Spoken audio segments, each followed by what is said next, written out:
Hey guys, today we're diving into another truly horrifying case. If you want to support my channel, make sure to subscribe and stay active. It really helps me out. I'd be super grateful for that. Let's get started. The insane courier of death. How quickly would you open your door? If a stranger knocked, would you hesitate? Ask who they are, why they've come? Most people would. It's common sense. But what if the stranger wore a uniform, held a package, and looked like any other delivery person? Would you still pause? Or would you open the door without a second thought? During the summer of 2020, at the height of the pandemic, couriers became lifelines, connecting the isolated with the essentials of daily life. Groceries, medicine, work documents, all passed through the hands of delivery workers who now seemed more trusted than ever.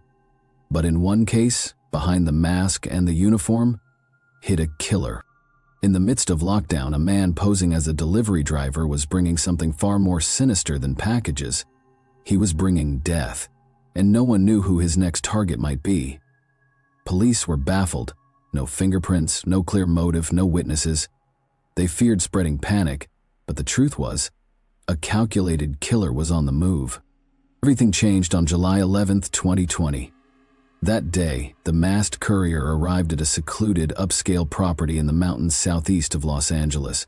Inside was Mark Angelucci, a highly respected attorney, known across the country for his work on high-profile legal cases. Like many others, Mark had retreated to isolation during the pandemic, continuing his work remotely and waiting for the world to heal. But the world was about to come crashing down on his doorstep. And what appeared at first to be a random act of violence was only the beginning of a much darker story. On that day, the 52-year-old homeowner wasn't expecting any visitors or deliveries. But when a courier in FedEx Corporation uniform rang his doorbell with a package in hand, the man, without hesitation, opened the door. The lawyer probably thought that one of his partners or clients had sent some important documents, forgetting to inform him. Nothing indicated trouble, and the person on the doorstep did not seem alarming or suspicious. The courier, appropriately wearing a special protective mask and gloves for that period, had a parcel and an invoice that required a signature. However, as soon as the lawyer was about to receive the package, the delivery person suddenly drew a pistol and fired several shots at close range, aiming for vital organs to ensure the lawyer would be fatally injured. The lawyer had no chance to react, and being unarmed in his home robe, he had no chance of survival. After the deed, the courier simply left the scene, leaving the victim bleeding out on the floor. Since the house was in a rather secluded location, none of the neighbors noticed anything unusual, though sounds resembling shots did prompt them to call emergency services and report the disturbing incident. No leads at all.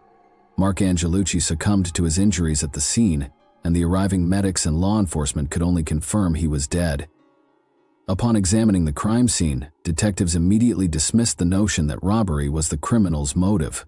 The house was truly luxurious, adorned with antique items, containing a safe and visibly expensive possessions, yet everything remained untouched. In the lawyer's home office lay a mass of important documents concerning various cases, but these too did not interest the perpetrator. Everything in the house was left undisturbed. Nothing was searched or moved, and the criminal did not even cross the threshold of the home.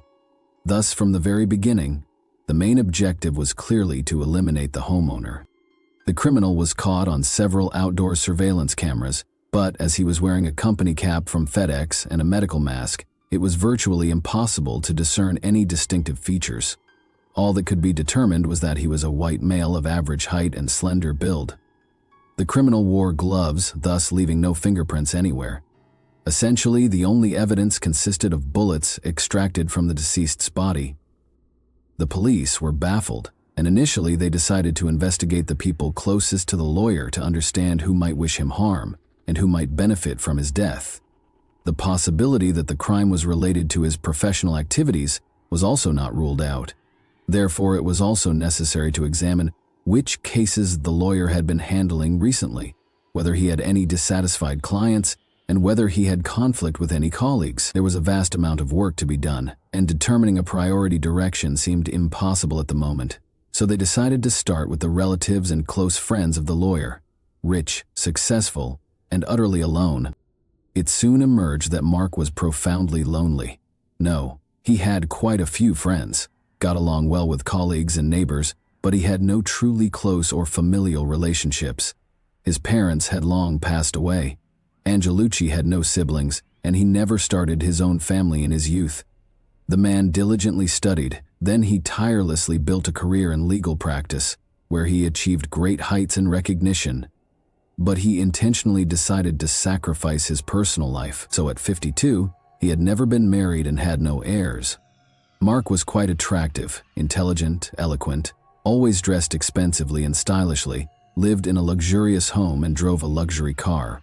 He was rich and successful, and wherever this man appeared, he literally drew the attention of women. But he did not engage in romances or intrigues, and in principle, always kept his personal life hidden from everyone. This led to many rumors about his orientation, but the lawyer himself never confirmed nor denied them. In his list of contacts, they found a woman named Cassie J., with whom the deceased was very close. Their relationship was not romantic, but rather akin to brotherly sisterly love. She was a journalist and had met the lawyer many years ago while preparing a report on a high-profile case he was handling. The man willingly agreed to help her. They quickly found common ground, got along well, and continued to communicate after their joint work ended. For Cassie, the news of the death of her close friend was a real shock. She described Mark as sincere, kind, and responsive, with an easygoing and cheerful nature, who was involved in charity and always responded to others' troubles. According to her, he had no enemies, at least she was unaware of their existence. But in recent years, he had been among the top lawyers in California and had not lost a single case, so he undoubtedly made some adversaries whom he might not even suspect. The anti-feminist and men's rights advocate, during the investigation, a rather intriguing detail emerged. It was discovered that the lawyer held anti-feminist views, but also supported traditional notions of men and women in family and society. Without harboring any animosity towards women, he opposed discrimination against men in matters such as child custody, which almost always tend to favor women. Angelucci was a fighter for justice, not male supremacy. He took on some complex cases completely free of charge, helping those who found themselves in trouble. The lawyer noted that with the rise of feminist organization activity, men were almost always presumed guilty from the start in any conflict and doomed to defeat, with no chance to prove their innocence. Over the years, Mark became an activist for men's rights, although in fact he simply sought to equalize rights for all people, ensuring that everyone could expect a fair judicial resolution in conflict situations, regardless of gender. Given this, it was not possible to exclude the likelihood that radically minded representatives of feminist organizations could have been involved in the lawyer's demise. As the deceased had no family or close people, and there were no leads or clues in the case, the investigation could have stalled and eventually been archived. In response, Cassie J. decided to take initiative, using her extensive connections in the media. The journalist brought widespread attention to the case, prompting law enforcement to conduct a more thorough investigation. Detectives carefully reviewed the case files that the lawyer had been handling recently, hoping to find any hints. The task was daunting, but before they could find anything, the courier criminal struck again. Collateral victims, or was the entire family targeted? On July 19, 2020, just a week after the first crime, on the other side of the country, in New Jersey, an armed courier paid a visit to the luxurious home of a state federal judge. That day, none of the family members were expecting any deliveries or packages, and they were all self-isolating. Both parents, being lawyers, continued to work remotely, and their college student son was on holiday. The head of the family, a 62-year-old lawyer named Mike Anderl, first noticed the approaching courier while he was on the second-floor balcony of his home. He thought that perhaps some work documents awaited his wife and hurried downstairs to open the door. However, his son, who was closer to the front door, opened it without a second thought. They exchanged just a few words before a shot rang out. Mike was descending the stairs at that time, and likely he was the initial target. But his 20-year-old son, Daniel, literally stood between his father and the criminal. The young man took a bullet to the chest, fell to the floor, and the criminal opened fire on the lawyer, wounding him 3 times. The courier, as in the previous case, did not enter the premises. but simply turned around and left, leaving the bleeding victims to die. However, there was another person in the house, Judge Esther Salas, who was the wife and mother of the victims. The woman, shortly before the incident, had gone down to the basement to sort through things and did not hear the gunshots. When she came upstairs, she first saw her son lying in a pool of blood at the door. Esther rushed to him, tried to stem the wound, called out for her husband's help, and only then saw that a bloodied Mike was lying on the stairs. Salas immediately called emergency services, reporting the incident, and tried to provide aid to her husband and son herself. By the time law enforcement and paramedics arrived, both men were alive, but in extremely critical condition. They were immediately taken to the nearest hospital, where they underwent surgery, and it seemed their condition was stabilized. The criminal's motive was unclear, and it was also uncertain whether he came to end the life of the judge, her lawyer husband, or intended to eliminate the entire family. Again, no traces or clues were found at the scene, and the only evidence consisted of bullets fired at the victims. The Federal Bureau of Investigation joined the case, immediately suspecting a connection between this incident and the murder of Mark Angelucci in California.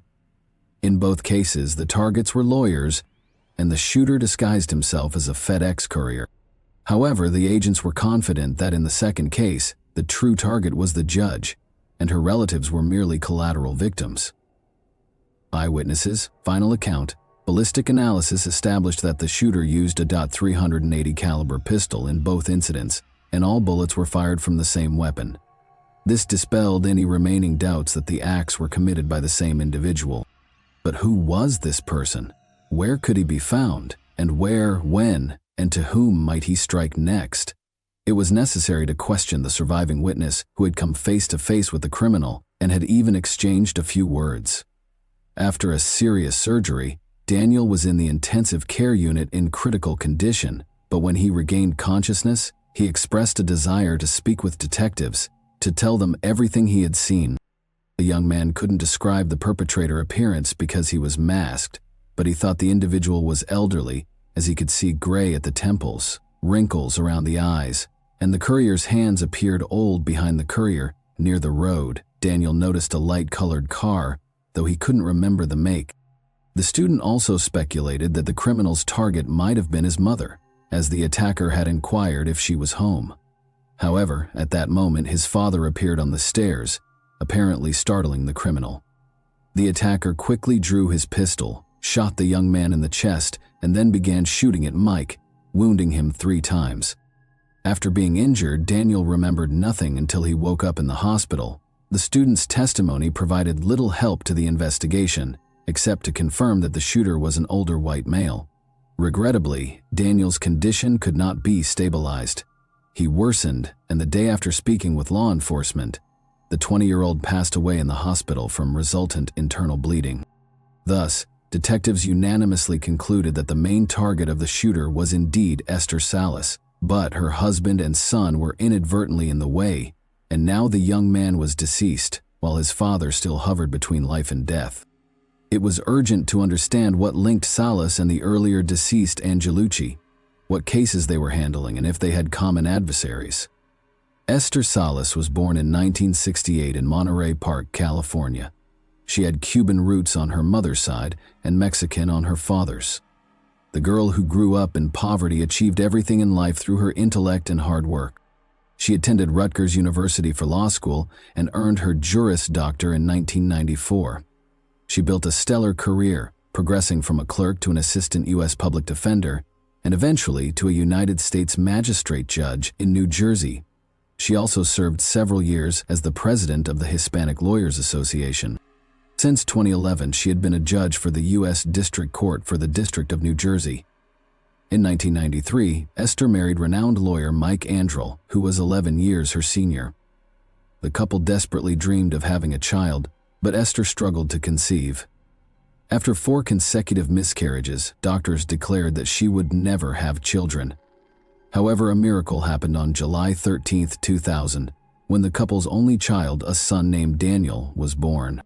The spouses adored their child, raising him in an atmosphere of love and care, striving to provide him with the best education and wide opportunities in life. Unfortunately, just a week after the young man celebrated his 20th birthday, he was gone. An unexpected turn in the case. News about a courier criminal operating across the country went viral on the internet, spreading rapidly and sowing panic among the population. With no precise information available about the investigation, wild rumors about the case began to emerge. People simply feared opening their doors to couriers, even though, during the pandemic, they were often the bearers of necessities. Several days later, on a deserted dead-end road near Rockland in northern New York, an abandoned beige sedan was found. Nearby lay the body of a man with a gunshot wound to the head. Documents found in the car quickly helped identify the deceased as 72-year-old Roy Den Hollander, a once successful lawyer. Near the body lay a pistol, and the scene resembled a self-deprivation of life, as there were no signs of struggle or the presence of third parties. These assumptions were soon confirmed, as the murder weapon bore only the victim's fingerprints. However, the weapon itself drew significant interest from investigators. It was a .380 caliber pistol, identical to the one used to end the lives of Mark Angelucci and Daniel Andariel. Ballistic analysis soon confirmed that all three men were deprived of life by bullets fired from this pistol. Yet it remained unclear what motivated the shooter to end the lives of two men, injure another, and then fire a bullet into his own head. A search of Hollander's home indicated that he had meticulously planned the attacks in advance. His diary contained addresses of the victims and notes on the dates of the attacks. Detectives, however, could not understand the criminal's motive. However, when they found memoirs on his laptop, which Roy had been working on for years, it became clear that he was a mentally unstable individual, embittered and angry at the world, who despised everyone, from his own mother and ex-wife to his neighbors, colleagues, and clients. It was only a matter of time before he would take up arms and begin to end lives. Who was Roy Den Hollander? Roy Den Hollander was born on September 26, 1947, in Midland Park, New Jersey. He had an older fraternal twin brother who died under mysterious circumstances in childhood. Roy blamed his mother for this his entire life, a sentiment he openly discussed in his memoirs, along with his hatred for his parents. He graduated from high school in 1965, then attended the prestigious George Washington University Law School and later earned an MBA from Columbia Business School. He worked as a lawyer at several renowned firms, and in the late 1990s, he moved to Russia, where he lived for several years working as a lawyer and private detective at Kroll Associates, a consulting firm specializing in financial issues and risk. Hollander earned significant money, which he immediately spent in various elite entertainment venues on young, beautiful women who were his main weakness. In 2000, at a Moscow nightclub, the 52-year-old American lawyer met a 24-year-old beauty named Angelina Shipolina. Previously a professional track athlete, she later decided to switch to modeling, possessing all the attributes necessary to succeed in that field. The aspiring model quickly realized that the older American was utterly infatuated with her and decided to use him for her purposes. She swiftly swept him off his feet and gently nudged him towards marriage. After moving to the United States and obtaining a marriage visa, she soon filed for divorce. Now Angelina could legally stay in the country and pursue her modeling career. For the lawyer, this turn of events was a huge blow. He realized that the beauty had merely used him to achieve her own goals, playing with his emotions. He came to despise all women, a sentiment he eloquently expressed in his memoirs. He referred to his former wife as a venal woman, willing to do anything for money, and also accused her of connections with the Russian mafia. Fundamental stance and puzzling motives for the crimes. Following his tumultuous divorce from Shipolina, Roy became a self-proclaimed anti-feminist and an active advocate for men's rights. However, his behavior grew increasingly eccentric and flamboyant. Unlike Angelucci, who provided free assistance to men affected by domestic abuse and handled custody issues during divorces, Hollander became notorious for his frivolous and unsuccessful lawsuit. For instance, he objected to ladies' night promotions in bars and nightclubs where women are offered free admission and complimentary drinks. Yet it remained unclear why Roy chose his victims and sought to deprive them of life. The situation with Angelucci was particularly puzzling, since they were effectively colleagues, both fighting for men's rights. The answer to this question was soon found in the criminal's memoirs. It turned out that Roy saw Mark as a rival and was extremely jealous of him because Mark was far more successful in his career, commanded widespread respect, and held considerable influence, whereas Hollander had been mostly ridiculed for his antics and bizarre lawsuits over the last decade. Furthermore, both lawyers were members of the same men's rights community, making Roy appear even more outlandish and unsuccessful. By contrast, about a year before these tragic events, he was expelled from the community for aggressive and inappropriate behavior. Roy's personal life and career spiraled downward after his divorce from the Russian model. He fell into depression, developed problems with alcohol and anger management, and started losing most of the cases he took on. Esther Salas, as a judge, presided over several cases Hollander had handled at different times, consistently ruling against him, which led him to long-list her as one of his sworn enemies. However, neither Salas, Angelucci, nor any of their colleagues considered Roy to be dangerous, but in 2018, when he was diagnosed with cancer, the lawyer likely felt he had nothing left to lose and began devising a plan for revenge and the elimination of his enemies. The long list of revenge. Hollander never made explicit threats, so it was difficult to determine whom he considered his enemies. However, in his memoirs and notebooks, a lengthy list of names was found with whom the lawyer apparently planned to settle scores. This list included not only judges and fellow lawyers, but also the doctors who treated him, whom he accused of incompetence and intentionally treating him poorly, allowing his disease to progress. Detectives checked all the other individuals on the list and, ensuring they were alive, warned them of potential danger, as it was unclear whether the criminal had acted alone or had accomplices. It also remained unclear why Roy stopped and unexpectedly settled accounts with life. There was speculation that this was due to the deteriorating state of his health. Hollander's memoirs contained over 2,000 pages. Also, about a dozen notebooks and diaries were found among his personal belongings, which needed to be meticulously examined. This process took several weeks, but ultimately established that the criminal acted alone and had no accomplices, meaning that everyone else on the list was safe following Roy's death. Daniel Andrews Law. After the attack, Mike Andrews spent over half a year in the hospital undergoing a challenging rehabilitation process due to 3 gunshot wounds.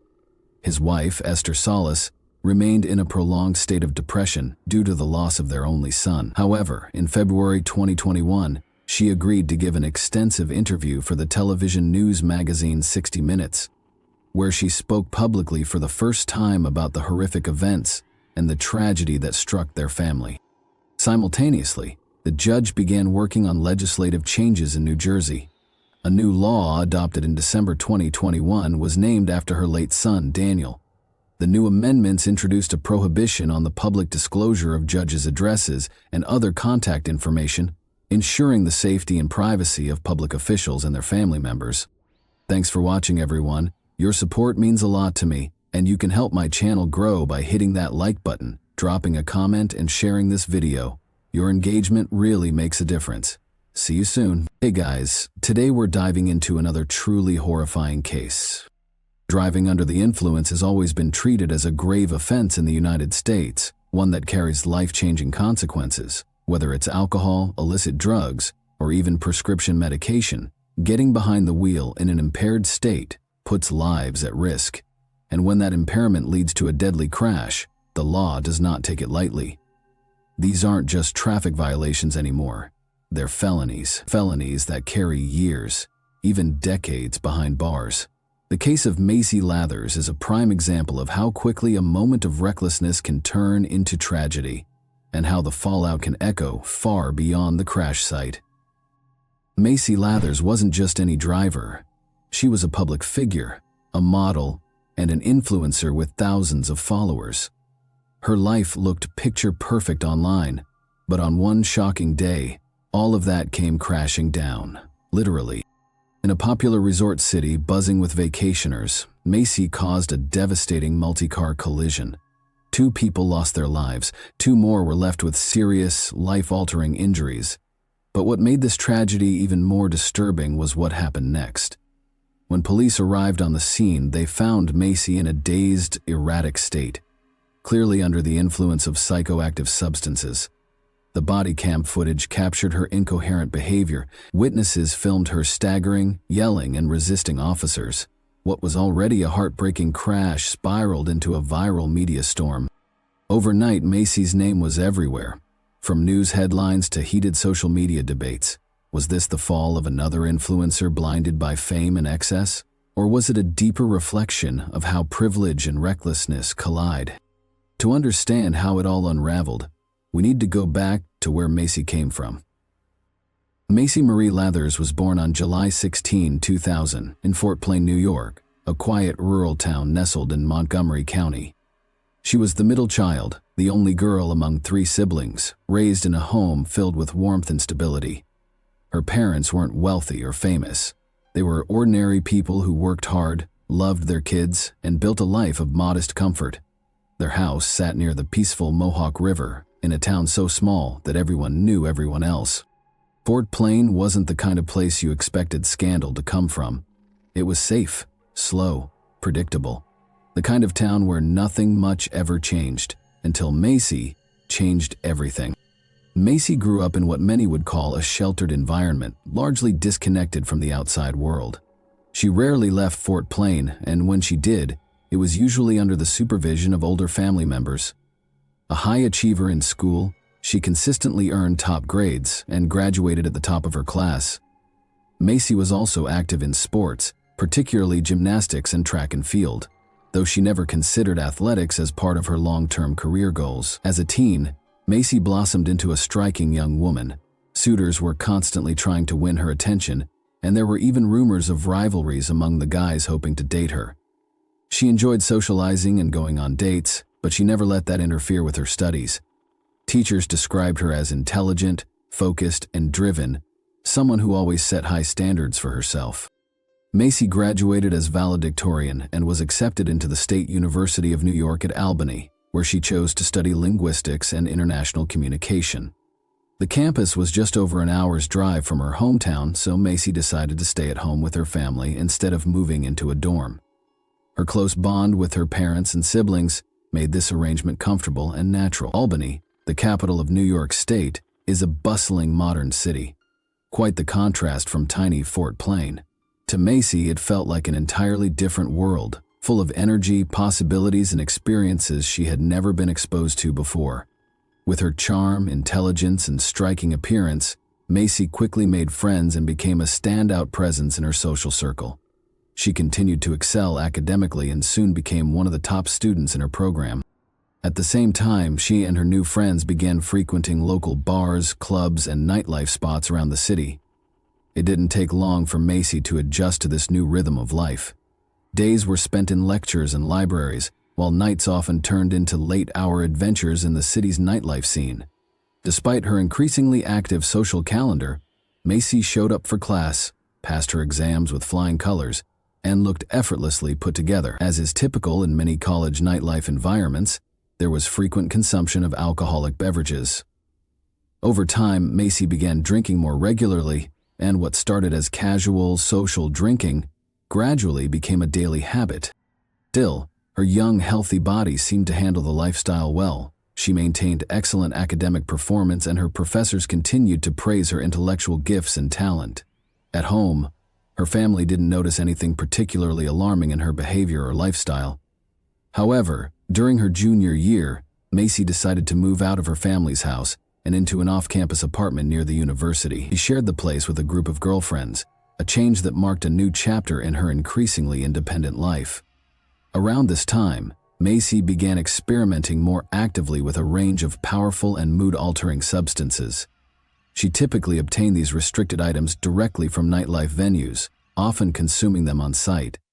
Despite the growing frequency of her use, she didn't see it as a problem. In her mind, she could stop anytime she wanted. By the time she graduated from college, Macy had fully embraced the party lifestyle. Nightclubs, dancing, and the constant presence of alcohol and other prohibited items had become a regular part of her world. Nevertheless, she managed to complete her degree, defend her thesis successfully, and receive her diploma. Even then, though, she already knew she didn't want to spend her life behind a desk in some stuffy corporate office. Macy came of age at a time when social media platforms were exploding in popularity worldwide. Unsurprisingly, she created profiles on several major platforms while still in high school. Back then, living in the quiet and remote town of Fort Plain, her online presence was modest, just a few dozen followers, mostly people she knew. She occasionally posted family photos or scenic shots from the area, but never cared much about likes or follower counts.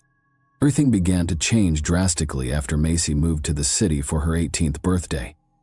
Her parents gifted her a luxurious white Mercedes-Benz, something she had dreamed of for years. They also continued to support her financially, which allowed Macy to enjoy a carefree social lifestyle and showcase it extensively on her social media accounts.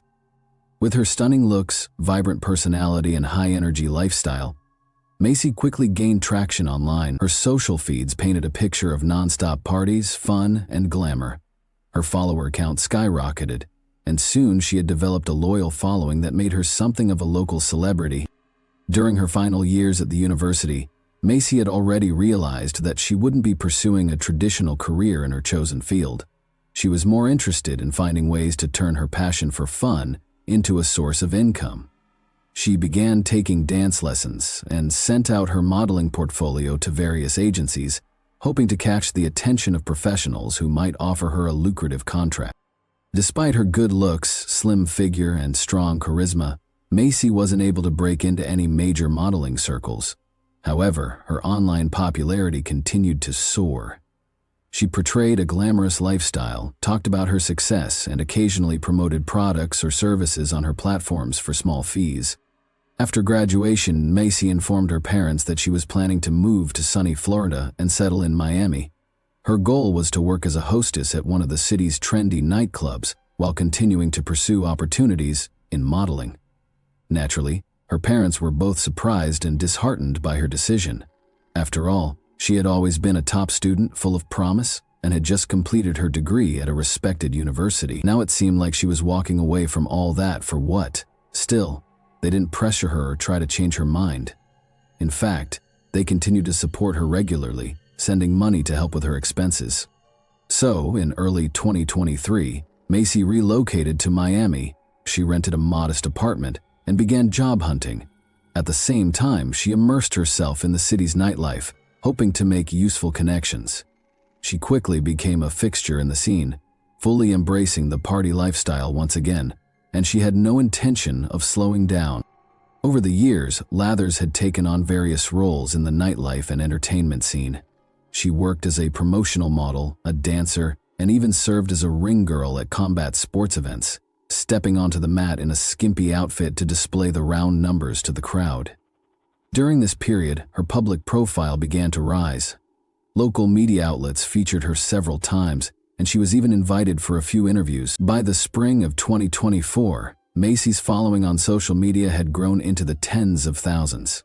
She rebranded herself as a fitness influencer, promoting sportswear, supplements, and beauty products.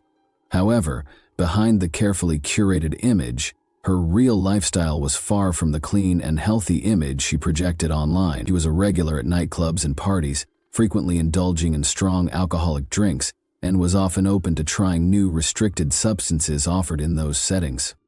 Over time, this pattern of behavior began to catch up with her, both personally and legally. At one point, Lathers was caught driving under the influence and had her driver's license temporarily suspended, but she violated the law again, this time resulting in her license being permanently revoked. Still, that wasn't enough to make her change course. On the morning of August 10, 2024, around 6 a.m., the streets of busy Miami were unusually quiet.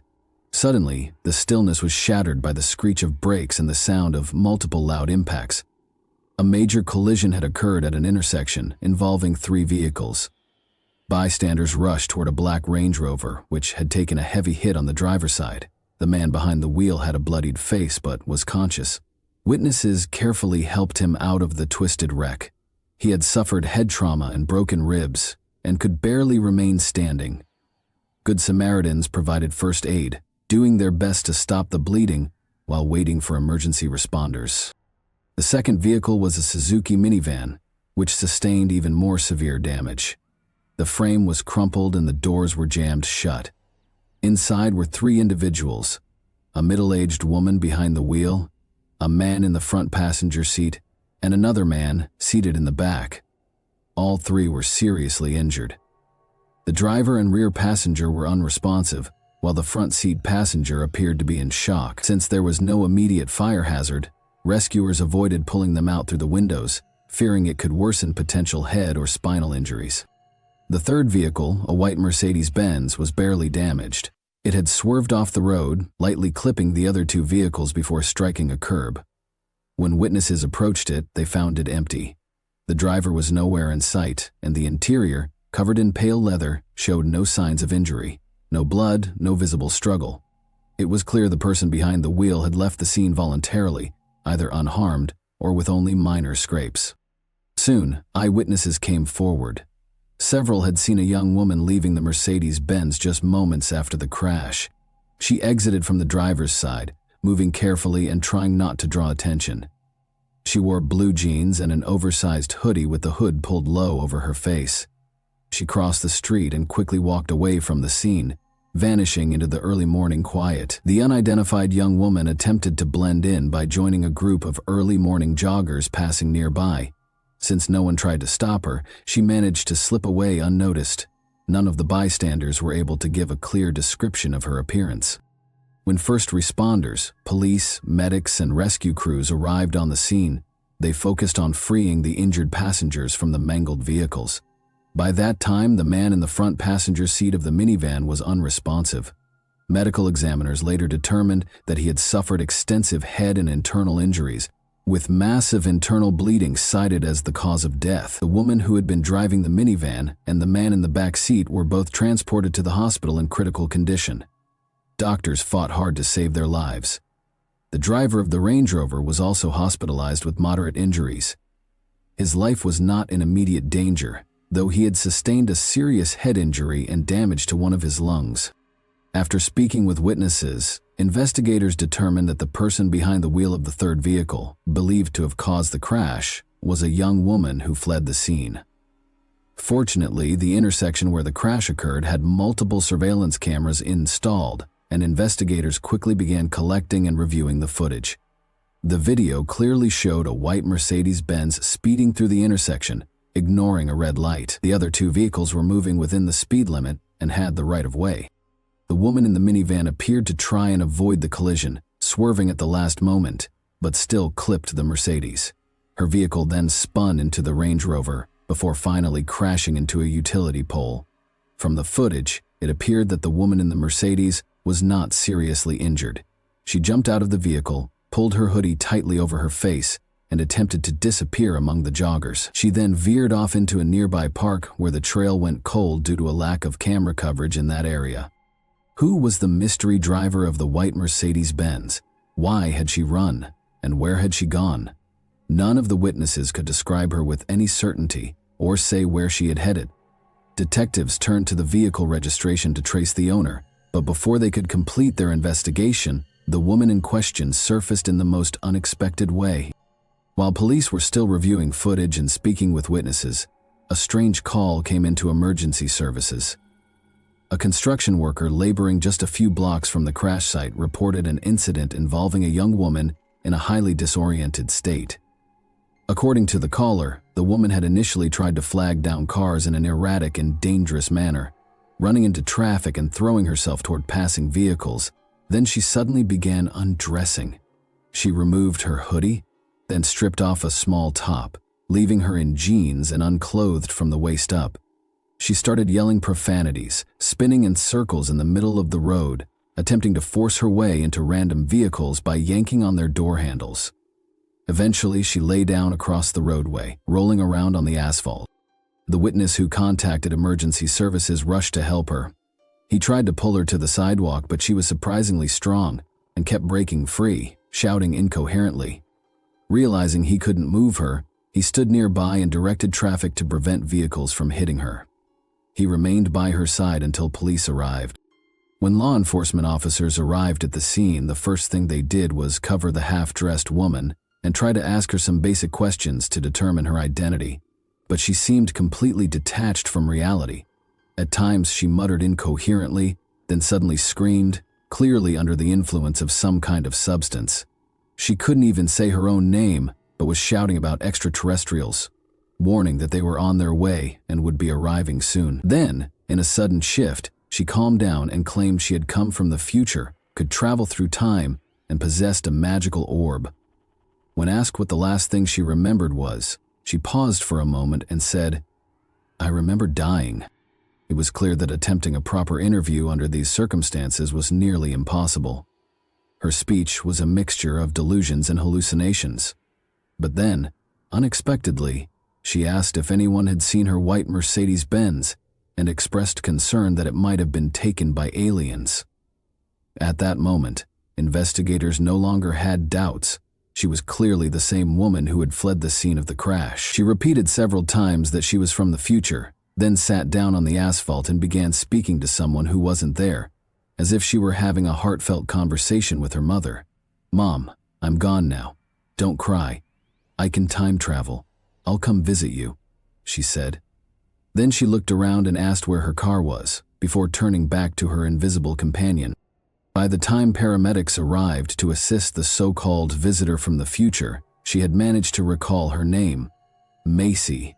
But other than that, her condition remained unchanged. She was hallucinating vividly and speaking in fragmented, irrational thoughts. Based on her behavior, the medical team suspected she had consumed a dangerous mix of strong alcohol and powerful psychoactive substances. To treat her properly, they needed to figure out what exactly she had taken, so they could administer the right medication to neutralize the effects of the substance. Macy's condition fluctuated rapidly. At moments, she seemed coherent and aware of her surroundings, and then she would drift off into conversations about aliens and time portals. When asked directly what she had taken, she couldn't provide an answer. In fact, she didn't even seem to understand the question. Then suddenly, she started making sprinkling motions with her fingers, as if tossing glitter, whispering, "Pink, pink, pink, powder." It sounded like more nonsense, but one of the medics recognized the reference immediately. She was likely referring to a potent street substance, often nicknamed pink cocaine, a synthetic blend of various psychoactive chemicals. The danger of this mix lies in its unpredictability. There's no standard formula, and the balance of ingredients varies with each batch, making the effects anything from mild euphoria to vivid hallucinations or even fatal overdose. It had become particularly trendy among the club scene due to its flashy appearance and low cost. The signature pink color was usually achieved with food dye and sometimes mixed with glitter to give it a stylish, glamorous look. A toxicology screening conducted at the hospital confirmed the dominant component in her system, allowing doctors to administer the appropriate IV treatment to neutralize it. Meanwhile, law enforcement identified the woman as Macy Lathers, 24 years old, a fairly well-known online personality, social media influencer, and frequent presence in Miami's nightlife circuit. The crash caused by Macy Lathers involved 3 vehicles, including her white Mercedes-Benz. 4 people were seriously affected.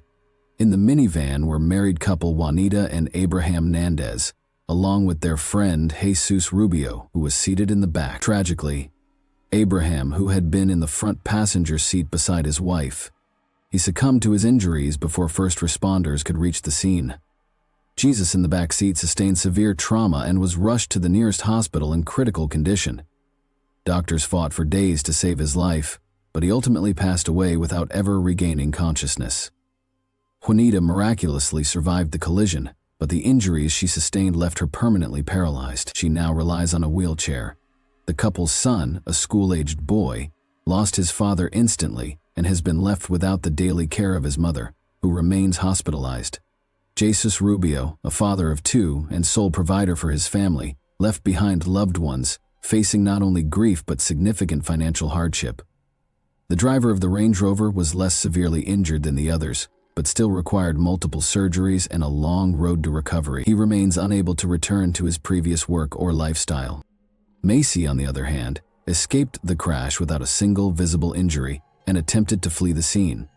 It later emerged that she had already been caught driving under the influence several months earlier, and had her license suspended.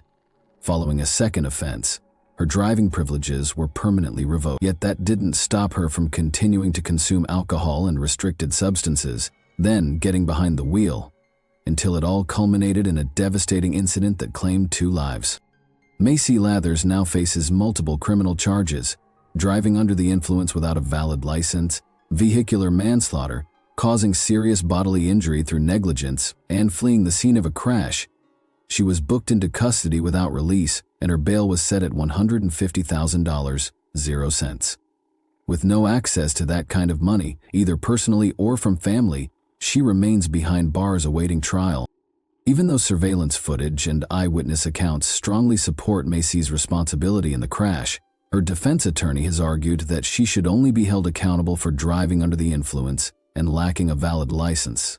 The rest, he claims, occurred while she was experiencing intense hallucinations, making her incapable of understanding her actions. According to him, the real blame lies with whoever manufactured and distributed the powerful synthetic cocktail Macy ingested.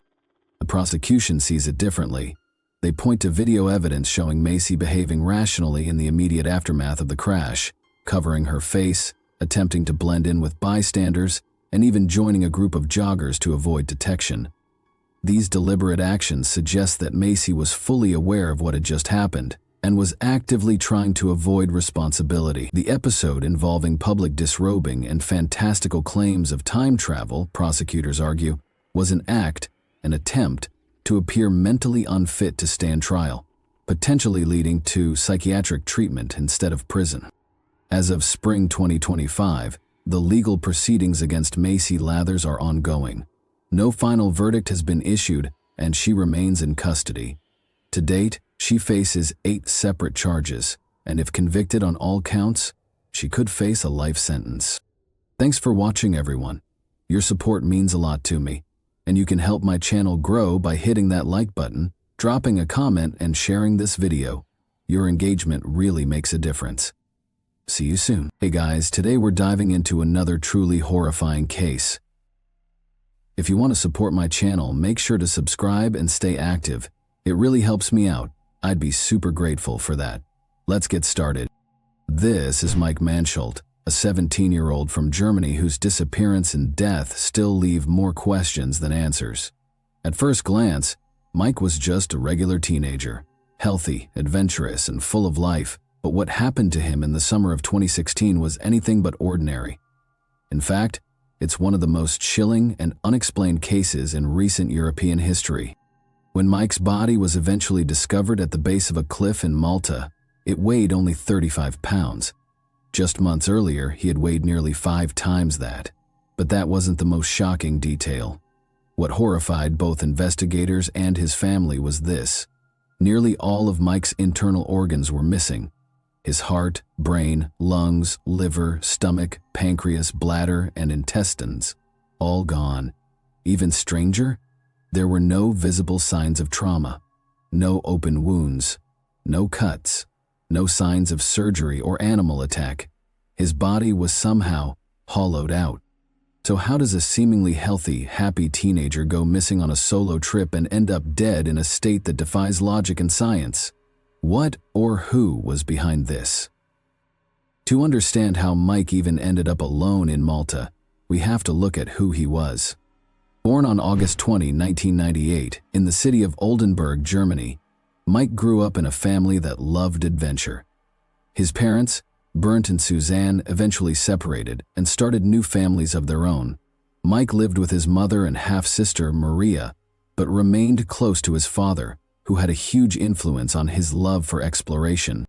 Mike was no stranger to travel. As a child, he went on a 700-day sailing trip across the Atlantic with his father. They explored Iceland, Scotland, the Caribbean, living life far from the ordinary. That spirit of adventure stayed with him. By 17, Mike had already been to several countries and was known for being independent, respectful, and level-headed. He was calm and quiet, but curious, always searching for the next experience, the next horizon. But on what was supposed to be a short solo vacation to Malta, that curiosity would meet something dark, something none of his loved ones could have imagined. And to this day, No one knows what really happened to Mike Mansholt.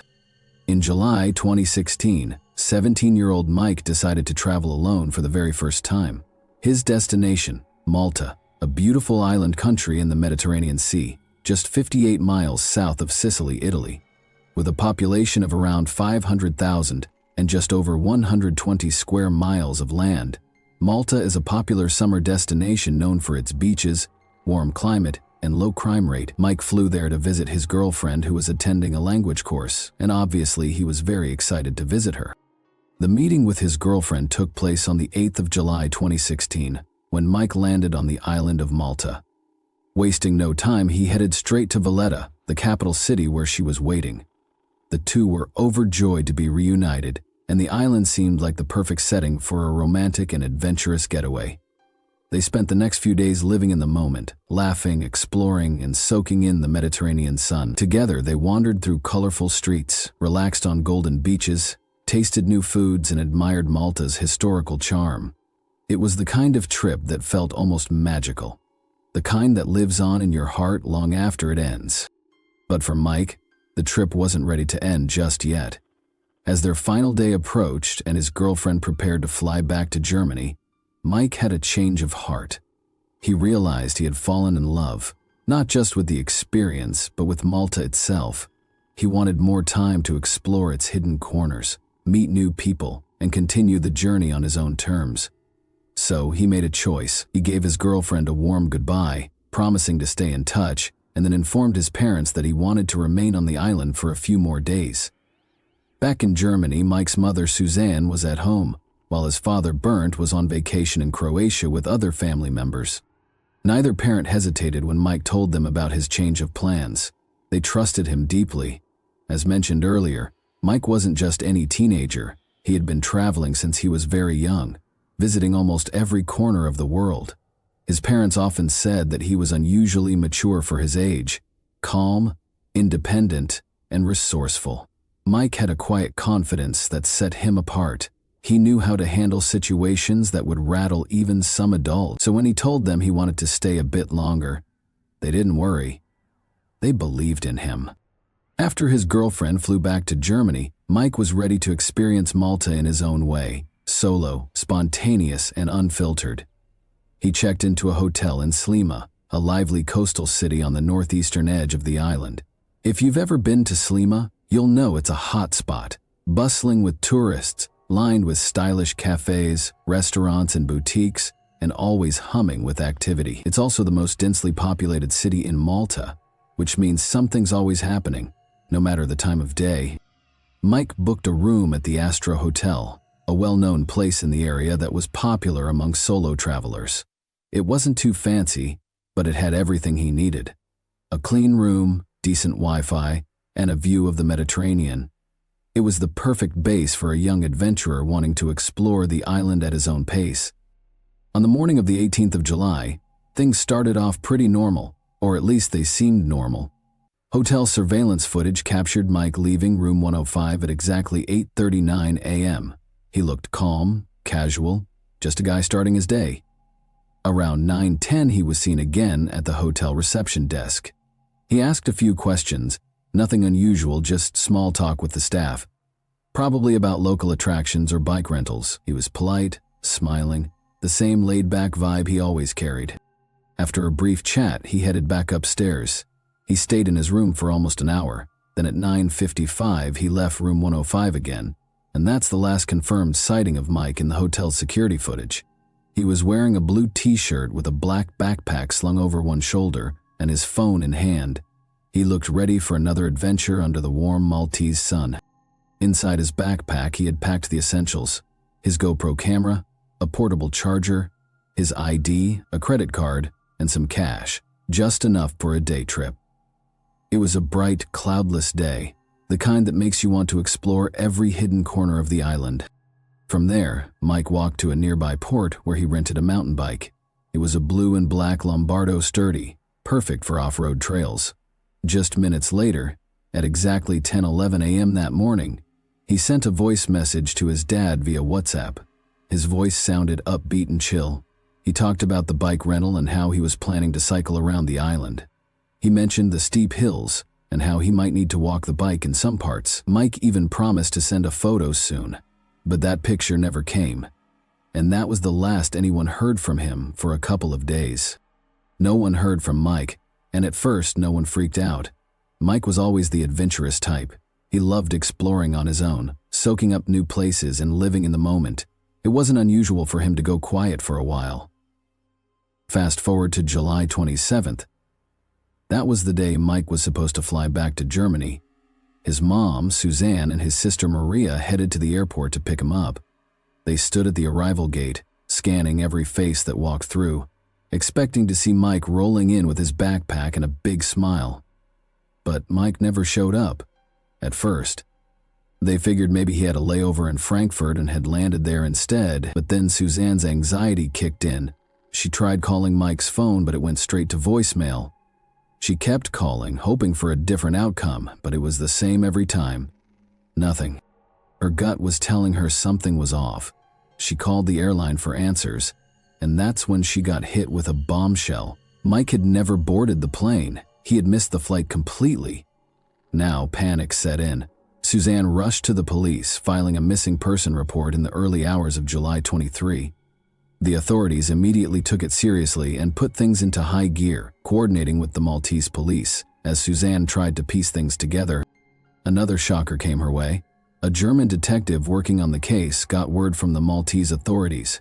It turns out they'd already been searching for Mike for days. He had actually gone missing long before Suzanne realized something was wrong. On July 18, the very day he rented that mountain bike, Mike had never returned the bike, which he was supposed to drop off the next day. He also never came back to the Astra Hotel to check out or grab his things. Concerned, the hotel manager reported Mike's disappearance to the Maltese police on July 20. While the search for Mike was in full swing, his family in Germany had no idea what was happening in Malta. No one from the Maltese authorities had contacted them about Mike's disappearance. Some say it was because they didn't have the family's contact info.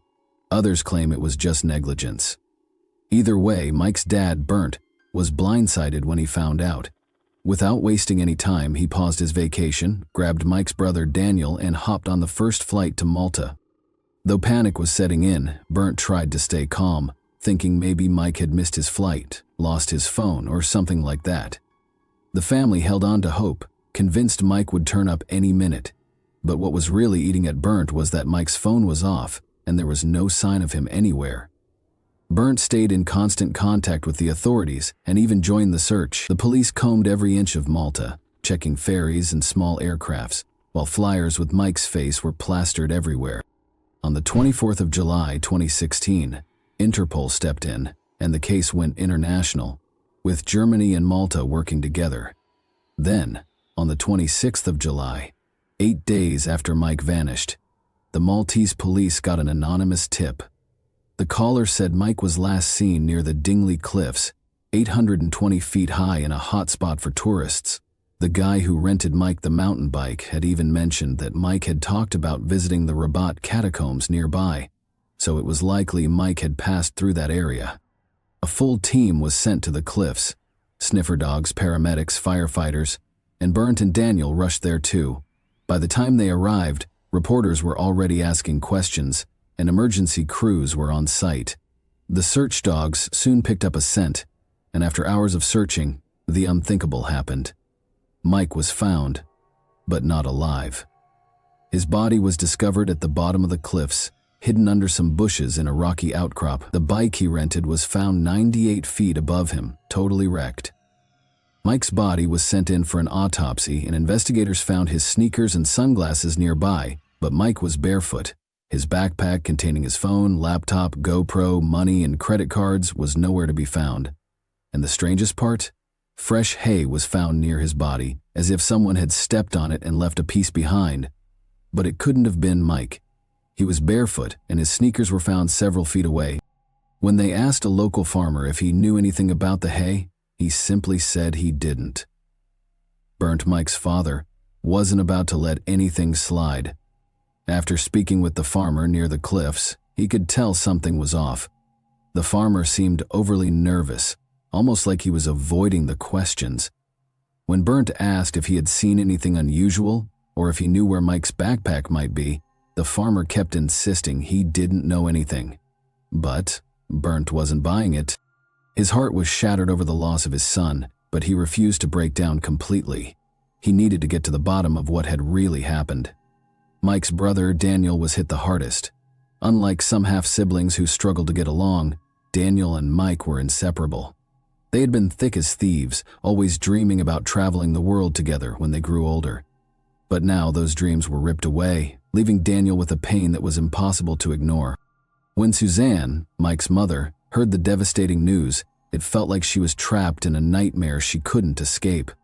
The idea that her son was gone was simply unimaginable. Mike's sister Maria was crushed too. The bond they shared was unbreakable, and now she would never see her brother again. And then there was Mike's girlfriend, who had already arrived in Germany. Waiting eagerly for his return, she had been counting down the days, dreaming of finally being reunited with him. But in the blink of an eye, those plans were shattered, and the future they had imagined together was lost forever. Back then, this case didn't just shake Malta, it rocked the entire world. With Malta having a relatively low crime rate, something as tragic as this was completely unheard of. The news spread like wildfire, capturing the attention of media outlets in both Malta and Germany. But as the investigation dug deeper, even more strange and bizarre things started to unfold. Mike had always been obsessed with documenting his travels, filming every moment, which is why his GoPro was so important. If he'd captured anything on that last day, it could have been the missing piece to crack the case. But when Mike's body was found, only 3 items were recovered: his sneakers, his sunglasses, and the GoPro case. The case was attached to his belt, but no one knew whether it was empty or if the camera was inside. The GoPro itself was nowhere to be found. The moment Bernd, Mike's dad, arrived in Malta, he immediately asked about the GoPro. The lead investigator told him she had seen the GoPro case on Mike's belt and that it had been cataloged. But when Bernd went to check at the Astra Hotel where Mike stayed, all of Mike's belongings were handed over, except for the GoPro case. It didn't add up. Bernd couldn't shake the feeling that Mike had taken the case with him, and the camera, possibly holding crucial footage, could be the key to unraveling everything. But the next day, things got even stranger. All the police officers involved in the investigation suddenly denied ever seeing the camera case. They claimed nothing of the sort had been collected. Bernd was stunned.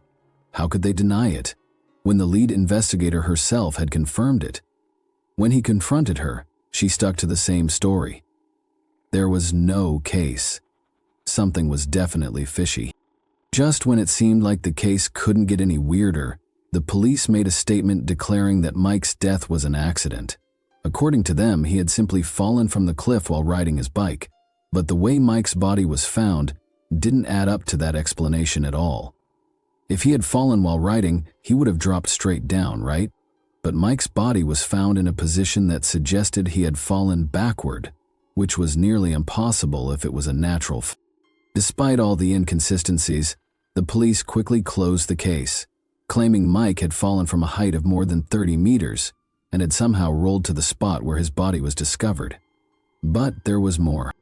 The coroner who examined Mike's body told Bernd that Mike hadn't suffered because he had broken his neck in 2 places, which caused almost instant death. But here's the catch. No x-rays had been done on Mike's body at that point, so how could the coroner make that call? Was he just guessing? A month later, the autopsy report was finally released.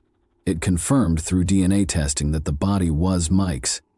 It also revealed that Mike had been dead for about 8 days by the time he was found, which meant he likely died the very same day he left the hotel to explore the island. But here's the most bizarre part. The autopsy showed that Mike had no broken bones. None. This was highly suspicious, especially considering he supposedly fell from more than 98 feet. If that were true, he should have at least broken an arm or something. So why weren't there any fractures? This revelation cast doubt on the coroner's statement and made Bernd's suspicions grow. A forensic examination of Mike's rented bike only deepened the mystery. The bike's condition didn't match what would be expected from a fall of over 98 feet from a cliff. Everything was starting to feel wrong, like pieces of a puzzle that just didn't fit. Then, just days before the official autopsy report was finalized, an employee from the morgue who had been responsible for Mike's body approached Bernd with a hushed warning. She told him that everything about Mike's death seemed suspicious. No broken bones completely contradicted the police's story that Mike had simply fallen from the cliff while riding his bike. She urged Barrett to think carefully about his next steps, suggesting that the police seemed to have no interest in pursuing the case any further. This only added to Bernd's growing distrust of the investigation. Desperate for answers, Bernd went to speak with the head of the investigation, the same officer who had first claimed to have seen the GoPro case attached to Mike's belt, only to later deny it. But this time, she refused to speak with him. She dodged his questions and acted as though the entire matter wasn't worth her attention. This only fueled Bernd's suspicions. Why was the investigation being handled so poorly? Why were they denying even the simplest facts? He kept pressing the authorities about Mike's GoPro, believing it held the key to understanding what really happened. Just days later, the forensic department in Malta handed Bernd a camera, claiming it belonged to Mike, but what they handed him was an old Canon model from the early days of digital photography, not the GoPro Hero 2 that Mike had been using to document his travels. Along with the camera came a memory card completely destroyed. The authorities claimed it had been found inside the camera when it was recovered next to Mike's body. Bernd immediately knew this was not his son's camera. The authorities were trying to pass off an old, outdated camera as Mike's, likely hoping he would stop asking questions about the real GoPro. By now, Mike's family had grown deeply suspicious of the Maltese police.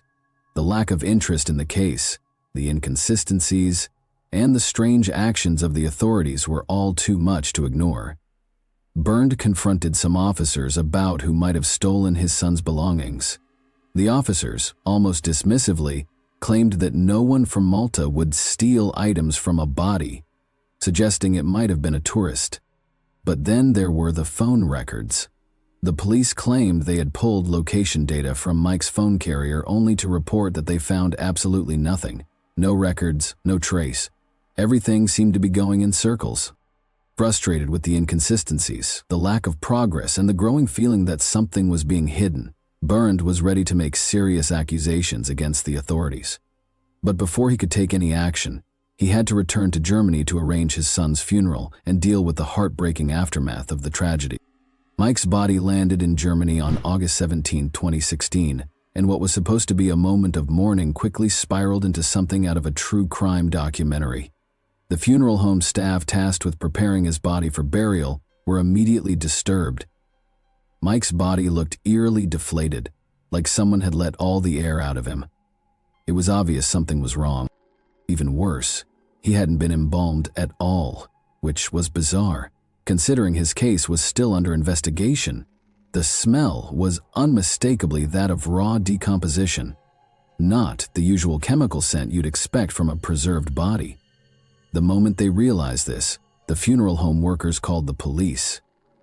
One officer casually mentioned that airport staff had already thought the coffin felt way too light when it arrived. That was enough to raise every red flag imaginable. Mike's body was quickly sent to the Medical University of Hanover, and what they uncovered was horrifying. His body weighed only 16 kilograms, that's about 35 pounds. When they opened him up, almost all of his internal organs were missing. His brain, heart, lungs, liver, pancreas, adrenal glands, right kidney, bladder, stomach, intestines. Every vital organ was stripped from his body. Only tiny scraps of his left kidney, diaphragm, spleen, and colon remained. No wonder he looked so deflated. He was practically empty. Now, yes, it's normal to remove organs during an autopsy, but here's the catch. They're supposed to be either returned to the body or replaced with something like cotton or sawdust. And if they're not returned, there should be a full report explaining why none of that was done. Mike's body was just left as an empty shell, with no explanation, no documentation, and no dignity. His family was devastated. His father, Bernd, wrote a heartfelt letter to the Maltese authorities begging them to send back his son's organs so he could lay him to rest properly. However, what he got back was shocking. The coroner claimed that animals had eaten the organs before Mike's body was found. Seriously? That didn't make any sense. The original Maltese autopsy made zero mention of animal bites or injuries, no claw marks, no chewed-up skin, nothing to back up that wild claim. And so, the German authorities stepped in. What once looked like a tragic accident was starting to look more and more like a crime. They opened a full investigation. The forensic team in Hanover asked for a copy of the original autopsy report from Malta, but surprise? It never came. And without Mike's organs, their second autopsy was already limited. But that didn't stop Bernd and Suzanne from fighting. They filed a formal complaint and demanded answers through their lawyer. They revealed an email from the Maltese coroner where he now claimed rodents had eaten the organs and that Mike's brain had liquefied. The parents were done with the excuses. They took the fight to court, and the German prosecutors began leaning into a more sinister theory. What if Mike was murdered? They also called out the Maltese coroners for doing an incredibly sloppy job. A new autopsy was ordered, even though the body had already deteriorated.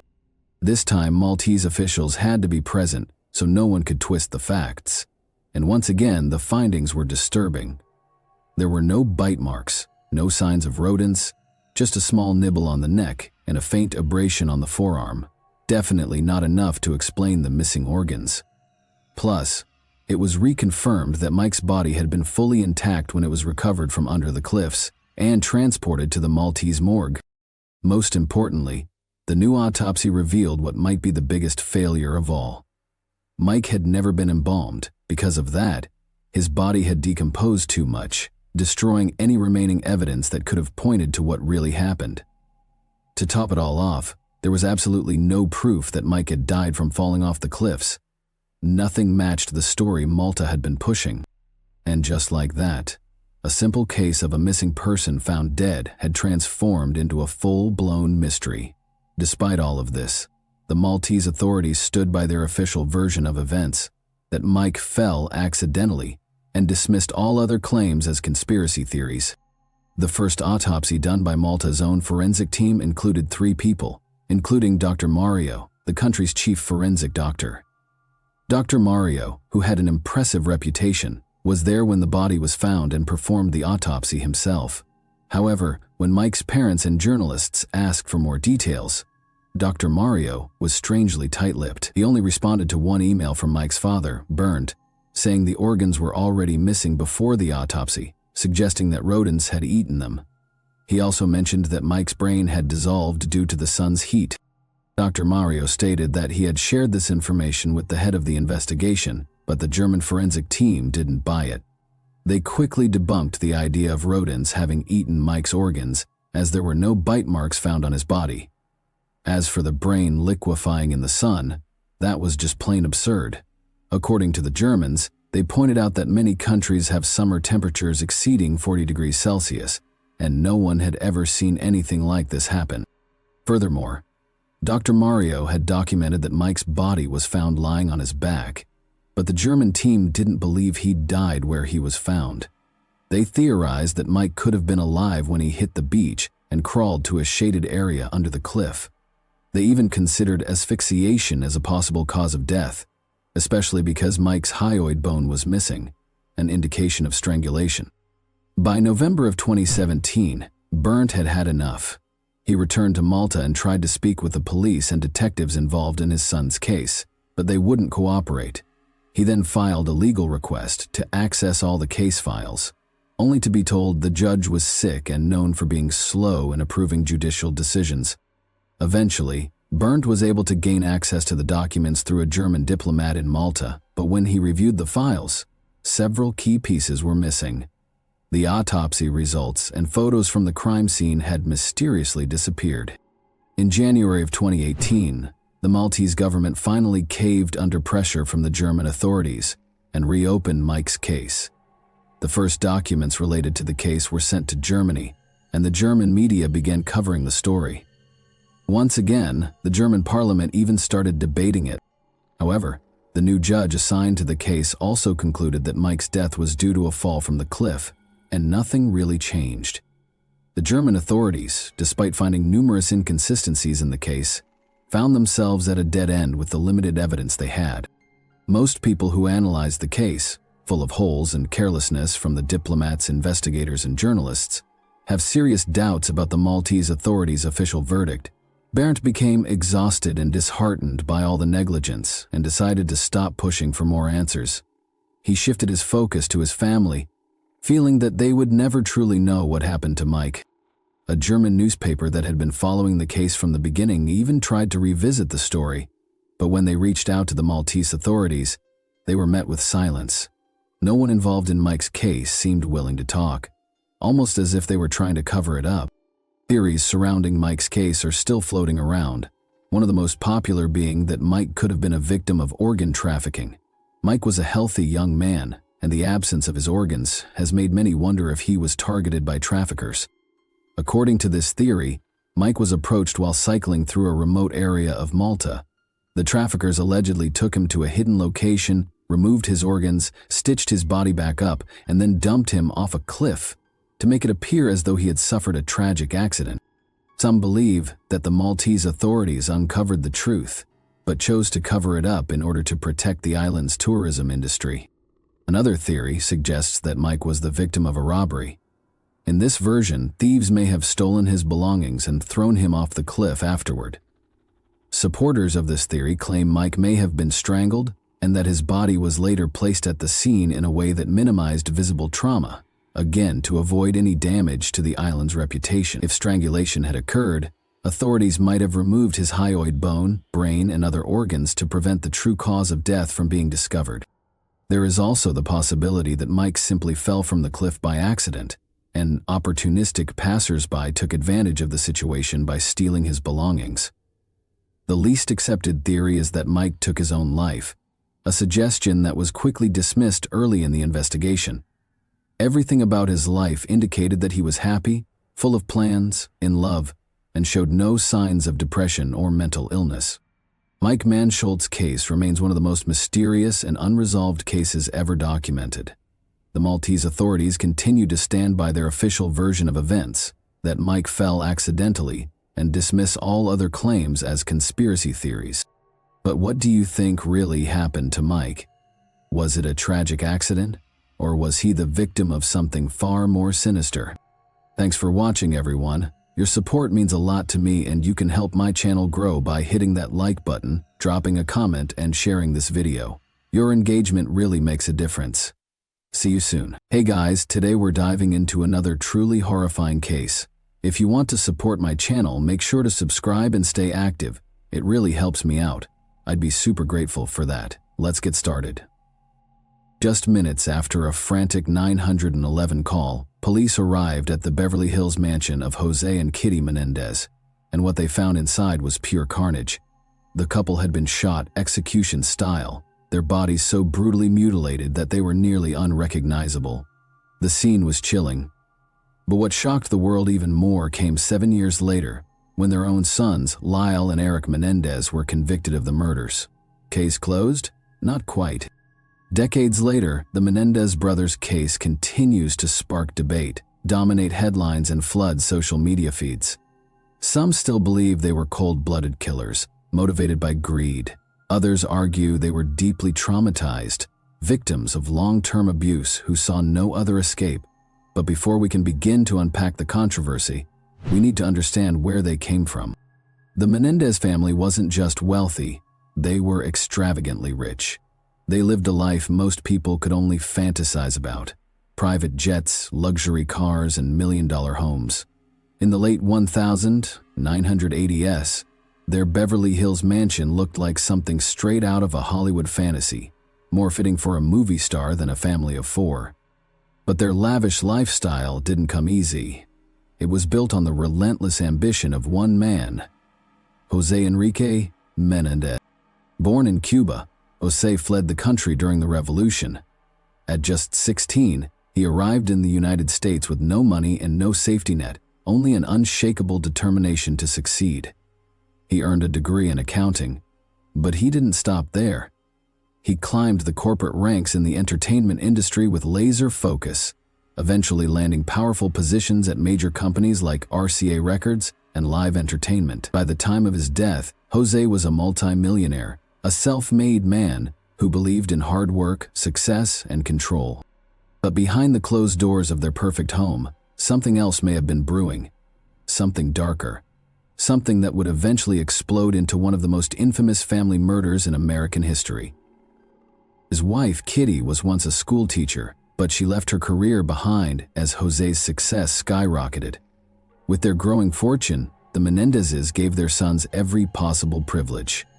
Lyle and Eric attended elite private schools, wore designer clothes, and lived a life free from financial worries. But beneath the glamorous surface, cracks were forming in the perfect family image. Eric, the younger of the two, had an undeniable talent for tennis. Ranking among the top young players in the country, his potential could have taken him to the professional level, competing against tennis legends like Pete Sampras and Andre Agassi. Lyle, the older brother, was accepted into Princeton University, but he struggled academically and was eventually suspended for plagiarism by the summer of 1989. Lyle was 21 and Eric was 18. Their future was seemingly set. Their father's fortune, their connections, and their privileged upbringing meant they had access to a world of opportunity. The Menendez estate alone was worth well over $10 million, 0 cents. And had things played out differently, their father might have told them, "One day, kids, all of this will be yours." Instead, on the night of August 20, the Menendez brothers walked into the family room where their father was watching television. Armed with shotguns, they unleashed a brutal attack, firing multiple rounds at their parents. The gunshots echoed through the mansion, shattering the illusion of a perfect family. When it was over, their father was riddled with bullets, his body slumped over in the chair where he had been watching television.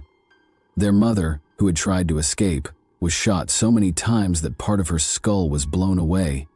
The sheer violence of the attack stunned even the most seasoned investigators. But what happened next was just as shocking. The brothers didn't panic. They didn't flee in fear.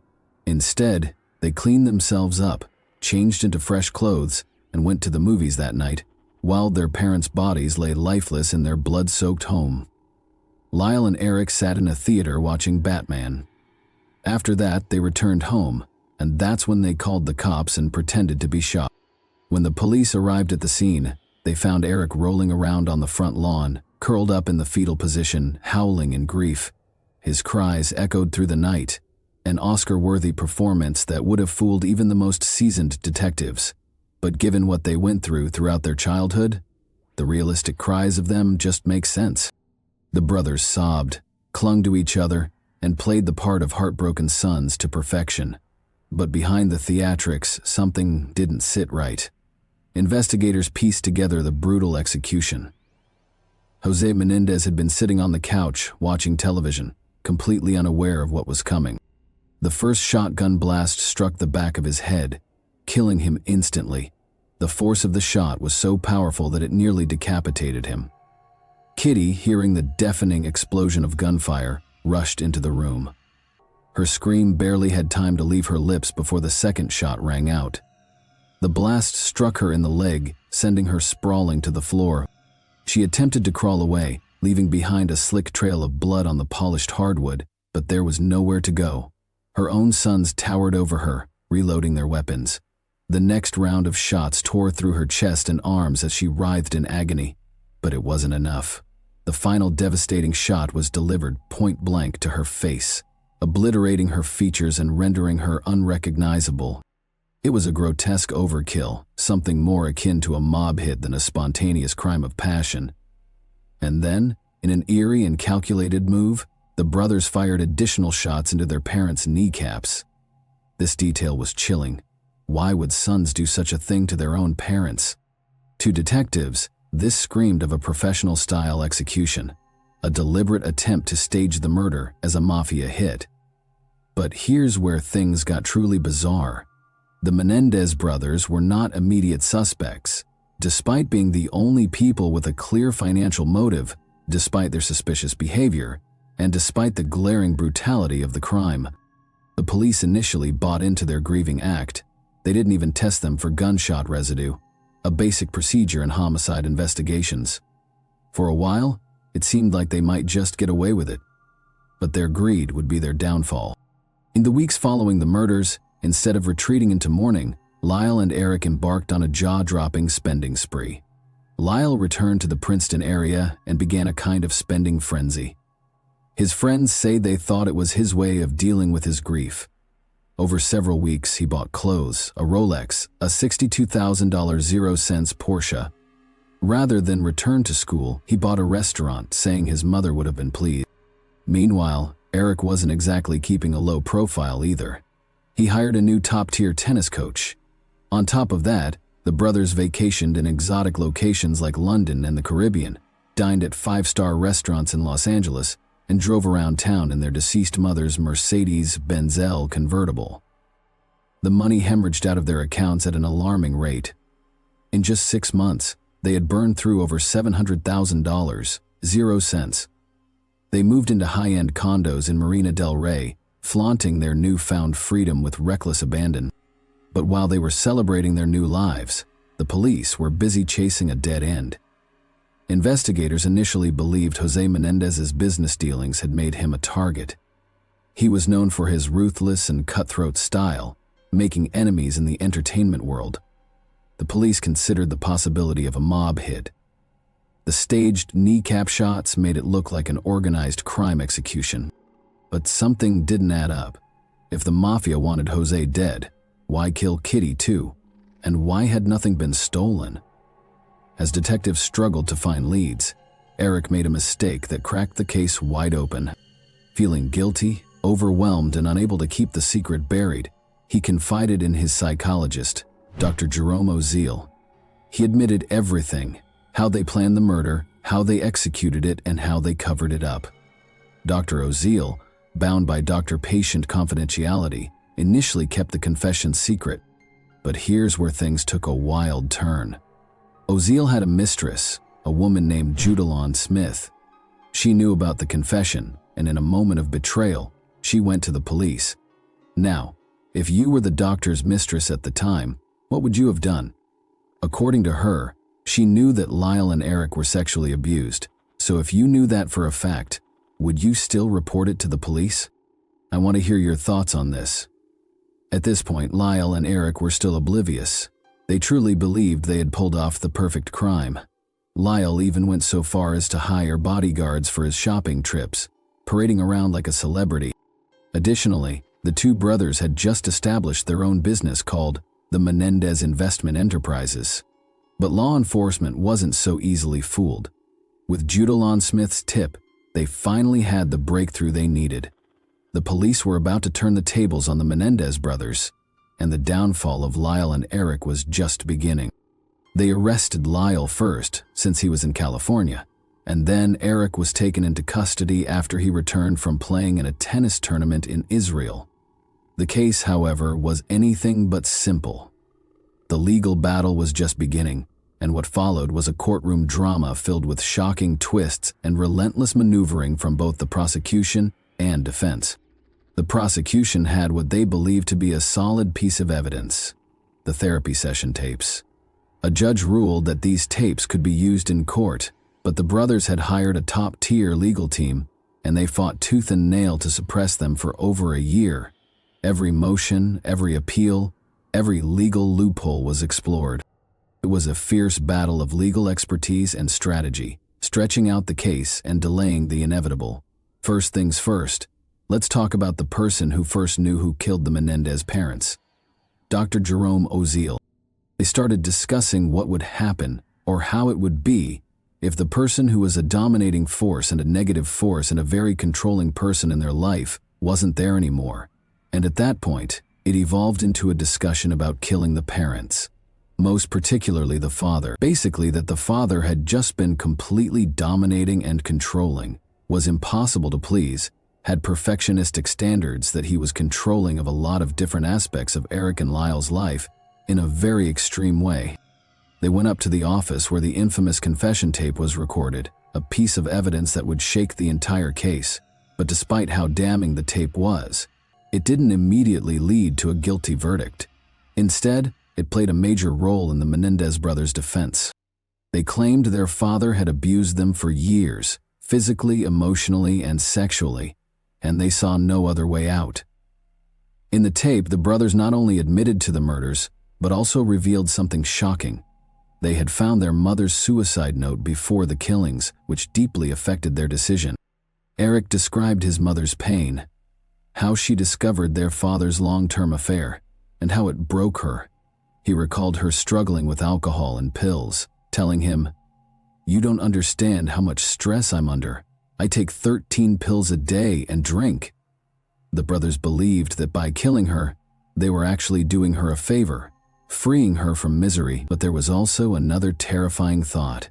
If she took her own life, they would be left alone with their father, and that was even worse. Eric later testified in court, revealing horrifying details about the abuse. He said that one night he finally told his older brother Lyle what had been happening. When asked why, Eric simply said, "I wanted it to stop." He described how their father forced him into oral sex and even used pins and tacks to hurt him during the assaults. He also shared that their father once threatened him with a knife, a jagged Rambo knife, to keep him silent. Lyle also took the stand and testified about the abuse he suffered between the ages of 6 and 8. To back up their claims, their defense team showed disturbing photographs as evidence, revealing the dark reality the brothers said they had endured. This is a proof sheet of the sequence of photographs from Eric's 6th birthday party. These photographs were found in an envelope with the handwriting of their mother. Among those photos was one that should have never existed, one of Lyle's nakedness, saved by his own mother. Lyle would later testify that his father, Jose Menendez, took photographs of them in their most vulnerable moments, bathing, changing, just being kids. Lyle said that he wouldn't ask, he wouldn't say anything. He would just come in, snap the photo, and leave. Lyle described in court how, after sports practice, his father would massage him. Then the touching began. It escalated, and Lyle was forced to touch back. After this, they would undress, and the nightmare played on repeat. 2 to 3 times a week, in his bedroom or the bathroom. Then there were the object sessions, a toothbrush, a shaving brush, a tube of Vaseline. This was his father's twisted routine, and when Lyle finally found the courage to tell his mother, her response was, "Stop exaggerating. Your father loves you. He's punishing you because you do things wrong." But the trauma didn't stop with Lyle. The abused become the abuser. Lyle admitted that he did the same to Eric. He took Eric to the woods. He used the same toothbrush, and in the courtroom, with the weight of his own guilt crushing him, he could only say one thing: "I'm sorry." Years later, Eric finally confided in Lyle. He revealed that their father had been abusing him too, and when Lyle confronted Jose about it, the fear set in. However, the prosecution had its own version of the story. They painted the Menendez brothers as cold-blooded killers who wiped their father's computer, erasing the will to cover up their crime. A computer expert testified that the data was gone, irretrievable. But here's the twist. Lyle's computer expert confirmed that he was hired not to recover the files, but to make sure they could never be recovered. So was it greed or was it fear?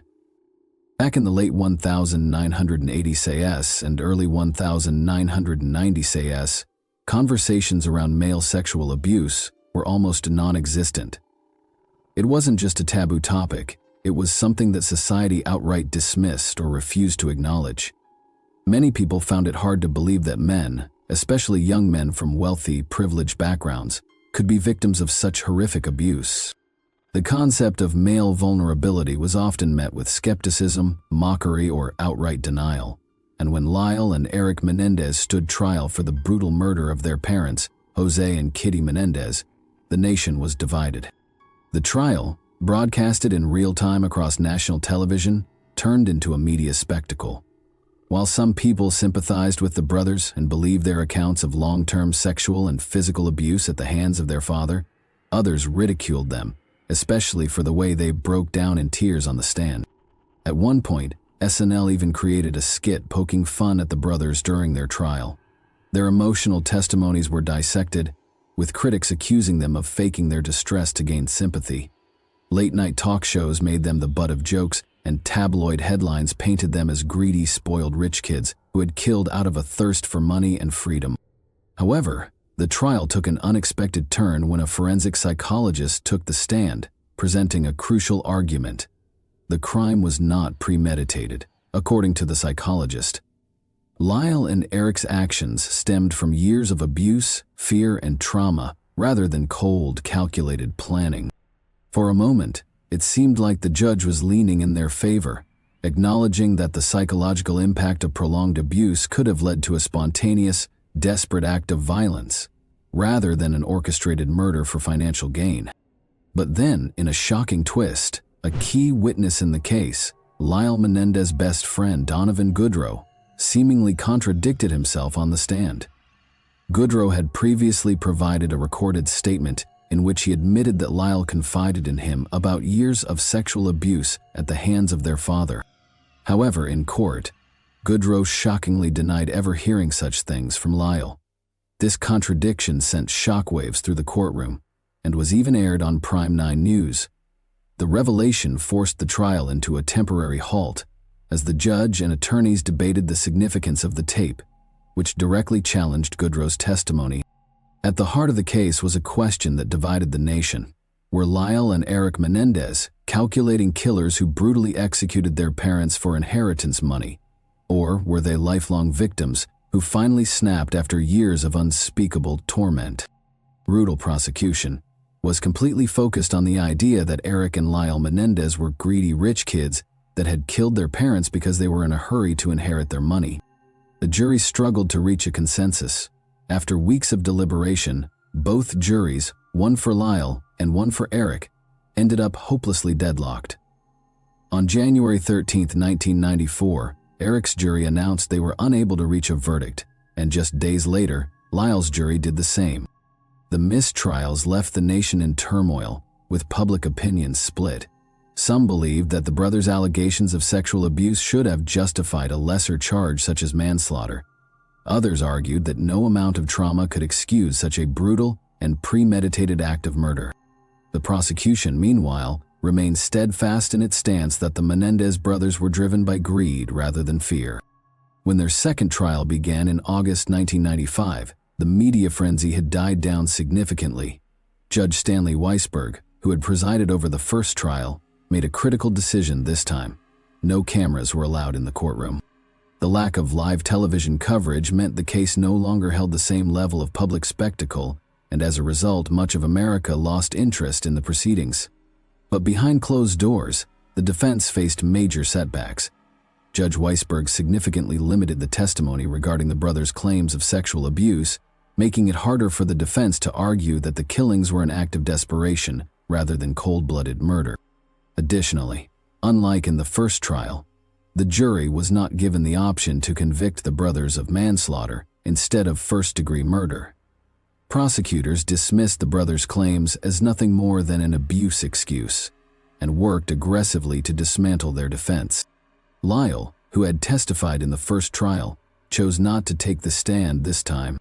On March 20, 1996, after just 4 days of deliberation, the jury found Lyle and Eric Menendez guilty of first-degree murder and conspiracy to commit murder.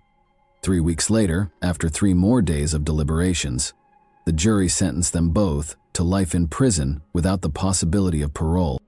The once prominent Menendez brothers, who had grown up in Beverly Hills luxury, were now locked away for life, their fate sealed. But despite their convictions, their story was far from over. Years later, new evidence surfaced that suggested the Menendez brothers had been telling the truth all along. In May 2023, the defense team filed a habeas petition citing newly discovered evidence that could potentially overturn their convictions. One of the most significant pieces of evidence was a letter Eric Menendez had written to his cousin Andy Cano in December 1988, 8 months before the murders. In the letter, Eric detailed the ongoing sexual abuse he was enduring at the hands of his father. He expressed his fear, his inability to escape, and his hesitancy to tell anyone, even his own brother, because of his father's threats. Despite this evidence, the prosecution had previously dismissed Cano's testimony during the original trials, branding him a liar. However, the letter written long before the murders suggested that Eric had indeed been desperate for help, contradicting the prosecution's claim that the abuse allegations were fabricated after the fact to justify the killings. But the revelations didn't stop there. In 2023, Roy Rossello, a former member of the Latin boy band Menudo, came forward with shocking allegations. Rossello claimed that Jose Menendez, who was an RCA Records executive at the time, had sexually assaulted him when he was just 14 or 15 years old. According to Rossello, Menendez had lured him to his home, drugged him, and raped him. He further alleged that he had suffered multiple assaults by Menendez, once before and once after a performance at Radio City Music Hall. His sworn affidavit was submitted as part of the Menendez brothers' legal appeal, lending further credibility to their claims of abuse. If their appeal is successful, the Menendez brothers could be retried under different charges, possibly reducing their convictions to manslaughter. Given that the maximum penalty for voluntary manslaughter in California is 11 years per count, and considering they have already served more than 34 years behind bars, a retrial could mean their release after decades. Lyle and Eric were kept in separate prisons, Lyle at Mule Creek State Prison, and Eric at Richard J. Donovan Correctional Facility. They were only allowed to communicate through daughters. But in 2018, after nearly 20 years apart, the California Department of Corrections granted their request to be housed together. The moment they were reunited was deeply emotional, with both brothers expressing relief and joy at finally being able to see each other again. Life behind bars has been drastically different for each brother. Eric married his longtime pen pal, Tammy Ruth Sackman, and has spent years painting and donating his artwork to charity. He even gifted a portrait to comedian Kathy Griffin. Lyle, on the other hand, has dedicated his time to inmate advocacy, serving as president of the inmate government at Mule Creek and working with support groups for survivors of sexual abuse. His first marriage ended in divorce after his wife discovered he had been writing letters to other women. Despite spending more than 3 decades in prison, the Menendez case has recently seen a resurgence in public interest, particularly among younger generations on social media platforms like TikTok. Many of these young activists argue that the Menendez brothers were victims who acted out of fear rather than greed. Thousands of supporters have written letters to California officials demanding clemency. Yet after all these years, one question remains. Will Lyle and Eric Menendez ever walk free? Or will they spend the rest of their lives behind bars? What do you think? Were they victims seeking justice? Or were they cold-blooded killers? Thanks for watching, everyone. Your support means a lot to me, and you can help my channel grow by hitting that like button, dropping a comment, and sharing this video. Your engagement really makes a difference. See you soon. Hey guys, today we're diving into another truly horrifying case. If you want to support my channel, make sure to subscribe and stay active. It really helps me out. I'd be super grateful for that. Let's get started. On February 18th, 2023, the Oshkosh Police Department received a frantic 911 call that would lead officers into one of the most disturbing crime scenes they'd ever witnessed. The caller claimed his sister had snapped and that her ex-boyfriend was seriously injured. When Officer Bennett arrived at the home on the 500 block of Jefferson Street, nothing could have prepared him for what was waiting inside. Blood was everywhere. The walls, the furniture, the floors. It looked like something out of a horror film. And standing in the chaos was 22-year-old Megan Taylor Lund. She was sobbing, shaking, and covered in blood, her arms, hands, and legs all stained red. A large blue UCLA sweatshirt hung loosely on her body, the only thing she was wearing. Just moments before, she had stabbed her ex-boyfriend 19 times with a pair of scissors. But there was something strange about the scene. Megan didn't appear violent or aggressive. In fact, as Officer Bennett reached the top of the stairs and entered the room, he saw her leaning over the shirtless man, pressing her hands into his chest and shoulder as if trying to help him. It was a picture of confusion and contradiction, a brutal act, followed by what looked like a desperate attempt to save a life. The man, whose identity has never been publicly revealed, was rushed to the hospital in critical condition. Then, attention turned to Megan. She was visibly shaken. But why? What had driven her to such a violent breaking point? To understand that, we have to look beyond the blood and chaos, back to the beginning of Megan and her ex's story. The two had once been happy. By all accounts, they were thrilled to start a life together. In early 2022, they welcomed a daughter into the world. Friends said they seemed like a young couple full of hope and love. But behind closed doors, something had clearly begun to crack. Details of their relationship remain vague, and authorities have kept much of the case under wraps. But whatever happened inside that home on Jefferson Street didn't happen overnight. Whether it was rooted in mental illness, abuse, or something deeper, one thing is clear. That February evening marked the moment their lives changed forever. And the biggest mystery still lingers. What really happened in the moments before Megan picked up those scissors? And what secret was buried behind her blood-soaked silence? The officer observed that she seemed utterly shattered and confused by what had just happened. She was crying and screaming and begged for assistance. While one officer tried to soothe her and get her to talk, another officer approached her brother, Ethan, to piece together the events that had unfolded. Ethan finally opened his door. He had sensed something wasn't right after hearing the loud noises.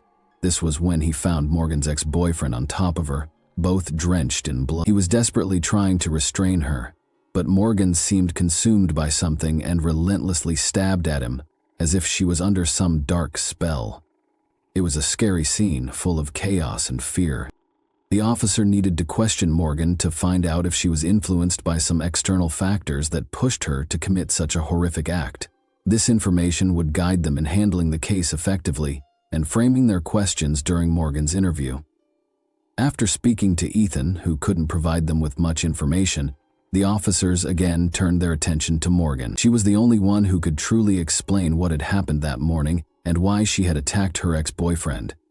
What they learned from her was both shocking and unsettling.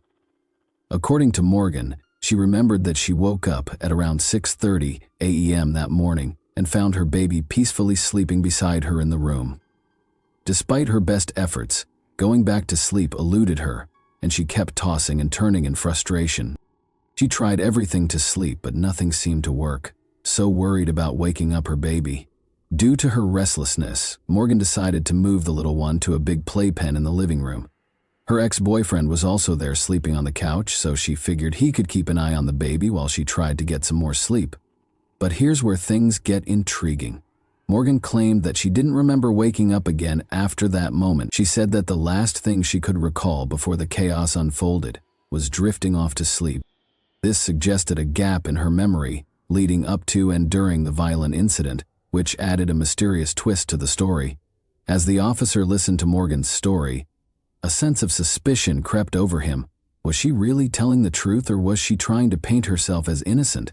He pondered the possibility of amnesia, where people forget recent events, but something didn't quite add up with his explanation and Morgan's demeanor. To get to the bottom of things, he decided to ask her directly if she had been under the influence of drugs.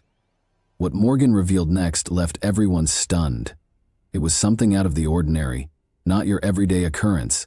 While rare, it's something that could happen to anyone for various reasons, like past trauma or facing difficult situations.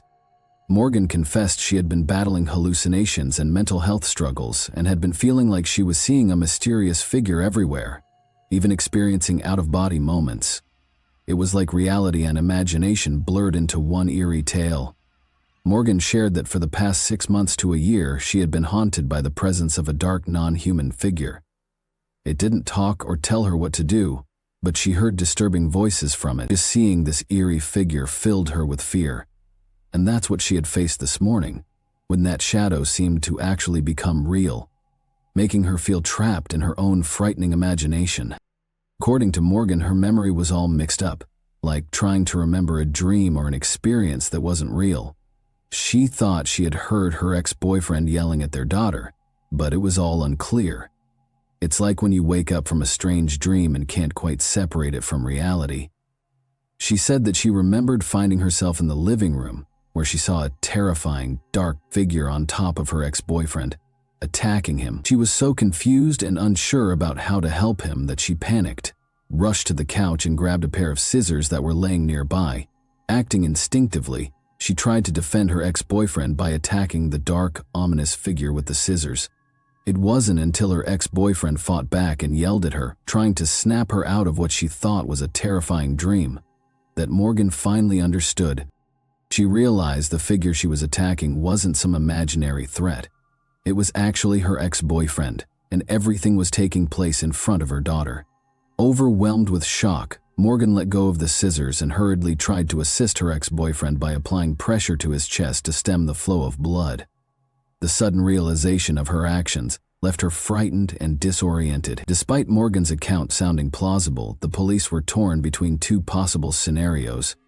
One was that she truly suffered from an untreated disorder, which would clearly explain her actions. The other theory was more sinister, as it suggested that she might be using the supposed disorder as an excuse to avoid punishment for the attack. In this scenario, her true intention could have been to harm or even kill her ex-boyfriend. So, after listening to the whole situation in Morgan's explanation of events, the officers delivered the news that she was under arrest and needed to go to the police station. She teared up and pleaded with them to tell her what would be happening next with her. She was already shaken by the attack. The thought of being arrested filled her with even more fear. She worried about her daughter and whether she'd ever see her again. She cried and pleaded for her father's help. As someone who knew about the issue she had been facing, she hoped he could make sense of the situation and provide an explanation for what had happened once Morgan was in handcuffs and on her way to the police station. Her brother Ethan was already in an interview room, sharing written statements about Morgan and her ex-boyfriend's troubled relationship. Their life wasn't as happy and picture-perfect as it seemed to be on the surface. Ethan shared that Morgan and her ex-boyfriend had a rocky relationship. Her ex even claimed that Morgan had physically harmed him and hit him multiple times. Despite having a child together and sharing a home, Morgan and her ex-boyfriend's relationship was far from harmonious. They argued constantly over trivial issues, to the point where he would simply shut down during arguments and distance himself from her. Eventually, their relationship reached a breaking point, and they had decided to end it 1 to 2 months before the stabbing incident. Ethan also told the officer that Morgan had been dealing with depression, especially for the past year since the birth of her child, who was now 11 months old. This revelation made the police wonder if the end of their relationship contributed to Morgan's mental health struggles, and if the stabbing was an act of revenge. They were trying to connect the dots between Morgan's personal challenges and the tragic events that had unfolded. As the interview with Ethan concluded, Morgan found herself in an interrogation room. The officer began by reading her Miranda rights and informing her of her legal rights. In response, Morgan asked the detective if she should have a lawyer present before or after questioning. Once more, Morgan requested the detective to contact her father over the phone. Her father reassured her to remain composed and to not fear. He firmly believed that she was innocent and advised her to stay calm and trust him. While Morgan waited for her father to arrive, half an hour seemed to stretch on forever. When he finally showed up, he revealed the truth behind Morgan's actions. He explained to the officers that Morgan had been battling postpartum depression, and up until now, nothing this violent had ever occurred during her struggles with this health issue. Postpartum depression is a type of depression that some people experience after having a baby. It can make them feel sad, anxious, and overwhelmed, and it might be hard for them to take care of themselves and their baby. For Morgan, dealing with postpartum depression made her feel even more stressed and sad than she already was. It might have made her thoughts and feelings confusing, which could have affected her actions in unexpected ways, and helped build the visions of the dark character. After the interview ended, Morgan talked to her father, and together, they decided not to talk to the detectives anymore, unless they had a lawyer with them.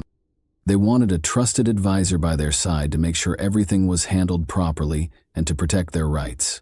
Despite sustaining 19 stab wounds all over his body, including to his back, right shoulder, chest, face, and hands, Morgan's ex-boyfriend miraculously survived. He mentioned that while Morgan had shown abusive and sometimes violent behavior in the past, nothing had occurred between them the night of the incident.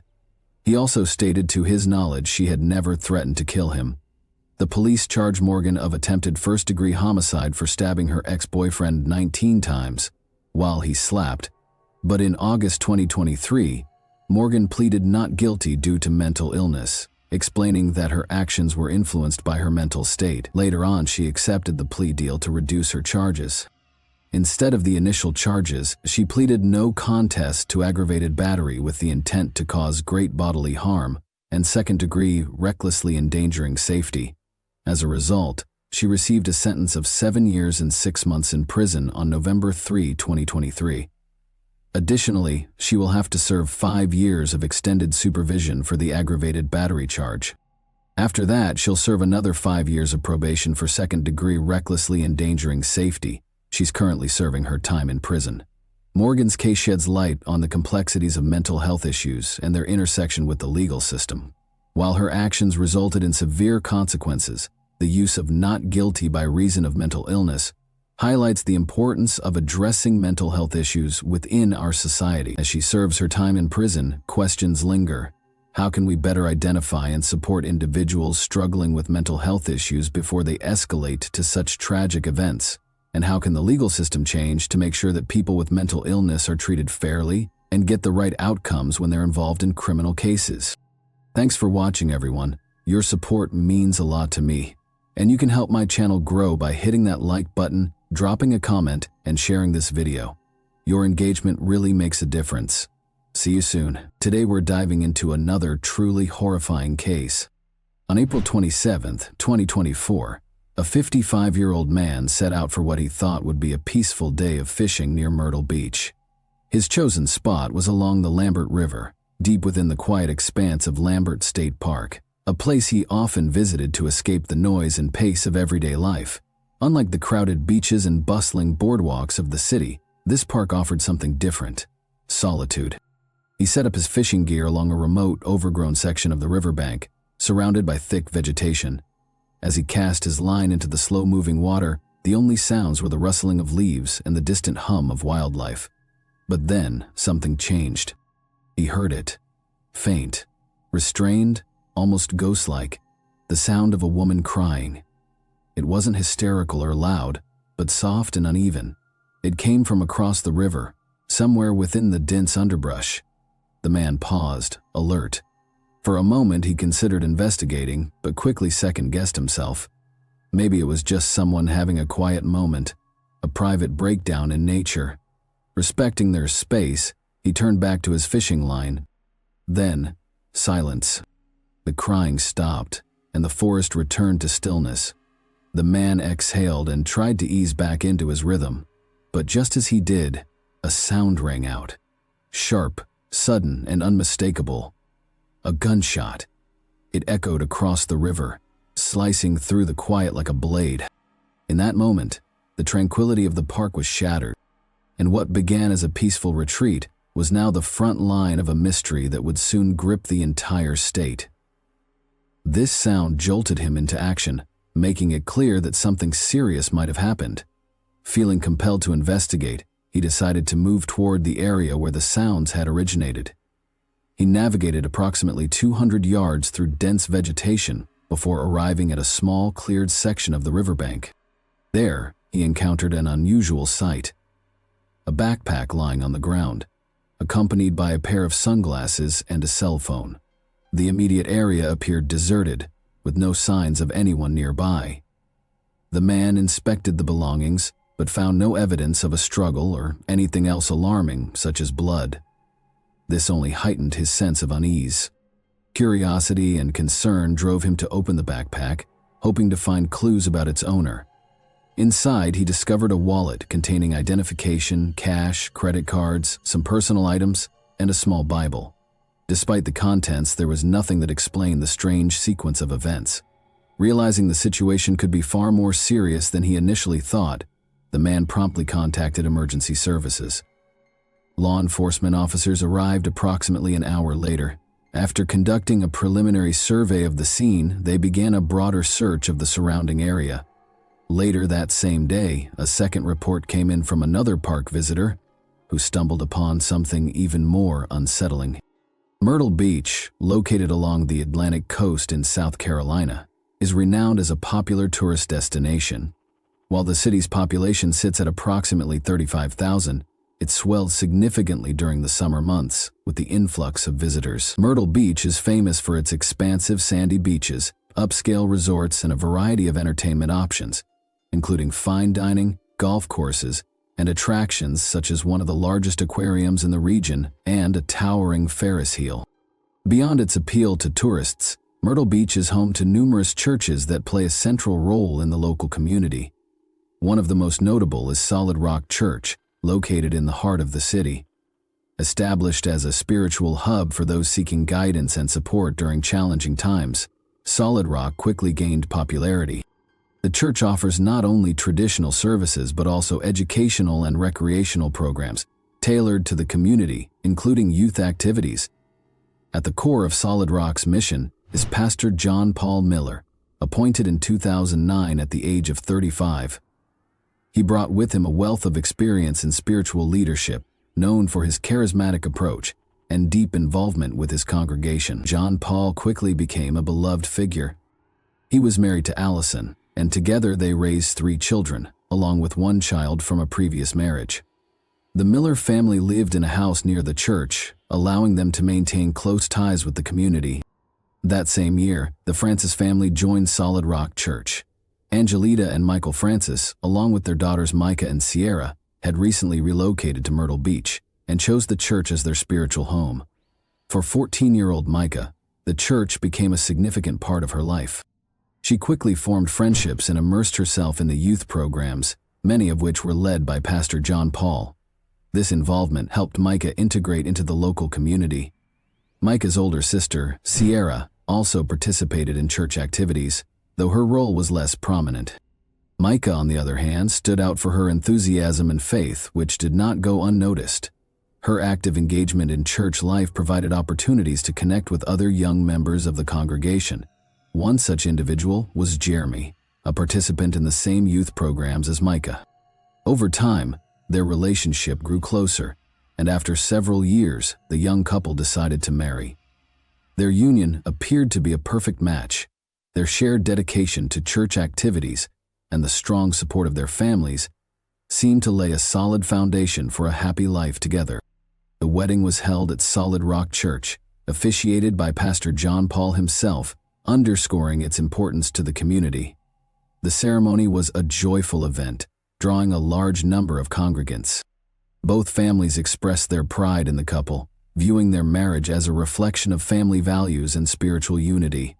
At that time, Micah and Jeremy were filled with optimism about their future, one they envisioned as centered around shared faith and mutual goals. After their wedding, Micah and Jeremy became even more deeply involved with the operations of Solid Rock Church. Micah took on administrative responsibilities, handling paperwork and coordinating events, while Jeremy focused on youth sports programs. He managed the church's flag football team and contributed to the development of other activities for teenagers. These roles allowed them to spend significant time together, which seemed like a seamless extension of their marriage. However, a few months after the wedding, the first signs of strain began to emerge in their relationship. The demands of their shared responsibilities at the church started to take a toll on Micah. Unlike the period before their marriage, when they had more time to focus on each other, their lives had become centered around work.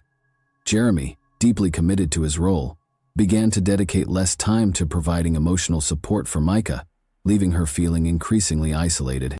Adding to the tension was Micah's growing involvement with other members of the church community, including the pastor's wife, Allison.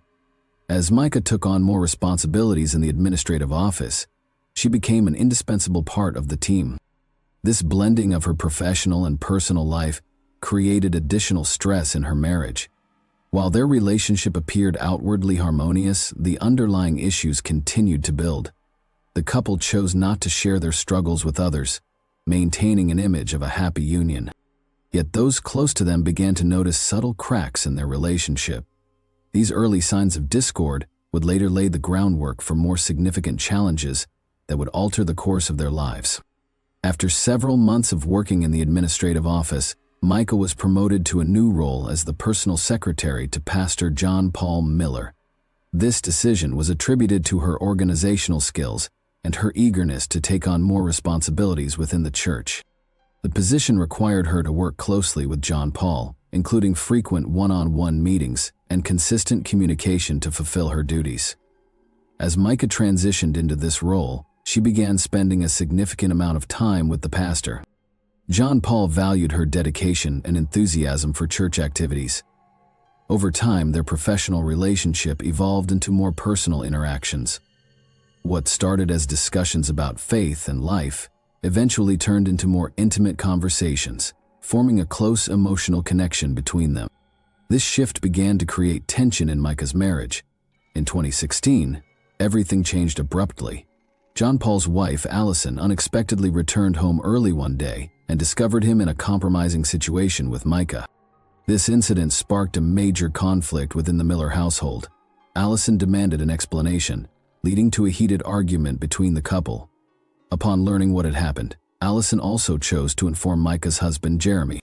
The fallout from this event had repercussions that extended beyond the two families, impacting the church community as well. While those involved agreed to keep the details private, rumors of the affair began circulating among the congregation. Church staff and others close to the families noticed changes in the behavior of both John Paul and Micah, as well as the increasing strain between them and their spouses.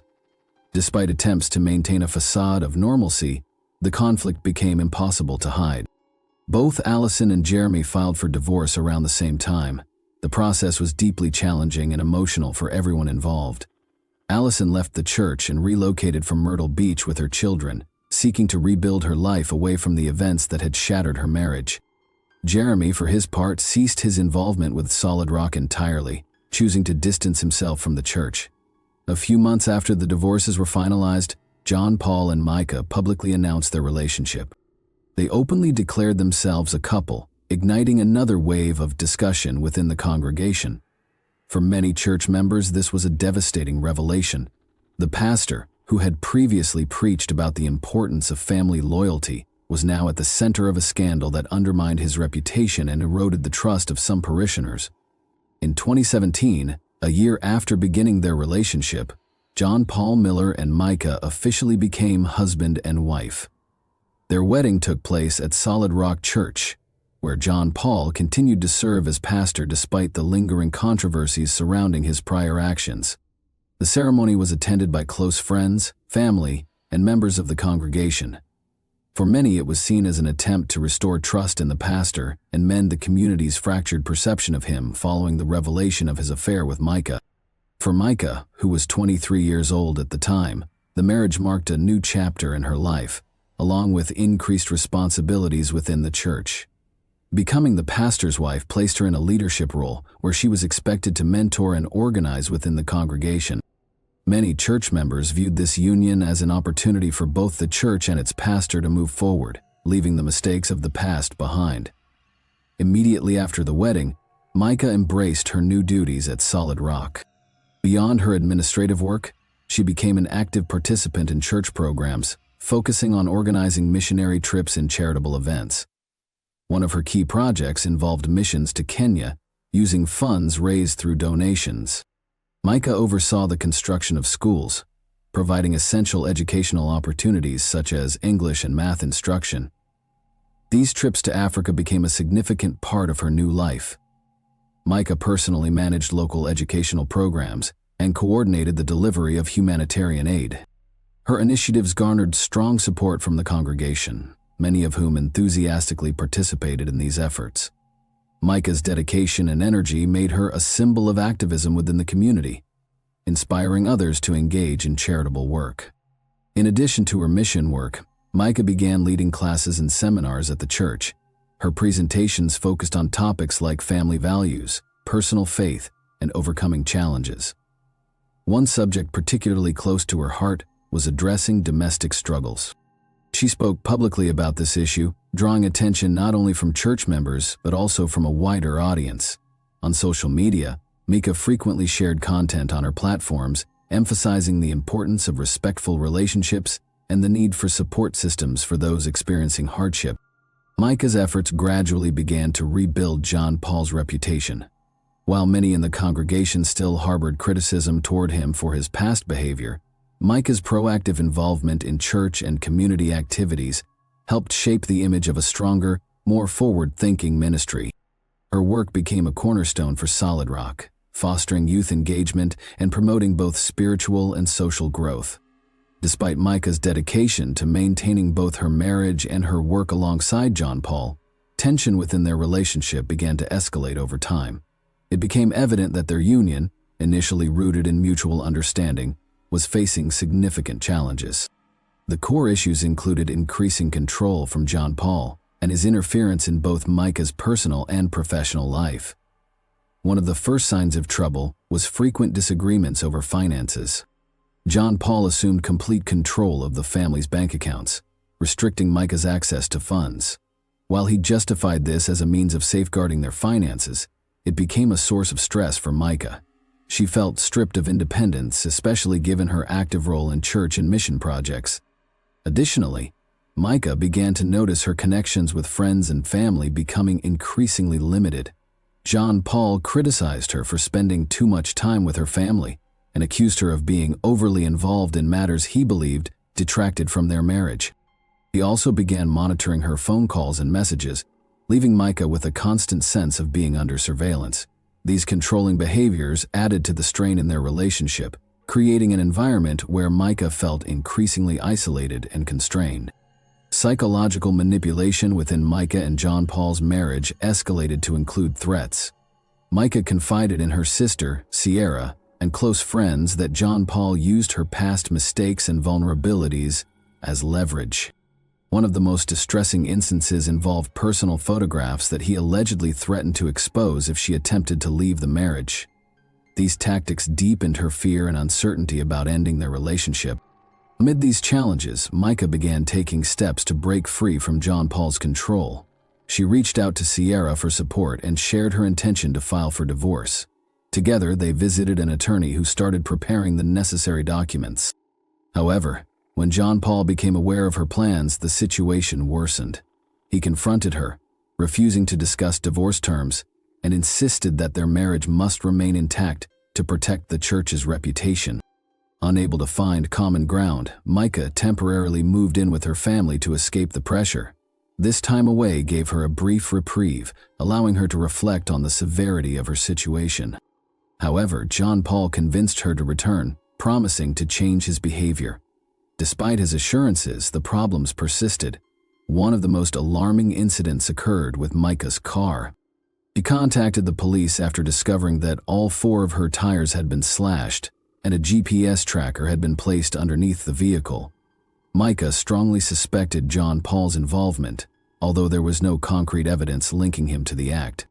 His sudden appearance at the repair shop heightened her suspicions.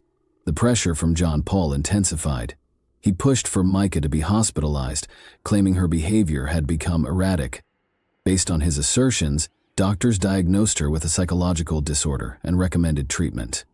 Micah, however, maintained that her recent actions were driven by a desire to reclaim her independence, not by instability. After her discharge, she filed a police report, alleging that John Paul had used her hospitalization as a means to undermine her autonomy. Micah's efforts to end the marriage faced significant obstacles. Despite support from her family and legal counsel, the divorce process was drawn out. John Paul continued to exert control over her life, leaving her in an increasingly vulnerable position. April 27, 2024, marked a turning point in this story. On that day, Micah left her home without informing her family or friends of her plans.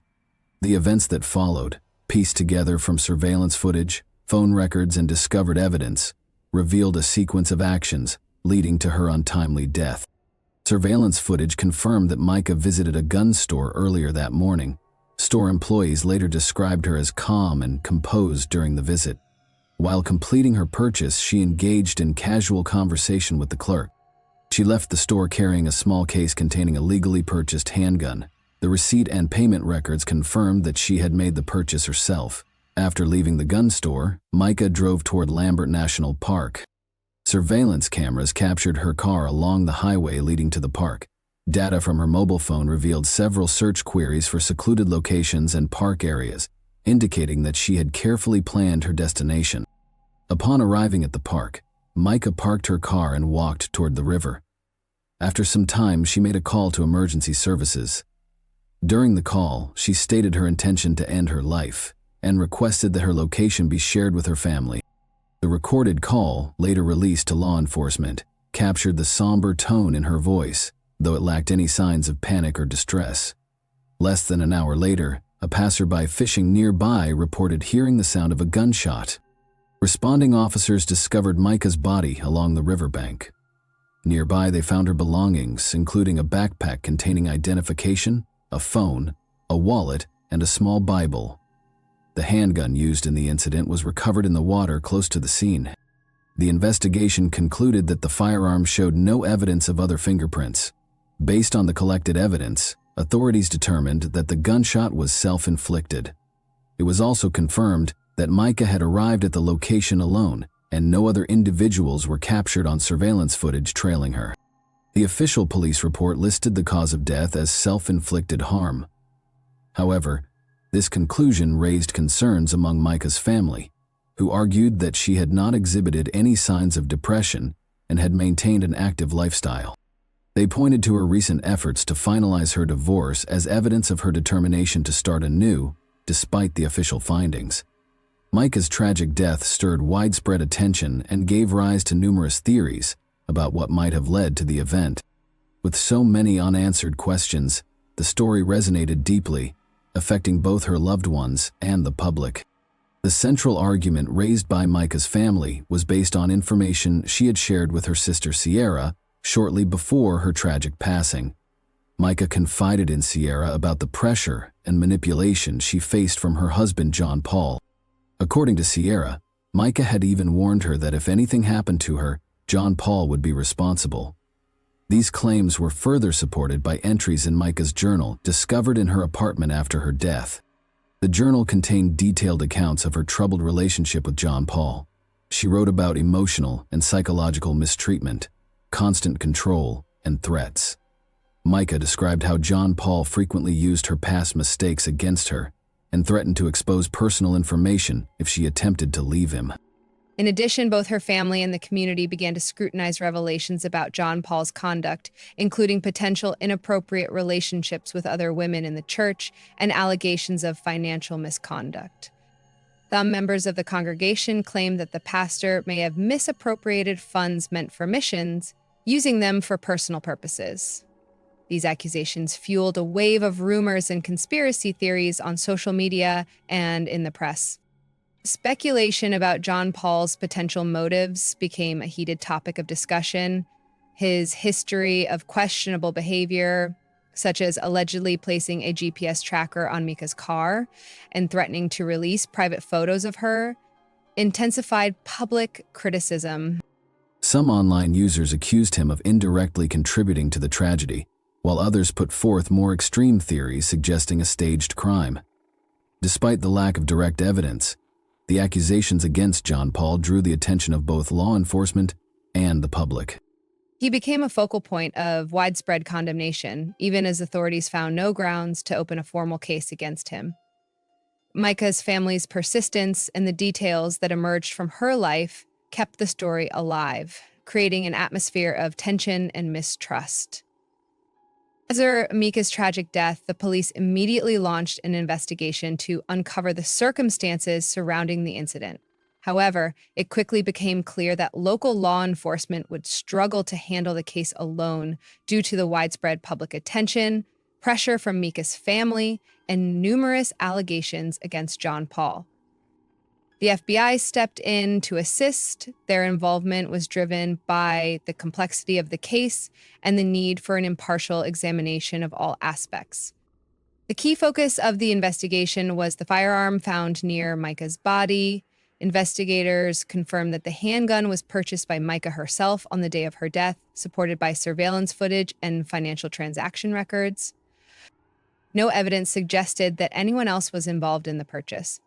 Similarly, footage from the Lambert Park parking lot showed no suspicious vehicles or individuals who might have been following or accompanying her. Despite confirming that Micah had acted alone, the investigation expanded due to public accusations against John Paul. The FBI began a thorough review of his past, including his financial activities and interactions with church members. Evidence surfaced suggesting possible financial improprieties. While no formal charges were filed, these findings heightened suspicions surrounding John Paul and prompted further inquiries. One of the most discussed aspects of the case was John Paul's potential role in contributing to Micah's deteriorating emotional state. Her family provided investigators with her journal, which detailed instances of manipulation, threats, and psychological pressure allegedly exerted by her husband. While these entries did not lead to criminal charges, they raised serious questions about whether John Paul's actions might have played a part in the tragic outcome. The investigation also explored allegations of John Paul's inappropriate relationships with other women in the church community and his overall reputation. Several witnesses came forward with claims of questionable behavior by the pastor that may have negatively impacted those around him. However, none of these accusations were substantiated with sufficient evidence to hold him accountable. As of now, John Paul remains formally uncharged, though his standing within the church community has been severely damaged. He has been removed from his pastoral role, but reportedly continues to receive payments from the church's budget. This decision has sparked mixed reactions among the congregation. Some have called for a complete severance of ties with him, while others argue that the allegations remain unproven. This tragic story has also left a lasting mark on Solid Rock Church itself. The controversy surrounding Micah's case has eroded trust in the church's leadership, leading to a significant decline in attendance and casting doubt on the effectiveness of its internal structures. Many former active members have publicly expressed their disappointment and ceased participation in church activities. By the conclusion of the investigation, many questions remained unanswered. The primary focus centered on the extent of John Paul's influence on his wife's emotional state and his potential responsibility in the events leading to her death. While law enforcement has not found sufficient grounds to press charges, the public continues to follow the case closely, debating new theories and emerging details. This story remains a deeply painful chapter for everyone involved, serving as a poignant reminder of how devastating hidden conflicts and unresolved injustices can be. Thanks for watching, everyone. Your support means a lot to me, and you can help my channel grow by hitting that like button, dropping a comment, and sharing this video. Your engagement really makes a difference. See you soon. Hey guys, today we're diving into another truly horrifying case. If you want to support my channel, make sure to subscribe and stay active. It really helps me out. I'd be super grateful for that. Let's get started. The footage you just saw wasn't fiction. It wasn't acted. It was real. These were real people, real victims caught in the grip of a monster hiding in plain sight. That monster was 36-year-old Maury Troy Travis. His crimes were so disturbing, so inhuman, that the local police chief ordered psychological counseling for any officer forced to view the evidence. The basement where he committed his atrocities became known as something closer to a torture chamber than a crime scene. Maury Travis didn't just kill, he orchestrated cruelty. He lured women into his home with cold calculation, brought them down into his basement, and subjected them to torture that defies comprehension. But how did such a seemingly quiet, respectful man carry out acts so horrific? What could drive someone like Travis to such depths of evil? And how did he manage to keep his crimes hidden in a quiet suburb? To understand the darkness behind the mask, we need to go back to the beginning. Maury Troy Travis, born on October 21, 1965, in St. Louis, Missouri, lived a life that on the surface looked painfully average. Known as Toby to those close to him, he grew up in Carr Square, a public housing complex, before his family moved to a modest home in Ferguson in 1976. He lived with his mother, Sandra Travis, and his father, Michael V. Travis. There were no signs of physical abuse, no record of early criminal behavior, just the usual growing pains of a quiet, introverted kid. He was polite, exceptionally polite. Teachers remembered him as well-mannered and soft-spoken. One neighbor recalled him mowing lawns without being asked. A teacher described him as one of the quietest students she'd ever had. For years, no one saw him as anything but a background character. Unremarkable, invisible, and easily forgotten. Even when investigators later retraced his past, interviewed old classmates and neighbors, many couldn't even remember him. He had left so little impression on the world around him until the truth of what he became finally surfaced. And when it did, it left scars not just on his victims, but on an entire city. He graduated from McClure High School in 1985 and served 2 years as an Army reservist. Following that, he worked as a medical and dental assistant. Additionally, he managed to secure employment locally with haulage companies and even volunteered at a local nursing home. Maury Travis's enrollment in Morris Brown College in 1986 at the age of 22 seemed like a positive step forward. However, it was also in this private institute in Atlanta where he encountered and formed a relationship with cocaine, sending his life into a downward spiral. His addiction quickly escalated to a severe level, costing him $300, 0 cents a day. Morris's plunge into criminal activities to support his habit swiftly brought him to the attention of law enforcement the following year. Up until that point, he had a clean record, making his sudden shift into illegal behavior quite unexpected. Rather than a gradual escalation, his actions took a surprising and abrupt turn from his prior conduct. In March 1988, during his college spring break, Maury engaged in a string of robberies that raised eyebrows. To everyone's surprise, he targeted 5 shoe stores in St. Louis within 8 days. What added an unusual twist to these crimes was his choice of weapon. Instead of a loaded firearm, he used a plastic toy gun to instill fear. This abrupt shift into criminal behavior was truly unexpected, especially given his clean record before these incidents. This is where Maury Travis took a sharp turn into criminal activity. The armed robberies he committed resulted in his initial capture. Witnesses provided the police with details about his car, leading to his arrest. The detective handling the case was taken aback, as Maury didn't fit the typical image of a criminal. Upon being apprehended, Maury claimed to have hazy memories of the crimes, attributing it to drug influence. While awaiting sentencing, he underwent a drug rehabilitation program and claimed to have successfully overcome his addiction. Despite these efforts and his clean record before this, the court had taken his actions into account during proceedings. Character references poured in support of Maury, including one from a congressman and U.S. representative. These testimonials highlighted his rehabilitation efforts, asserting that his criminal behavior was an aberration in his character. Despite this acknowledgement, Maury received a 15-year prison sentence on July 5, 1989, at the age of 23. This marked the start of his time behind bars for his criminal actions. From the outset, Maury realized that his time in prison wouldn't be easy. He attested to the inhospitable conditions, citing frequent assaults and an abundance of drugs that posed a significant threat to his rehabilitation. Having successfully addressed his dependency issues, he found himself surrounded by drugs in this challenging environment. In a desperate plea to the judge, Maury wrote a letter urging him to reconsider his sentence, pouring his heart out in the hope of a lenient outcome.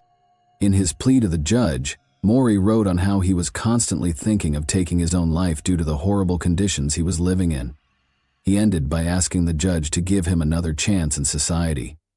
Maury was granted parole in 1994, serving only 5 years and 3 months of his sentence at the Farmington Correctional Center. His early release was primarily attributed to his exemplary behavior, although he had 13 conduct violations.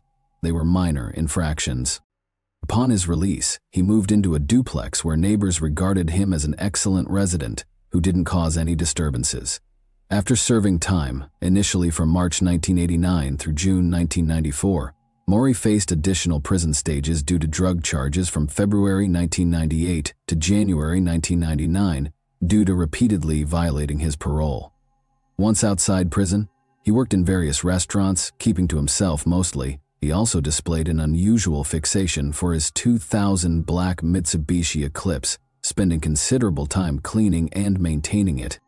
Although neighbors and classmates of Maury didn't have any suspicious information about him, March 2001 saw Maury's girlfriend leave him, and this was when bodies of women began to turn up around town. Between March 2001 and May 2002, Maury would actively pick up sex workers along the extended stretch of Broadway, known as the Stroll north of St. Louis. In fact, 4 suspected victims of Maury were later discovered in this area. It gained notoriety for its numerous crack houses and the availability of such workers.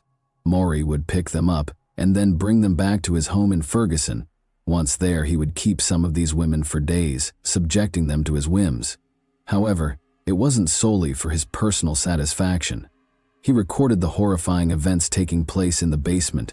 Videotapes documenting these acts were later discovered concealed within a wall. Some of the video clips showed Maury engaging in consensual but rough roleplay involving bondage with women. There were also instances when he was seen using drugs, yet he would let them go unharmed. However, in other footage, Maury could be seen indulging in much darker activities, from keeping women hostage for days in his dungeon to strangling them to death. Law enforcement initially struggled to comprehend why he chose to spare certain women while murdering others. One hypothesis suggests that the tipping point might have been when he discovered that a particular sex worker had children. It appeared that this discovery triggered a violent rage since they chose drugs over their children, although it's not confirmed. He also made them perform the most unbelievable rituals. Maury would get them to dance in white clothes. Then at times, he'd get them to wear sunglasses where the lenses were completely blacked out so they couldn't see. By doing this, he was taking power away from them completely. He would then restrain their legs with a rope and handcuff them. At times, he'd even cover their eyes with duct tape. In the footage that they found, they saw these women shackled to a wooden post with Maury verbally taunting them. He would tell them what was going to happen, or they needed to berate them as well. At times, he'd get angry because he'd find out that these women had children. He also used to criticize them, expressing aggression and violence due to their choice of drugs over their kids.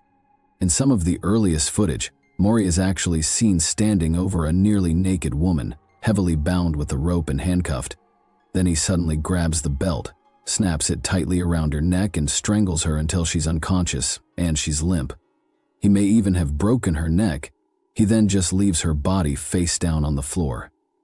It's truly horrifying to think that Maury Travis was able to carry out such horrific crimes without raising suspicion. One thing we know is Maury Travis's ability to blend into the background made him a master of disguise. His unassuming nature allowed him to operate unnoticed, making him the last person anyone would suspect of such heinous crimes. On July 31, 2000, the discovery of the first known victim, Mary Shields, 61, in East St. Louis, Illinois, began a haunting pattern in the months that followed. The tragedies escalated on March 24, 2001, when the body of Cassandra F. Walker, 19, was found in Washington Park, Illinois. Elisa Greenway, a 34-year-old caught in a seemingly hopeless cycle of addiction, was discovered deceased on April 5, 2001, in Washington Park, Illinois. Her body showed signs of strangulation with ligature marks found on her wrist and ankles. Near her body, authorities found a tire impression identified as a Bridgestone Potenza tire, which was photographed for further analysis. Not long after, on May 15, 2001, Teresa Wilson, 36, was discovered in West Alton, Missouri. May 30, 2001, marked the discovery of Betty James, 46, in St. Louis, with an evident tire impression distinct from earlier scenes. The St. Louis Police Department strongly believed that all these murders were the work of the same individual, as the crimes were executed in a similar manner. By June 29, 2001, Verona Thompson, 36, was found in West Alton, Missouri. Following this, on August 25, 2001, Devon Cruz, 50, was discovered in East St. Louis, Illinois. The haunting silence after October 8, 2001, when Brenda Beasley, age 33, was found dead in East St. Louis, Illinois, raised speculation. Authorities speculated 3 possible scenarios. Either the perpetrator was in custody, had passed away, or had relocated from the area. However, the unsettling quiet broke as the year changed. The cycle resumed, claiming 4 lives. The first unidentified victim was found on January 30, 2002. Another unidentified victim was found near Mascoutah, Illinois on March 11, 2002. The next unidentified victim was discovered in Columbia, Illinois on March 28, 2002. And the final unidentified victim was reported in West Alton, Missouri On May 25, 2002, each day marked a sorrowful moment, revealing a frightening pattern.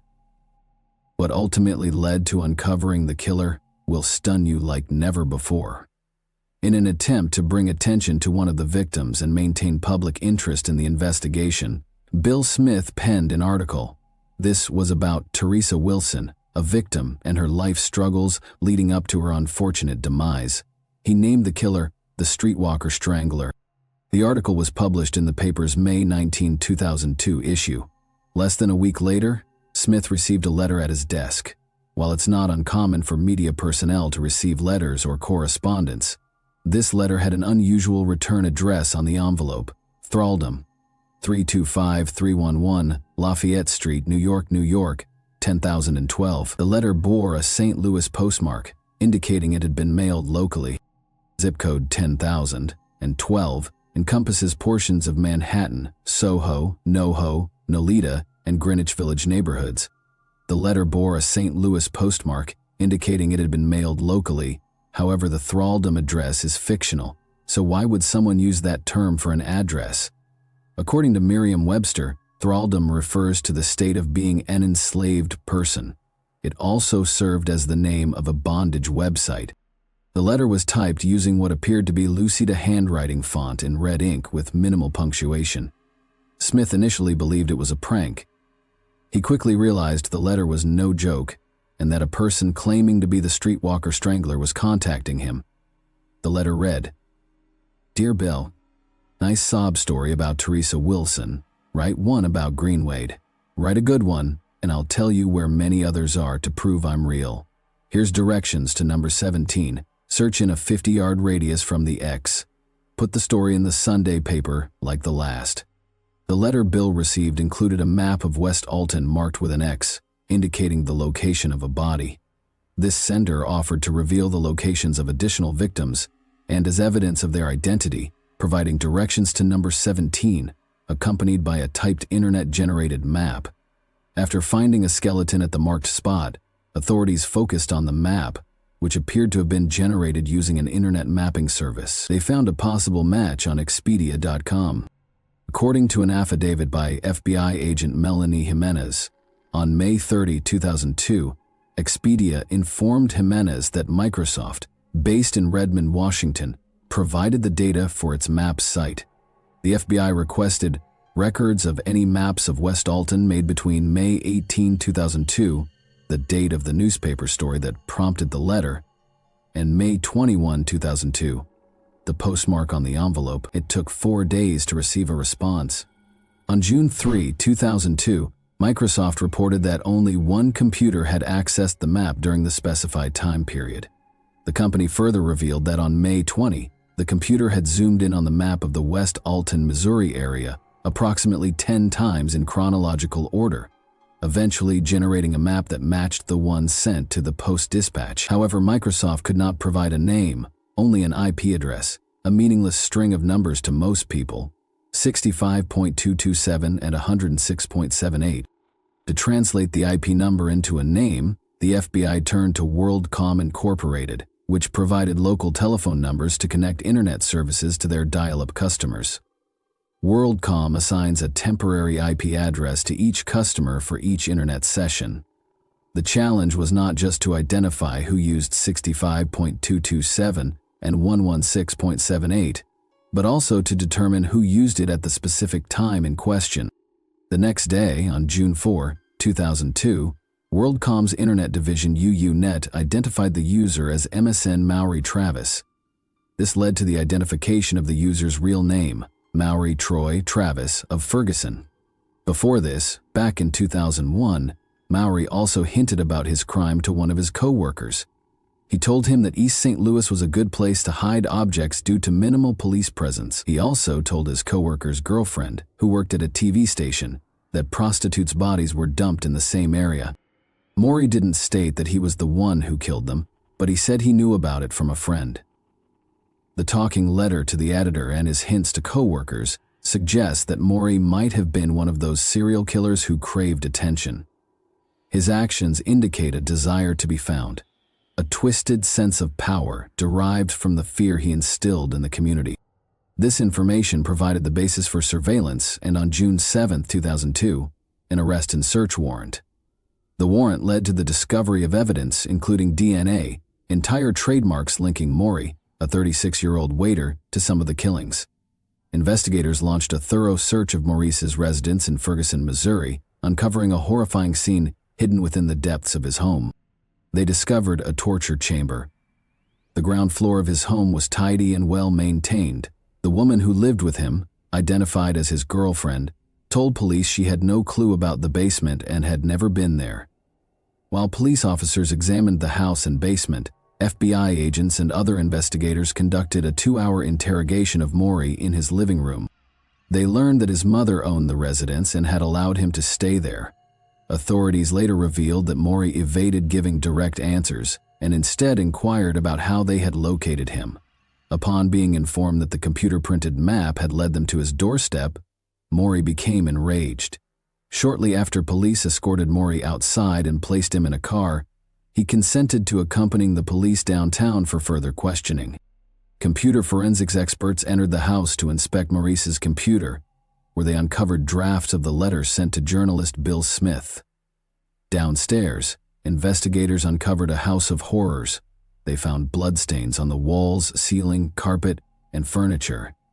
Within this, they discovered chilling torture instruments, a menacing stun gun, and newspaper clippings documenting his heinous crimes. But the most disturbing discovery was yet to come: videotapes capturing Maury's unspeakable acts of violence, subjecting his victims to horrific acts. The evidence from this torture chamber, coupled with DNA analysis, suggested that he committed the murders of between 12 and 20 women. He had been preying on vulnerable individuals, many of whom were drug addicts and sex workers in the states of Missouri and Illinois. Between 2002, Travis asked for a soda during questioning. Later, the can he drank from was sent to the lab for testing. DNA swabs were taken from the area near the opening of the can for epithelial cells in Travis's saliva, which could be used for DNA testing.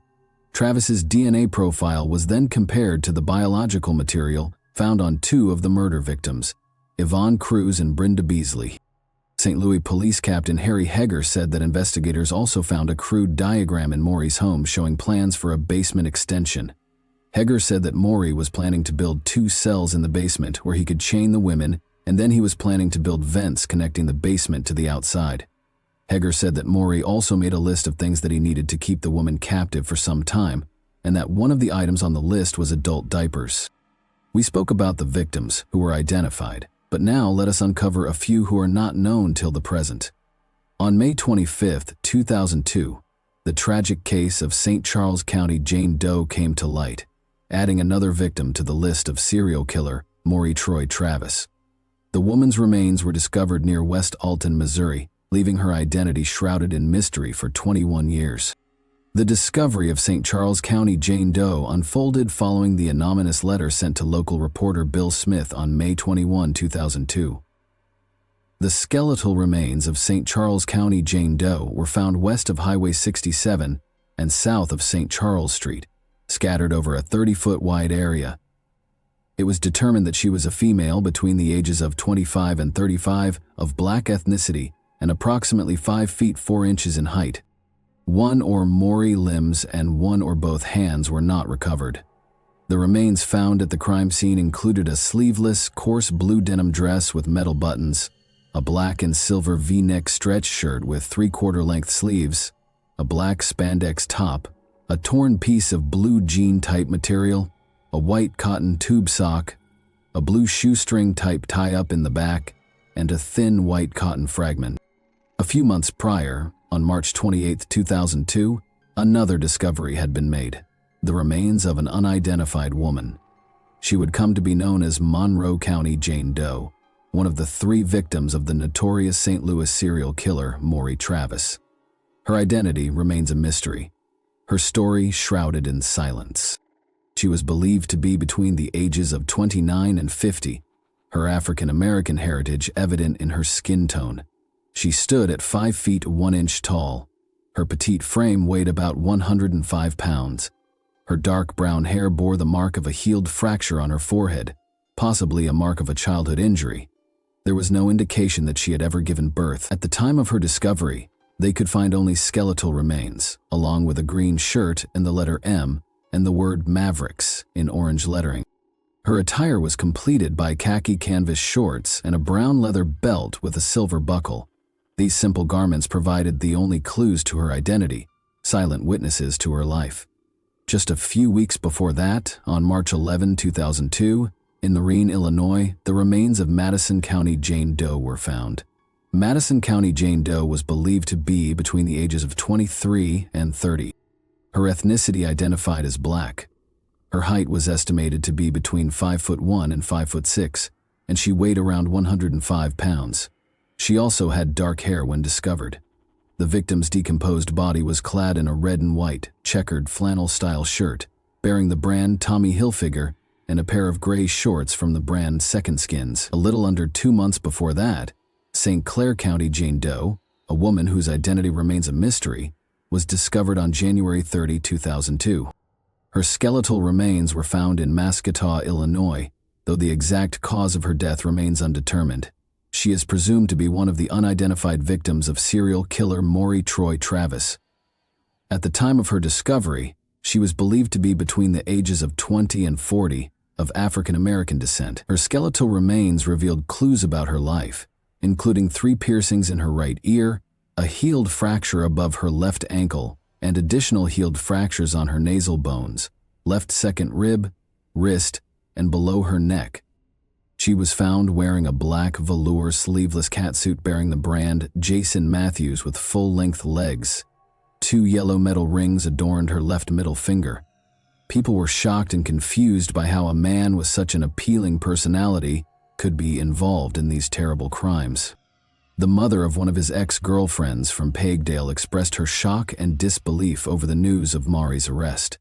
Her daughter had dated him back in 2001, and she described him as a perfect gentleman who always seemed happy and laid back.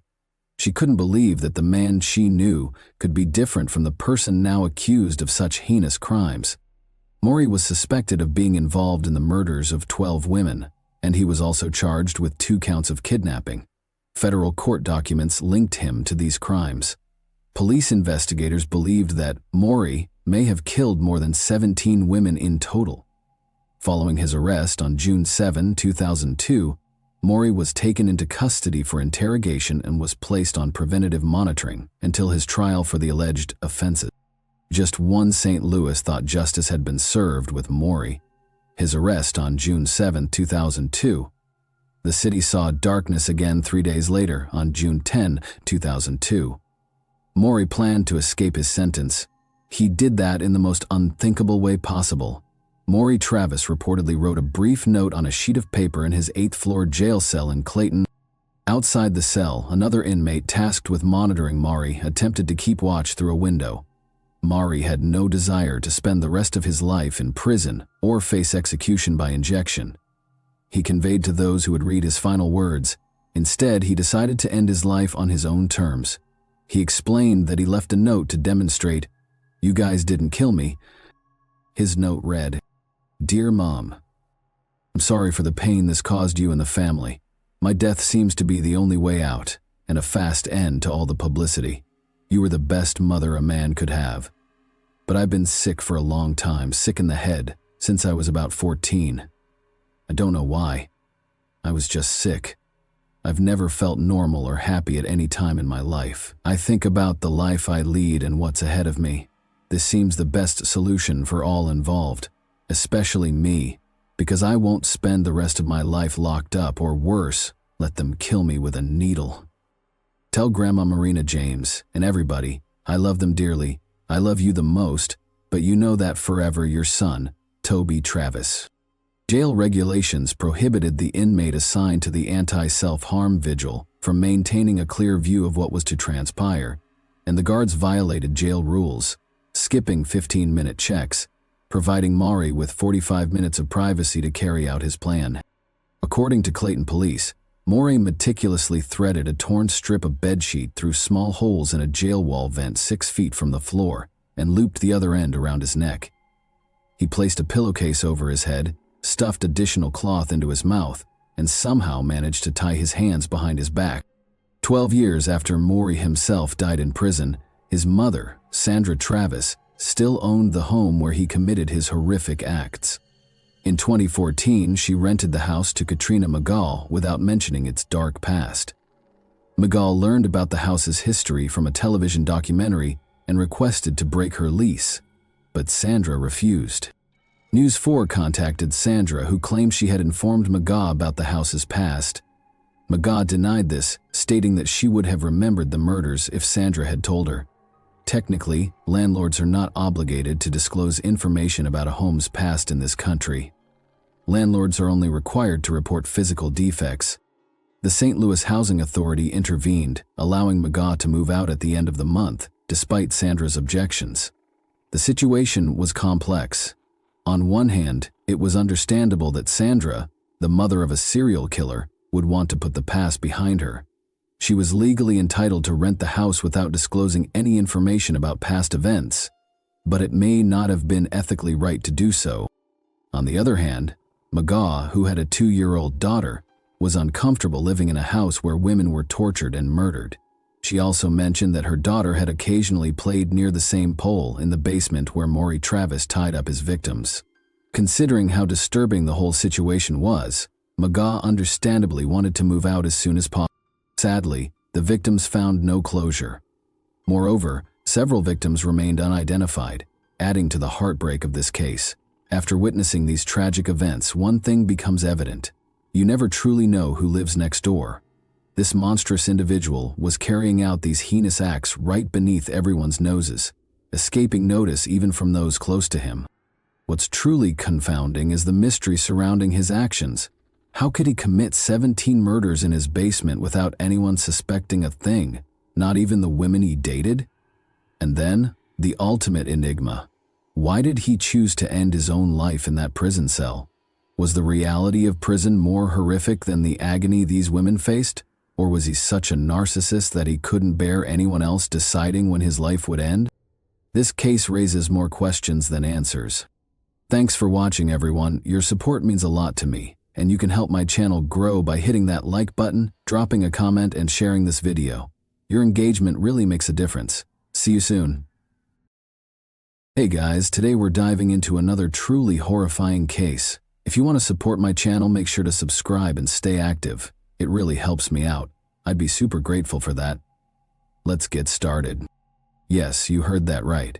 A teenage boy not only murdered his parents, but lived with their corpses for days, and then spoke openly about wanting to assassinate President Trump, all of it fueled by a twisted, radical ideology rooted in white supremacy.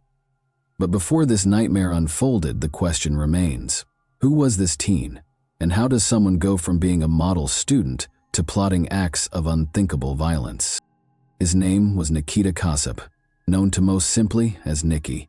Just 17 years old, Nicky was a high school student living in the quiet, peaceful suburbs of Waukesha, Wisconsin.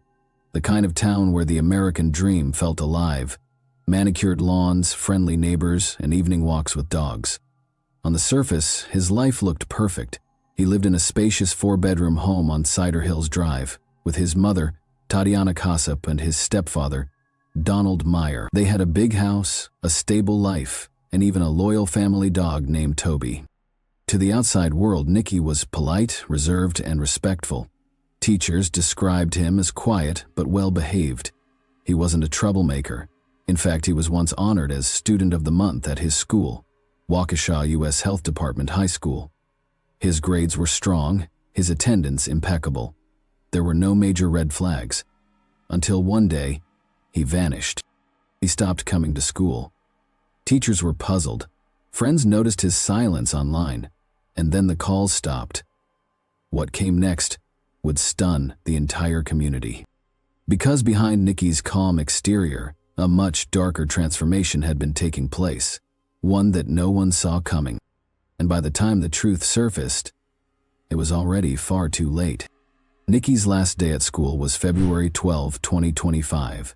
At first, no one thought much of it. Kids get sick, families go on sudden trips. But as the days passed, concern grew. Weeks went by and still no sign of Nicky or his parents. The school received one email claiming Nicky was sick, but something about it felt off. The email couldn't be verified. Then things got even stranger. On the morning of February 28, Judith Meyer, Donald's mother, called in for a welfare check. She hadn't heard from her son in weeks, and she was worried. Around the same time, a school resource officer at Nikki's high school also contacted police, making 2 separate welfare check requests in just 5 minutes. That was enough for the Waukesha police to act now. Officers arrived at the house on Cider Hills Drive at approximately 10:11 that morning. They knocked on the door, but there was no answer. They walked the perimeter and still nothing. So they turned to the area's automated license plate recognition system, cameras that scan and record vehicle activity. And what they found raised even more questions. Donald's black 2018 Volkswagen Atlas Cross Sport hadn't been seen since February 23. Tatiana's white 2019 BMW was last seen way back on February 11, the very same day Nikki stopped going to school. Because of this discovery, alarm bells were now fully ringing. Police then contacted Donald's employer. His manager told them that Donald had been texting in sick between February 13 and February 25, claiming he wasn't well enough to speak on the phone. He said he'd be back at work by March 3, but the manager noted something chilling. Those messages were completely out of character. Donald was reliable and communicative, so for him to go completely dark like that was bizarre and deeply troubling. At 1:52 in the afternoon, after hours of silence and unanswered questions, police forced entry into the home. What they discovered was every officer's nightmare. The moment they stepped inside, the unmistakable odor of human decomposition hit them. In the hallway near the kitchen, hidden under a pile of blankets and clothes, was the body of Tatiana Kassup. She had been shot 3 times, twice in the stomach, once in the neck. She was just 35 years old. Officers immediately exited the scene to obtain a search warrant. When they re-entered at 5 o'clock that evening, they found Donald Meyer's body in the first-floor office, a single bullet wound to the back of the head. Execution style. He was 51. But Nikki, 17-year-old Nikki, and the family dog, Toby, were gone. Now it's safe to say that the house was a mess.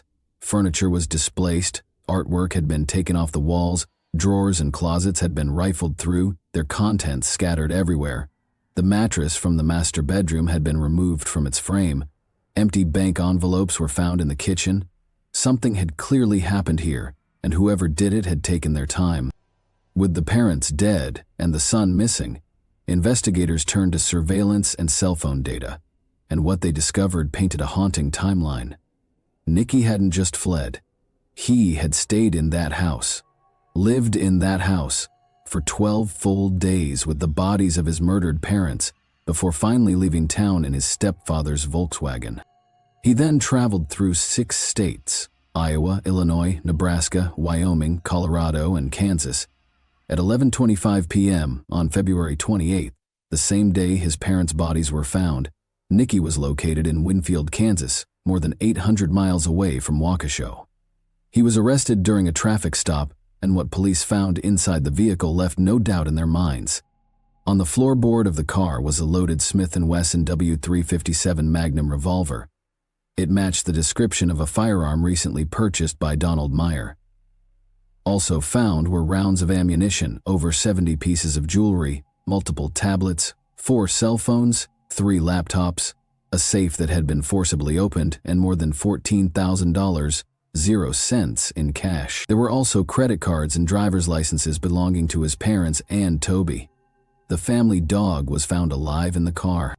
After piecing together the evidence, authorities concluded that Tatiana and Donald had most likely been killed on February 11th, 17 days before their bodies were discovered. Nikki had lived with the bodies for nearly 2 weeks before taking off with their car, cash, valuables, and even the dog. He was charged with 2 counts of first-degree intentional homicide, 2 counts of hiding a corpse, 2 counts of theft, operating a motor vehicle without the owner's consent, and 2 counts of identity theft. Now here's where it gets even more chilling. This wasn't just a sudden outburst or a fight gone wrong. Prosecutors believe Nikita had been planning the murders for months. And he wasn't planning alone. According to court documents and witness testimony, Nikita had been messaging with someone in Russian through the app Telegram, a platform often used by extremists because it's encrypted and harder to trace. One of his classmates, only identified as Witness A, told authorities that Nikita said he had been talking to a man on Telegram and that the two of them were working together to overthrow the U.S. Nikita even said they had plans to assassinate President Donald Trump. That's not just disturbing, it's terrifying. Now, when Nikita was arrested, we mentioned earlier that the police found valuable items in his car that pointed directly to him being the killer.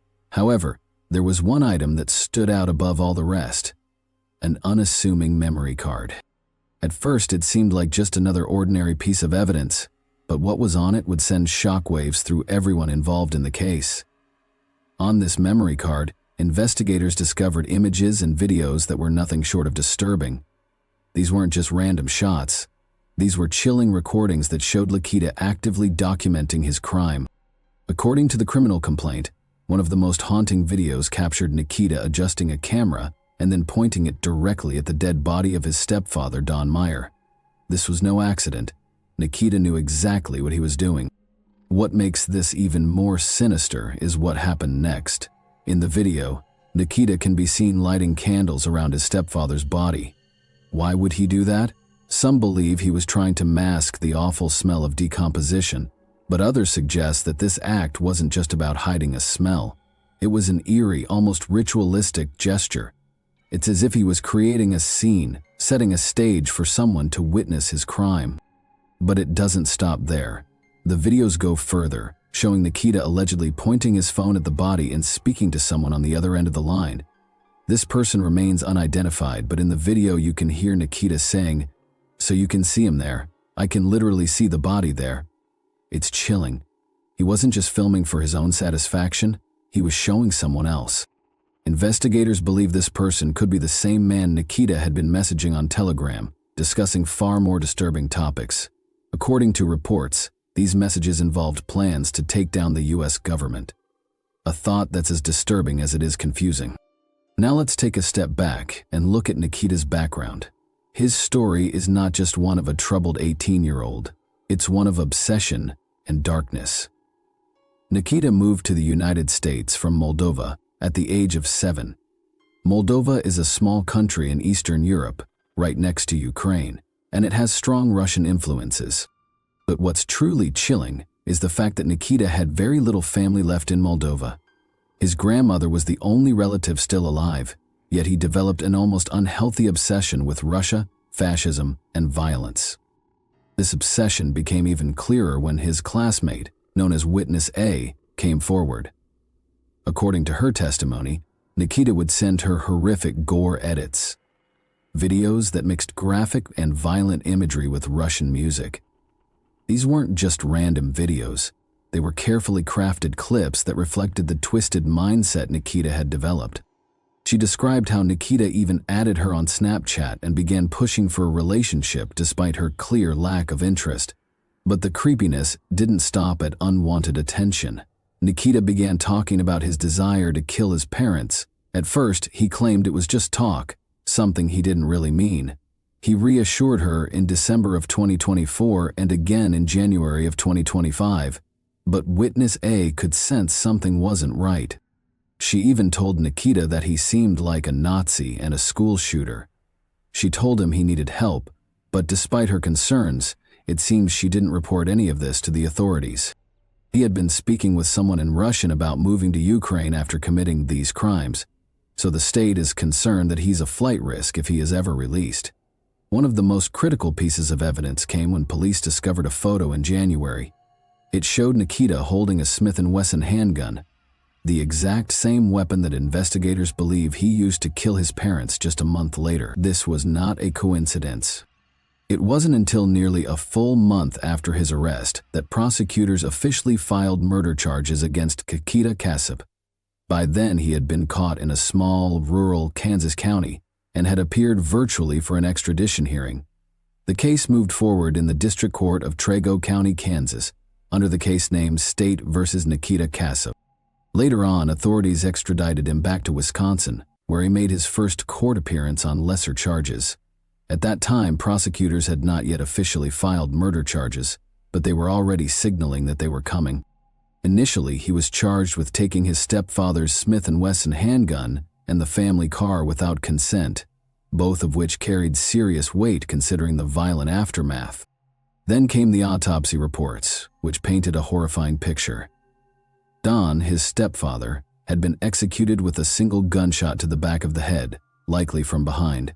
His mother, Tatiana, suffered 3 gunshot wounds, one at close range to the neck, and 2 others that were non-fatal. This detail suggested a chaotic and possibly prolonged encounter, raising more questions about motive, planning, and intent. It wasn't just a tragic event, it was a calculated act of violence.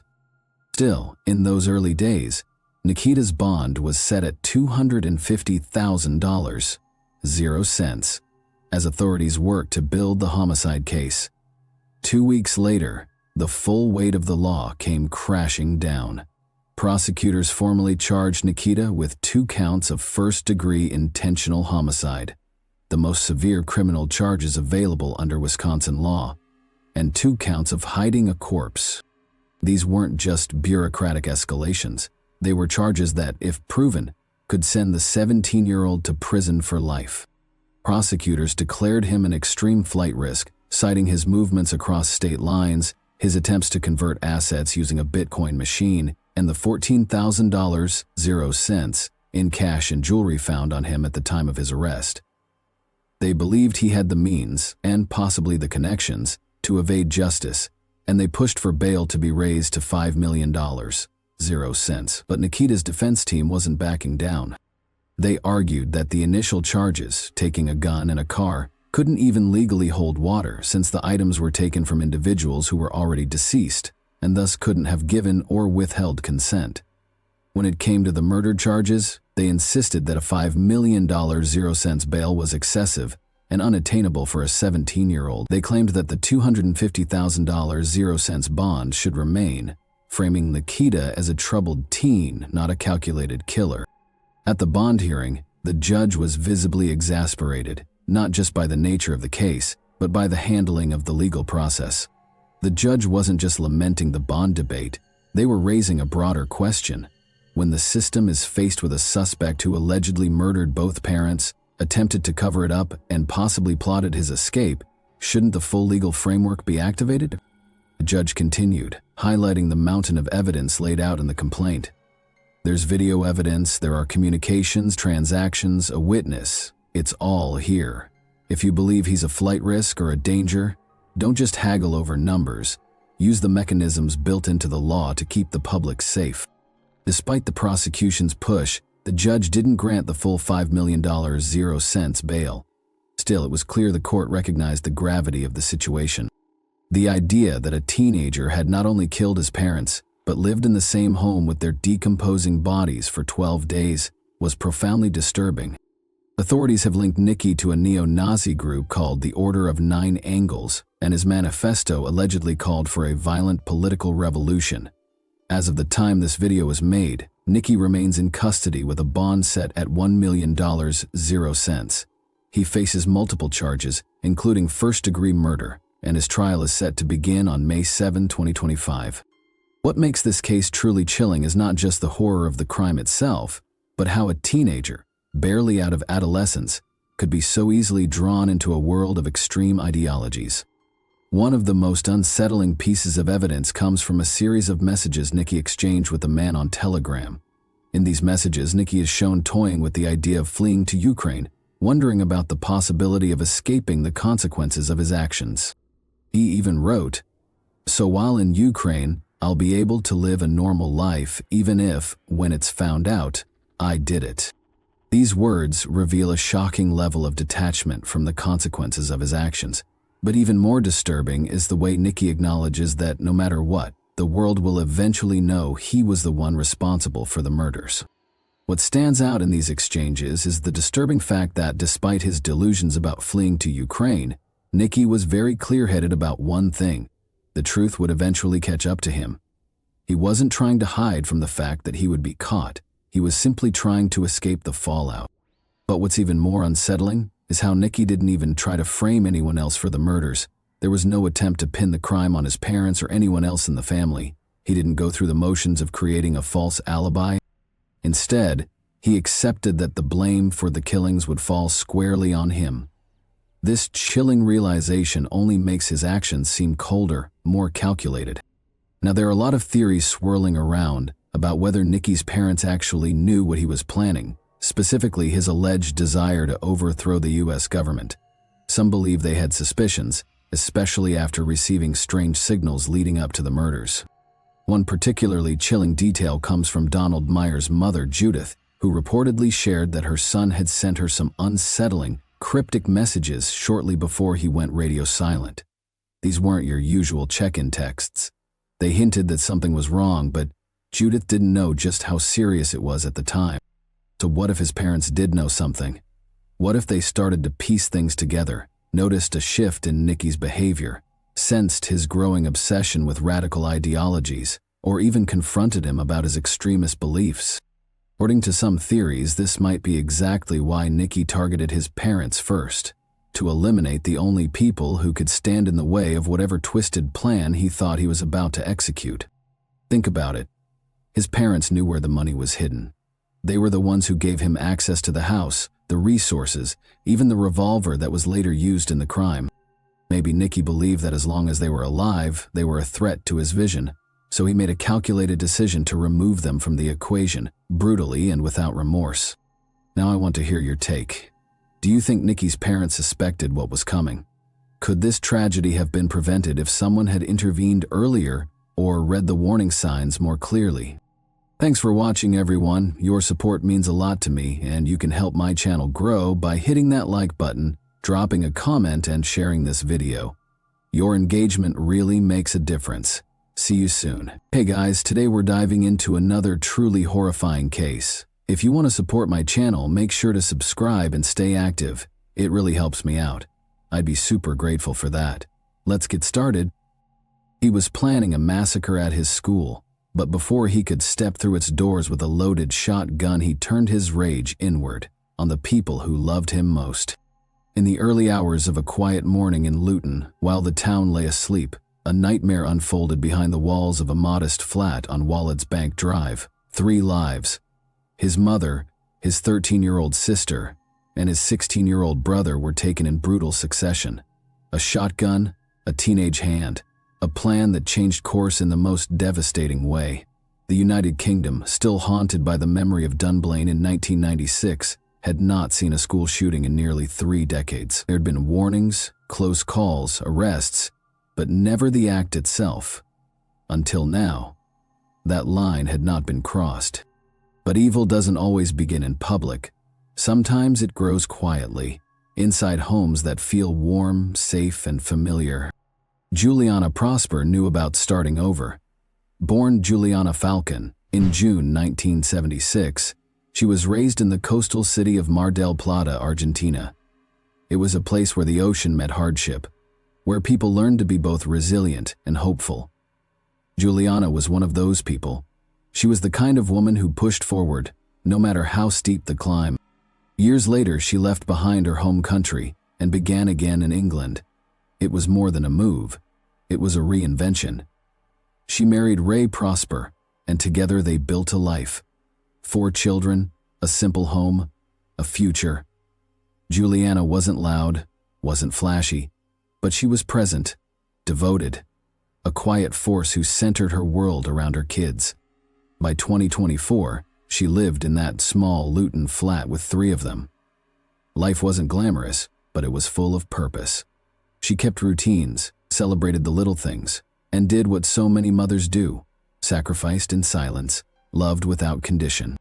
What she couldn't see, what no one could have seen, was what was growing beneath the surface.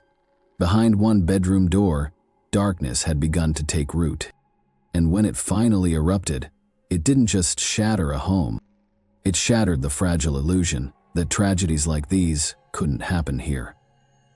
Not in the UK. Not again. Not until now.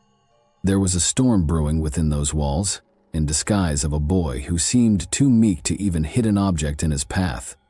Nicholas Prosper was the kind of boy who didn't just fade into the background. he clung to it.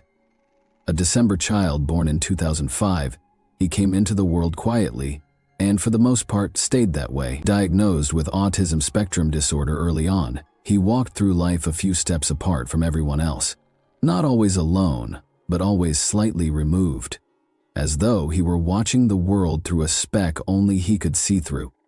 In his younger years, he had friends, not many, but enough to keep him anchored. He wasn't a troublemaker, not in the traditional sense. He was geeky, they said, soft-spoken, obsessive about computers, the kind of kid who could disappear into a screen for hours and still not feel like he'd scratched the surface. Teachers remembered him as bright, even promising. But what they couldn't see, or maybe chose not to see, was the slow erosion happening beneath the surface.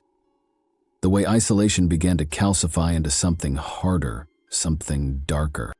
By the time he reached his late teens, that gentle geekiness had twisted into something far more unpredictable. He stopped trying to connect. The friend group dissolved. The screen stopped being a sanctuary and became something else entirely. A tunnel with only darkness at the end, only reflections of death, hatred, and perversion. He spiraled down corners of the internet where empathy dies, where violence is glorified and human suffering is cataloged like some kind of collectible. At some point, he was banned from one such site, a morbid database where real death was archived and dissected like entertainment. But even there, even in that graveyard of humanity, Nicholas had crossed a line. He made comments in support of pedophilia, vile and unfiltered, as though empathy had been surgically removed from his vocabulary. He wasn't just watching the darkness, he was absorbing it, he was becoming it. And no one knew just how far that darkness had sunk, how deeply it had planted itself in his bones, how it was growing, feeding, waiting. Because Nicholas Prosper wasn't just withdrawing from the world, he was preparing for war. By the time September's Friday the 13th crept into the calendar, the plan had matured into something monstrous, no longer a passing thought or a twisted fantasy confined to the corners of a screen, but an intention, rehearsed in silence and fed with obsession. Nicholas Prosper had immersed himself so deeply in the world of school shootings that his fascination had eroded whatever boundary there might have been between watching and committing. His mind was absorbed in the details of Sandy Hook, the timelines, the methods, the body count. Not from a place of grief or horror, but from an ambition to create something even more devastating. A spectacle of violence that would end with him turning the weapon on himself, leaving behind a trail of bodies and questions that would never quite be answered. His choice of targets spoke volumes about his mindset. He didn't pick his old primary school because he had suffered there, or because of some open wound from childhood. He picked it because he knew its insides. The security system, the classroom layout, the way the corridors turned, like someone choosing the most familiar battlefield for the most calculated slaughter. There was no emotional trigger, no personal vendetta, only cold strategic advantage. When he tried to acquire a firearm in August, the attempt failed. But rather than derail his plan, the setback only seemed to strengthen his focus. He had already been preparing for over a year, building the idea piece by piece in his mind, layering it with research, false starts, and obsessive planning. A delay didn't shake him. It gave him more time to refine the vision. On 12 September, just hours before he would destroy his family, Nicholas finally secured the weapon. He purchased a double-barreled shotgun and 100 cartridges for £650 sterling, 0 pence, from a local dealer, using a forged firearms license that mimicked the real thing with disturbing accuracy. He had spent time studying every element of a UK license, the paper's weight, the seals, the placement of the official signatures, and had replicated it with extreme meticulousness.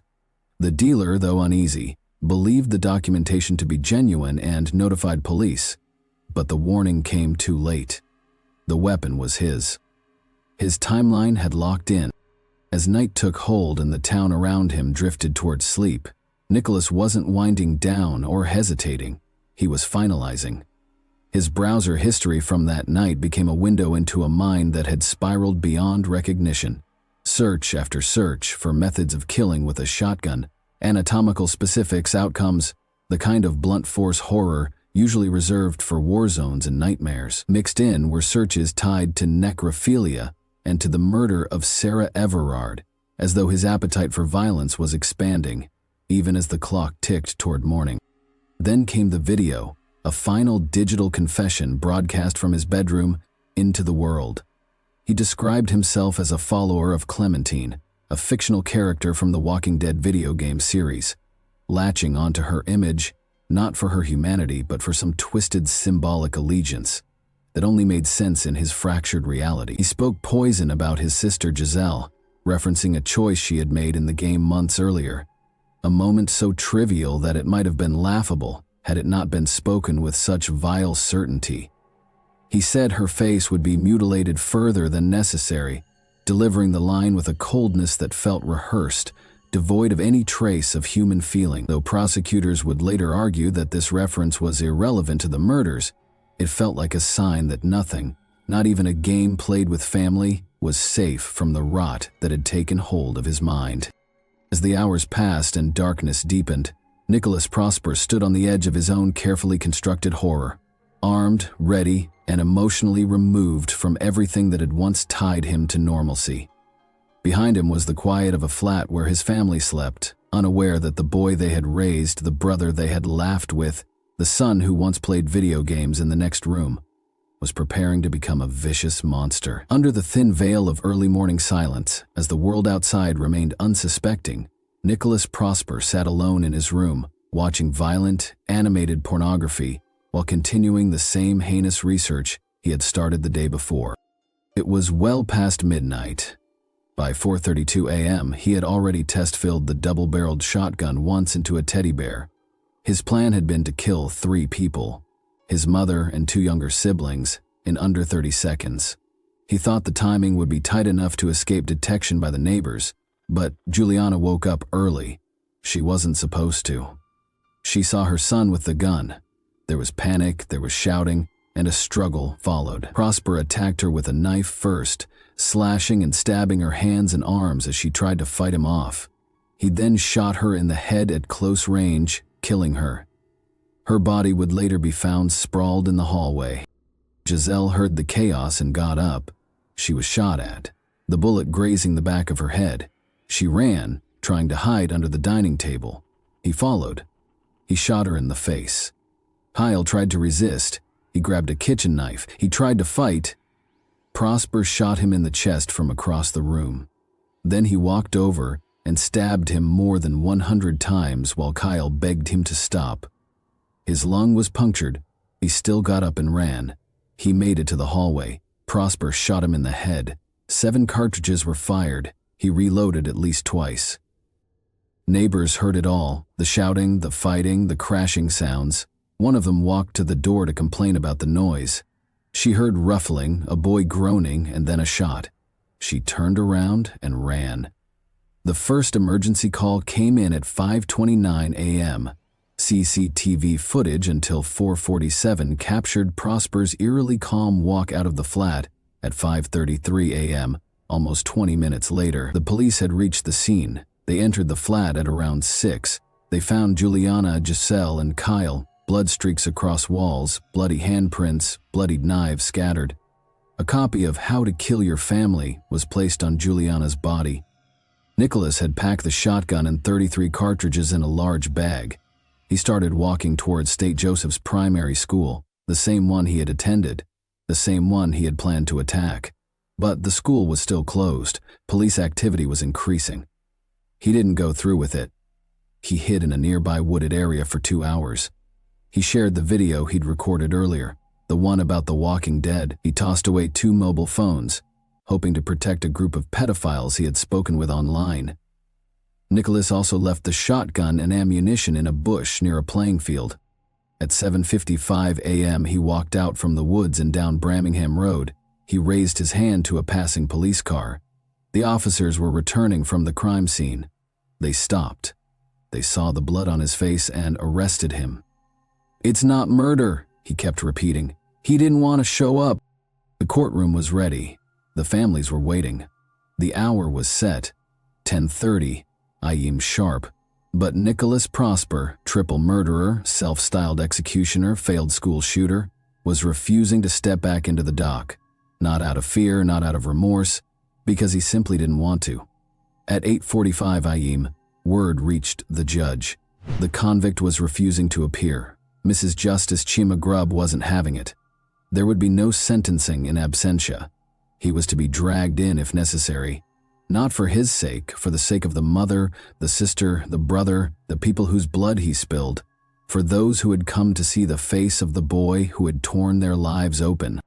"You do not want to be here," she said from the bench, "but it is not your choice."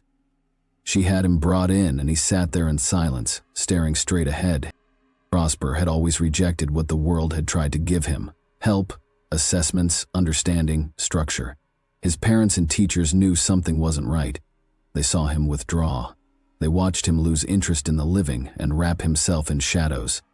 They had begged for an evaluation, reached out to child mental health services, tried to get him diagnosed for autism spectrum disorder.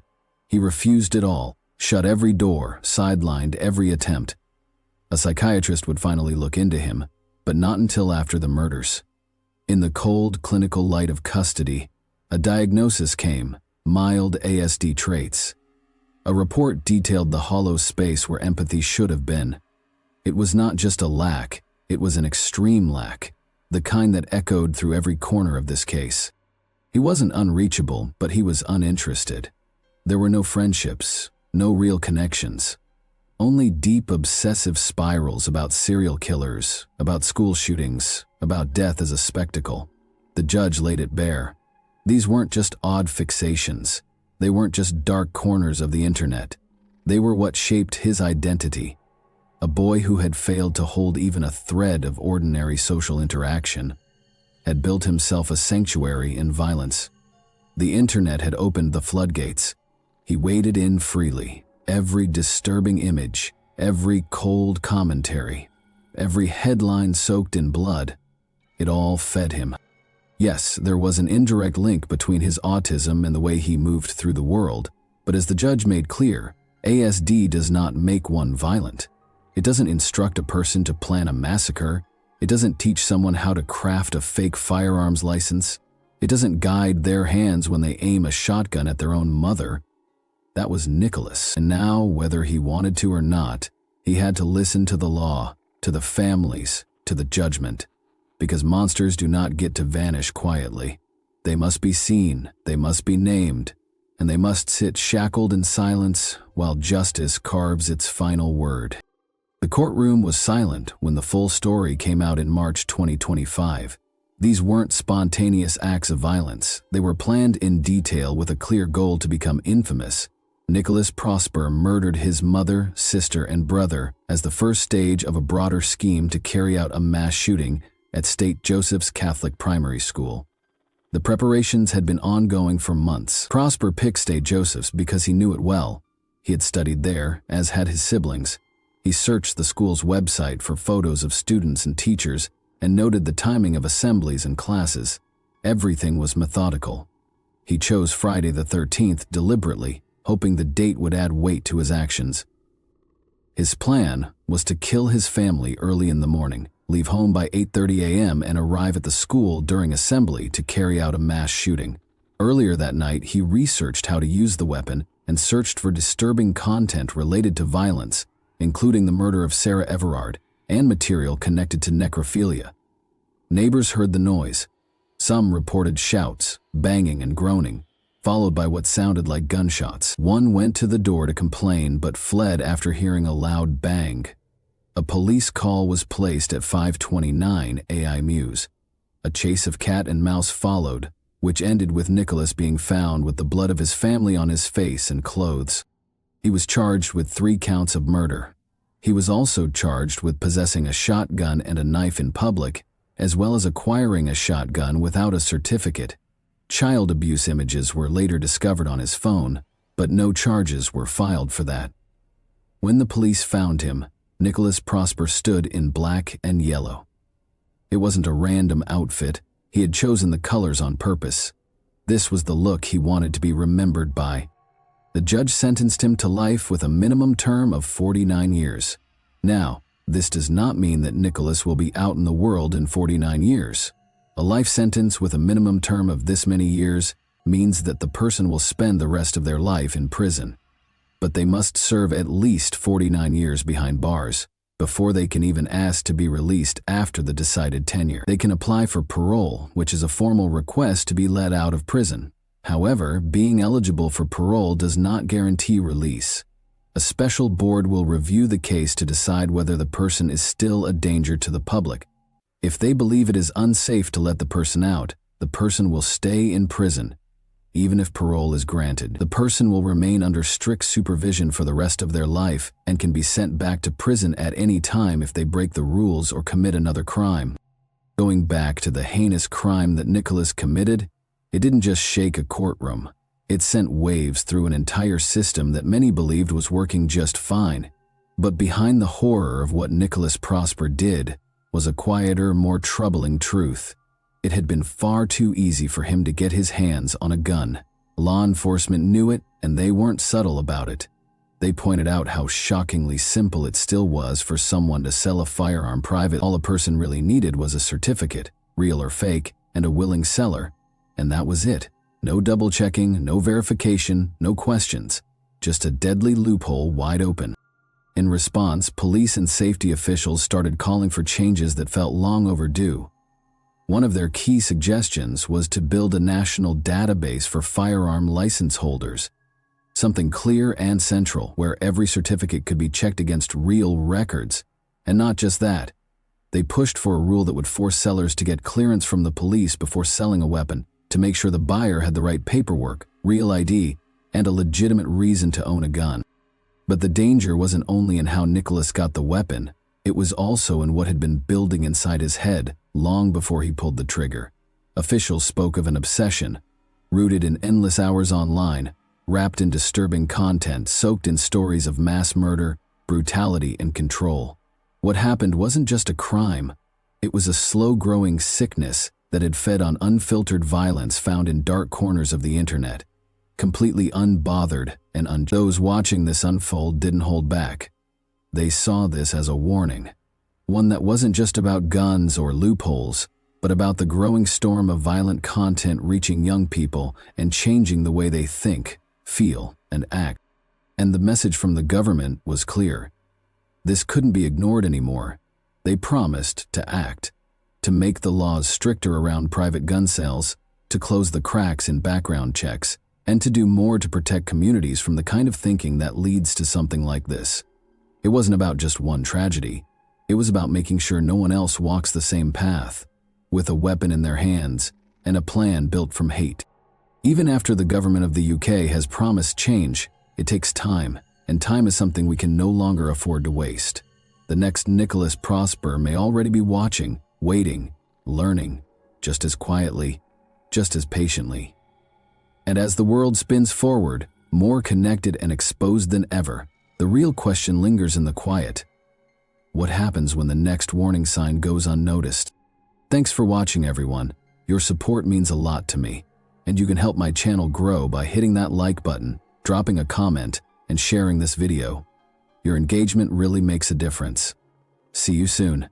Hey guys, today we're diving into another truly horrifying case.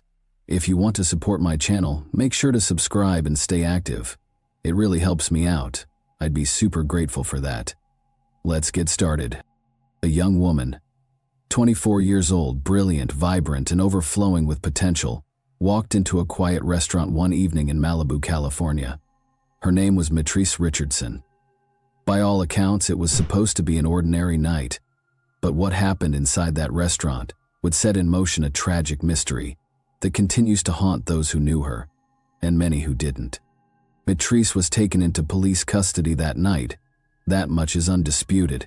But just a few hours later, in the early morning hours, she was released from the Lost Hills Sheriff's Station, alone, no phone, no money, no transportation, into the cold darkness of the Santa Monica Mountains. She vanished that night, without a trace. For months, her name echoed through news reports, whispered in homes, shouted in protests, and carried in the prayers of a grieving family. Theories swirled, Conflicting reports emerged, yet no clear answers surfaced. And when her remains were finally discovered nearly a year later, deep in a rugged canyon, the questions only grew darker.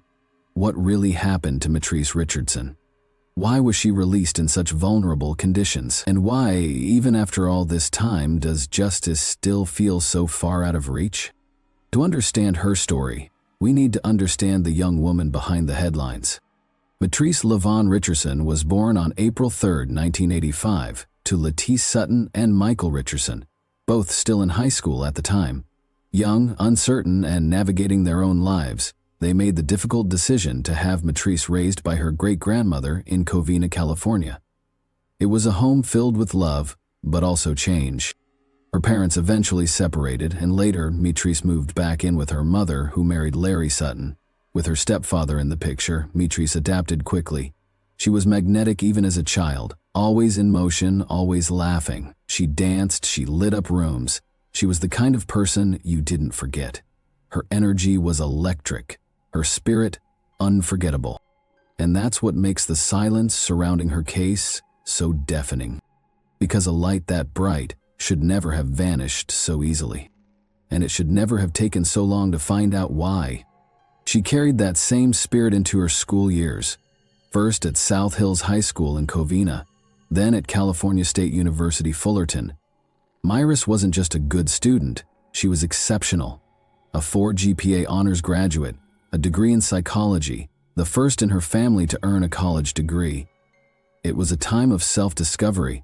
While navigating the demands of school, she also embraced her identity, coming out as a lesbian to her family, who supported her fully. She had ambition, dreams of graduate school, a future she was still shaping. After graduating in 2008, she took on multiple roles. She worked as a store clerk, danced at an LGBTQ+ club, and interned with Dr. Rhonda Hampton, a psychologist who saw something bright in Mitrice, but also something troubling, because even with all her success, something was off. Mitrice's behavior began to shift in ways that unsettled those closest to her. Friends noticed her moods changing. Social media posts became strange, disjointed rants that didn't sound like the Mitrice they knew. Dr. Hampton would later recall moments during her internship that raised concern. Moments that hinted at a struggle happening beneath the surface. By 2009, Mitrice had moved back in with her great-grandmother, now 91 years old. It was a quiet home, a place of stability, a relationship built on mutual care. Mitrice was a companion to her great-grandmother, offering support, company, and in return, she had a place to stay. As she figured out her next steps, she had her whole life ahead of her. And yet something was coming, a shift, a single night, that would unravel everything. Her story changed on the night of September 16, 2009. The Pacific Coast Highway stretched along the cliffs of Malibu, quiet except for the occasional car passing by. The night was still, but something about it felt unsettling. Mitrice wasn't familiar with Malibu. She knew Covina, where she grew up. She knew Fullerton, where she had excelled in her psychology studies. She knew Long Beach, where she worked Friday nights dancing under neon lights. She knew South LA, where her father lived, and the quiet streets near 118th and Central, where she stayed with her great-grandmother. But Malibu? It wasn't her world. Then she saw it, a sign glowing in soft blue letters, Jeffrey's, located below Point Dume. Jeffrey's was a high-end restaurant known for its ocean views and exclusive diners. Mitrice pulled into the parking lot. She turned off the engine and sat there for a moment. The valet approached, expecting her to hand over her keys, but something was off.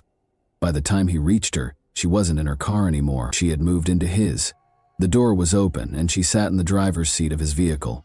Her body relaxed, as if this was normal. Hazel eyes peered up at him, flickering with an unreadable energy. Her curly hair stuck out from beneath a Rastafarian-style hat. She wore a long-sleeved white shirt under a black Bob Marley t-shirt, paired with faded jeans and a pink alligator mixered belt. Her Vans were slightly worn, but she seemed unconcerned with appearances. The valet hesitated.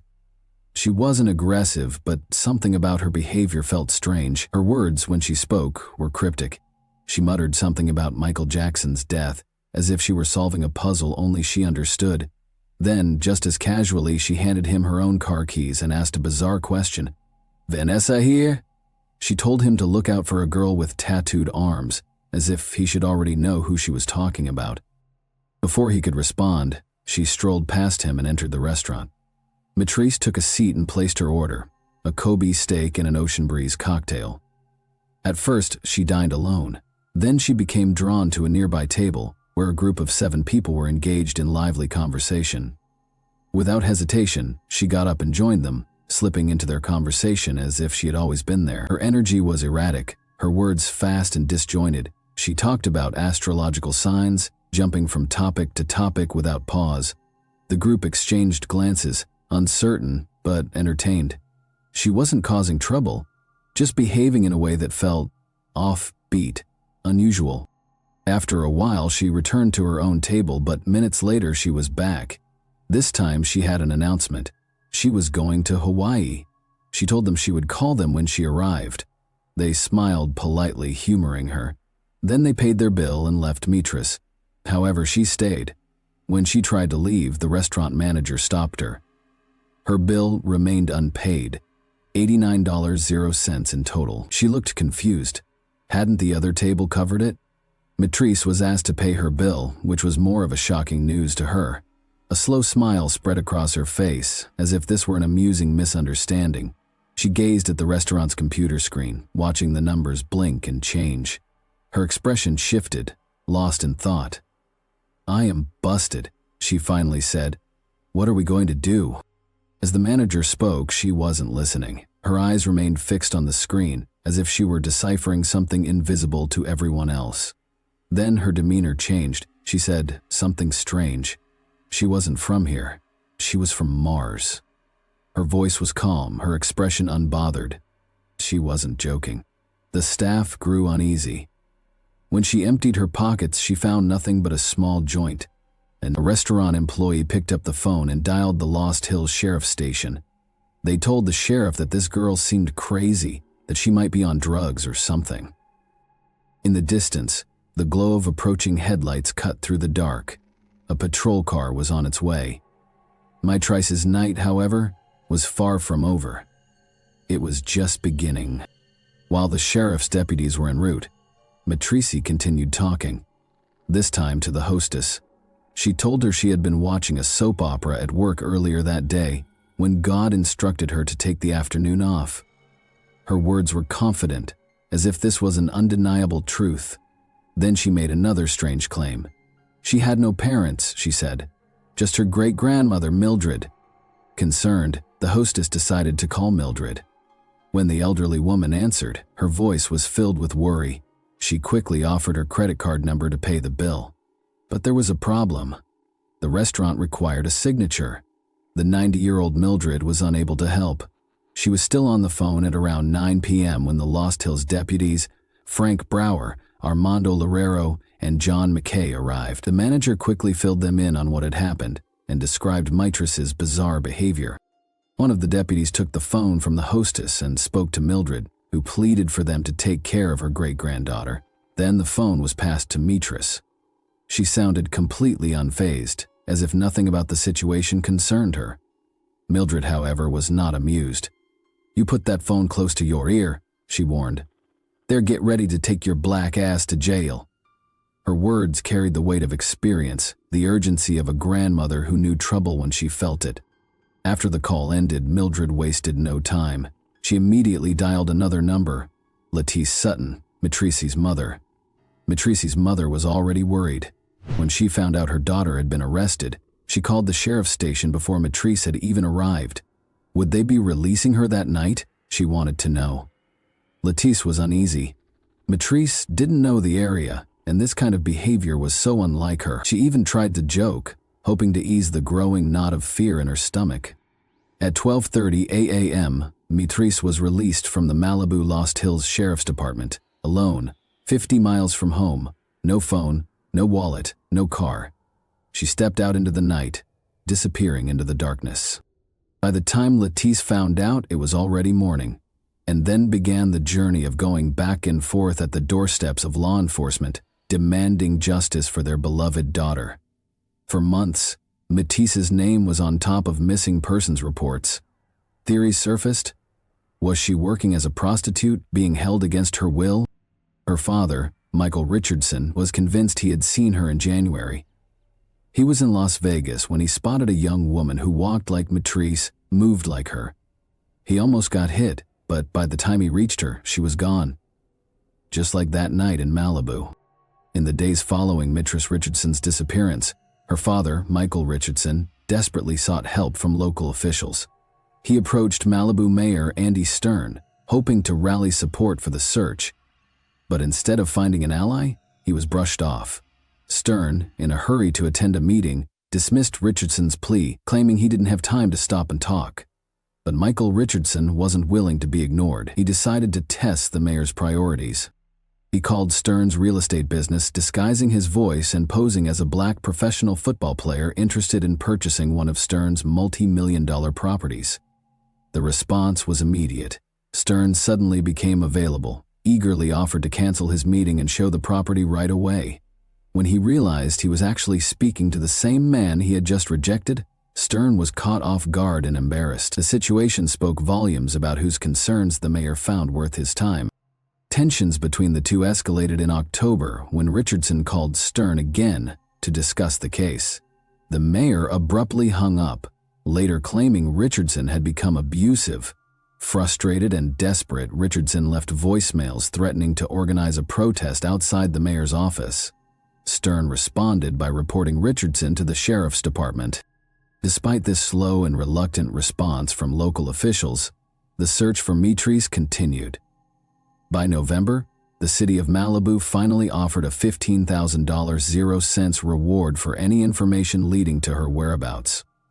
A month later, in December, Congresswoman Maxine Waters intervened, requesting an FBI investigation into the case. In January, law enforcement from the Los Angeles County Sheriff's Department and the LAPD joined forces to conduct a search across the Lost Hills and Malibu Canyon area, but by then, crucial time had already been lost.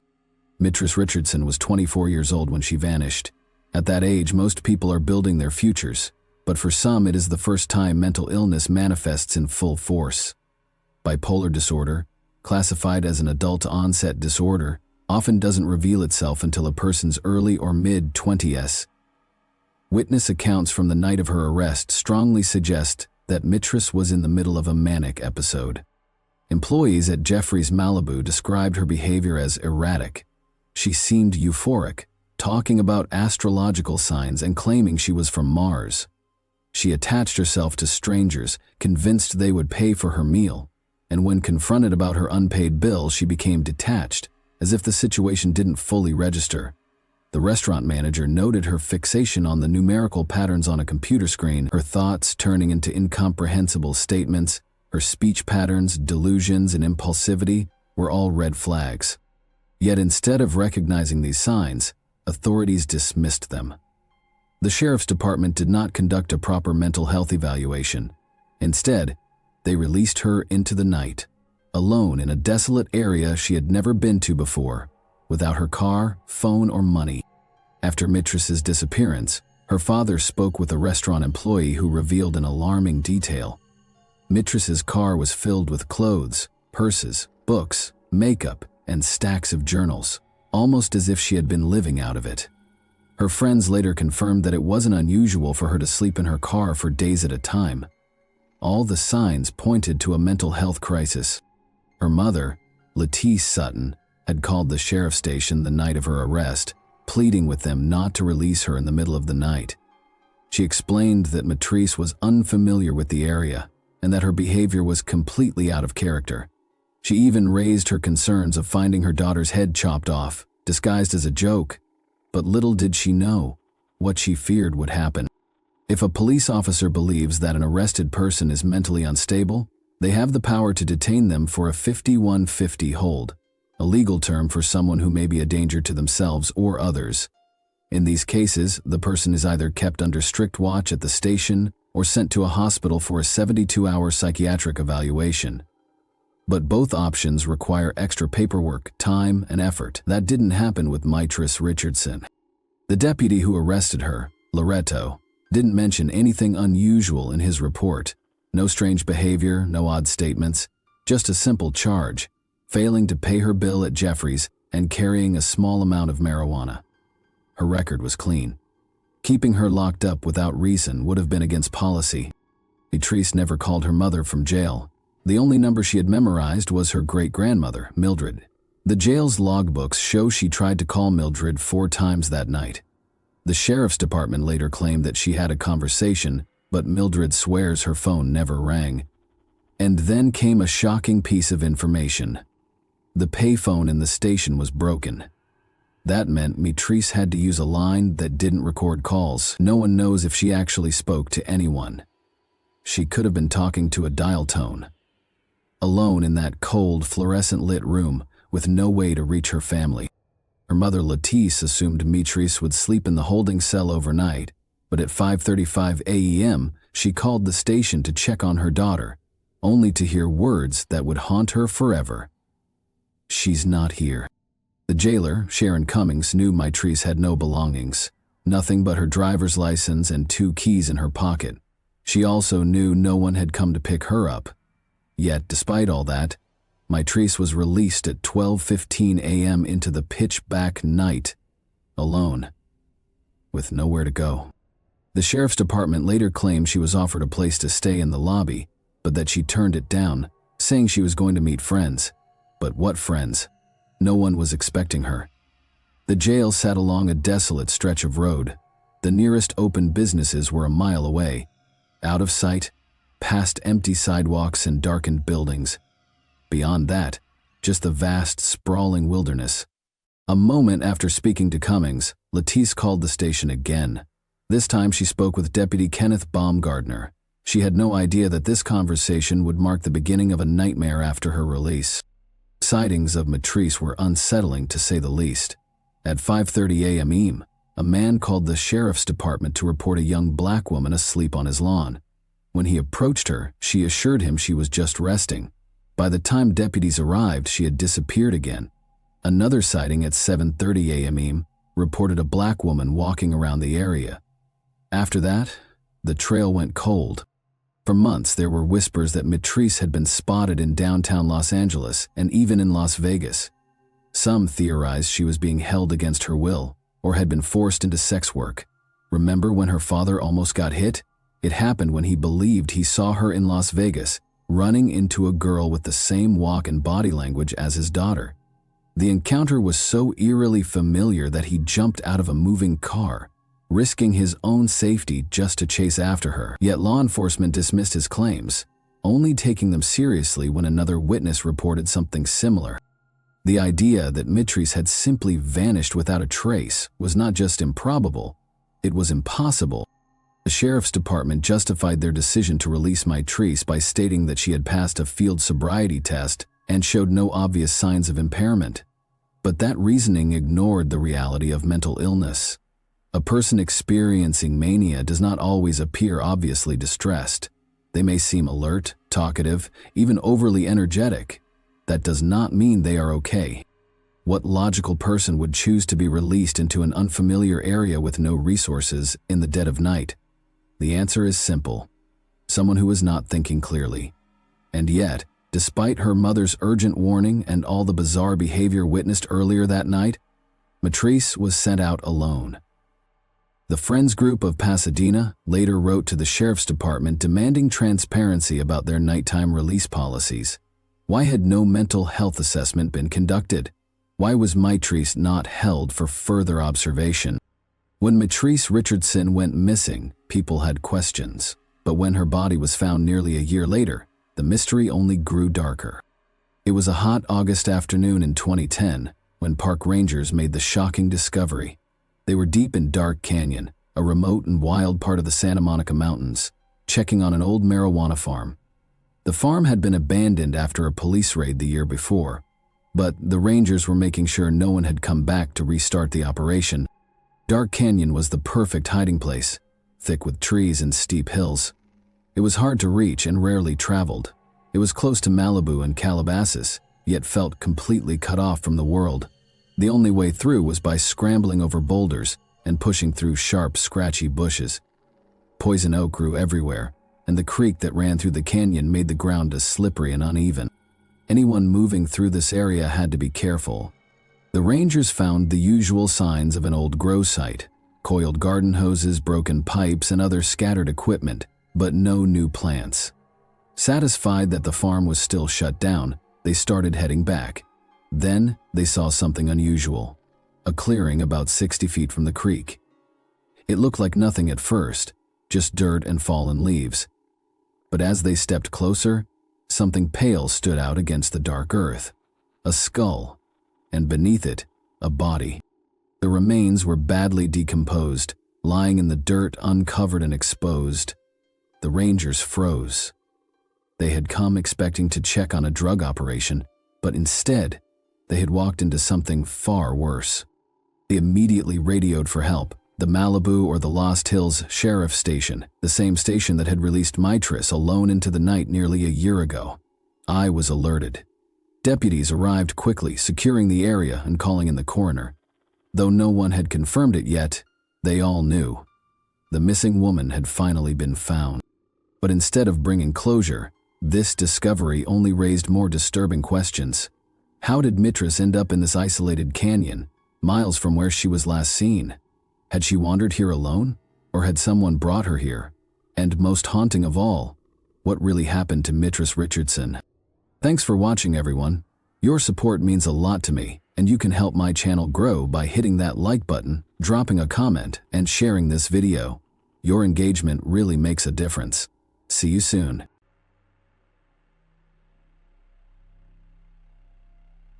Nolan Buchanan, 16, remembers Monday, September 14, 2015 as the best day of his life. The day before, he had spent Sunday with his girlfriend, doing traditional morning math with her family, followed by a social gathering with friends and a wonderfully romantic evening. When the teenager awoke on Monday morning next to his favorite girl, he felt like a free, successful, and influential businessman with the entire world in front of him. After all, he now owned Buchanan Construction. The young man was about to inherit cars, a house, land, and monetary assets, and he planned to manage the family business on his own, and certainly better than his father, who had brought the company to bankruptcy. It appears that what could go wrong?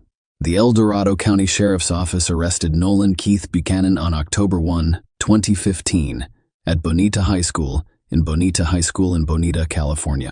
Nolan was held at the Juvenile Treatment Center JATS in South Lake Tahoe until June 13, 2018, when an El Dorado County jury of 7 men and 5 women found Buchanan guilty of 3 charges.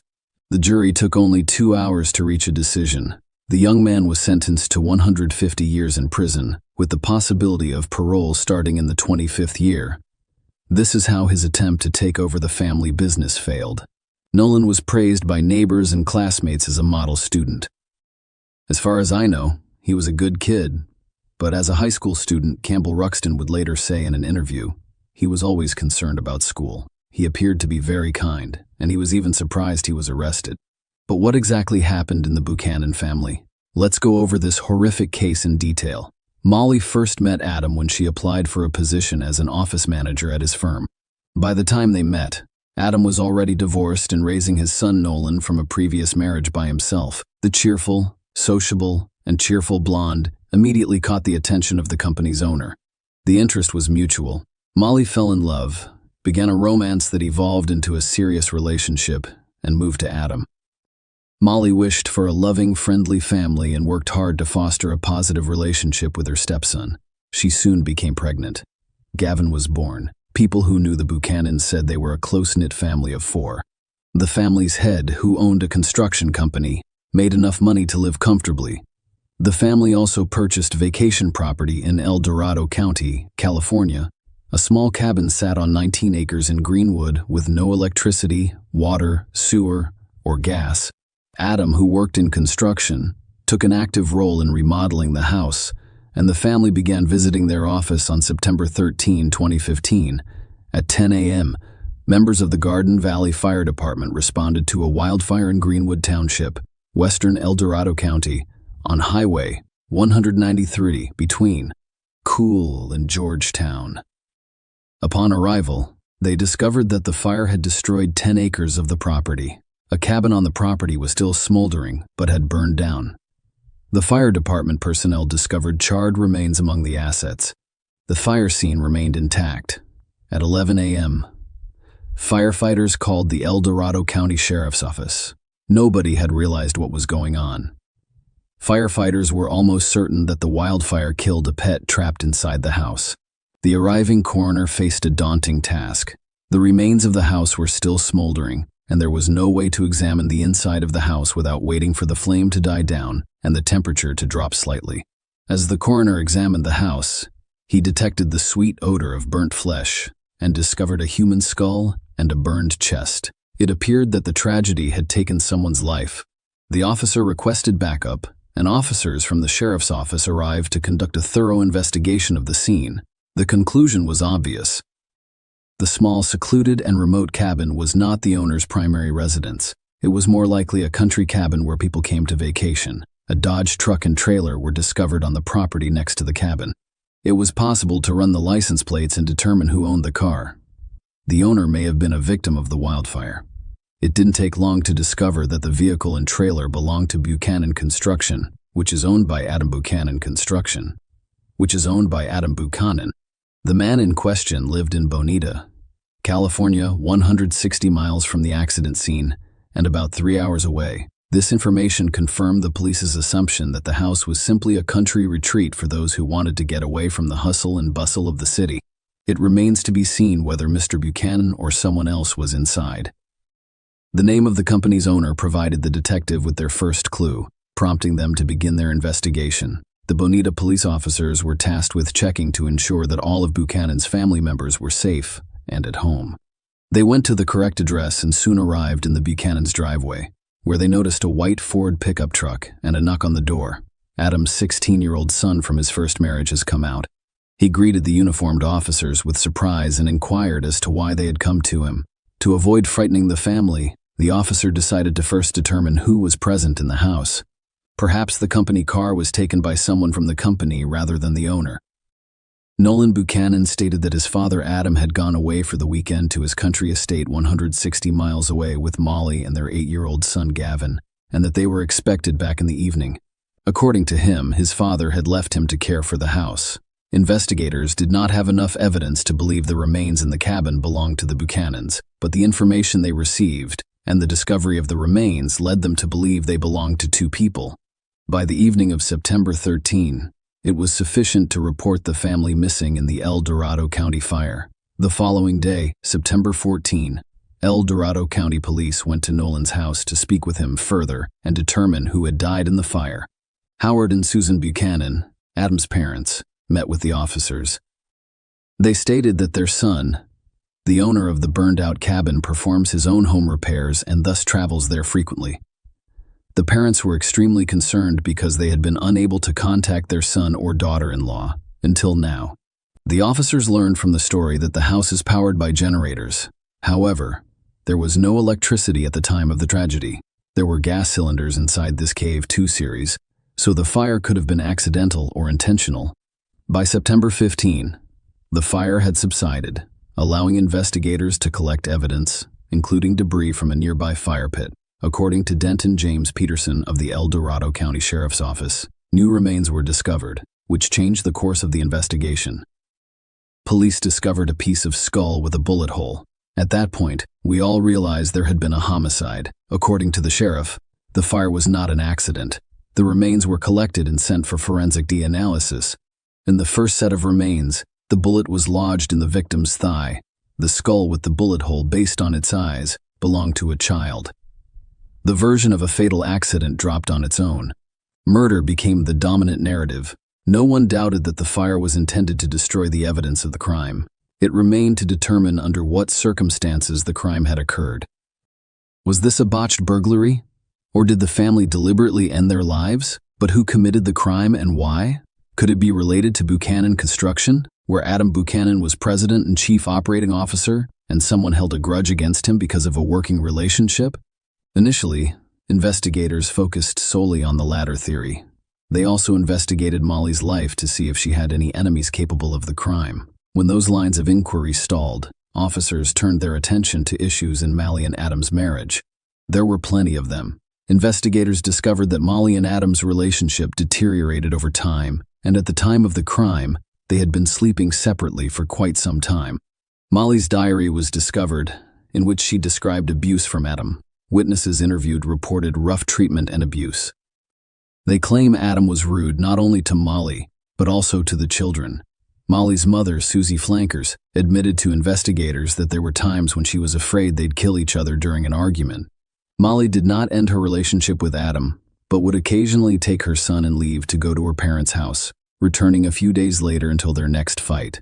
It also turned out that the couple enjoyed hunting in the area surrounding their country house. Since everyone was armed, the investigators assumed that during another argument, one of the spouses grabbed a gun and shot, and when he realized what he had done, he committed suicide. However, there was an inconsistency. If the tragedy occurred as a result of a conflict between husband and wife, the instrument of crime must have been near the remains of one of them, which it was not. Investigators speculated that the weapon may have been damaged in the fire and did not appear as obvious as anticipated. Over the course of 5 days, the forensic team members took turns removing assets from the house. The search was conducted with surgical precision, but the results were not as expected. There were no weapons found in the house. By this time, the forensic examination data had arrived. The DNA found in the bodies belonged to Adam Buchanan, Molly McAfee, and their 8-year-old son. All 3 victims had suffered gunshot wounds prior to the fire, and the angle of the bullet wounds ruled out the possibility that someone committed suicide. The lack of firearms indicated that there was another person in the house. A 4th person was found to have shot the Buchanans, and the investigation had to restart. Police had no choice but to turn to the deceased's 16-year-old son. Nolan told officers that the family left in an old Dodge truck. According to the son, his father chose to use the company vehicle over his personal Ford, which was parked in the driveway because he had loaded the truck and trailer with rocks to decorate the area near his country cabin. Police discovered this truck near the burned structure. When asked why Nolan did not take a vacation with his relatives, as in the first interview, the young man stated that he was responsible for the house and garden, while his father and stepmother were away. Nolan also stated that they had a neighbor growing forbidden grass on the Buchanan property, which caused his father to have frequent disagreements with his neighbor, demanding that he stop planting the grass and threatening to call the police. When discussing the family business, Nolan stated that things were not going well. The company was downsizing, and the number of employees was reduced to 5. According to his father, the number of deaths associated with the business was rapidly increasing. So now the investigation had a wealth of useful information, and the detectives had a suspect, a neighbor, which was especially important given that violent crime in that area was frequently associated with illegal herb cultivation. Detectives believed that the threat of going to the police could have resulted in the murder of Buchanan and his family. The problem was that no one knew which neighbor they were talking about. Investigators canvassed the neighborhood, interviewing all of the homeowners in succession. The tactic was successful. They discovered a man who confirmed the story of a fight with Adam over growing a forbidden crop. However, he stated that the conflict had been resolved following a heated discussion. The neighbor had an alibi, and another version proved to be untenable. What remained to be addressed was the financial crisis that had affected the family's business. On September 18, police officers went to Adam's company and interviewed the employees. Nolan's words were correct. The company was in a sorry state. It was threatened with bankruptcy because the debt exceeded $30,000. As a result, several employees were fired. It turned out that some of the former employees were extremely dissatisfied with the reduction and thus could have been involved in the crime. And that's where the investigators got lucky. Over the weekend, the local high school organized a community cleanup day, with students clearing debris from a business park less than a mile from Adam's construction company. It was present on September 19. A small purse containing a wallet and identification cards belonging to Molly McAfee and Adam Buchanan was discovered under one of the bushes. A .22 caliber rifle was lying nearby. Detectives rushed to the scene of the discovery. The county sheriff's office made a new assumption. The perpetrator used the found rifle to murder the Buchanan family and then stole their documents from the crime scene to cover his tracks. The discovery was significant because it indicated that someone had traveled all the way to Greenwood to murder the family and then returned to Bonita, dispose of the bag and murder weapon. It appeared to be a Bonita resident. The evidence found near the Buchanan construction site strengthened the theory that the boss was murdered by one of the disgruntled employees. Detectives placed the firearm in the bag of documents for examination and requested a warrant to search the company's records and premises. The investigators got lucky again. During the search, they gained access to a video surveillance camera located on the firm's premises. By happy coincidence, the camera's lens was pointed at the center of the parking lot rather than the company's territory. Following this discovery, the case was only days away from being solved. Because it was already known that the family had left town on Friday, investigators examined Friday's footage and were surprised to discover that Adam had attached a trailer loaded with rocks to a Ford F-150. It was not a Dodge truck, as Nolan had told them. Detectives discovered that the young man had deliberately manipulated the investigation. If the white Ford towed the rock trailer to the cabin, it must have been driven back and parked in the Buchanan family's driveway. Investigators interviewed Nolan to keep him safe while gathering as much information as possible. Nolan recounted his weekend, where he went, and who he saw. But this time, they asked him what movie they had seen at the cinema, how he had paid for his mall shopping, and how he had paid for dessert on a date. Nolan, who had no idea, responded with his father's credit card number. The officers then applied for a warrant to search Buchanan's Bonita home, vehicles, and financial records. The Ford automobile remained parked in the driveway. It was thoroughly inspected, and they discovered reddish soil stuck to the wheels. This is similar to what happens in Greenwood. If the Ford had been used for a trip last weekend or earlier, traces of soil might have remained, but they would not have been as visible. Unfortunately, the fire destroyed the wheel tread marks near the country house. However, the dirt buildup indicated that the car had most likely been in Greenwood recently. Detectives tracked the bank card payments and discovered that Adam Buchanan used his credit card on Friday, September 11. He stopped at Taco Bell on his way to Greenwood. Nolan, on the other hand, claimed he stayed at home, did not accompany his parents, and had the credit card in his possession. Detectives went to the diner to check the security cameras. They saw exactly what they were expecting: a white Ford instead of a truck. When detectives searched the Ford, they discovered a Taco Bell receipt dated September 11 that included not 3, but 4 beverages. 4 drink cups were also identified in evidence collected at the fire scene, so Nolan was inside the car. The next credit card transaction occurred on Saturday, September 12, at the Valencia Club Bar in Penryn, about 30 minutes from the cabin. Adam's parents had previously informed detectives about the bar. They stated that their son and daughter-in-law frequently visit after the cabin has been renovated. Security cameras recorded when the couple left the bar, and traffic cameras on the highway assisted in tracking the couple's route. On the day of the fire, a Ford F-150 drove toward the Buchanan cabin around 2:30 a.m., then reversed direction at 3:30 a.m. In the first instance, the camera captured Adam and Molly in the vehicle, while in the second, it only captured Nolan. Several hours later, on Sunday morning, September 13th, Adam's credit card was used to pay at 3 of Benitez's locations: Starbucks, McDonald's, and a gas station. The bank confirmed to investigators that you can only have one bank card, which contradicted Nolan's claims. By this time, the forensic results had been returned. Nolan's fingerprints were found on the gun. He was arrested while in the middle of a high school class. Nolan Buchanan has pleaded not guilty to the charges against him. He attempted to distort the story by claiming that his father shot the family, after which he pointed a rifle at him and, in self-defense, took away the weapon. After accidentally shooting his father, Nolan claimed it was self-defense, blaming the fire and subsequent lie on panic and extreme fear. That's why he used gasoline to set fire to the house, making it appear as if nothing had happened. The defense repeatedly focused the jury's attention on Adam's abuse of his own son and other family members. The medical examiner questioned the verdict because the bullet wound mark on a piece of Gavin's skull corresponded to a shot fired at nearly a 90-degree angle. Nolan, on the other hand, claimed that his and his brother's beds were next to each other and that the noise and screaming had woken them up simultaneously. Nolan claims to have seen someone enter the bedroom and shoot Gavin just as he awoke. The shooter then pointed the rifle at Nolan, who miraculously pushed the attacker away. Under this scenario, the shot would have been fired at about a 45-degree angle, which contradicted forensic findings. The prosecution concluded that Nolan shot his brother when they were alone in the house while their parents were at a bar, after waiting for his father and stepmother to return. Nolan shot them as well. According to where the bodies were discovered, Adam was killed first, followed by Molly Nolan, who took the rifle. His parents burned their papers, doused the bodies in gasoline, and set fire to the house.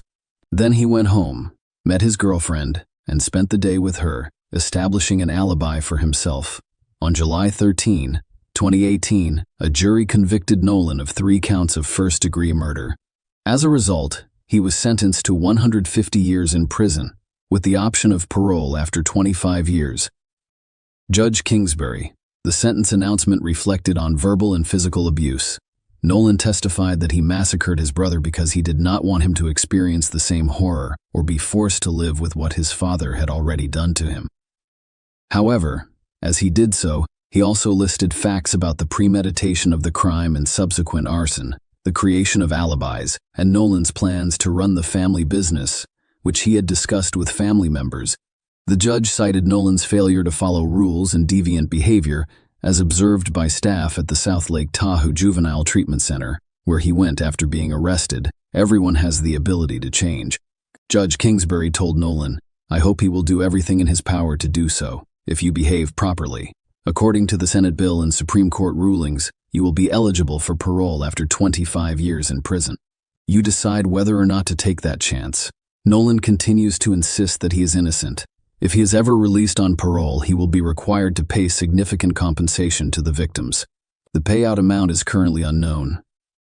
Share your opinion with us in the comments, and subscribe to the channel for more. Hey guys, welcome to my channel, and today we're going to take a look at another horrible case with you. Consider your knowledge of violent relationships, particularly if you were raised in a loving household where your parents never yelled at you.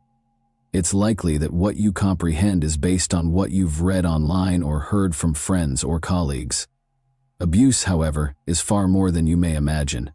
It all comes down to limiting and controlling someone else.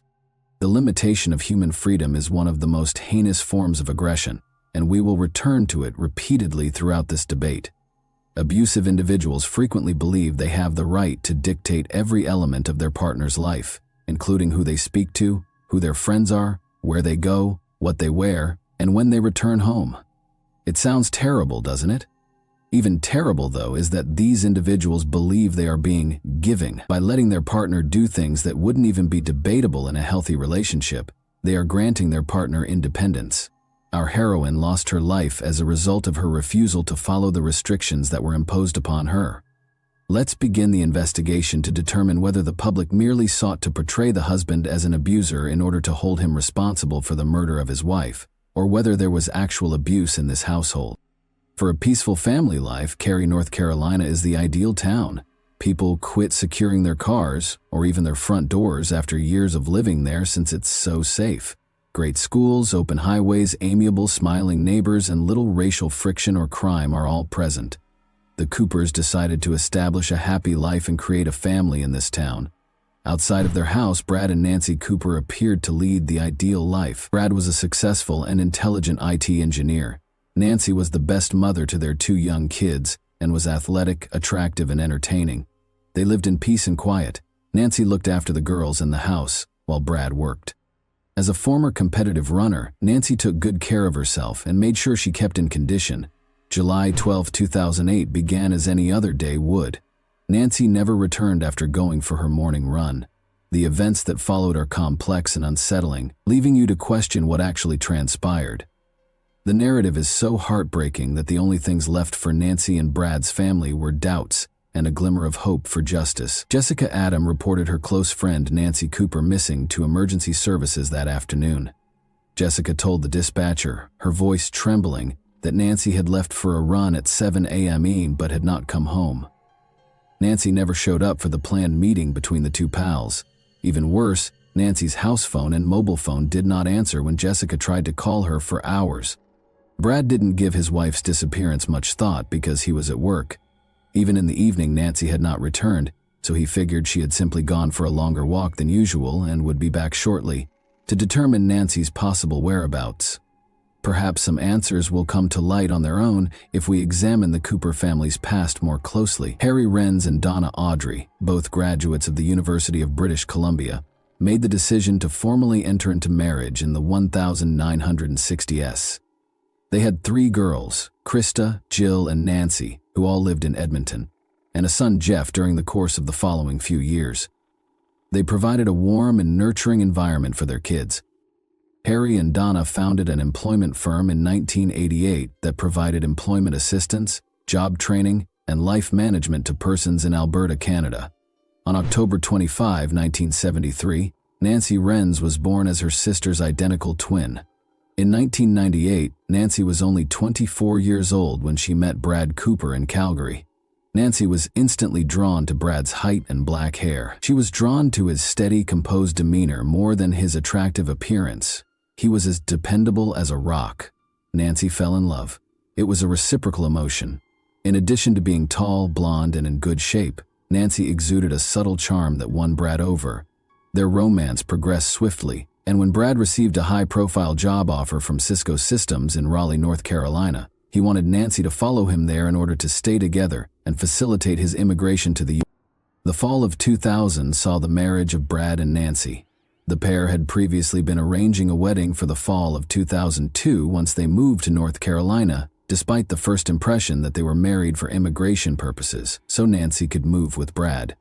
Nancy was compelled to become a stay-at-home mother, while Brad began establishing his career at one of the biggest corporations. Brad's career at Cisco Systems took off. As a VoIP engineer and architect, he specialized in fusing phones with internet technology. Brad was one of only 152 networking technology professionals. The family had a comfortable home. Nancy became a prisoner in her own house, even though each of them had a BMW in the driveway. To be in the United States, you can travel as a Canadian citizen, but you need a permission to work. The couple produced 2 lovely kids over the following several years, Bella in 2004 and Katie in 2006. Nancy, according to her neighbors, was a devoted and active mother who enjoyed spending time at the playground with her children. However, she was unable to work since she lacked a work visa in the United States. Nancy aspired to have a profession and be more than just a wife and mother, even though she was still a Canadian citizen and might have found some illegal work to supplement her income. Let's now discuss Brad Bradley. Graham Cooper was born in Medicine Hat, Alberta, around the beginning of the 1970s. Following high school, he graduated from the University of Calgary with a Bachelor of Science in Computer Science. He was hired as a network engineer at TransCanada Pipelines after graduating. He met Nancy Renz in 1998, and they clicked right away. He became close to Nancy's family over time, especially her parents, and impressed them with his technological prowess by participating in all of their family gatherings and lending a hand with their computers. He soon received a job offer from Cisco Systems in Raleigh, North Carolina, thanks to his skill and knowledge. Brad started pursuing an MBA at the College of Management at North Carolina State University in 2005. After that, he finished the degree with a focus on product innovation. Nancy became Brad's shadow as his career took off and he continued to expand his skill set. She was forced to sacrifice both her work and her goals.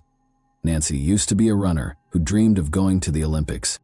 She continued to run marathons and other races, despite having a damaged knee, which irritated the more reserved Brad, because she brought new people into the running group and made new acquaintances. Their relationship quickly began to disintegrate. Friends claim that although there were rifts in Brad and Nancy's marriage from the start, Nancy never publicly discussed them, and instead tended to romanticize her husband. Although they still appeared to be the ideal family, Brad's manipulation and control over Nancy increased as he rose through the ranks of the company. She appeared to him to be a dull housewife who had lost her spark, spending her days taking care of the children and cleaning. When Nancy discovered in the spring of 2007 that her husband had been having an affair with her close friend Heather, things became even worse. After months of denial, Brad finally came clean on New Year's Eve, acknowledging the affair but claiming it had only occurred once, as if that somehow made it okay. So it's not a one-time thing? In order to improve their marriage, the pair began attending couples therapy, where Brad acknowledged lying to Nancy about his long-term affair with Heather. Following the revelation of that fact, they made the decision to divorce and sell the house. In retaliation, Brad canceled Nancy's credit cards and ensured she was unable to follow forward with her plans to return to Canada with the children. Brad refused to relinquish custody of the girls or allow them to move there. Nancy, her 2 small children, and no one else were left alone in a foreign country. Let's return to the disappearance of Nancy. Nancy's friends and officials accused Brad Cooper of being involved in her disappearance as soon as they heard about the couple's troubled marriage. When Nancy's parents, Harry and Donna Renz, learned that their daughter was missing, they became even more concerned and promptly organized a trip to Cary to assist in the hunt for her. When Nancy failed to appear, when police arrived at the Coopers' house in the late evening, Brad was asked about his wife. He informed them that she got up earlier than normal on Saturday morning and went for a run with a friend. Brad added that Nancy never brought her keys or cell phone with her. He added that she didn't drive to her running partner's coffee shop as she usually did. It seems that this seasoned runner, who had been preparing for a half marathon, altered her course that day and skipped one of her typical runs. When the police heard Brad's account, they were obviously taken aback, because Brad was the only one who had seen Nancy that day. Brad said that she left the house at 7 a.m., but the police needed concrete evidence to support this claim. Other than her husband, who witnessed her leaving, getting into a car, or even just strolling down the street that Saturday morning, where were the other witnesses? None existed. Nancy had been at a friend's house across the street on Friday night, and no one had seen her since. Later that day, Brad said she was going to meet up with a friend, who was actually her regular running companion. In order to locate the missing runner, a search party was created. Was it possible for her to flee her unhappy marriage? Her friends would have said not without her children. Nancy Cooper's body was discovered approximately 3 miles from her home, outside her usual running path, following many days of frantic searching. She was found face down in a drainage ditch by a man who was out walking his dog. In a stormwater drain, he discovered her body. She had a single diamond earring in one ear and was simply sporting a sports bra. Her hyoid bone was shattered, and the medical examiner concluded that strangling was the cause of death. Her body showed no further wounds or evidence of sexual abuse. However, the police had to identify the motive behind every murder. Brad was the most obvious suspect and was quickly blamed by many once Nancy's body was discovered. Investigators determined that Carrie's death was a homicide shortly after she passed away. As part of their investigation, police searched the couple's house and took many items. Although Nancy Cooper's friends told the authorities that she always brought her phone and keys with her, they reported that they were discovered inside the residence. Brad Cooper had some minor red marks and scratches on the back of his neck when he was interviewed by police the day his wife vanished. Although this was mentioned in the police report, no formal justification was provided. After Nancy departed the Friday night party at a neighbor's house, which she went alone, it also became evident that no one had seen her save Brad Cooper. Around 10:30 p.m. that same evening, a friend did talk to her on the phone, but no one else had seen her. Following that, investigators continued to look for proof of Nancy Cooper's killing and moved swiftly to identify their top suspect, which they soon discovered. The investigators were interested in the couple's relationship, but more significantly, Brad was the last person to see Nancy alive. The husband is typically the first person ruled out in homicide investigations before additional candidates are considered. Police used the evidence to get overnight warrants to search Brad Cooper, the Coopers' home, and both of their vehicles. The police were obviously eager to treat the automobiles in the family home as possible crime sites. They looked for additional evidence in the house or one of the cars and used luminol to examine for bloodstains. Brad's hair, fingerprints, and DNA were also gathered so they could compare them to whatever evidence they might uncover at the crime scene or the body's whereabouts. Additionally, they intended to examine Brad's hands and torso for any cuts, scratches, or other markings and take pictures of them. Any physical evidence linked to the crime would first need to be explained in terms of typical family life because the Coopers were married, shared a home, and frequently drove a car together. And strange information did surface. Investigators discovered that Brad had spent the morning vacuuming, mopping the floors, and doing laundry on the day Nancy vanished. The police thought it odd that he was thoroughly cleaning the house the morning his wife vanished, even though he acknowledged that he had purchased bleach and other cleaning goods the day before. Naturally, we don't know if Brad Cooper had any evil intentions when he purchased the bleach. The Cooper residence did yield a number of boxes and bags of possible evidence, all of which had to be examined to see whether they were related to Nancy's passing. According to the police's written evidence, What we learned from interviews with people who knew Brad and Nancy during their marriage doesn't match up with the information Brad Cooper provided about the extensive cleaning of the residence. Additionally, according to the authorities, Brad had cleaned his wife's car's trunk but not the inside.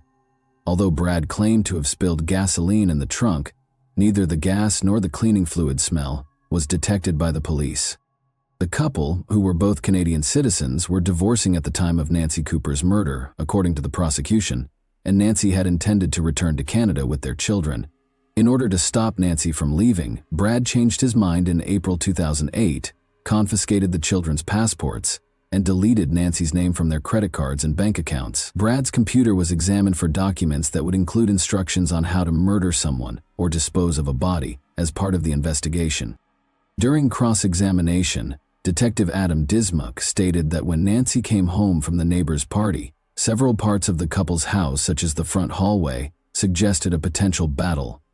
In an attempt to convince Detective Dismuck that Brad was innocent, Brad's attorney, Howard Kurtz, questioned him as they went over dozens of pictures taken at the Cooper residence when the matter was still being handled as a missing persons inquiry. The detective thought a struggle might have occurred in the foyer because of the missing bamboo sticks in a vase and decorative ducks that had been on the credenza in one of the pictures, which revealed that some items had been moved or altered between the afternoon of July 11, 2008, when Nancy was home, and the following day. However, Howard Kurtz maintained that a light and other objects in the hallway were unaffected. He emphasized that the cops never looked for the lost items and that the floor had no scuff marks.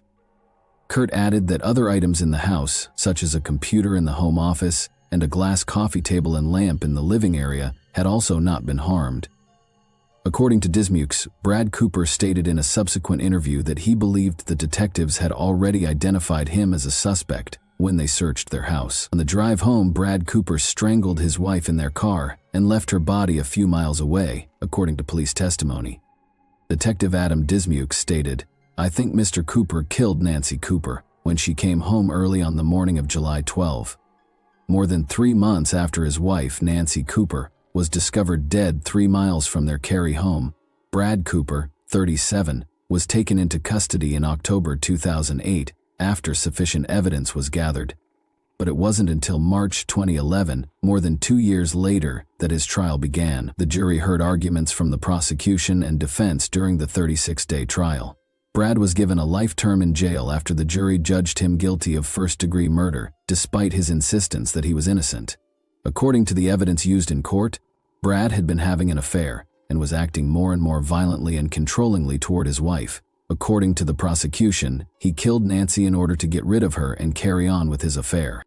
After a while, Brad disconnected Nancy from their joint bank accounts, and she had expressed her desire to move back to Canada with their 2 children. Andy Gilbert, the jury foreman, claims that the jurors entered the trial with an open mind. Until he was proven guilty, Brad Cooper was innocent. 2 FBI agents specifically testified that Brad's laptop had internet searches on it, including maps of the area where Nancy's body was discovered. According to Andy Gilbert, the case's conclusion was impacted by the evidence that Special Agents Chris Chappell and Gregory Johnson provided. It gave much of the other circumstantial evidence greater weight and legitimacy. Brad first consented to the divorce and the division of their assets, but he later had second thoughts after learning how costly it would be. The defense attorneys contended that the prosecutors had bribed the couple to keep the couple from going bankrupt because they were having financial difficulties. They also said he had reconsidered his decision to go to Canada after realizing he wouldn't be able to spend as much time with his children as he would have liked. Brad entered a not guilty plea in 2011, but when the jury considered the evidence, he was found guilty. On May 5, the jury, which consisted of 2 males and 10 women, took almost 10 hours over 3 days to render a decision. After Wake County's longest non-death penalty murder trial, he was given a life sentence without the possibility of parole. Over the course of 36 days, nearly 100 witnesses gave testimony as prosecutors attempted to establish that Brad Cooper, who was fed up with his wife, planned and executed her murder in the early hours of July 12, 2008. Nancy's parents petitioned the court after the verdict.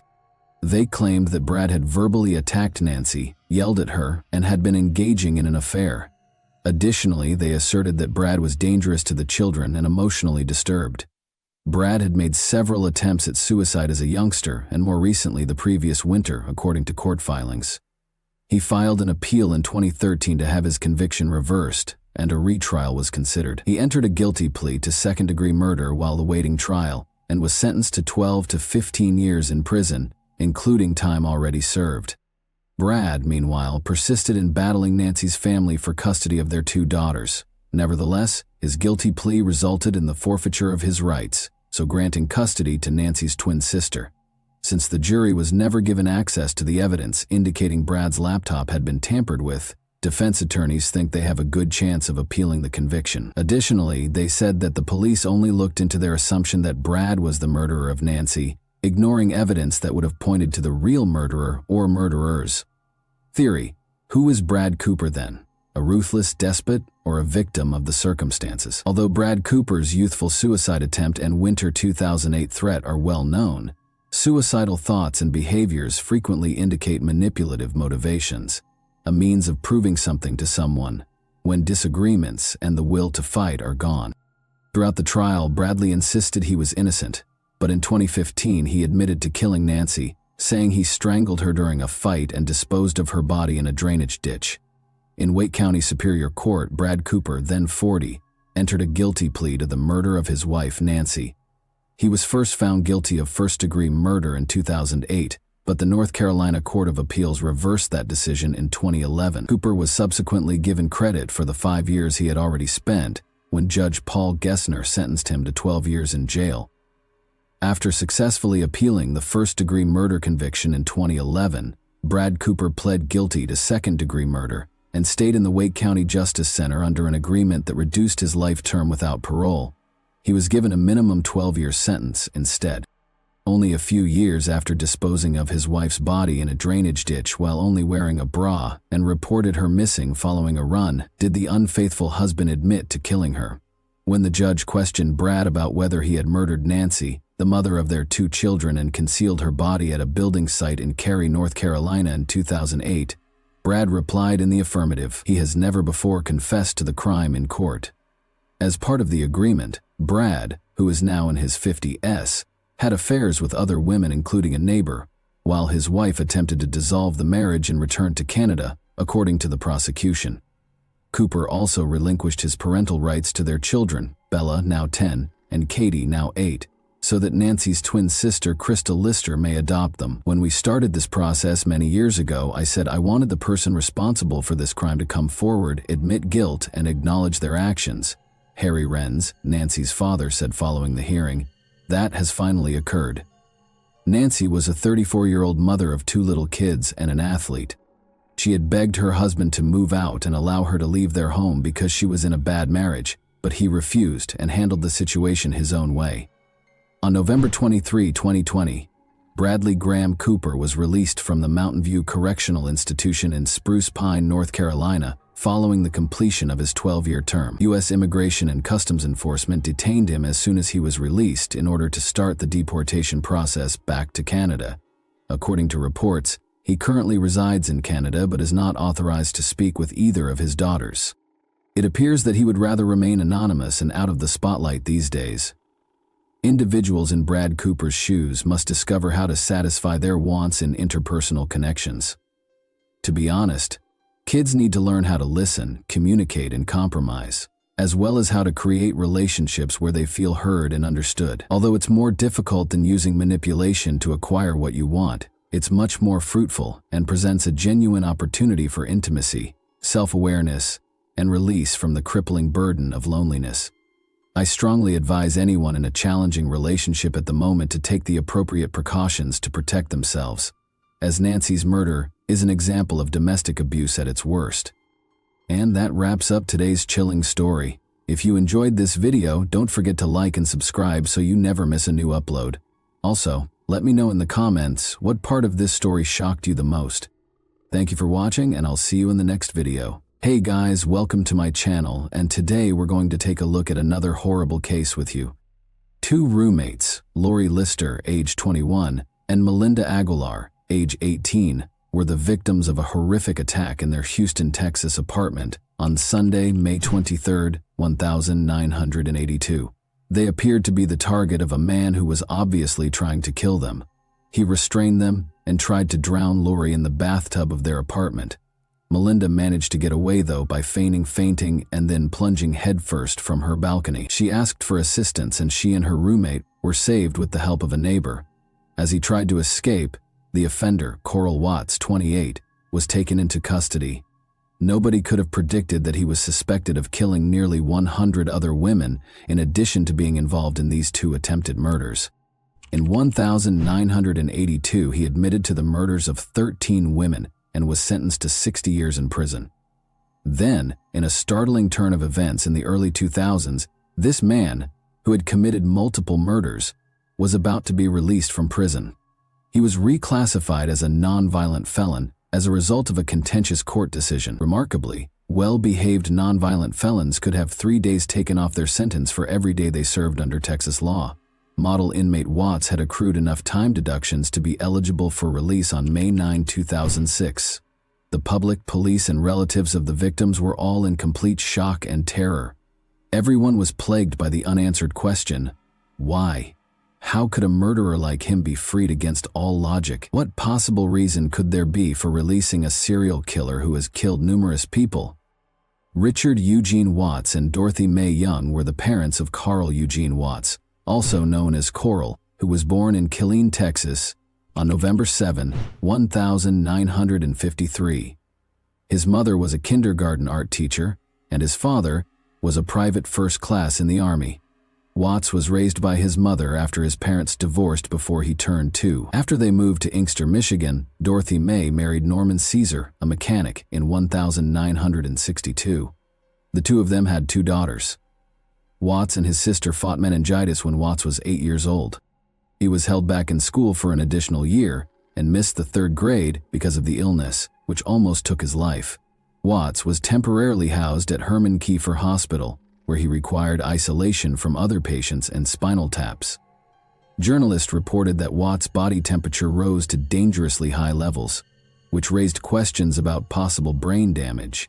His family observed a change in his personality after his illness. His memory deteriorated, his attention span was shortened, and he became shy, quiet, and introverted. Having been held back a grade and experiencing chronic insomnia, Watts struggled to keep up academically. His sleep cycle was disturbed by violent dreams in which he battled and killed the evil spirits of women. At the age of 12, Watts started to enjoy his sleep-induced fantasies of torturing and killing girls and young women. When asked later about his crimes and the reason he killed his victims, Watts explained that he wanted to free their spirits because they had evil eyes. Watts began stalking girls at this time, still a teenager, and it's believed he may have killed his first victim before turning 15. Police identified Watts as the attacker in the July 29, 1969 attack on 26-year-old Joan Gave when she was 15 years old. Watts knocked on Joan's apartment door while delivering his newspaper, and when she opened it, he attacked her severely. He carried on with his delivery route as if nothing had happened, with no remorse. Coral was arrested at his residence as a result of Joan's quick reporting of the incident to the authorities. He was then ordered to receive mental health care at a mental hospital in Detroit called the Lafayette Clinic. A psychiatric evaluation indicated a delusional thought process and a full-scale IQ of 75, indicating mild intellectual disability. He did poorly in school, but a police officer later said he was very, very intelligent and had a great memory. On November 7, 1969, Watts was discharged from the Lafayette Clinic. Watts received a football scholarship to Lane College in Jackson, Tennessee, after graduating from high school in 1973, despite having academic difficulties. After 3 months, though, he was expelled on charges of stalking and assaulting women. Watts' expulsion was also influenced by suspicions surrounding his ruthless killing of a female student. Even though there was not enough evidence to convict him, he moved to Houston, Texas after being expelled.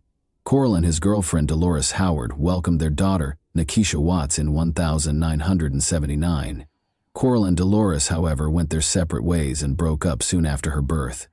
Following that, Coral married Valeria Goodwill.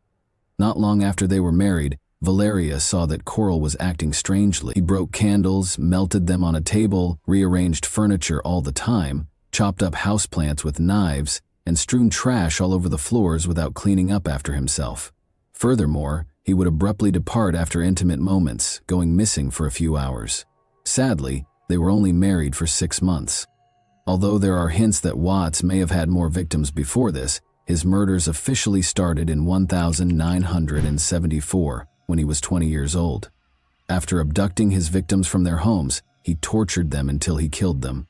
His victims were mostly slender, attractive white women between the ages of 14 and 44, and he struck in different states. Watts killed his victims by a variety of means, such as drowning, bludgeoning, stabbing, and strangulation.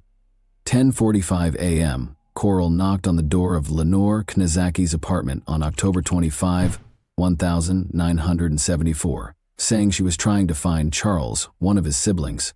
He carried on a conversation with Lenore. Coral asked if he could leave a note when she opened the door, the chain still fastened. He unexpectedly attacked Knizacki and strangled her until she passed out as she went to get paper. Lenore later called the police, but they couldn't find her attacker. Gloria Steele, 20, was thought to be Watts' second victim and was brutally murdered and tortured 5 days later on October 30, 1974. Gloria was a mother and a Western Michigan University student. She was discovered with 33 stab wounds to her chest from a wooden carving tool, as well as a crushed windpipe. Because there was insufficient evidence, Watts was not charged with direct murder. Diane K. Williams, an apartment resident manager and the sole witness, saw a black man looking for Charles throughout the apartment building. Coral grabbed her when she saw Williams, pried open her door, and pulled her inside. Williams' phone rang during their struggle, so she knocked it off the hook and yelled for assistance. Williams saw her assailant getting into a tan Pontiac Grand Prix as he ran away. Both Williams and Knizacki recognized Coral in a police lineup. Coral had been arrested for stealing plywood from the campus of Western Michigan University. On November 16, 1974, he was arrested and charged with assault and battery in connection with the Knizacki and Williams cases. Watts was moved to the Center for Forensic Psychiatry in Michigan after being diagnosed with antisocial personality disorder and attempting suicide with a length of cord at the Kalamazoo Mental Hospital. When asked about Gloria Steele's death in 1975, he confessed to attacking about 15 other young women and acknowledged being close to her the day before she passed away, but he denied being the cause of her death. Under a search warrant, Detroit police searched Watts' home and found a wooden carving tool, but no evidence connecting him to Gloria's death. Watts was given a year in the county jail after entering a no-contest plea during his trial for the assault and battery of Knizacki and Williams. When Watts was evaluated by psychologists, they described him as incredibly dangerous, lacking regret for his crimes, reckless, careless, emotionally distant, and prone to relapsing. Following that, he killed 5 women in a series of attacks that took place in the Detroit area over the course of a year. One odd finding was that most of his crimes took place on Sunday mornings. An Ann Arbor newspaper gave the offender the sinister moniker, Sunday Morning Slasher, because of this peculiar pattern, which added to the mystery surrounding the timing of these horrific attacks, which all took place at approximately 4 a.m. On April 20, 1980, Shirley Small, then 17 years old, was fatally stabbed twice outside her Ann Arbor, Michigan home. On July 13, 1980, 26-year-old Glenda Richmond was the target of a similar attack. Although there was not enough evidence in either case to convict, Watts' traits were evident. On September 14, 1980, 20-year-old graduate student Rebecca Huff was discovered dead after suffering about 50 stab wounds, the first murder that can be directly linked to Coral. On October 6, 1980, a 20-year-old named Delpy survived an attack, but he suffered serious injuries, such as muscle weakness and partial paralysis. Agnes, a 30-year-old woman, raised the alarm on her way back from a Halloween party on November 1, 1980, and barely avoided being attacked by a hooded man who looked like Watts. She recognized Watts from pictures, but there was still some doubt because of the dark surroundings. When Watts became the focus of local homicide investigators in July 1980, a task force was established to investigate the Sunday slashings. Watts was intermittently monitored, and, in November, a court order permitted officers to equip his vehicle with a tracking device. Around 5 in the morning on November 15, 1982, Ann Arbor patrol officers were near Main Street when they noticed a suspicious man in a car following a woman as she walked home. When the woman realized she was being followed, she tried to escape by hiding in a doorway. When the police stopped Coral's car for having out-of-date license plates and driving with a suspended license, they arrested him because he was upset about losing sight of the woman. When police inspected his car, they discovered a package with several screwdrivers and wood-filling tools. The most important item they found was a dictionary that belonged to Rebecca Huff and had the carved words, "Rebecca is a lover." Despite this, there was not enough evidence to connect him to her murder. Coral moved to Columbus, Texas in the spring of 1981 and found work with an oil company. On weekends, he would make the more than 70-mile journey to his next hunting location in the Houston area.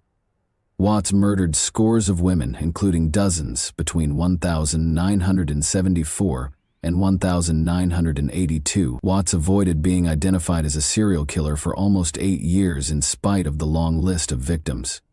This elusiveness was caused by multiple factors. The fact that Watts operated in multiple jurisdictions and even states made it more difficult to link the crimes. His method of operation also deviated from the norm because, in contrast to many other serial killers who prey on women and girls, he never had physical contact with his victims. As a result, connecting the crimes was difficult, even after DNA testing was developed. Law enforcement did not recognize Watts as a possible criminal until his arrest in 1982. And those who knew him did not view him as a suspect. Watts broke into the Houston apartment of Melinda Aguilar, then 18, and Lori Lister, then 21, on May 23, 1982. Watts strangled Lori down the steps outside the apartment after she returned from work. He then went into the apartment and strangled Melinda, who feigned unconsciousness. Melinda was able to avoid being fully strangled. Watts intended to drown Lori, so he wire-tied her hands behind her back. He filled the bathtub with water and carried Lori's body upstairs to the bathroom, but Melinda took advantage of the situation and jumped out of the window to get assistance. Watts first attempted to elude capture, but was caught, and Lori was saved. Investigators began connecting him to recent murders of women while he was in detention. Texas prosecutors felt there was not enough evidence to convict Watts of murder despite the connections. After Melinda Aguilar and Lori Lister were attacked, Harris County Assistant District Attorney Ira Jones negotiated a plea deal in May 1982. Watts would be charged with burglary with intent to murder in exchange for his complete admission of guilt and immunity from prosecution for murder. For this offense, he consented to a 60-year sentence. After Watts agreed to the terms, investigators found the remains of 3 victims. At last, Watts admitted to assaulting 19 women and killing 13 of them. While he acknowledged that he killed some victims, he did not confess to the deaths of others. His cases in Michigan, however, remained open after Michigan authorities refused to take part in the agreement. When the Texas Court of Appeals decided shortly after Watts' prison sentence that he had not been told that the bathtub and water he used to try to drown Lori Lister were deadly weapons, the hope for justice took a tragic turn. Due to this ruling, he was eventually granted early release and reclassified as a nonviolent felon. This was due to Texas law at the time, which allowed nonviolent felons to have 3 days taken off their sentences for each day they behaved well. As a model prisoner, Watts accrued time deductions that resulted in his potential release on May 9, 2006. There was little comfort in the early release law's subsequent repeal, which was brought about by public outcry because the Texas Constitution prohibited its retroactive application. As Michigan Attorney General Mike Cox looked for evidence to convict Watts of murder and stop his possible release in 2004, a call for justice reverberated across the country.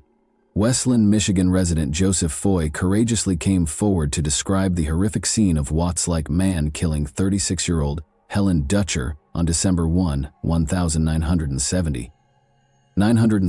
12 stab wounds had claimed Helen's life. Foy recognized Watts by his eyes, which he described as evil and emotionless in a haunting way.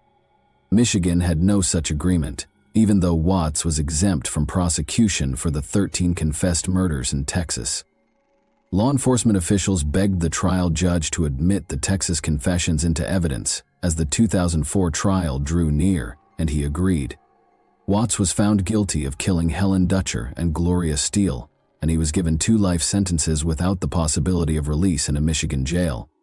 He was given a sentence on November 17, 2004, to serve his time in an Ionia, Michigan, maximum security prison. But a few years after this sentence started, on September 21, 2007, he died in a Jackson, Michigan hospital from prostate cancer. Ultimately, his dark story came to a somber conclusion when he managed to avoid serving his entire sentence for the lives he took.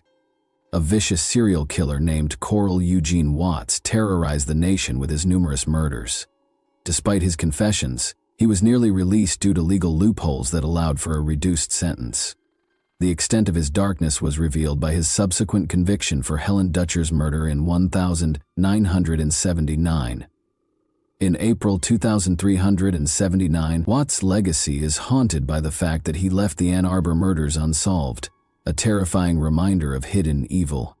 And that wraps up today's chilling story. If you enjoyed this video, don't forget to like and subscribe so you never miss a new upload. Also, let me know in the comments what part of this story shocked you the most. Thank you for watching, and I'll see you in the next video. Hey guys, today we're diving into another truly horrifying case. If you want to support my channel, make sure to subscribe and stay active. It really helps me out. I'd be super grateful for that. Let's get started. One of the most important people in the tech sector, Forrest Hayes, was discovered dead in Santa Cruz Harbor, California, on November 23, 2013. His death was found on board the Escape, a lavish yacht that he owned himself. When Forrest was discovered unconscious in one of the cabins, attempts to resuscitate him failed. The captain of the yacht called local police informant as the initial responders. A number of perplexing circumstances surrounded the body's finding. Without any indication of struggle, Forrest was discovered laying on his back. There was a noticeable injection mark on his arm, but there was no syringe or medical equipment in the area. As a result, detectives were instantly prompted to think about whether this was an accident or an intentional conduct. There was chaos in the cabin where Forrest was discovered. He had company, as evidenced by the lipstick traces on one of the 2 wine cups on a tiny table in front of him. A sense of seclusion was created by the meticulously drawn curtains covering every window and the low illumination. There were no obvious indications of violence, yet the scenario was strangely contrived. Forrest regularly used the yacht for private excursions, the captain told the authorities. He said that although Forrest liked to be alone himself on the yacht, he would entertain people from time to time. However, once Forrest set out on this specific voyage, the captain did not witness anyone boarding or departing the boat, and the coroner's preliminary investigation indicated that a drug overdose might have been the cause of death. It was unclear at the beginning of the investigation, nevertheless, if this overdose was an accident or deliberate. More doubts were generated by the fact that there was no syringe found next to the body. Was it removed on purpose, or was it never there in the first place? Investigators started looking into Forrest's life, contacts, business transactions, personal ties, and the circumstances surrounding his death in an effort to find leads. Who had been with Forrest in his last hours was the crucial question.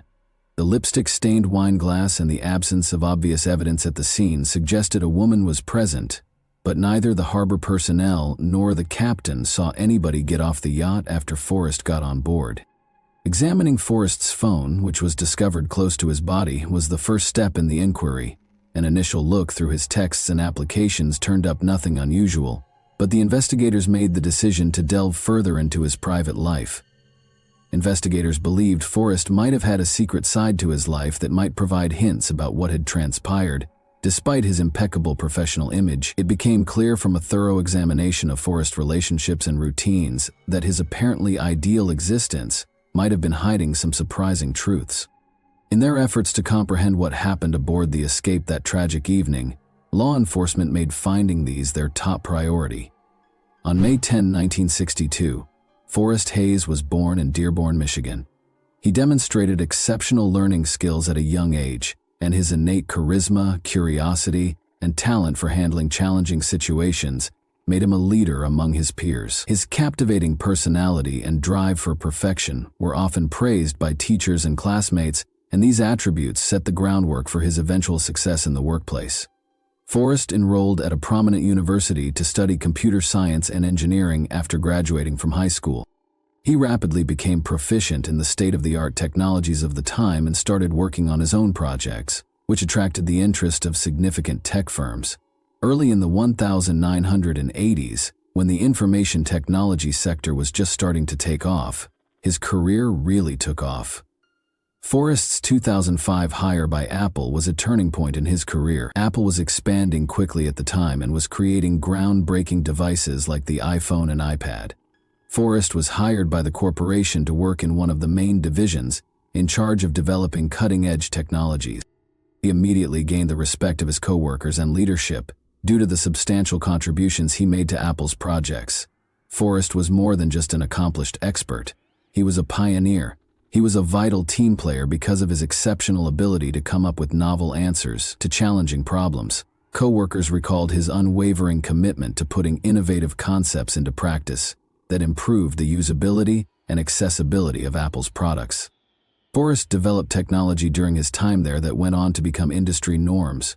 But Forrest's aspirations prevented him from taking things easy. He soon accepted an offer from Google to work for the multinational internet behemoth. He joined Google X, a division devoted to creating cutting-edge technologies, after 7 years at Google. In his position, he oversaw projects including smart devices, driverless cars, and other cutting-edge technologies.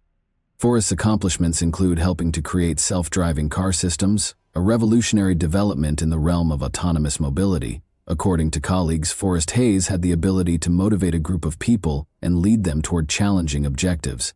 He promoted a positive work atmosphere as a leader who was fair but firm. Forrest gained the respect and affection of his team since he didn't hesitate to take on the most difficult assignments.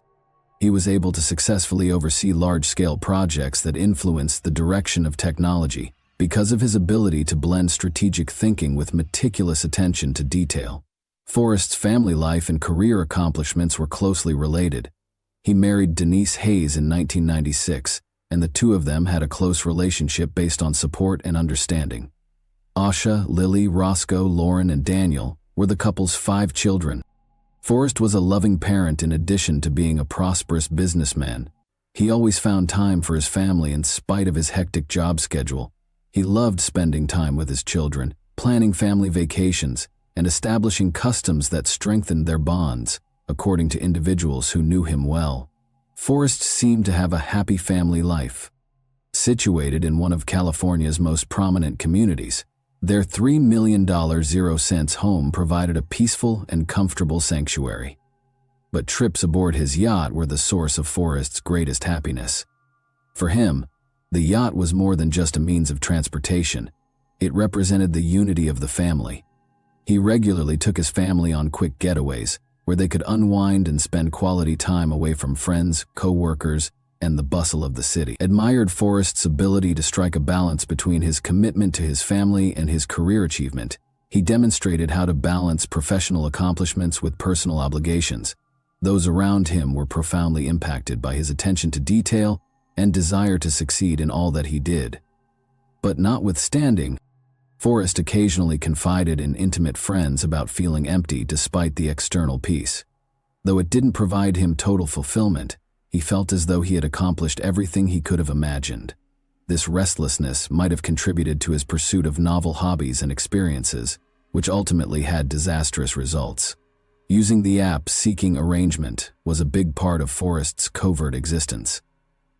For casual relationships that frequently include financial support, this network connects wealthy people with younger companions. Forrest used the app frequently. He had been texting dozens of women, setting up meetings and negotiating the conditions of their contacts, according to an examination of his account. These connections went beyond simple friendships. Forrest was renowned for providing his companions with lavish assistance, including meeting in private, paying for their expenses, and giving them pricey presents. His yacht escape was one of those places. After serving as a family vacation boat for brief excursions, Forrest turned it into a private hideaway where he hosted ladies he had met on the app. He was able to avoid unwanted attention since the yacht gave him the privacy he needed. The police eventually learned that the yacht was frequently used for these kinds of meetings from the captain, who was employed by Forrest. He remembered that Forrest sometimes traveled small distances with women or sat with them alone for numerous hours. The captain claimed that this started to happen frequently, but he was prohibited from inquiring because of a confidentiality agreement. Alcohol was frequently consumed during these interactions, and occasionally illegal narcotics were used as well. Conversations regarding obtaining these drugs were discovered in messages on Forrest's phone. Sometimes he asked his partners to bring them along. Unaware of his other existence, his family and co-workers were taken aback by this news. One woman that Forrest had met through seeking arrangement attracted special scrutiny from investigators. He set up a rendezvous with her aboard the yacht a week prior to his passing. They drank alcohol during the evening and then took drugs that made Forrest feel ill. Forrest stated in communications following the meeting that he wasn't feeling well but had no plans to cease doing such things. There were two realms in Forrest's life. In one, he had a perfect reputation as a professional, a loving husband and a father. He looked for excitement and a brief reprieve from regularity in the other. His family thought that his yacht vacations were just a stress reduction strategy, and his acquaintances and coworkers were unaware of this hidden side of him. Forrest viewed these private sessions as a means of relaxing from his rigorous work schedule, but they ultimately had disastrous results. His success was formerly symbolized by the yacht. Freedom became the place where his premature death and double life met. Investigators and Forrest's loved ones were forced to reevaluate their perception of a man they had assumed to be perfect in light of the facts. Alex, whose real name is Alexandra Catherine Tillman, was born in Canada on April 8, 1987. Leslie Ann and Bart Tillman adopted her at a young age, thus her biological parents were unknown. Alex received a secure and caring upbringing from her new family, complete with a cozy home and stable finances. The family enjoyed a high social status because Bart was an executive at a large corporation and Leslie Ann worked in retail. Alex was raised in a loving home. She aspired to be a writer and excelled academically, particularly in literature. Her teachers were aware of her rich imagination and innovative ideas. She also enjoyed playing sports and took an active part in school tournaments. Parents encouraged their daughter's goals, supported her education, and were proud of her. But for Alex, adolescence marked the start of a string of issues. She first took marijuana when she was 14. Although it was more of a haphazard choice, it eventually brought to a slow entry into the forbidden world. Alex started using lighter drugs at first, but by the time he was 16, he was using harder ones. Her life underwent a significant transformation during this time. She started skipping school, avoiding the sports sections, and separating from her parents, Leslie and Bart Tillman, who did everything in their power to support their daughter. They sought the help of psychologists and brought her to counseling, but things kept getting worse. They sent Alex to a private rehabilitation school in Maine in a last-ditch effort to make things better. This school was well known for teaching teenagers with behavioral issues in a severe manner.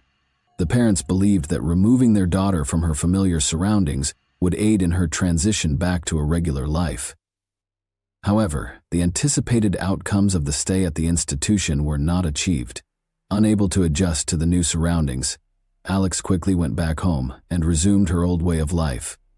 Alex had finally left school at the age of 18. She experimented with many paths, such as journalism, but soon lost interest. She struggled with addictions continually, which prevented her from establishing a personal or professional life. Her attempts to achieve were consistently foiled by a return to medicines. Alex relocated to San Francisco in 2010.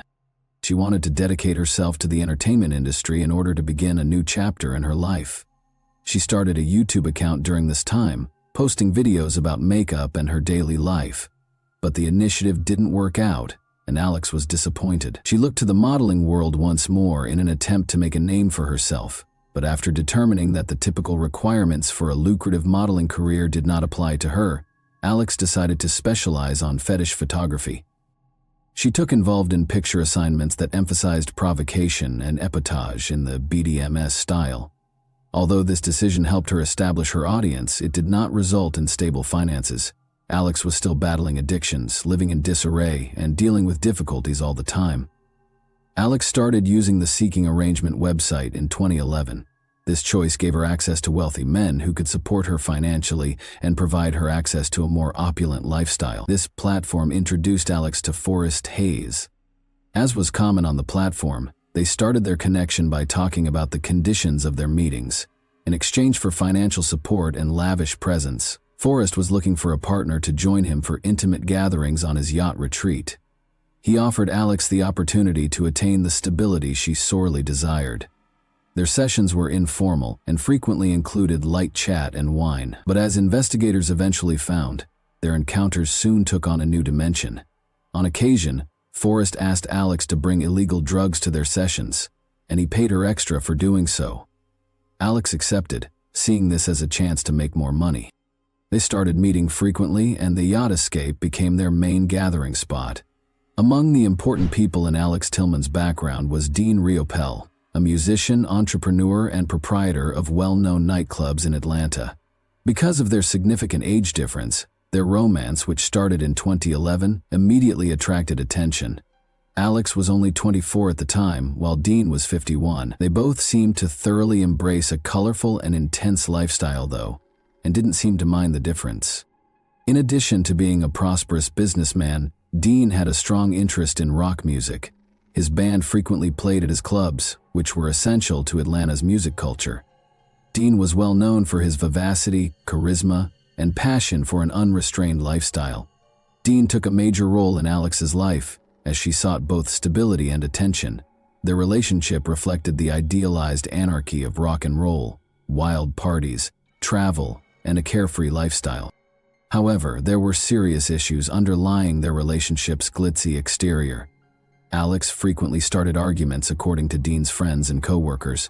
Their relationship was unstable due to her impulsive behavior, which was made worse by her use of drugs and alcohol. Only a few weeks before to the deadly Forrest Hayes incidents, in September 2013, Alex reported Dean to the police for allegedly being aggressive. Officers discovered a completely different scene when they got there, though. Witnesses reported that Alex had been acting strangely that evening. After drinking too much, she made a scene at one of the clubs and attacked Dean, biting his finger and leaving obvious scars. Alex was thus accused of assault and making a false report. This incident brought to light the persistent strain in their relationship, which was collapsing under the weight of constant disagreement, despite their shared affection. On September 24, 2013, a few weeks later, Dean Riopelle was discovered at his house, unconscious. After a long night of partying, Alex called emergency services to report that he had passed out. She said she had gone into the restroom for a moment and came out to find him on the floor. When paramedics came, they declared him dead at the scene. An autopsy showed that a heart attack caused by an overdose of illegal drugs was the cause of death. But Dean's family and friends had some qualms about this judgment. They maintained that Dean avoided even simple painkillers and had a great dislike of utilizing medications. The official decision about his death seemed contradictory, given his strong position on the issue. Despite their worries, there was insufficient evidence to support foul play. Therefore, the matter was closed. Originally deemed an accident, Dean's death came to light again in 2014, when Alex was taken into custody in relation to the Forrest Hayes case. The police discovered parallels between the two incidents during the inquiry. The drugs that killed Forrest were the same ones that were discovered in Dean's system. The investigation into Dean's death was reopened as a result of this discovery. Suspicions were also heightened by Alex's enigmatic social media posts. She said, "Death is always near," in a post that was shared a few months after Dean's death. You might be surprised to learn how near it is. Although Alex never provided an explanation or clarification, these remarks generated a lot of conjecture. Dean's family backed the case's reopening, claiming that the first probe had been too cursory. They thought Alex might have been involved in his death because of his actions and relationship to illegal substances, but there was never any hard proof that connected her to the event. Investigators suspected that Alex's acts could not have been random events, but rather part of a wider pattern because of the similarities between Dean Riopelle's and Forrest Hayes killings. Nevertheless, Alex's purported involvement has never been confirmed, and Dean's case is still formally closed, despite the increasing attention. This ambiguity keeps raising unanswered questions that might never be resolved.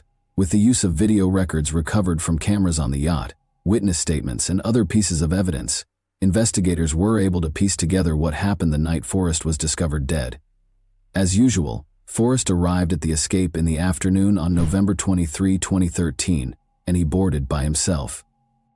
Alex Tillman joined him on the yacht shortly after. The captain testified that Forrest had asked the crew to leave the yacht for the night, stating that he wanted some alone and a peaceful night to unwind. The yacht still had several working cameras. In the main cabin, the video showed Forrest and Alex conversing, joking, and sipping wine. Substances and syringes were later found in the backpack that Alex had brought with her. The talk grew more informal as the evening went on, and Alex produced a syringe loaded with the drug. After giving herself an injection, she gave it to Forrest, who accepted. The precise moment of the injection was captured by the camera. Forrest's condition quickly deteriorated after receiving the dose. After losing consciousness, he fell into the couch. At first, Alex failed to see how terrible the situation was. She kept looking about the cabin and drinking her wine. She finally shook Forrest by the shoulders in an attempt to resuscitate him, but he didn't react. Alex became alarmed when he realized that Forrest was not waking up. She started acting frantically. She then scrubbed the wine glass she had used, trying to get rid of lipstick stains, but missing some, while she started to gather her possessions, including the syringes and any leftover chemicals, in an effort to get rid of any possible evidence. She was also seen on camera quickly pulling the cabin's curtains, surveying the area, and making sure there was no obvious sign of her presence left. Alex then departed the yacht without telling anyone what had transpired. Forrest lay on the couch for several hours after she left him asleep, and no one bothered him. The skipper didn't return to the yacht and see Forrest dead until later, after his worried wife had called him. According to the inquiry, Alex attempted to evade notice following the incident by turning off her phone and leaving the marina. But police were able to piece together the events thanks to the yacht's camera recordings, fingerprints, and text messages between Forrest and Alex on his phone, as well as traces of lipstick on the wine glass. Alex played a significant role in the catastrophe, as evidenced by her actions during the escape.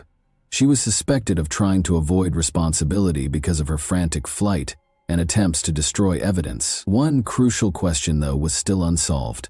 Was the injection planned, or was it a snap decision taken under pressure? Law enforcement launched a manhunt to find Alex Tillman when it was determined that she was a major contributor to Forrest Hayes' death. Suspicions that Alex was involved were further cemented when she went into hiding right after the incident. Her phone was off and her once accepted social media profiles were inactive, making it more difficult to find her. But investigators came up with a strategy. They concentrated on Alex's Seeking Arrangement profile, which was the site where she had first made contact with Forrest. The secret to finding her was this app. Investigators constructed the persona of an affluent man looking to make new friends using a fictitious profile. Alex accepted to meet despite his best efforts to stay out of the spotlight because he couldn't resist the chance to make money. She set up a rendezvous at a remote spot in California after days of messaging. Alex was arrested by police enforcement when she showed up for the rendezvous. Everything went without a hitch. Despite not resisting, Alex's behavior throughout the arrest was described as calm and uninterested. She claimed not to grasp the charges against her. She was shortly formally charged with illegally distributing forbidden narcotics, tampering with evidence, and second-degree homicide. Her attractiveness and contentious past caused the trial to immediately become a media sensation. When it started in early 2014, Alex, known as the beauty-turned-criminal, became the focus of media and public attention.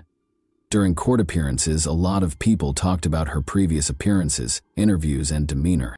Alex had a composed and self-assured demeanor, frequently wearing immaculate clothing, which elicited conflicting responses from the general population.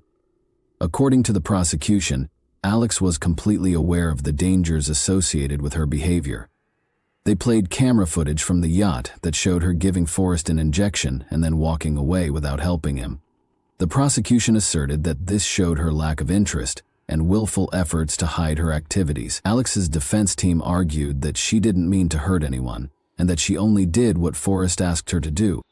Her attorneys claimed that her hasty departure was motivated by panic and that his death was a terrible accident. They further underlined that Forrest had agreed to the injection and had asked for the drugs. There was a great division in public opinion. Some believed that Alex was a heartless criminal who killed a well-known and prosperous person. Others questioned the morality of Forrest's actions, such as his use of a dating site and involvement in dangerous pursuits, and saw her as a victim of circumstance. Alex and the prosecution agreed a plea deal in May 2015. She avoided a jury trial and received a reduced sentence by entering a guilty plea to involuntary manslaughter and possession of forbidden narcotics. She received credit for time already served and was given a 6-year jail sentence. Another round of debate was triggered by the ruling. Given the circumstances, some people thought the punishment was too light, while others thought it was appropriate because there was no concrete proof of intended injury. In 2017, Alex was deported to her native Canada after completing her term. Her name did, however, keep coming up in conversations and stories about well-known crimes. To the general public, Alex Tillman came to represent double lives, dangerous conduct, and the far-reaching effects of careless choices that resulted in a catastrophe that affected a great number of lives. After being freed, Alex tried to start over. She remained out of the spotlight for a while, avoiding social media and media interactions.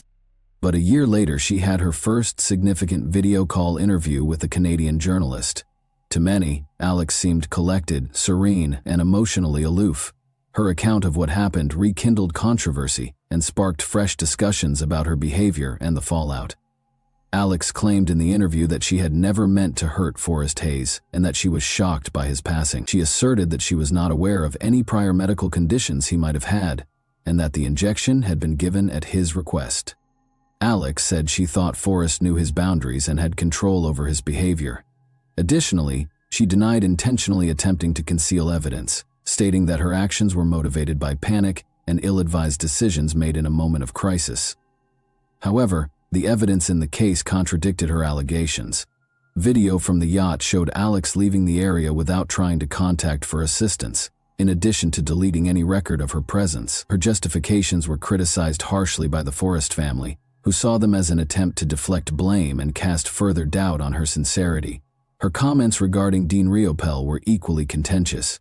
Alex revealed in the interview that his passing had hurt her and that their relationship was tumultuous but sincere. She did not, however, respond to inquiries regarding the circumstances of their last encounter or the reason behind Dean's overdose. Suspicions were only heightened by her silence. According to Dean's family, who had previously demanded that the case be reopened, Alex's remarks left more questions than they answered. It's still unknown how far along the Dean Riopel death investigation is. The Fulton County District Attorney's Office stated in 2018 that the matter was being reviewed, but they did not release any additional information. Rumor has it that investigators failed to find fresh evidence that would support or contradict Alex's involvement. The public was kept waiting for answers, and Dean's family was left in a condition of uncertainty. Alex Tillman currently lives in Canada and keeps a low profile. Her social media accounts are still inactive, and journalists have had varying degrees of difficulty reaching her for additional comments. She continues to be a contentious person who significantly divides opinions despite her modest profile. Others view Alex as a cold, cunning person whose actions led to 2 catastrophes, while others regard her as a person caught in the wrong situation. Many issues remain in the situations of Dean Riopel and Forrest Hayes. Dean, were their deaths really unintentional? What part did Alex really play in these sad incidents? Thanks for watching, everyone. Your support means a lot to me, and you can help my channel grow by hitting that like button, dropping a comment, and sharing this video. Your engagement really makes a difference. See you soon. Hey guys, welcome to my channel, and today we're going to take a look at another horrible case with you. Roger Kemp died in his Livewood home on March 5, 2022 at the age of 77. He took care of his family right up until the last minute and was the ideal father and husband. But until his passing, Roger was plagued by a single recollection from 20 years ago. Since tragedy had radically altered his life, he had to spend 2 arduous years becoming a careful detective in order to identify the culprit behind the premature death of his only daughter. Since the police were essentially helpless, the case might not have been solved if Roger hadn't gotten involved. Roger, however, was above the police and could not let the criminal escape punishment. Let's go back in time and observe what transpired on that fateful day. Let's get started. The setting for our story was Livewood, Kansas, a tiny, secure suburb of the state. Every neighbor in this neighborhood knows you by name and greets you with a pleasant day. On June 18, 2002, 19-year-old Alexandra Kemp's morning began as usual. Her dad had left for work. Her mother was preparing a delectable meal, while her younger brother was still in bed. Alexandra was rushing to get to work, so she didn't drink her coffee. After completing her first year of college, Allie, as her loved ones nicknamed her, spent the summer vacations back in her hometown. She was hired as a lifeguard at a public outdoor pool where her brother and boyfriend were already employed. Allie quietly examined the surroundings and cleaned the auxiliary facilities on that day, when there were hardly any guests. Allie went into the pump room and turned around when she heard a voice she didn't recognize. He rushed her and began tearing at her clothing until she gestured for him to leave the restricted area and pointed to the door. He was much stronger than Ali, who struck him in the face. She attempted to scream, but he put his palm over her mouth and drowned out any sound from the running pumps. A second later, Ali was unconscious. After a while, her brother Tyler arrived at the pool to cover for her. He was unable to locate her, but he did spot her personal stuff on a table. He called her by name and looked everywhere, but Ali did not answer. The young man called their father, Roger, in a panic, and Roger hurried to the pool, dropping everything. Roger was relieved to see that Allie was not in the pool after he and Tyler thoroughly examined the area. Roger entered the pump room and noticed a flashlight shining on a large piece of tarpaulin in the dark. He saw a foot protruding from beneath the sheet, followed by a pool of blood on the floor. At the sight, the father yelled and threw off the tarp. He dropped to his knees in an attempt to rouse her, but she was not responding. Roger Kemp reported his daughter's fatal injuries to the emergency services at 5:29 p.m. The father attempted to resuscitate his daughter during the conversation. Blood still trickled from the wounds he had caused, but he covered her lovingly with his jacket. During their conversation, Roger begged her to stay. However, the girl was not conscious. Allie Kemp, 19, was pronounced dead at the hospital after the deceased was transferred there immediately. She never returned, but I hope she was still awake and could hear me. According to Roger, a pool of blood was found close to Alexandra Elizabeth Kemp's multiple, blunt force head injuries that occurred soon after she arrived at the neighboring hospital. She had a ripped top. Her neck showed evidence of strangulation, and she was without pants or undergarments. Her nails were ripped off and several of her fingers were fractured, indicating that she had been severely beaten before being deprived of her life. Items were scattered haphazardly in the pump room where Allie's body was discovered. It became evident that Allie and her attacker had engaged in a heated battle, during which she persisted, but he outmatched her in strength. The victim's body was sent for forensic analysis after her life was deemed over, and the murder scene was carefully examined. Regretfully, neither the pump room nor the pool's grounds contained the weapon used in the crime. However, investigators had to figure out why a blood-stained container of ointment that was typically stored in the first aid box was discovered at the crime scene so strange. For examination, the ointment tube and its cap were gathered. In my 35 years of service, this was probably the most horrific crime that could occur in the Livewood community, said Police Chief Craig Hill, who examined the crime scene and offered his sympathies to the parents of the deceased Allie Kemp. Both the public and the investigators were left with too many unanswered questions by this atrocity, which rocked the sleepy community. Since the motive for the crime against the young woman was one of the primary questions, the inquiry was perplexed. Robbery was initially thought to be the motivation, but since her pocketbook and everything in it were undamaged, this notion was totally disproved. After obtaining the forensic examination report, it was determined that Ali had not experienced intimate partner violence, despite the second alleged motivation being an attack. Even seasoned investigators found the incident weird and intriguing because there was no motive for it, let alone either of these two. Therefore, who had the right to brutally end the life of a young woman whose life had only begun? On October 11, 1982, Alexandra Elizabeth Kemp was born in Livewood. Ali, the Kemp family's only daughter, was the much-anticipated first child. She grew up in the picturesque, tree-lined suburb of Livewood with her parents and two brothers in a loving household. She received honors when she graduated from high school. Was chosen as the most attractive girl in the 7th grade and loved poetry and soccer. In 2002, Ali followed her aspirations and enrolled at Kansas State University. Her family and boyfriend were waiting for her when she returned to her hometown of Leawood after completing her first year of university. 4 blocks from her family's house, she accepted a position as a member of the service staff at the neighborhood pool. Her brother and boyfriend were already working at a local pool, and it was a great job. Ali was therefore a young, bright woman who could not have had any adversaries because she was raised in a loving and caring environment. To obtain a more comprehensive picture of the day of the crime, investigators spoke with Ali's friends and acquaintances and kept investigating several ideas on the assault. Phil House, Ali's boyfriend, was one of the initial suspects. Ali and he had been dating for more than 5 years by 2002. He had known Ali from school. The police had to treat Phil as a suspect even though it didn't seem like he had any motive to hurt Ali. Under interrogation, Phil clarified that Ali had taken his place at the pool at 2:00 p.m. before leaving for another work. He stayed until 4 p.m., after which he was playing video games at a friend's house when he got a call informing him that Ali was in the hospital.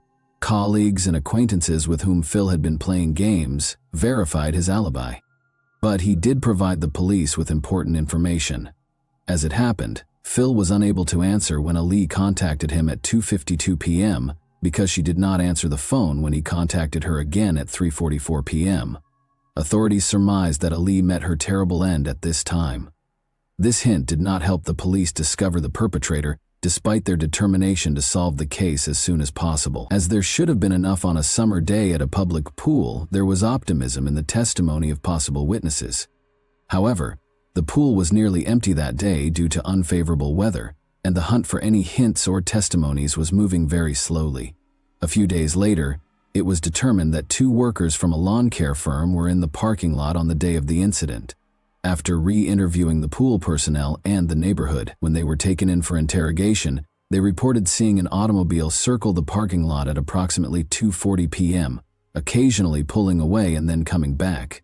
The suspect vehicle, a beige 1980 Ford truck, was well described by them. The authorities now had a crucial piece of information, even though they were missing the car's license plate number. But one of Ali's pals provided even more useful information. A description of the suspected culprit was aided by the testimony of Laurel Wynn, a friend of Ali's. As it turned out, Ali called her friend Laurel at around 3 p.m. that day to ask her to keep her company while she worked at the pool. Since it was a foggy and chilly day, there weren't many people there. After some time, Laurel's automobile finally pulled into the pool parking area. There was no answer when she called Ali. Laurel thought it would be funny to blow loudly on a lifeguard whistle, since she didn't see Ali outdoors. Just then, a man came out of the pump room while feigning to be on the phone. Laurel suspected he was Ali's supervisor, so in order to keep her friend out of trouble, she hurried out of the pool.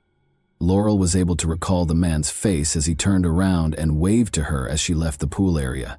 Presuming she had spotted the offender, Laurel went without waiting for a call from her friend. Based on Laurel's account, the police produced and released a composite sketch in the hopes of identifying the offender. This led to the creation of an extremely precise sketch of the alleged culprit. Local television aired the sketch and the description of the suspicious car. The likelihood of finding and apprehending the offender was definitely improved by this publicity. And it's true that the police got a ton of reports from folks who thought they saw this man. This brought the investigation's first suspect, a young guy named James Drider, to light. Drider looked a lot like the composite sketch and had an old Ford pickup. He worked as a mechanic at a tiny auto repair business in Olata, which is about a 20-minute drive from Livewood. Police contacted the believed culprit at his place of employment after acquiring his address. James, however, had an alibi and strongly denied any involvement in the incident. James Drider was removed from the list of suspects, despite his close likeness to the composite, since his manager verified that he was at the auto business on June 18 because he was at work all day. The hunt went on. Roger persisted even as the path cooled over the course of several months. He pursued new leads while investigators worked on each one. Roger carried out his own research with tenacity. His frequent visits to the police station included a variety of suggestions for apprehending the offender. Roger's persistent efforts earned him a spot on America's Most Wanted. where he not only told Ali's story, but also displayed the composite sketch of the suspected criminal. Both local and national television networks carried the well-liked program. Police stations were inundated with fresh communications. Every message was carefully examined, but for different reasons. Almost instantly, every fresh suspect was thrown out. Phil House, Ali's 5-year boyfriend, also helped. He started a virtual quest by contacting college students via email. A reward of $50,000 was offered for any information that led to an arrest, and he encouraged them to view the America's Most Wanted show that focused on Ali's case and look at the composite sketch. The case came to a standstill once more in spite of all attempts. But cops learned something new about the once familiar James Drider 6 months after Ali was killed. As it happened, news organizations in nearby Colorado covered the hunt for a man who had committed 3 assaults in January 2003. Ryder, who had been ruled out as a suspect in Ali's murder and was now sought for assaults, was identified by Roger from the wanted sketch. The police were certain they had identified their suspect despite the driver's alibi on the day of Ali Kemp's murder, but they still needed to establish James's involvement. Investigators were unable to match DNA since the man was not in the database, because he had no past convictions. In order to compare this person's DNA with that recovered from the crime scene, they needed to examine him once again. James Drider was by this time evasive and nearly impossible to find. 3 weeks passed before the cops located him at a Utah gas station. When Drider didn't pay for his fuel, the employees arrested him and called the police. James Drider was charged with 3 assaults and may have been responsible for Ali Kemp's death. Police were dismayed to discover no similarities between his DNA sample and the sample taken from the crime scene. Ali Kemp was not killed by James Drider, a serial killer. This was a significant setback, because police had to start the case afresh after it had come so close to catching the suspect. Days stretched into weeks, and weeks into months, and the police still had no fresh leads in the case of Ali Kemp. Roger, Ali's father, tried everything in his ability to find his daughter's attacker, even though the police's interest in the case gradually diminished after 2 years. Despite having few choices, he kept in touch with USA Today, which released the composite sketch of the suspected suspect. Roger looked frantically for a man with a big face and a hint of baldness. He put up wanted signs all around the city. As a loving father, he wanted to preserve his daughter's narrative in the public memory in addition to apprehending the offender. Roger then had a simple yet excellent idea one day. He noticed a billboard at the entrance to the city. He realized that this billboard was seen every day by hundreds or possibly thousands of individuals. The composite sketch might be placed on it, why not? To rent the billboard, he got in touch with an advertising firm. After hearing Mr. Kemp's tale, the company's management offered to place the poster for free on 8 billboards along the highways close to. Roger's efforts eventually started to pay off, with an estimated 10,000 people viewing his billboards each day. Police began to get reports of persons who looked like the drawing 2 years after Ali Kemp was killed. A young man called Benjamin Appleby was among the many tips that came in as a result of the billboard, television commercials, and a larger prize. Ted Hoover was the name of this person who resided in Bantam, Connecticut. The 29-year-old man lived under the alias Hoover in order to evade being charged with a personal crime. Beginning in 1997, he possessed a Ford truck that was the same beige color as the car the suspect was thought to be driving. As it turned out, Ted Hoover was employed in 2002 to do pool maintenance, especially at the pool where Ali was killed. Equipped with this knowledge, detectives visited Ted Hoover's residence to interrogate him. He acted unsure and clearly anxious during the chat. Ted was asked to submit a DNA sample at the conclusion of the conversation in order to be removed from the suspect list. He attempted to avoid this request by making excuses, but it was obvious that he was unprepared for it. He first requested some time to reflect and asked that samples be held until he could consult with his attorney. The investigator called Ted Hoover's attorney the following day, who told him that Ted was against willingly giving the police a DNA sample because he did not want his DNA included to the national database. Investigators made an effort to get the attorney to sign a document guaranteeing that the DNA would not be added to any database and would just be utilized in connection with Ali Kemp's case. The attorney asked to take a moment to tell his client of this. 2 days later, though, The attorney replied that his client was still opposed to giving the police his DNA. The investigators were certain that this person had a secret. They recalled having a conversation with Ted Hoover at the location of Ali's death many years prior. He did not appear suspicious at the time, but the police had questioned him in relation to Ali's case without making the breakthrough they were hoping for. The detectives were forced to get an order for the mandatory collection of Ted Hoover's DNA, and when they returned to his home on March 24, 2004, they discovered it was deserted. The man was gone. During the search, Ted Hoover was formally listed as sought on suspicion of killing Ali Kemp, but Roger remained involved. He went back to the tried and true strategy of posting posters on billboards in nearby states. He bought more than 500 billboard ads.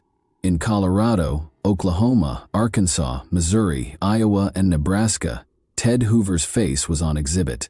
Since the entire billboard campaign now cost over $100,000, 0 cents, Roger Kemp had to spend all of his funds and even sell the house his family had occupied for more than 20 years in order to pay for such a big manhunt. And it wasn't for nothing. Missouri notified the police in August 2004 that someone had recognized the individual from the billboard. The report did note, however, that this person was now going by Benjamin Appleby instead of Ted Hoover. When the police arrived at the house given in the tip, they did in fact find the man they knew to be Ted Hoover.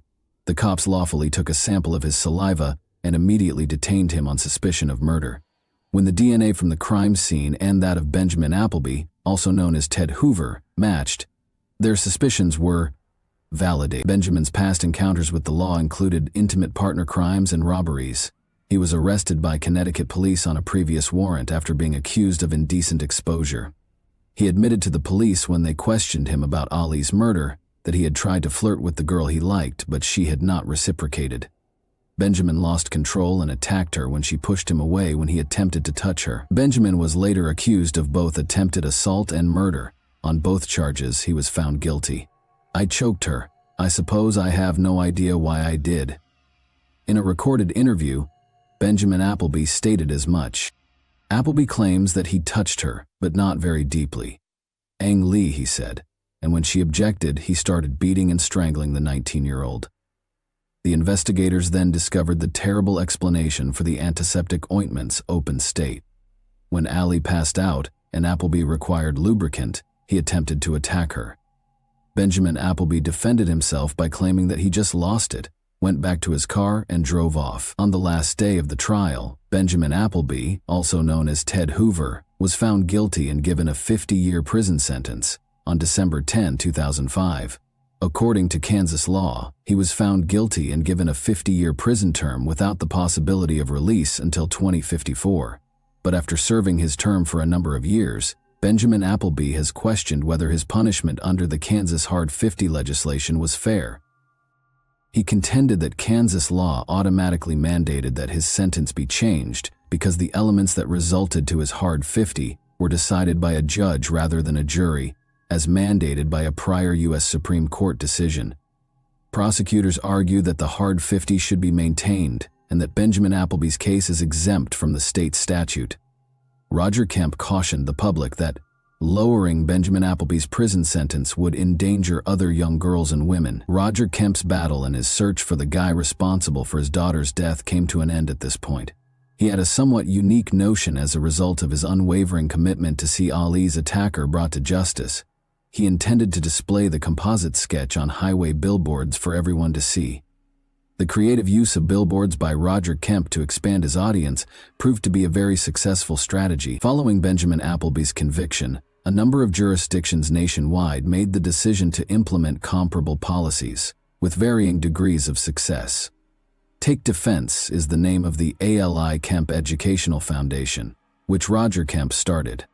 Girls and young women between the ages of 12 and 23 can receive self-defense instruction there. Workshops are held all throughout the country. Hundreds of testimonies from women have been sent by participants, stating that the training preserved their lives till his final days and even stopped attacks. Over 70,000 people nationwide have taken this self-defense course, and Kemp himself has given speeches at events and prior to each local session. Subsequently, he established the Ali Kemp Educational Foundation, or just TAKE, a self-defense program that trains women and girls of all ages how to defend yourself in perilous circumstances. For his efforts with the charity, Roger Kemp was also given the Presidential Citizens Medal in 2011. Kemp was one of 13 individuals out of 6,000 nominations to be granted one of the highest awards the president bestows on civilians. He wished to educate other women how to defend themselves, since he thought his daughter would still be alive if she had learned how to do so. He did not want to remember that terrible day that radically altered his life, and years after the terrible death of his only beloved daughter, he still could not bear to talk about the vicious attack on her. Because he tried to attack her, which is so difficult for me to say, he took her life. In an interview, Roger Kemp said that after killing her, he attempted to attack her once more. The close-knit family of friends and acquaintances who actively participated in the hunt for Alexandra Kemp's attacker continues to commemorate and lament her unexpected and unfair death, kind, passionate, and never-ending. Roger Kemp died when he was 77 years old. According to his friend and co-worker Jill Leaker, he was a true national treasure. Hundreds of people were able to obtain justice thanks to Roger Kemp's inventiveness. Since being inspired by Kemp's concept, numerous other law enforcement agencies nationwide have implemented comparable billboard tactics. In Kansas alone, these billboards have assisted law enforcement in apprehending over 30 fugitives. Roger Kemp once stated, "You have two choices on a well-known television program. You have two options. Either get out of bed and fight the battle I decided to wage, or stay in bed and cover your head." He honored his promise that I would never allow him to win. He saved the town from a vicious criminal who undoubtedly would have done the same thing again thanks to his efforts. Bravo to a genuinely strong person and a caring, devoted parent. And that wraps up today's chilling story. If you enjoyed this video, don't forget to like and subscribe so you never miss a new upload. Also, let me know in the comments what part of this story shocked you the most. Thank you for watching, and I'll see you in the next video. Hey guys, welcome to my channel, and today we're going to take a look at another horrible case with you. She was a virtuoso in her art and a master of tricks, never leaving any traces behind. Her lack of humanity was the only thing that made her successful. Nobody could have predicted that a quiet but intelligent girl would grow up to be one of the world's most skilled criminals, behind a long string of schemes that funded her transformation from a regular girl into a dangerous individual living in luxury. The vicious con artist, who had a taste for killing, was the epitome of evil and was always one step ahead of the police. Until they finally got a chance to confront her in person. Steve and Jane McGowan, who lived in Florida, received a letter from their sister Beverly, who was 34, on Thursday, July 19, 1990. She wrote that she was leaving them and starting a quest to discover who she was in this world. Beverly went on to say that she planned to leave right away, so she was selling her apartment and resigning from her job. The brother and sister were shocked by what they read in the letter. Beverly had put in a lot of effort and was happy with her new home and job. She worked 2 jobs to pay off the mortgage and had just bought the apartment of her dreams. When Jane rushed to the police station to report her sister's disappearance, the letter claimed that Beverly had left on her own initiative, so there was little the authorities could do. Steve and Jane went to Beverly's apartment in Pompano Beach to try to find answers to their questions after discovering notepad sheets at her house with the letter written in her handwriting. They saw right away that Beverly's red Volkswagen Fox was not parked where it usually was. Even though Beverly wasn't in the apartment, it didn't seem like she had moved out permanently. Clothes hung in the closet, a nightshirt rested on the unmade bed, and dirty dishes were in the sink. But there were also indications that Beverly had no plans to come back. Her 2 cats were nowhere to be seen, the answering machine was gone, and the phone was disconnected. After searching through drawers, Steve and Jane found that Beverly's address book, birth certificate, and passport were also gone. In addition to her part-time job at a nonprofit, Beverly worked in a bank's loan department.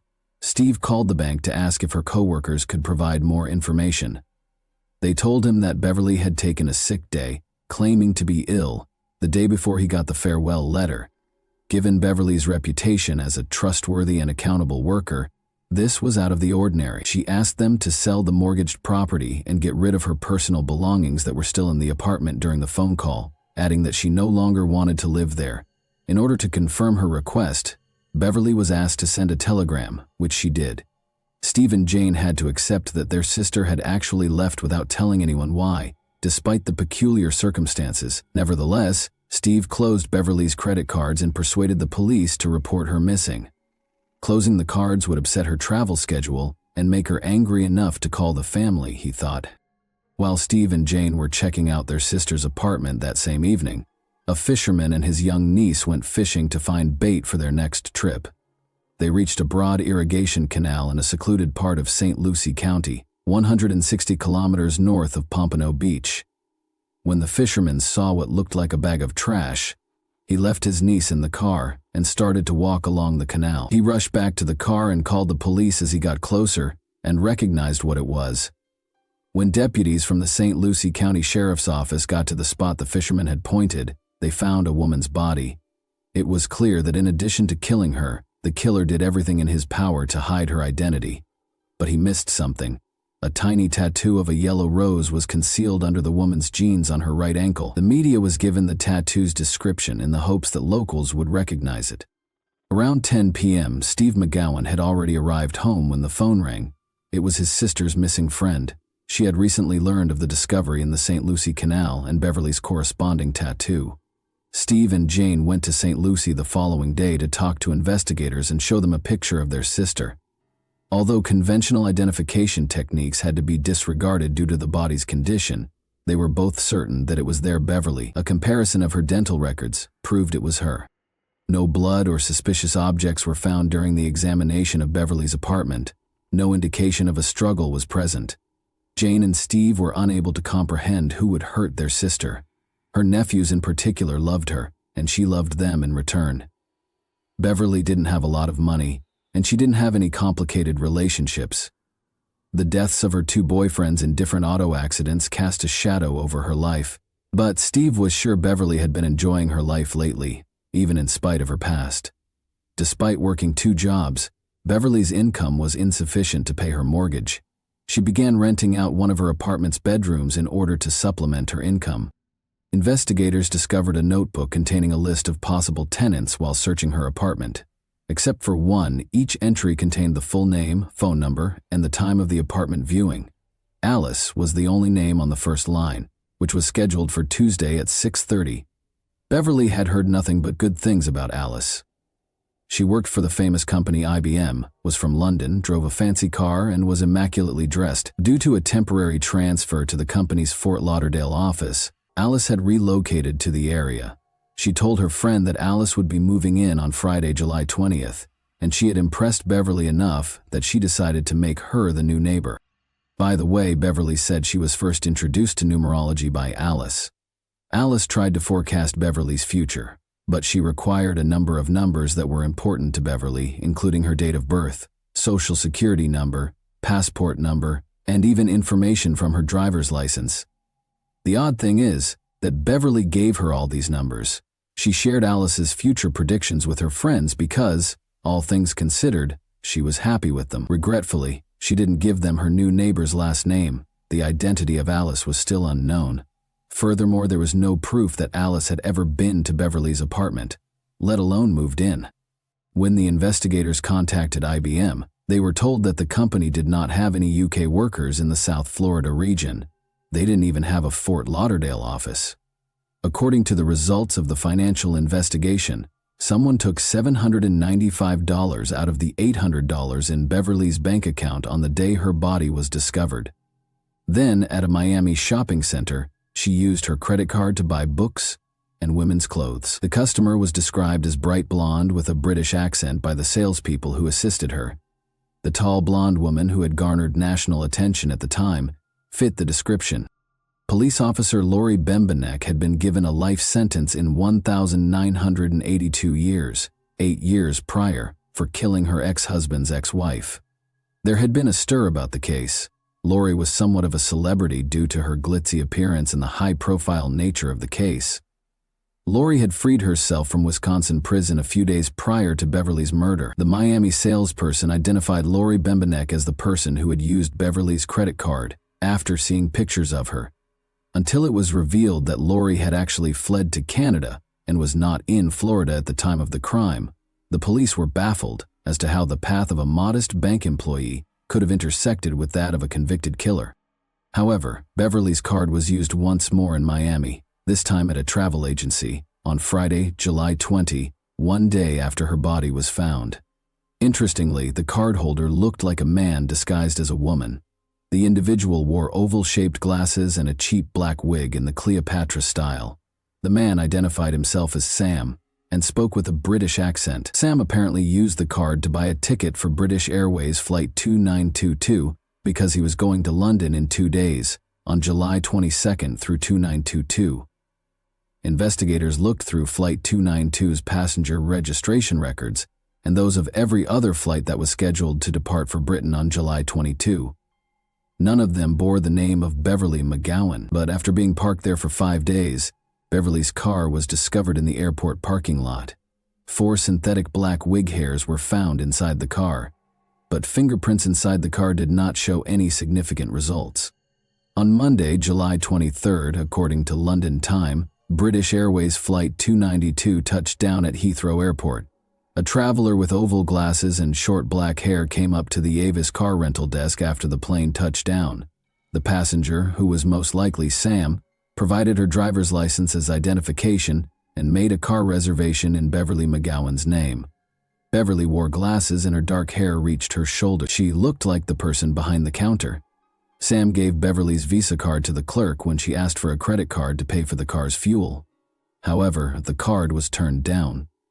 They may have gone over the limit and paid in cash, Sam clarified.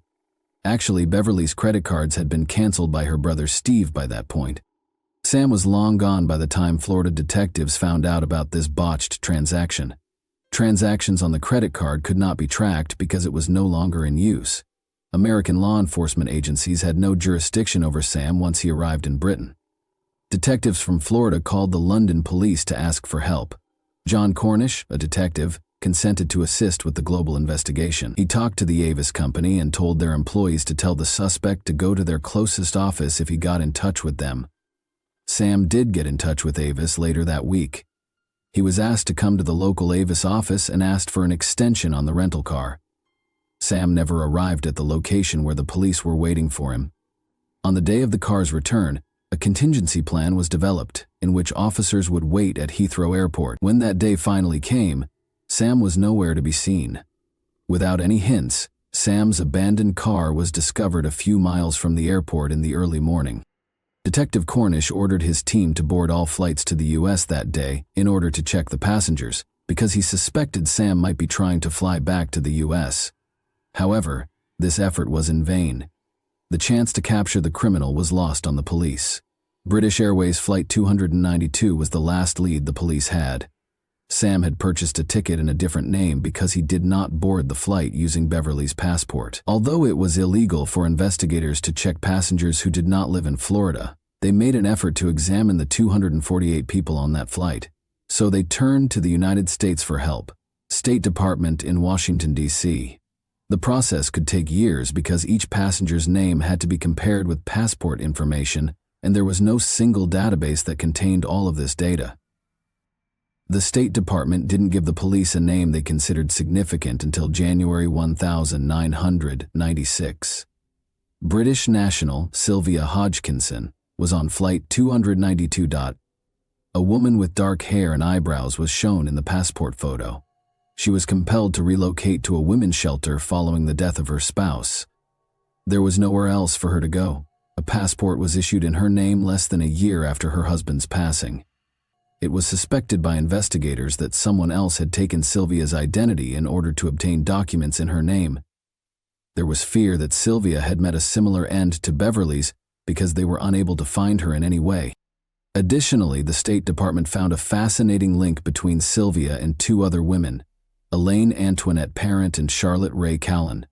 An incident that happened a year after Beverly's murder revealed that all 3 identities were unintentionally connected. A woman in a rental car was approached by North Miami police on May 22, 1991.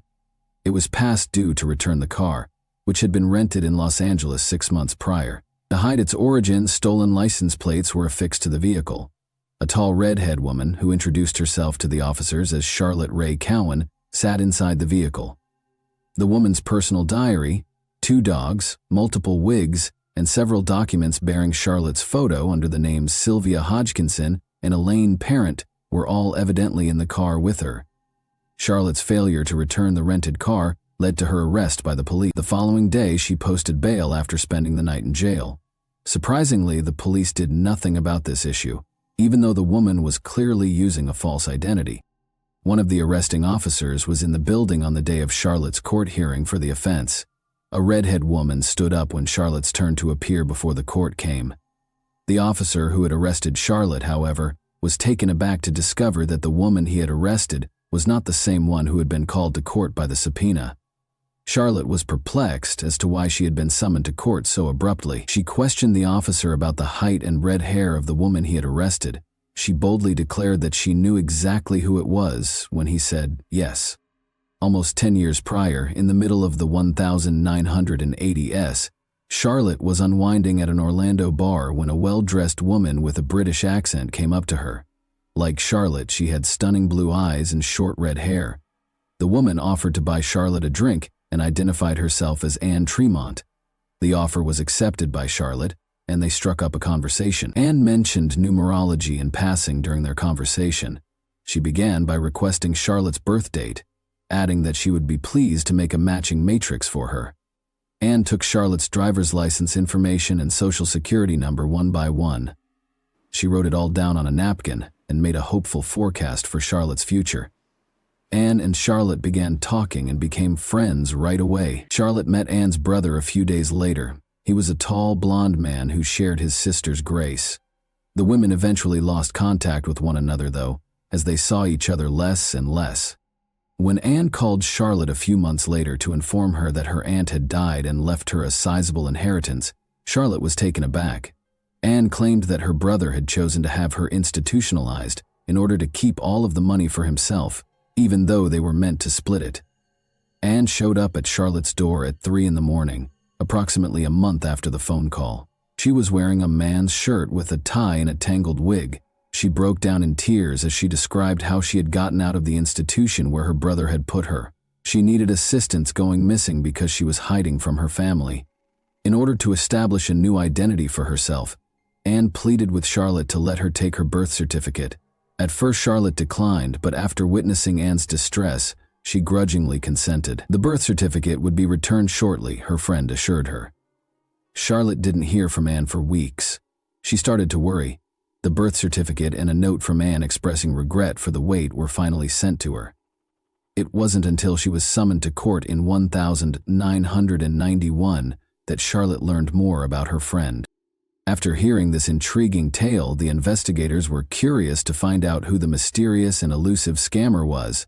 Although not much was known about Elaine Parent's life, she was a real person like everyone else. On August 4, 1942, she was born in the Bronx, New York. Her parents were loving and reasonably well off, and she was their only child. She was a tall, slim beauty with dark hair and piercing blue eyes by the time she reached adulthood. She relocated to Florida at the age of 30, where she briefly worked at a real estate company before being arrested for shoplifting in Fort Lauderdale in 1976. They took her fingerprints and put them in the database. She then stole $40,000 worth of jewelry from an elderly acquaintance in 1985. Parent and Charlotte met at about the same time.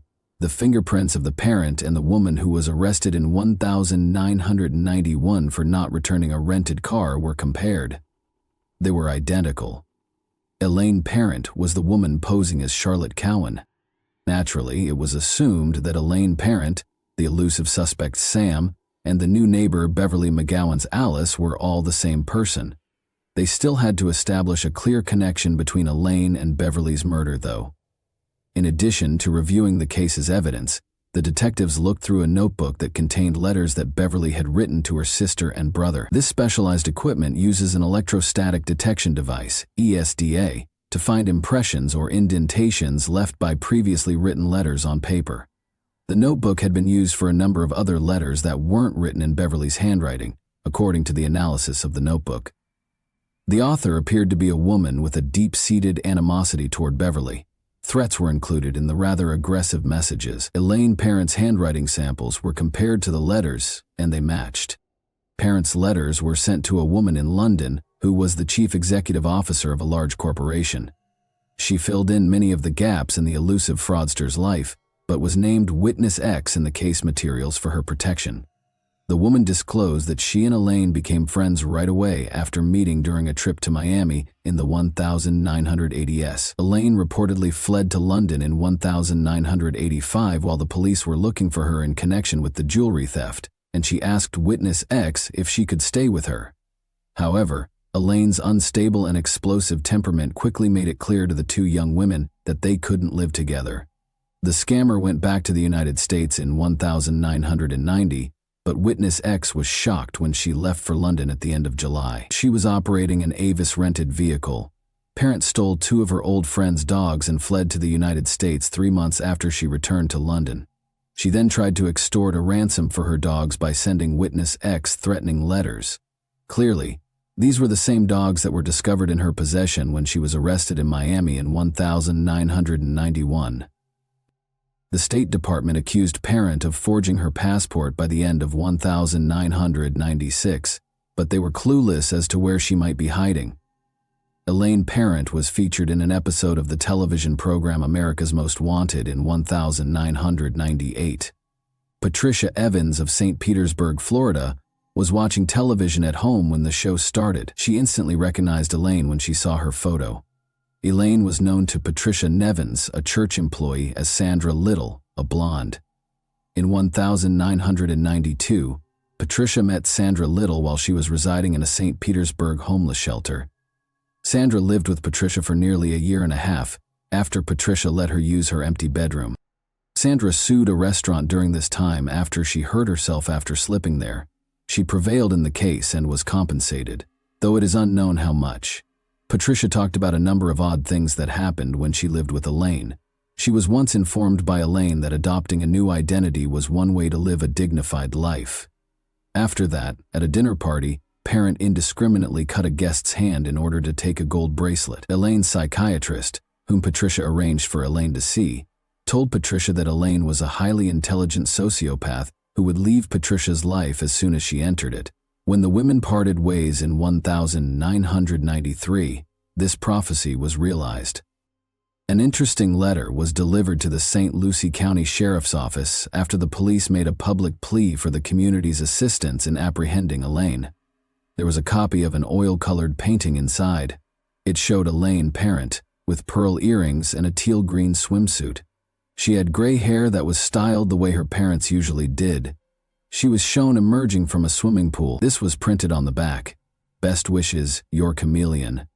According to psychiatrist Barbara Caven, who had been helping the police with the case, Parent both feared and desperately needed police attention.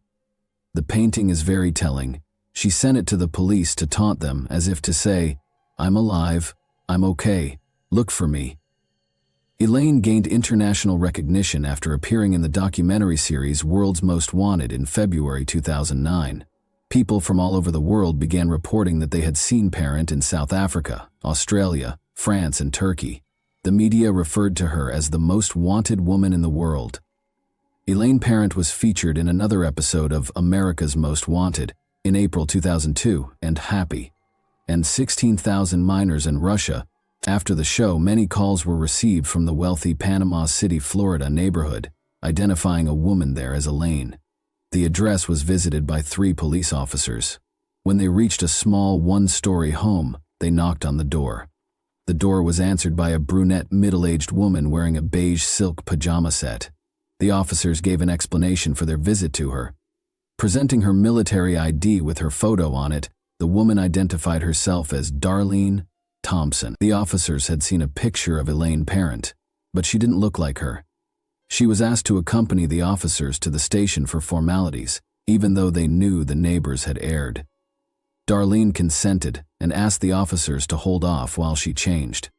As the officers waited outside the bedroom, one of them looked over Darlene's identification card and, as a former military man, he saw right away a vital missing stamp that verified the document's legitimacy. She replied that she was getting dressed when the officer knocked on the bedroom door to ask about this. She never emerged, despite the officers waiting for her to do so. When the officers hurried into the bedroom after hearing a gunshot, they discovered Darlene dead. The identity of Darlene and Elaine Parent was formally verified by subsequent fingerprint analysis. Elaine lived in a house that turned out to belong to another woman. She had rented a room to Elaine since August 2001. She is a nice woman who loves to cook, according to the homeowner. Elaine's Florida driver's license, which had her photo on it but the name of the woman she was staying with, was discovered during the house search. She had jotted down details about a man from the nearby town of Lynn Haven, including his credit cards and social security number, in a notebook. Elaine's closet was stocked with men's and women's clothes, as well as wigs. They also found a book on theatrical makeup and another on learning French. Elaine's laptop, which some of her acquaintances claimed she frequently used for work, was never located. When she was arrested more than a decade ago, she had her diary with her because Charlotte Cowan was also missing. The police discovered a flyer featuring a picture of Elaine and the name Antonia Racerman, which is another fascinating aspect of the portrait. It looked as though Elaine had made the flyer herself, and the local police chief later conjectured that she had done it to intimidate someone. The flyer said that she was wanted by the FBI for the murder of a government official at a hotel in Washington, D.C. Many questions remained after Elaine's death. According to the police, she used up to 20 different identities in countries such as the United States, the United Kingdom, Turkey, Israel, France, and South Africa. Although no other victims have been located, some believe she may have committed more murders. There are differing views on whether she worked alone or with an accomplice. Investigator Norma Pfeiffer told the media 3 years before she died, "The brutality of the McGowan murder makes me think that someone capable of this has either done it before or will do it again. She couldn't have run Beverly alone, according to some. And let's not forget about the handsome blonde man she passed off as her brother." According to psychologist Barbara Kerwin, Elaine is a virtuoso in her field, who can read people's souls and identify their weak points with ease. The reason behind her crimes is still entirely unknown, though. Why, given her high IQ, would someone like Elaine decide to commit crimes rather than excel in any other field, especially since her crimes brought her more fame than fortune? Kerwin, however, feels she is aware of the motivation behind Elaine's plots, her own inner demons. Barbara said, "I believe she impulsively stole the identities of others to fill her own emptiness." And that wraps up today's chilling story. If you enjoyed this video, don't forget to like and subscribe so you never miss a new upload. Also, let me know in the comments what part of this story shocked you the most. Thank you for watching, and I'll see you in the next video. Hey guys, welcome to my channel, and today we're going to take a look at another horrible case with you. A violent crime shocked Los Angeles on October 29, 1990. In a garbage can, the mutilated body of William Newton, a 25-year-old gay adult video performer, was found. Authorities tried their hardest, but they were unable to solve the murder case. However, a few years later, a group of amateur investigators set out on a mission to find justice by being persistent and resolute. The murderer, who had been hiding in plain sight the entire time, was finally exposed by these detectives. What caused the ruthless disfigurement of Newton's body, and who exactly killed him? Today, we'll examine a cold case that dates back 33 years and was resolved in 2023 because to a podcast, so let's go straight to the riddle without any more ado. The city of Los Angeles, a thriving metropolis in Southern California, will be the subject of today's case. It is well known for its star-studded walkways, famed Hollywood sign, and gorgeous beaches. With its internationally recognized museums, theaters, and music venues, Los Angeles is also a center for the arts and entertainment sector. This vibrant city offers something for everyone, from mouth-watering cuisine to booming fashion and technological sectors. On July 26, 1965, William Newton was born in Eau Claire, Wisconsin. Richard Harriman was his dad. Oliver Michelle, Newton's half-sister, was born 6 months after Newton was born, and his parents were not wed. The two siblings couldn't be separated. Newton developed a love for art as a child and often used his leisure time to write creatively. His imagination went wild, and his poetry reflected his soul. He loved to read and dreamed of the day when he could tell the world his own stories. Newton was a young man of great intelligence. Richard once spoke about his son to the media. The majority of Newton's early years were spent in the city where he was born. He went to elementary and middle school there. Following his graduation from middle school, he and his mother, whose name is unknown, moved to Ladysmith, a city in Wisconsin. Newton found the surroundings change all too abrupt, but he gradually grew accustomed to it. But before his mother started discussing moving again, Newton was only able to finish his first year of high school in the new city. They relocated to the city of Oklahoma this time. This occurred in 1980. Newton quickly became weary of the seemingly never-ending cycle of traveling from one location to another and wished for greater stability. He then packed his things and went down to visit his father, Richard, one day. At the age of 16, he had already decided to live with his father. He was sure he would put his arms around him. That proved not to be the case, though. Instead of the kind greeting he had expected, he received a startling reception when he arrived at Richard's house in Eau Claire. Richard slammed the door shut in his face and refused to let him in after being instructed to leave. Newton was left devastated and defeated by the cold treatment, which was a sharp contrast to what he had anticipated. However, something within of him changed at that precise moment. He bravely decided to go out on his own, accepting his independence. Newton would travel the United States over the following 3 years. He resided in Oklahoma, among other places, where he met Terry Elliott, with whom he began a romantic relationship. Newton also found that he was passionate about makeup and beauty. Therefore, he made the decision to pursue this as a career by training to be a professional beautician. In just a few months, he obtained his beautician license after learning everything there is to know about skincare, makeup, and the newest trends in beauty. He started a new life in Los Angeles after relocating there in 1984.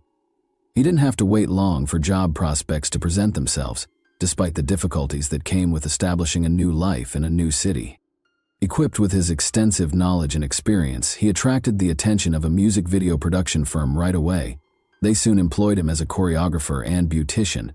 Additionally, Newton started working at the Hollywood Spa, a gay bathhouse. He met a man named David Ray at the spa one fateful night, and he immediately warmed up to him. David had been in town to serve as a judge for a homosexual magazine's beauty pageant. Their encounter marked the beginning of Newton's unexpected and novel voyage. Gay adult flicks were David's specialty as an adult filmmaker. After recognizing Newton's talent, David mentored him, exposing him to the business and helping him get parts in a number of his films. Eventually, the economic relationship between Newton and David developed into a love one. The two decided to start their own adult film firm, London Ray Productions. After forming a partnership in 1987, Newton joined the organization and brought his experience as a makeup artist, stage designer, and film producer to the table. In addition to acting in a number of films under the names Billy London and Billy Porter, he produced pictures under the pseudonym Bill E. London. Their flat was frequently used for movie shoots, and Newton would redecorate the rooms to give the impression that they were in different places. Newton and David started living life in the fast lane as their money started to come in. When they weren't working on a film, they would spend their evenings using drugs and going out to clubs. They settled into this way of life, which they would maintain for many years. The couple's relationship soured in 1990, and they started living apart. Newton made the decision to temporarily relocate to Las Vegas, where his sister Michelle was living at the time, since he thought that he had had enough of Los Angeles and that he needed a change of scenery. He had had enough of Los Angeles. Michelle, Newton's sister, remembers that Newton simply needed a mental health vacation. In addition to providing him with something novel and thrilling, Las Vegas would also provide him the opportunity to see his mother, who at the time intended to move to the area. Now that everything was in place, Newton started to count down the days until his trip to Las Vegas. But destiny had a different idea.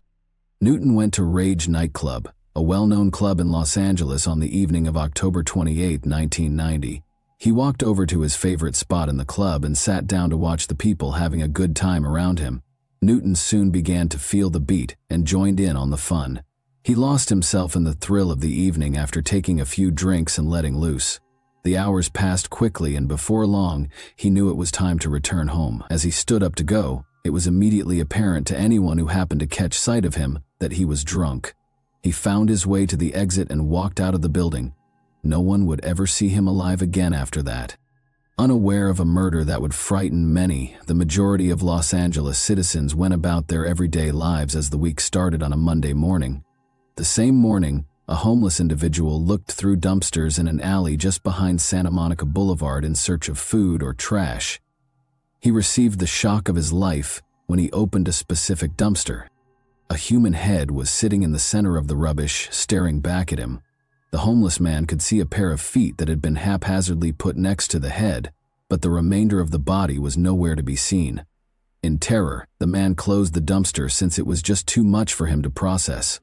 He promptly sounded an alarm, warning others of the disgusting discovery, and police officers soon arrived on the scene in their cars. Newton was quickly identified as the individual whose head had been severed and found in the bin. One of the first cops to reach the site on the day of the murder was retired Detective Wendy Burnt, who was deeply disturbed by the murder's savagery. "It was just so heinous in my mind that something like this could happen," Wendy stated.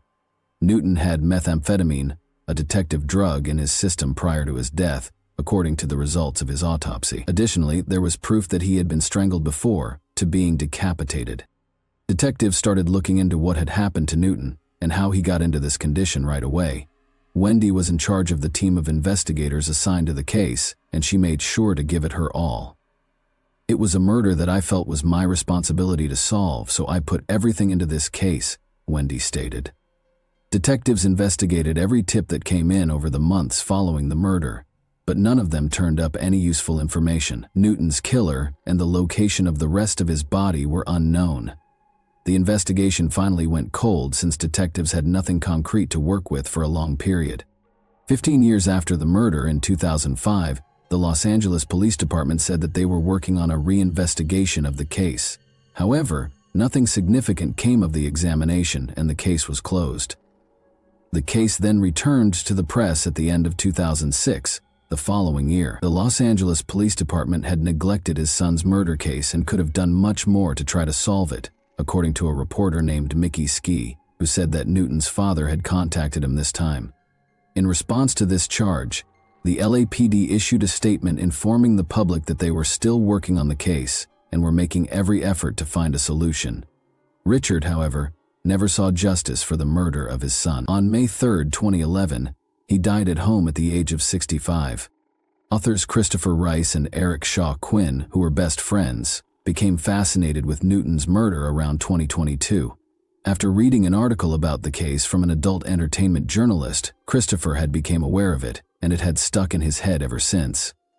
In addition, Christopher and Eric co-host The Dinner Party Show, a podcast they started in 2012. As it occurred, Christopher chose to bring up his interest in Newton's murder during one of the podcast episodes, expressing how intrigued he was by the fact that there had never been an arrest and no leads in the case had been made public. He ended by requesting useful information about the case from the audience. In their subsequent podcast episode, which aired 2 months later, Christopher and Eric discussed some of the new information they had discovered since their previous discussion of Newton's death. Christopher claims that he was contacted by an unnamed man who claimed to have crucial information regarding the murder case. The man told Christopher that the night before Newton was discovered dead in a garbage, he had seen him at Rage nightclub. He asserted, however, that Newton had not left the club by himself, but had instead been with a man who bore a striking resemblance to notorious serial killer Jeffrey Dahmer. Christopher learned that Dahmer was a serial killer who killed 17 men and boys in the Milwaukee region between the late 1970s and the early 1990s, when he conducted a background investigation on him.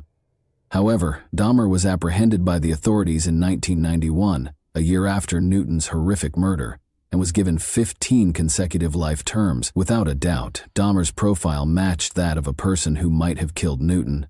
But since Dahmer was already deceased, there was no way to verify this. In November 1994, a fellow prisoner attacked him and beat him to death. Christopher maintained his optimism that someone with more information would come forward, after outlining in the podcast what he had learned about Newton's murder and its potential link to Dahmer.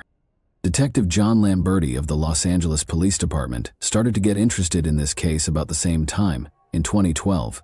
He was astounded by the amount of effort his predecessors had put into solving the murder after reviewing all the documents they had on the subject. Detective Lamberti told reporters, "They looked into this case like crazy." Lamberti also started to examine every aspect of the case more carefully, taking into account all of the earlier research that had been done on it. He looked up Newton's name on Google as one of his first actions. He found the episode of Christopher and Eric's podcast in the search result, where they discussed Newton's murder and made assumptions about Dahmer's involvement. Detective Lamberti became interested in the case after clicking on it and hearing what the two individuals had to say. Sometime after this, he contacted Eric and Christopher to arrange a meeting. The three men discussed what they knew about the case in detail and exchanged information during this encounter. An alliance was established right away, and their shared objective was to find a permanent solution to the matter. In the midst of all of this, documentary filmmaker Rachel Mason had also become fixated on the case and was working on her own covert investigation. It was by chance that she had discovered Newton's murder. She was working on a documentary about Circus of Books, an adult bookshop and gay adult materials store back in 2017. She visited Mike Szymanski, a local writer and activist, in search of reliable material for the documentary. Mike had consented to let her browse through his old collection of pictures from West Hollywood. During the search, he and Rachel were looking through one of his notebooks when a fragile newspaper story from 1990 dropped out and drew Rachel's attention. The article discussed Newton's murder and how the police were unable to identify the perpetrator. Mike happily gave Rachel all the information he knew about the enigmatic murder when she asked him right away what it was all about. The story she heard captivated her. She didn't give it much thought, though. She then proceeded to work on the Circus of Books movie, and as soon as it was over, she began looking for a new project to work on. During this time, she remembered the account of Newton's murder that she had heard from Mike. She gradually became enthralled with it and couldn't get it off her mind. She looked more closely as a result, and she started looking into the matter. Rachel was resolved to learn as much as she possibly could. In order to do this, she decided to approach the public for any advice or insights they might have. That's when she got a reply from Sherman Oaks resident Clark Williams, a gay, stay-at-home father. Like Newton, Williams was raised in Eau Claire, Wisconsin. Because of this, he thought he could help Rachel complete the details of Newton's life. Rachel was excited about the new development, since he had a unique viewpoint on what it was like to grow up in Eau Claire. She pondered whether she had at last found someone who could help her unravel the riddle surrounding Newton's childhood.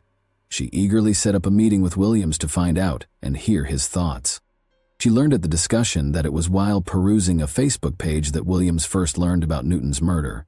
When he happened onto a specific post concerning the 1990 murder, he was instantly drawn to it. He was startled by how much his upbringing resembled Newton's as he read the specifics. He was unable to stop thinking about the case after that and made the decision to act alone. Something was propelling me, moving me to just get involved in whatever capacity that I could, Williams stated. What I really wanted to do was to help tell Billy's story because I think he reflected the lives of so many young gay men and teenagers who came up in that time. He continued. He developed a greater interest in the murder once he got to know Rachel and told her everything he knew. Detective Lamberti eventually learned that Rachel and Williams were also interested in the investigation, and he quickly included them. Williams used every spare moment to try to solve the case as closely as possible. Soon later, he found out about Rick Pashy, a local amateur detective who had spent a significant amount of his time and effort trying to solve the murder of Newton after it had already happened. During the first inquiry, Rick had also collaborated closely with Wendy, a retired investigator. Williams was disappointed to learn that there was no way to contact Rick because he was long dead, but because, to his extensive and persistent research, he was able to learn some other crucial information about Rick, including the fact that he was a gay adult film producer going by the name Richard Lawrence, in addition to owning and operating a skate store in West Hollywood. Given that Rick and Newton had been employed in the same field at the same time, Williams knew he needed to identify the connection between them. Williams started carefully going over Rick's movie credits to find the identities of the actors, producers, and editors. He wanted to find everyone who might still be alive so they could tell their story. The films he prioritized had been made in the immediate aftermath of Newton's murder. He was particularly interested in one movie, The Devil and Danny Webster, as it was called, had debuted Billy Houston, a young, talented actor. Williams took a particular interest in Billy right on and started learning everything he could about him. Upon more investigation, he learned that Billy's true identity was Darrell Lynn Madden and that he was incarcerated for the life term for the killings of two men. Williams learned that Darrell confessed to the authorities about his crimes after being apprehended, claiming that he and another man named Bradley Qualls were responsible for the initial offense. On the day of the event, Bradley and Darrell had gone out with a dark plan to kidnap a gay guy in order to introduce Bradley into a white supremacist gang called Chaos Squad Skinheads. They eagerly waited for an unfortunate person to walk by. Unfortunately, a man by the name of Stephen Domer fell into their carefully set trap. Bradley and Darrell both enticed their victim to a remote location, bound him in their own car, and then took him on a ride. The poor man begged, but in the end, he was strangled to death with a coat hanger. The two men then disposed of the body in a nearby creek after realizing they had killed him. In a surprising turn of events, Darrell later shot Bradley, his accomplice, for an unspecified reason before running away. However, he was caught by the authorities after being unable to hide for very long. All of this had taken place in Oklahoma City. When Williams learned all of this, he continued. As he continued, he soon learned that Darrell had been interviewed for a book called American Honor Killings. Williams decided to try to obtain the book since he felt it had more potentially significant material. After what seemed like an eternity of waiting, he finally received the book that he had ordered online. He started reading right away, and as he turned the pages, he was astounded by what he saw. In the book, Darrell not only discussed killing Stephen, but he also discussed another murder that occurred in Los Angeles. He did not, however, elaborate on that specific occurrence. Williams was both astonished and thrilled by the startling discovery. He was aware that he was right. Darrell had admitted to killing someone in Los Angeles, the same city where Newton had been murdered. Williams was convinced that Newton was the person Darrell had mentioned, but just to be sure, he made the decision to contact Detective Lamberti and tell him all he had learned. Lamberti didn't waste any time in getting to work. He checked Darrell's background. He was shocked to learn that Newton's body had been recovered on Santa Monica Boulevard, which was also the location of the gay adult movie production firm Darrell had worked for. The detective went to see Darrell in order to question him, because he realized it was all too coincidental. Therefore, Detective Lamberti and Detective Tamara Maez went to Oklahoma on January 4th, where Darrell was incarcerated for his offenses. They were shocked to learn that Darrell had changed her name to Darrell Lynn and was now an Orthodox Jew and a proud transsexual lady. There was a flurry of excitement in the air as Lamberti and Maez sat opposite Darrell Lynn, who sat with a poised assurance, prepared to respond to whatever queries the two investigators might have. They questioned Darrell Lynn about Newton's murder during their meeting, and to their surprise, Darrell knew right away who they were referring to. According to Darrell Lynn, he and two of his friends had spotted Newton strolling down the street the day of his murder. They thought Newton would be an easy target for a robbery because he had looked drunk. Things took a turn for the worse after he was kidnapped. It had concluded with Newton being strangled to death, Darrell Lynn admitted. When Darrell Lynn finished his story, Detective Lamberti and his colleague were in complete disbelief. Their ears were almost unbelievable. They then inquired as to how and why Newton's body had been disfigured, to which Darrell Lynn denied any involvement. Newton's body was left with his two pals after they killed him, Darrell Lynn informed them. Darrell Lynn will not provide the names of the two accomplices when questioned about their identities. In the days that followed, Detective Lamberti went to the office of LA County District Attorney George Gascon and made a compelling case against Darrell. To their dismay, however, Gascon's office declared that they would not be charging him since the evidence was insufficient. However, Lamberti and the other team members who had been working on the case non-stop were ecstatic that it had been solved at last. In addition, Michelle was appreciative of the investigators' commitment to the investigation and the sense of closure they provided her with by resolving it. For more than 30 years, the brutal murder of Newton rocked the metropolis of Los Angeles. There is a sense of justice served when one considers that his killer has finally been found and is in prison. The location of the remainder of his body, however, remains a mystery and might potentially haunt the community for years to come. What do you suppose happened to the rest of Newton's body, and who do you think disfigured it? And that wraps up today's chilling story. If you enjoyed this video, don't forget to like and subscribe so you never miss a new upload. Also, let me know in the comments, what part of this story shocked you the most? Thank you for watching, and I'll see you in the next video. Hey guys, welcome to my channel, and today we're going to take a look at another horrible case with you. There was a foreboding hush after Lisa Holstead, 22, vanished without a trace on August 12, 1986.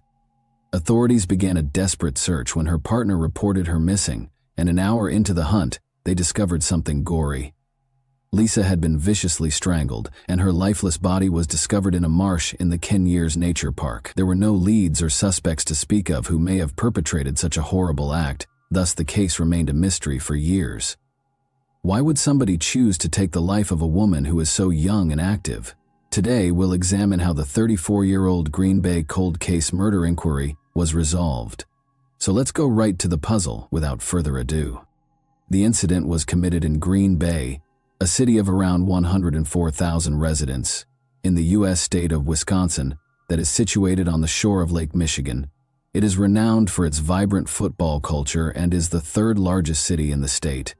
One of the National Football League's most successful teams, the Green Bay Packers, call Green Bay home.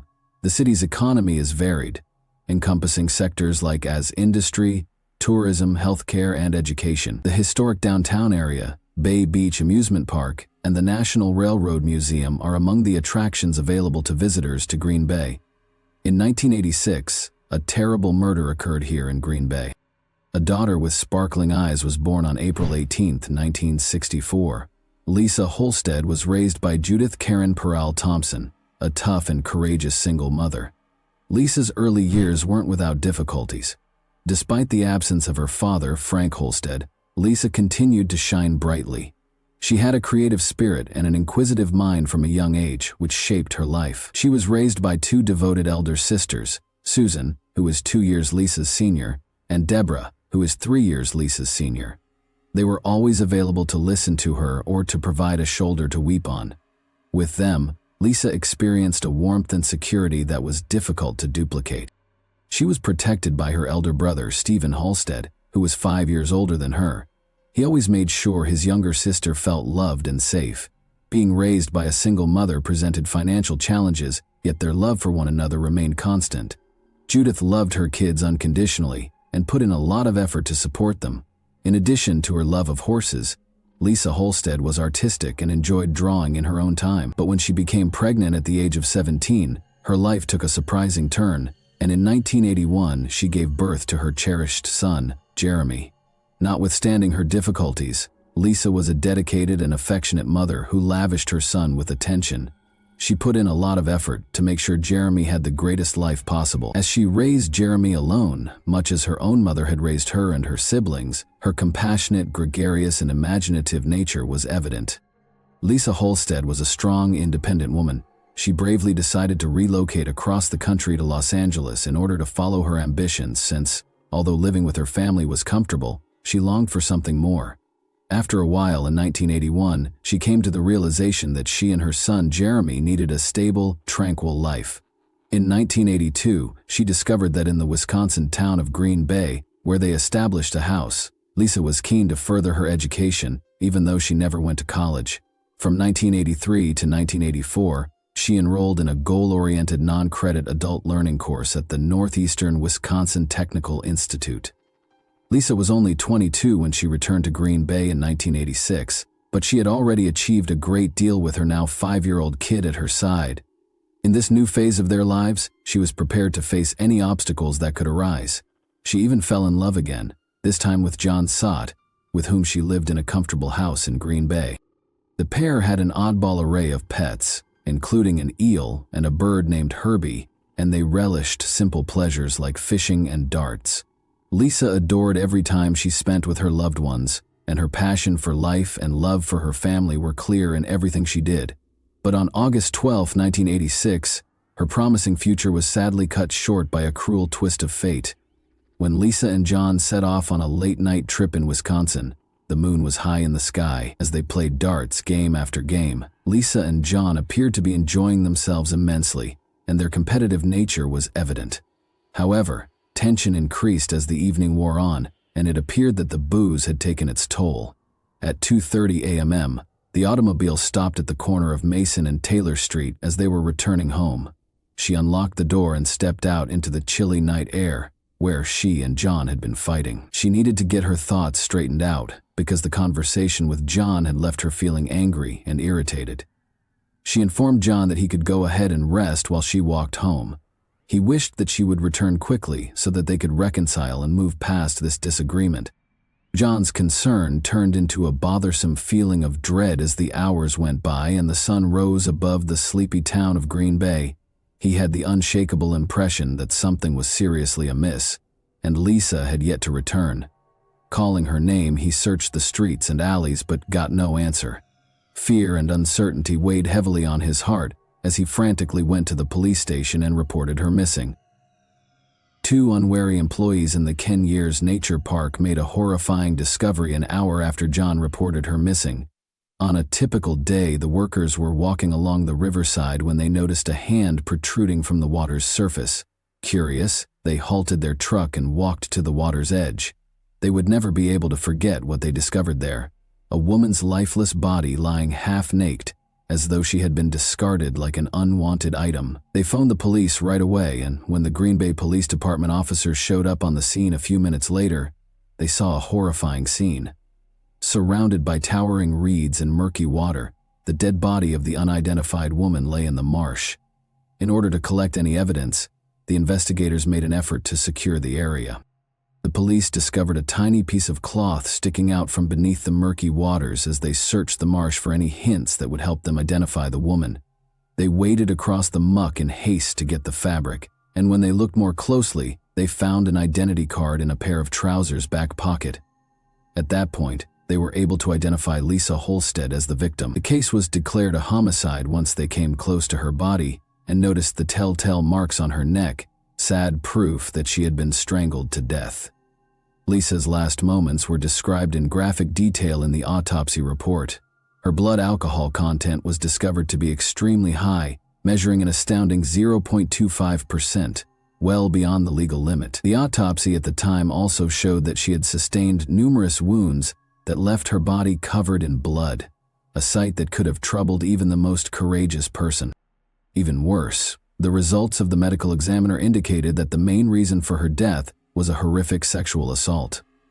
The alien DNA sample they had successfully taken from the victim's body was their only hope. For the police, finding the DNA was like locating a needle in a haystack. They didn't have a suspect to match it to, but they felt it was an important piece of evidence. Like a priceless diamond, the tiny sample was meticulously preserved. The investigators hoped that technology would eventually catch up with this evidence's potential and provide them with the answers they so urgently needed. Like wildfire, the news of Lisa's passing spread, leaving a path of sorrow in its wake. The loss of the lady he loved, the final quarrel, and the knowledge that he could have done more to protect her left her boyfriend John devastated. Her family was thrust into an agonizing and perplexing environment. Investigating quickly, the police spoke with everyone who might have had a reason to hurt Lisa. In the years that followed, investigators questioned every suspect, followed up on every lead, and made multiple trips back to the crime scene, but nothing seemed to reveal the whole truth. In order to piece together any lead or clue that would point to Lisa's killer, they even went back to the drawing board multiple times. However, they encountered dead ends in their endeavors. The situation just seemed to get more obscure with the passing of time. As the evidence eroded, possible suspects disappeared from view. After more than 30 years, the case was finally archived and sat collecting dust on a shelf. However, hope was rekindled in 2020 after the case had been unsolved for 34 years, when GBPD detective David Graff reopened the case and took the lead in the investigation with unwavering resolve. As he and his group went through the old case files, they saw a tiny vial that had been left at the back of the storage container. Inside was the culprit's DNA, which held the secret to solving the case. It was time to use the most recent forensic technologies to investigate her heinous murder. In an attempt to discover the identity of the murderer, he contacted Othram, a pioneer in the field that specializes in forensic genetic genealogy. In addition to revealing more about the suspect, this state-of-the-art technology would offer an intriguing look into the killer's family ties. The detective was finally able to unravel the complex web of this cold case with this new information. When the lab returned the results of the June 2020 study of the DNA, the Green Bay Police Department had a plethora of information about their suspect. The police were getting closer to the murderer with each new piece of information they learned from the DNA study. The The police began meticulously tracking down the person's distant relatives' family trees, building a network of connections piece by piece, until they had 10 or 15 distinct family trees. They searched databases and websites as the investigation went on in an effort to identify groupings of people who might be connected to the victim. They discovered a group of people residing in other states after much research and excavation.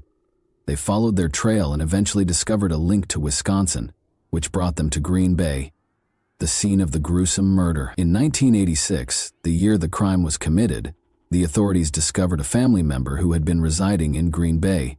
They eventually located a suspect whose DNA might have matched the sample collected at the crime scene after several hours of labor. Finally, the long-awaited breakthrough had arrived. Investigators discovered that the man was Luke Griffin, who had previously been released on parole from the Green Bay Correctional Institution, where he had been serving time for the horrific crime of second-degree sexual assault and had a history of violence against women, including strangulation. The fact that Luke had been convicted of sexual assault in 1981, something that had been overlooked during the initial investigation, was what most startled them. The police appeared to have overlooked an important hint that had been in plain sight the entire time, but owing to Detective David Graff's and his team's unwavering efforts and the revolutionary science of forensic genetic genealogy, Luke's past eventually caught up with him. The investigators realized they needed to be very confident before making an arrest, since they had a suspect in their sights. Luke Griffin's DNA had to be compared to the crime scene profile. In order to find their main suspect, Luke Griffin, who had relocated to the city of Racine, the police set out on an exciting quest in September 2020. In an effort to find evidence against Griffin, the Green Bay detectives teamed up with the FBI, DCI, and Racine County officials to place him under surveillance. Luke was being pursued, and the authorities had no intention of letting him escape their grasp. They followed him to another Wisconsin town, keeping tabs on everything he did. They were observing him on September 18, 2020, when they noticed him sloppily throwing a cigarette butt on the ground and throwing some beer cans in a dumpster. He had no idea that these seemingly unimportant deeds would ultimately bring him to ruin. The cops swiftly gathered the abandoned objects and returned them to the lab for additional DNA testing. On September 29, 2020, the results were released, and the officials were overjoyed. The DNA matched exactly with that recovered from the crime scene more than 30 years ago. The sound of handcuffs snapping into place was heard as Luke was led from his house on October 28, 2020, at approximately 6 in the morning. As the police car drove away with Luke to Brown County Jail, neighbors whispered to each other and peered out from behind their curtains. Luke sat stonily in the interrogation room, denying any role in the killing. Luke eventually admitted to having a sexual contact with the victim as the intensity of the questioning increased, but he said that his recall of the night was vague at best, blaming his confusion on his drug and alcohol use. As the crime's specifics emerged, it became evident that Luke's drunkenness had impairing his memory, making it impossible for him to remember what had happened before Lisa died. The once elusive culprit has been apprehended. His trial was scheduled for 2021. As Luke Griffin entered the courtroom with guards at his sides, it was crowded with reporters, the victim's family, and interested bystanders. When he sat down at the defendant's table, all eyes were on him. As the trial got underway and the prosecution presented their case, Luke's future was in jeopardy. The jurors paid close attention, taking in every nuance of the evidence. Speaking to the jury about what transpired that fateful night in 1986, Luke explained that he had just stopped at McDonald's and then traveled a route that just so happened to pass by the location where Lisa's body was subsequently found. However, the weight of the crime he had committed seemed to press more heavily on his shoulders with each syllable. The evidence against him grew stronger during the trial, until at last the jury was forced to render a verdict. After a protracted and taxing legal struggle, Luke was detained on a first-degree homicide charge, and his bail was set at $1 million, 0 cents. Luke took the shocking choice to enter a no-contest plea to the allegation of homicide by reckless conduct on January 27, 2023. As the judge read the decision, the courtroom was once again heated. Luke's lawyer, Peter Hain, pushed for a lighter term, pointing to Luke's bad health and the 2 years he had previously served in prison. Hain's plea, however, was rejected by Judge Timothy Hinkfuss, who claimed that Luke's negligence and refusal to accept responsibility had only served to further harm Holstead's family. Hinkfuss continued by explaining that the maximum term he could impose was constrained by the statutes in effect at the time of the crime, and that homicide by reckless conduct, a Class C felony, is currently punishable by up to 40 years in Wisconsin. When Luke was convicted of the murder and charged with first-degree intentional homicide, the crowd gasped collectively. For the prosecutors, who had devoted their lives to bringing justice to the victim's family, it was a bittersweet victory. Luke Griffin, 67, received a sentence of 10 years in jail on March 27, 2023, which was the maximum punishment permitted by the 1986 sentencing statute. After completing 2/3 of his term, Luke is eligible for release. Additionally, 2.5 years of time served were granted to him, meaning that he is eligible for parole in less than 6 months, and might be released in 4.5 years. Judge Timothy Hinkfuss of the Brown County Circuit Court stated that the case's legal battle had been fiercely contested since 2020. Although Judge Hinkfuss accepted that the maximum penalty was grossly insufficient, she also acknowledged that Lisa Holstead's murder was a horrible and vile conduct that was limited by the laws in force at the time of the incident. David Lassie, the district attorney for Brown County, urged its imposition, pointing to the seriousness of the offense and its effect on the victim's family. For 34 years, he evaded justice and refused to accept responsibility. According to Lassie, that has had a major effect on the family. The hearing demonstrated the family members' emotional effect, and they made it plain that no penalty could bring back their beloved Lisa. When 5 members of Holstead's family stood before the bench to give their witness testimonies, the courtroom was a hive of emotion. As they described the suffering and trauma they had experienced for more than 30 years, their voices faltered with sorrow and rage. Speaking with passion, a sister, brother, niece, son, and granddaughter described the effects the long cold case had on their family. They expressed their dissatisfaction with the maximum penalty possible and talked about the vacuum left by their mother, grandma, and beloved sibling. When Lisa's brother Stephen Holstead spoke to the man who had hurt his family so much, his voice was full of emotion.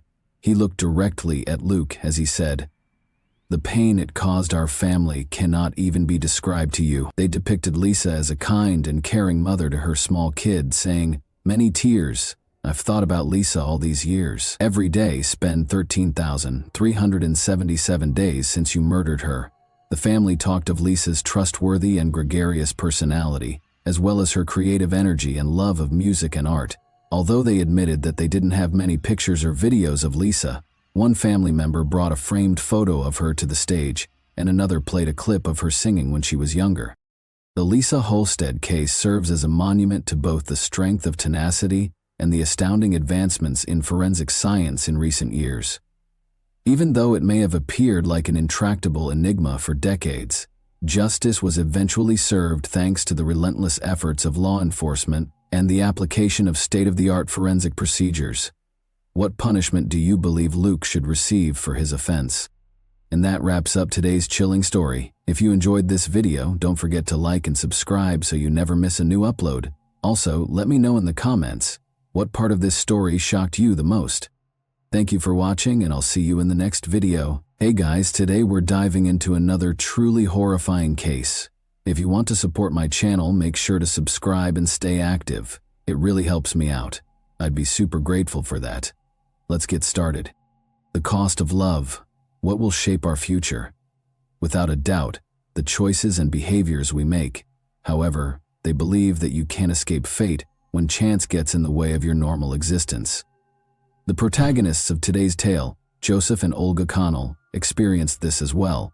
Their paths in life unexpectedly intersected, and they remained together forever.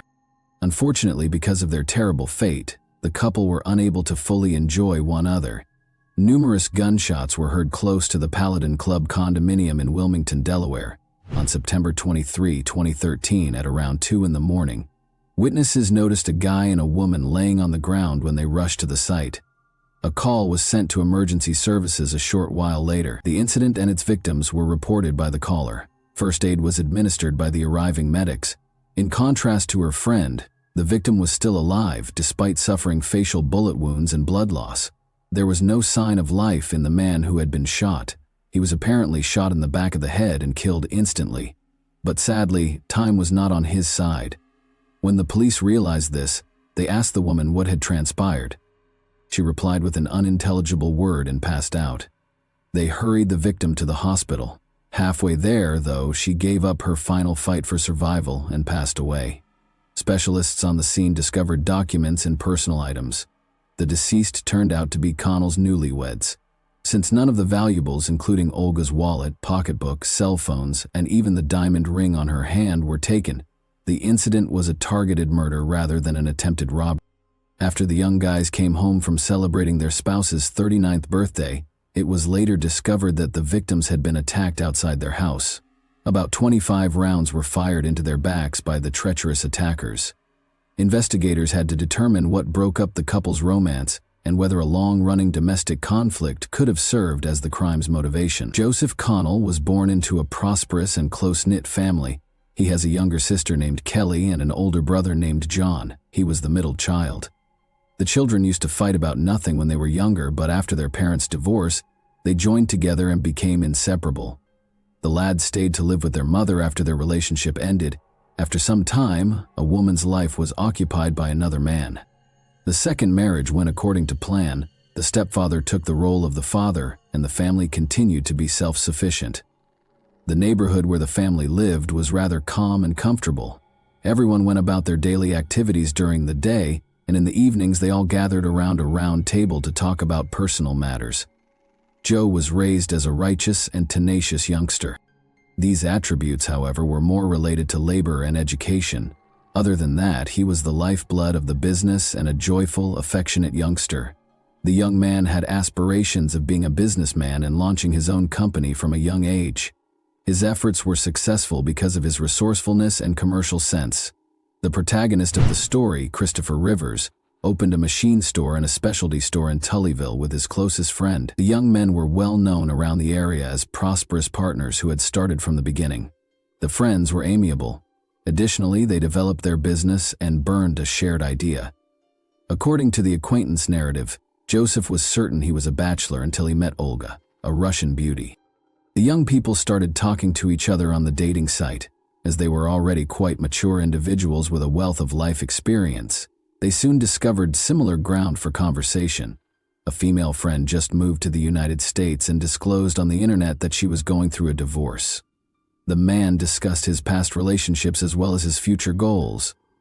Both interlocutors were intelligent and gregarious. Interests and life perspectives were comparable among personalities. It is therefore not surprising that their sentiments eventually developed into something more.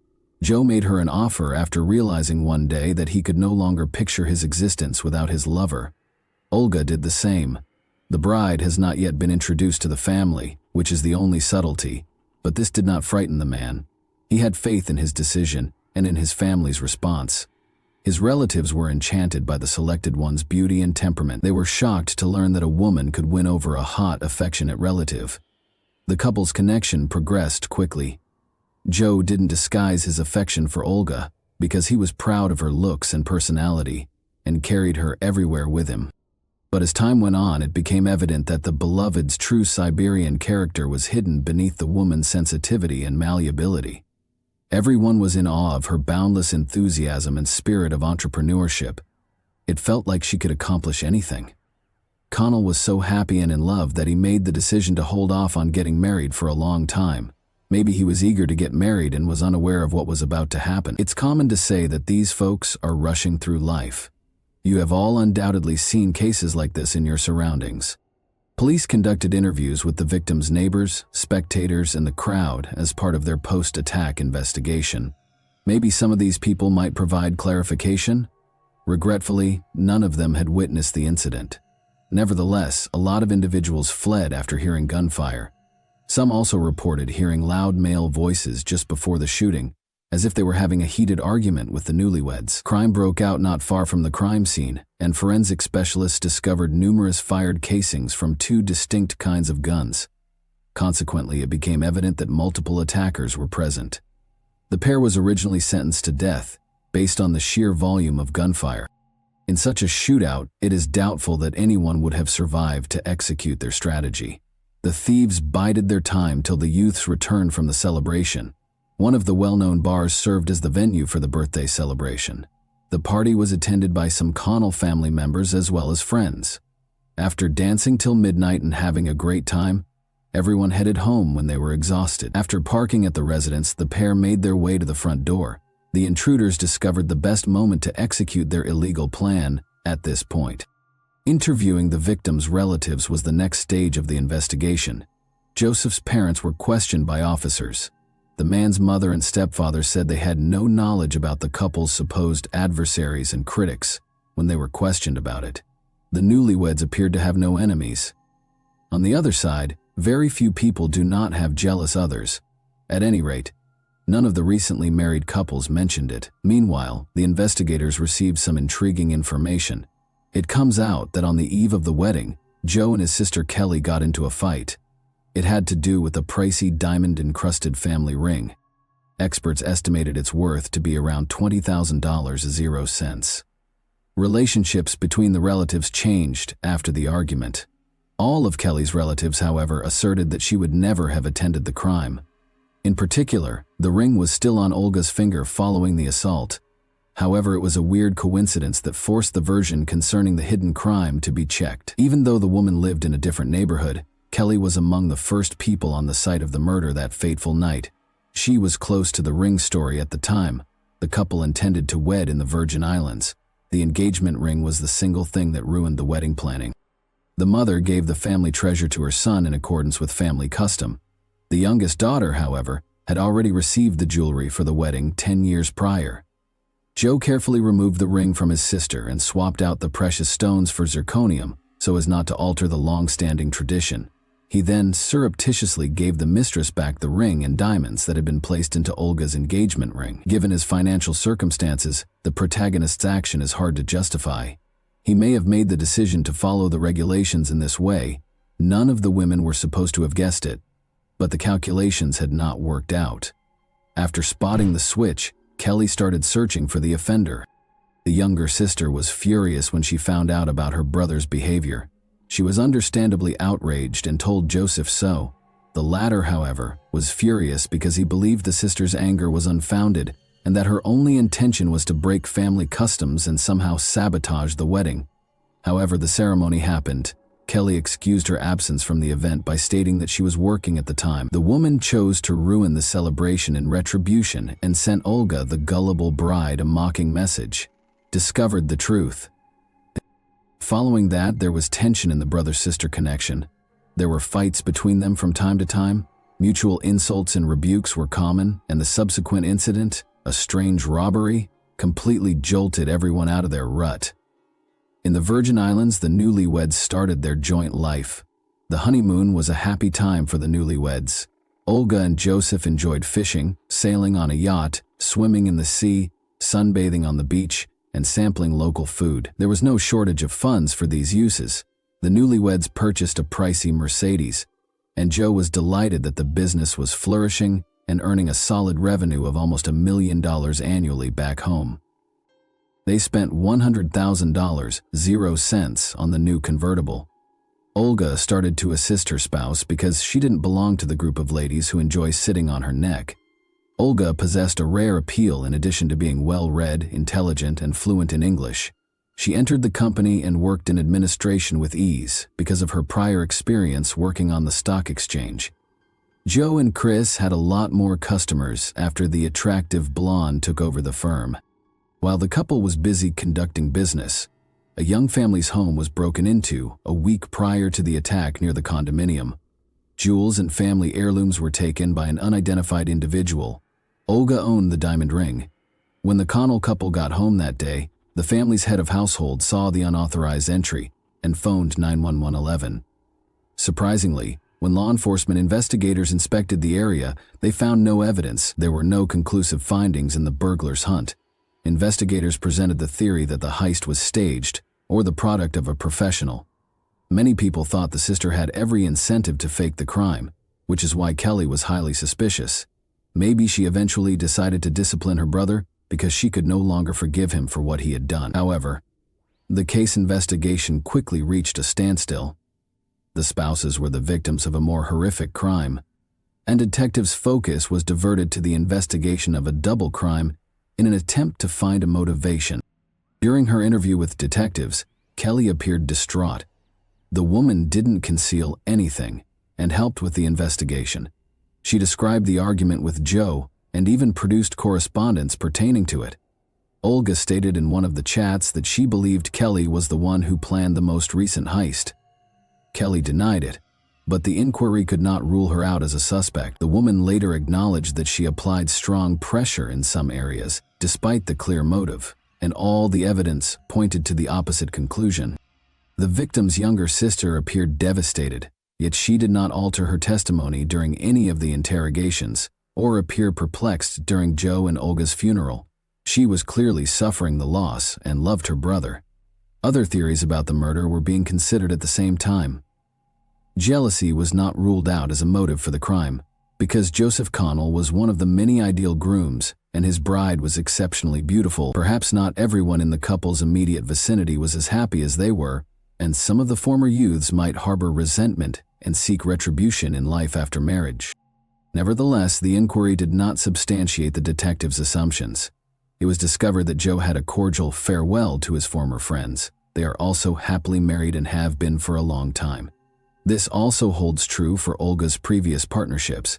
She severed all ties with her Russian spouse and filed for divorce, but a man who feels wronged would scarcely go to any lengths to make amends with his ex-wife, much less journey across the ocean to do it.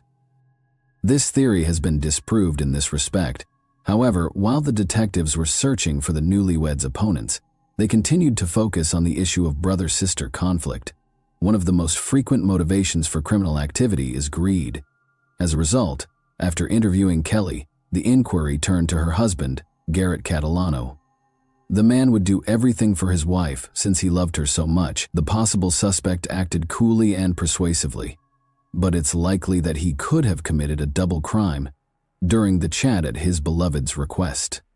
It turns out that he had a solid alibi and that his wife was innocent. Garrett nevertheless questioned whether his brother-in-law earned a multi-million-dollar income by hard work. Catalano made vague hints that Joe might have been involved in illicit drug trafficking. His remarks gained traction over time. Others asserted that Joe was profiting greatly from the covert sale of steroids. We know another man who was identified by secret witnesses as one of his friends. Thus, the detectives discovered Christopher Rivers' best friend, Chris, who has been a lifelong friend and business partner. Chris appeared unconcerned with the incident. In contrast to everyone around him, he carried on with his life as usual. It made sense that he was in charge of both aspects of the company. He was forced to hold on by meetings with suppliers and dealing with clients, but his uncontrollable energy and mental toughness still produced odd ideas. The detectives made the decision to speak with the man one day. He said that he was meant to attend the party on the fateful night, but was unable to do so due to his business obligations. Despite their long-standing friendship and his partner's untimely death, Christopher suddenly made a disparaging statement. He claimed that Joseph had recently changed and was now acting dishonestly. Rivers didn't stay away from Olga, as a successful marriage only untied her hands, he allegedly heard, because Joe's wife was not as simple as she wanted to appear and had come to the U.S. to defend the interests of the Russian mob. The companion's explanation for the family's considerable income required thorough confirmation of his suspicions. Maybe there was a valid explanation for the man's statements, or perhaps they were all merely rumors and conjecture. But it quickly became clear that Joseph was connected to the underground. The information was openly accessible and not a secret. It turns out that her partner had been charged with unlawfully possessing guns a few years prior to their meeting and had even received a respectable sentence for it. The individual was able to make new friends while he was incarcerated. It is possible that local officials drew him into the illegal drug trade after he completed his term. Maybe someone chose to take Connell out after he eventually crossed their path. But was the attack motivated by the connections made while incarcerated? While the investigators worked on the shady enterprise, the investigation was gaining steam when an intriguing fact emerged. Renowned heroin dealer Harry Cook claimed to have overheard Rivers disparaging Joe Rivers also accused his business partner of snatching Chris. Rivers told him he and his friend were using an auto parts store to sell illicit medical substances, but Buddy is avaricious and divides the earnings unfairly. Chris is more in need of money and has a lot of debt, and Joseph himself spends all the money on a sedentary lifestyle. Because of this, Rivers made a joke about not minding if his friend vanished. Then, he asked Harry if he wanted to help him with this, to which Harry said no.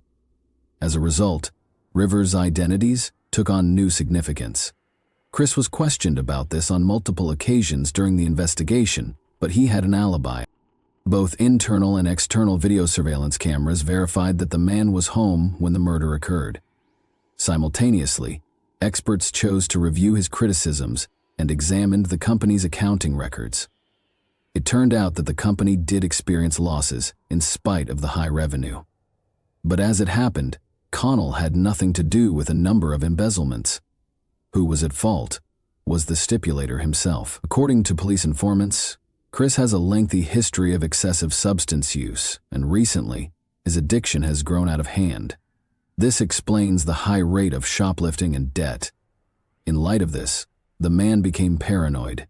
He confessed to associates on multiple occasions that they wanted to kill him because of this. Furthermore, it was discovered that he was directly involved in the sale of steroids, and Joe was unaware of what was going on right in front of his nose since he naively trusted his colleague. Joe's focus also shifted to the new connection. The knowledge of an enigmatic informant with a warped mind made this information public.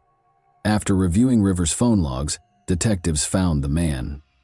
On the evening of September 23, he was known to make a number of phone calls. His phone did not go mute even though he was at home when the crime was committed. After all calls were removed from the cell phone, experts were able to piece together the scenario with ease. Joshua, a former FBI informant, was responsible for the majority of the calls. Joshua acknowledged that he frequently used Rivers' services when police approached him. Chris Rivers once made him an alluring offer, $65,000, 0 cents, for the head of his buddy. The man was certainly drawn to the large sum of money. Joshua, however, sought for other hitmen in order to avoid getting directly involved in the case. He went back to the mercenaries, Aaron Thompson and Dominic Benson, who had cost him $5,000, 0 cents, which he had collected in advance from the client. The perplexing crime scene eventually emerged. The best friend had condemned his pal and his wife to a life of misery. Was resentment and a desire for sole control of a joint venture the driving forces behind the crime? No, the $1 million was the insurance benefit that one of the partners was entitled to. It found out that the former partners had secured the business and insured their lives long before Olga showed up. If one of them died, the other would get the money to pay off the machine shop's mortgage. The money obtained would cover all of Chris's debts in the event that Joe passed away.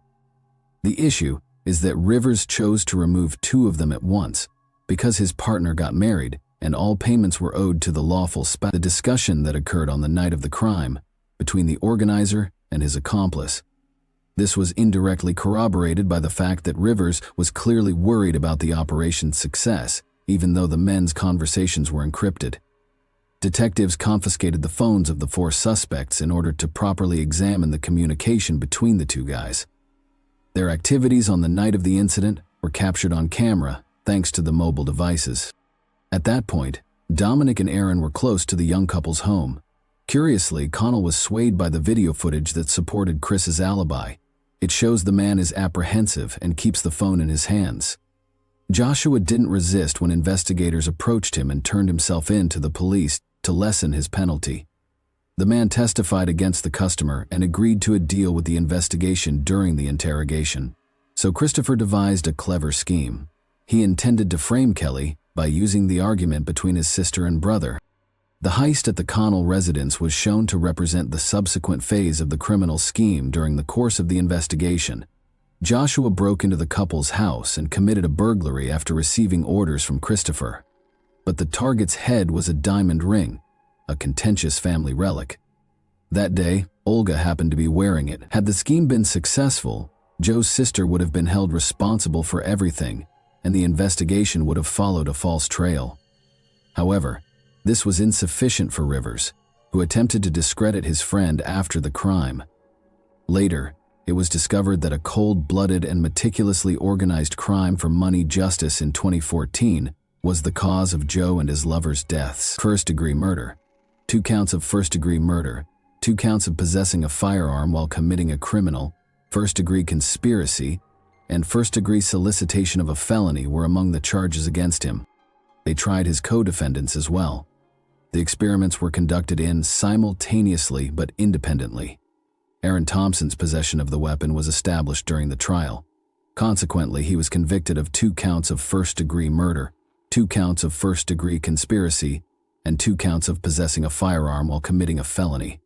The offender was sentenced to 45 years plus 2 life terms. Due to his active cooperation with the police for the murder conspiracy, his friend Dominic Benson was only sentenced to 5 years in prison for first-degree conspiracy and aiding and abetting criminals, as he was acquitted on the felony charge because he changed his mind about shooting at the last minute. Joshua received the same punishment as Chris Rivers, who was the primary motivator of the crime. He received 2 life sentences plus 50 years after being found guilty of all charges.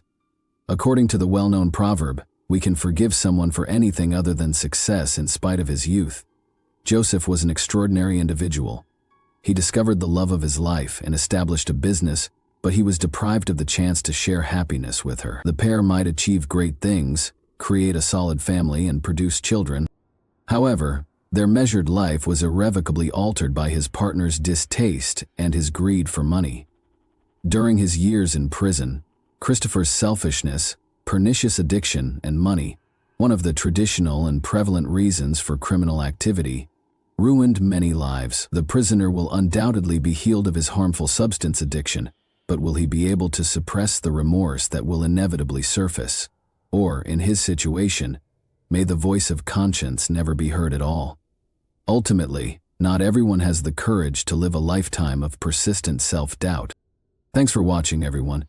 Your support means a lot to me, and you can help my channel grow by hitting that like button, dropping a comment, and sharing this video. Your engagement really makes a difference. See you soon. Hey guys, today we're diving into another truly horrifying case. If you want to support my channel, make sure to subscribe and stay active. It really helps me out. I'd be super grateful for that. Let's get started. On 6 p.m. on September 27, 2020, a guy dialed 911. The man said that a neighbor woman ran up to his house and screamed for help, and Lamontagne County dispatchers captured the incident on tape. She said she had just been attacked in the house by her husband and was running from him. The woman was crying uncontrollably, but because she was carrying a gun, she did not appear to be a victim at all. When police got on the scene, they discovered the husband's assailant still alive in the bedroom, having been shot twice, once in the chest and once in the leg. The right arm was also lightly wounded by the bullet. 4 round casings from a .45 caliber pistol were discovered next to the wounded victim, along with 2 additional bullets in the wall. After being transported to a nearby hospital, the man passed away from his wounds.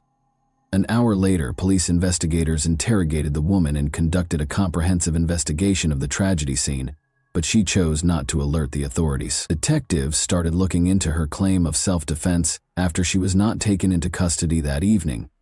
Ashley Benefield was the woman who was hurt, and her husband, Douglas Benefield, was the one who was killed.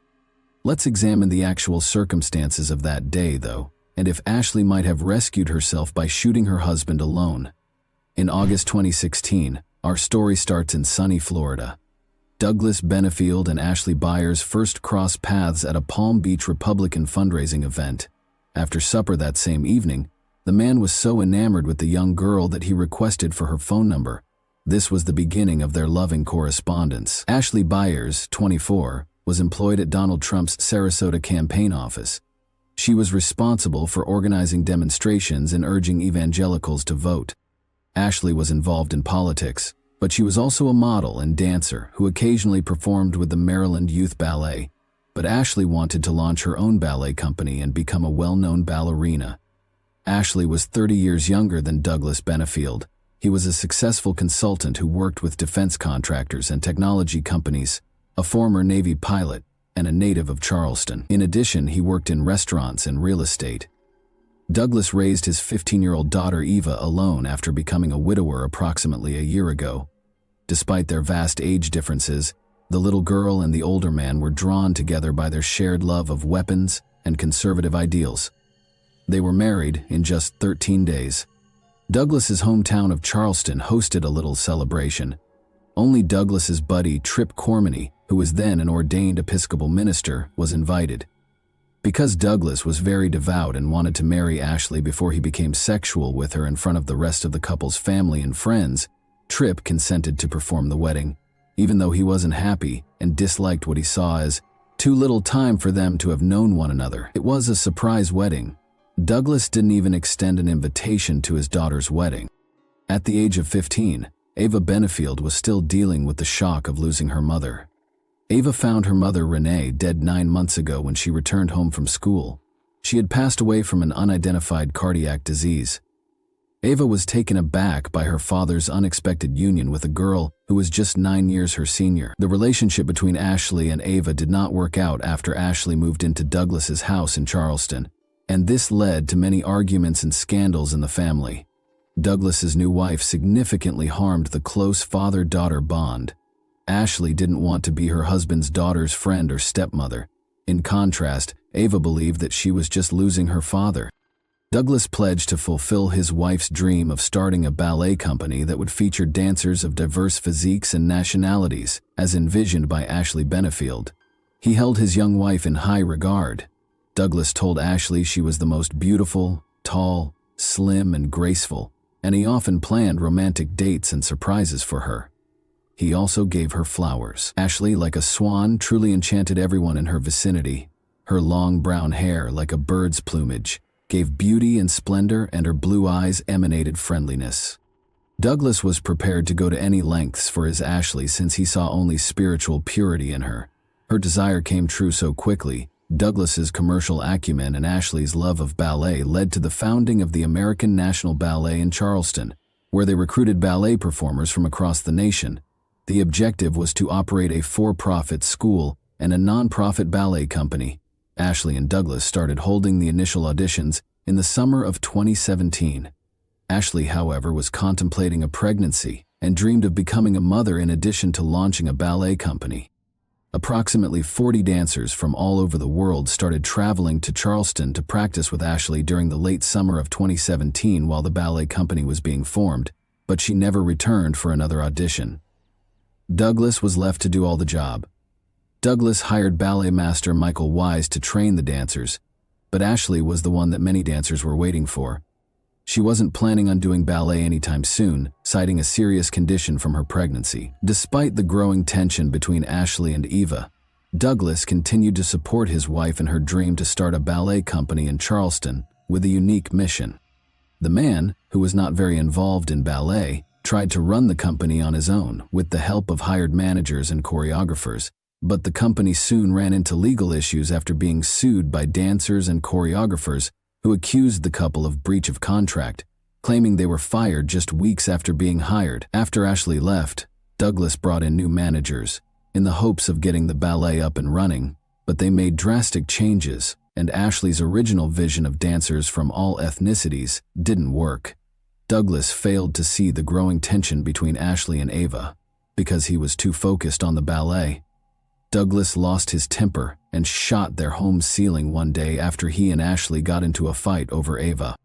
According to many who knew him, it was unusual for the composed and non-aggressive Douglas to return to Florida in late August, alleging a challenging pregnancy, while Douglas was still attempting to establish the ballet's work in Charleston. A number of dancers were summoned to a meeting on October 23, 2017, instructed to sign non-disclosure agreements, and then fired online.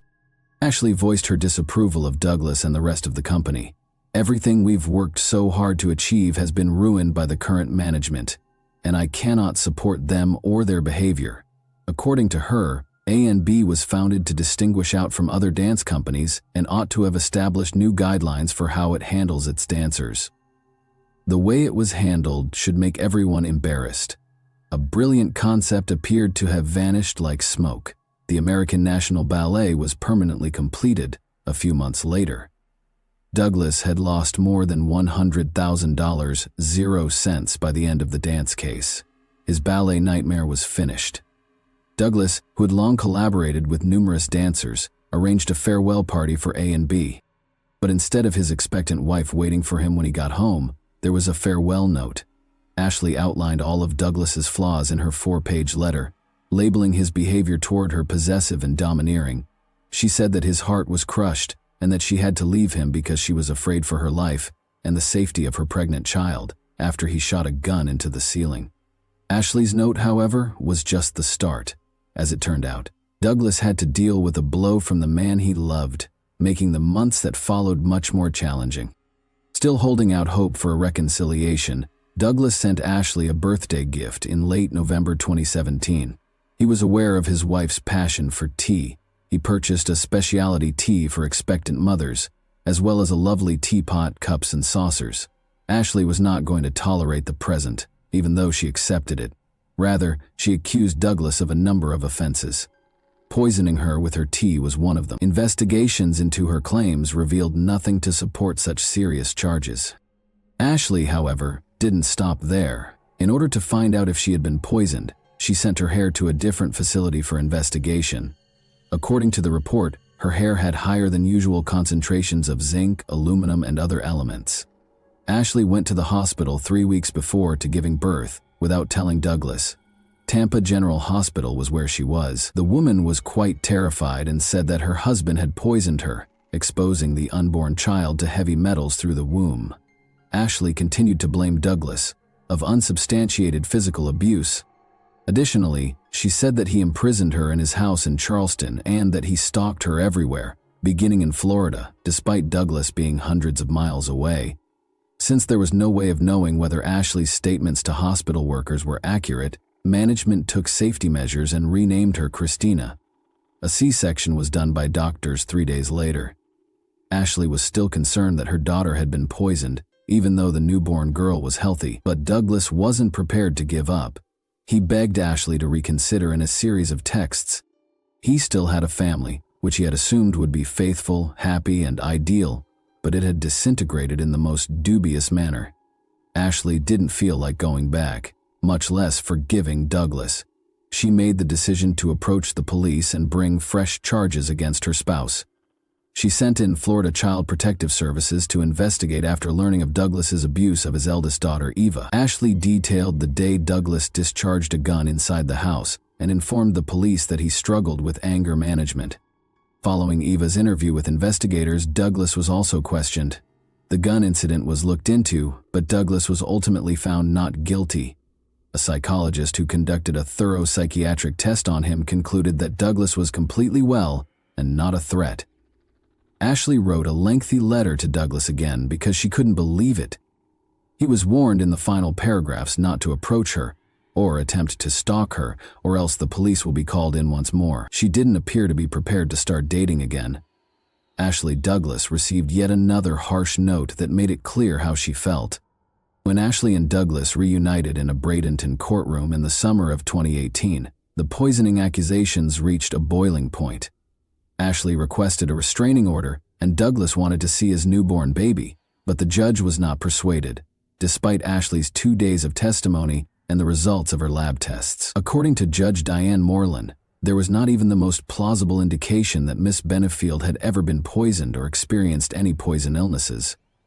Douglas was able to visit his daughter at last, thanks to this decision. To allow the father to meet the child, he and Ashley met outside the sheriff's office a few days later. Ashley became surprisingly cooperative, much to the astonishment of people around them. She then went straight to Douglas and gave him the baby with great courtesy. Douglas, she even volunteered to spend the majority of the following year with the three of them. Ashley seems content with their daughter. In order to stay near Ashley and without disturbing her peace, Douglas even moved into a nearby apartment in Florida. However, he was shocked to discover his wife wearing an engagement ring when he met Ashley in August 2019 to pick up his kid. To discover out what was happening, he engaged a private investigator.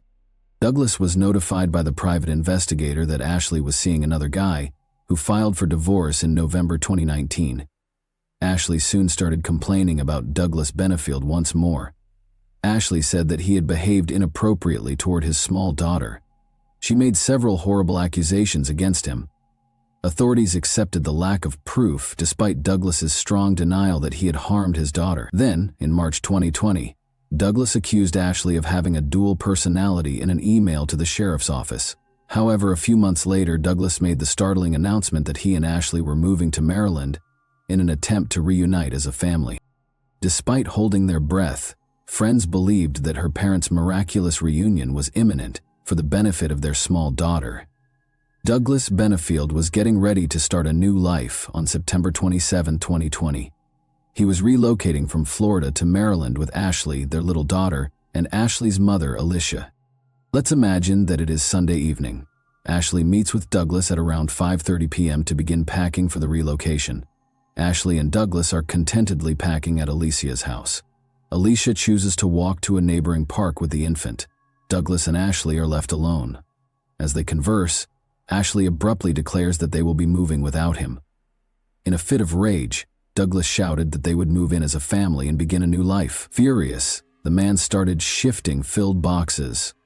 Douglas allegedly grabbed Ashley Benefield's left arm, dragged her back, and asked her where she was going when she attempted to leave the residence. He used his index finger as a kind of menace. A mischievous child who said, "You can't leave me." However, it was plenty to make Ashley fear for her life. Ashley Benefield rushed into her bedroom once more and retrieved her lawfully held firearm. She commanded Douglas to leave the house and leave her alone while pointing the gun at him.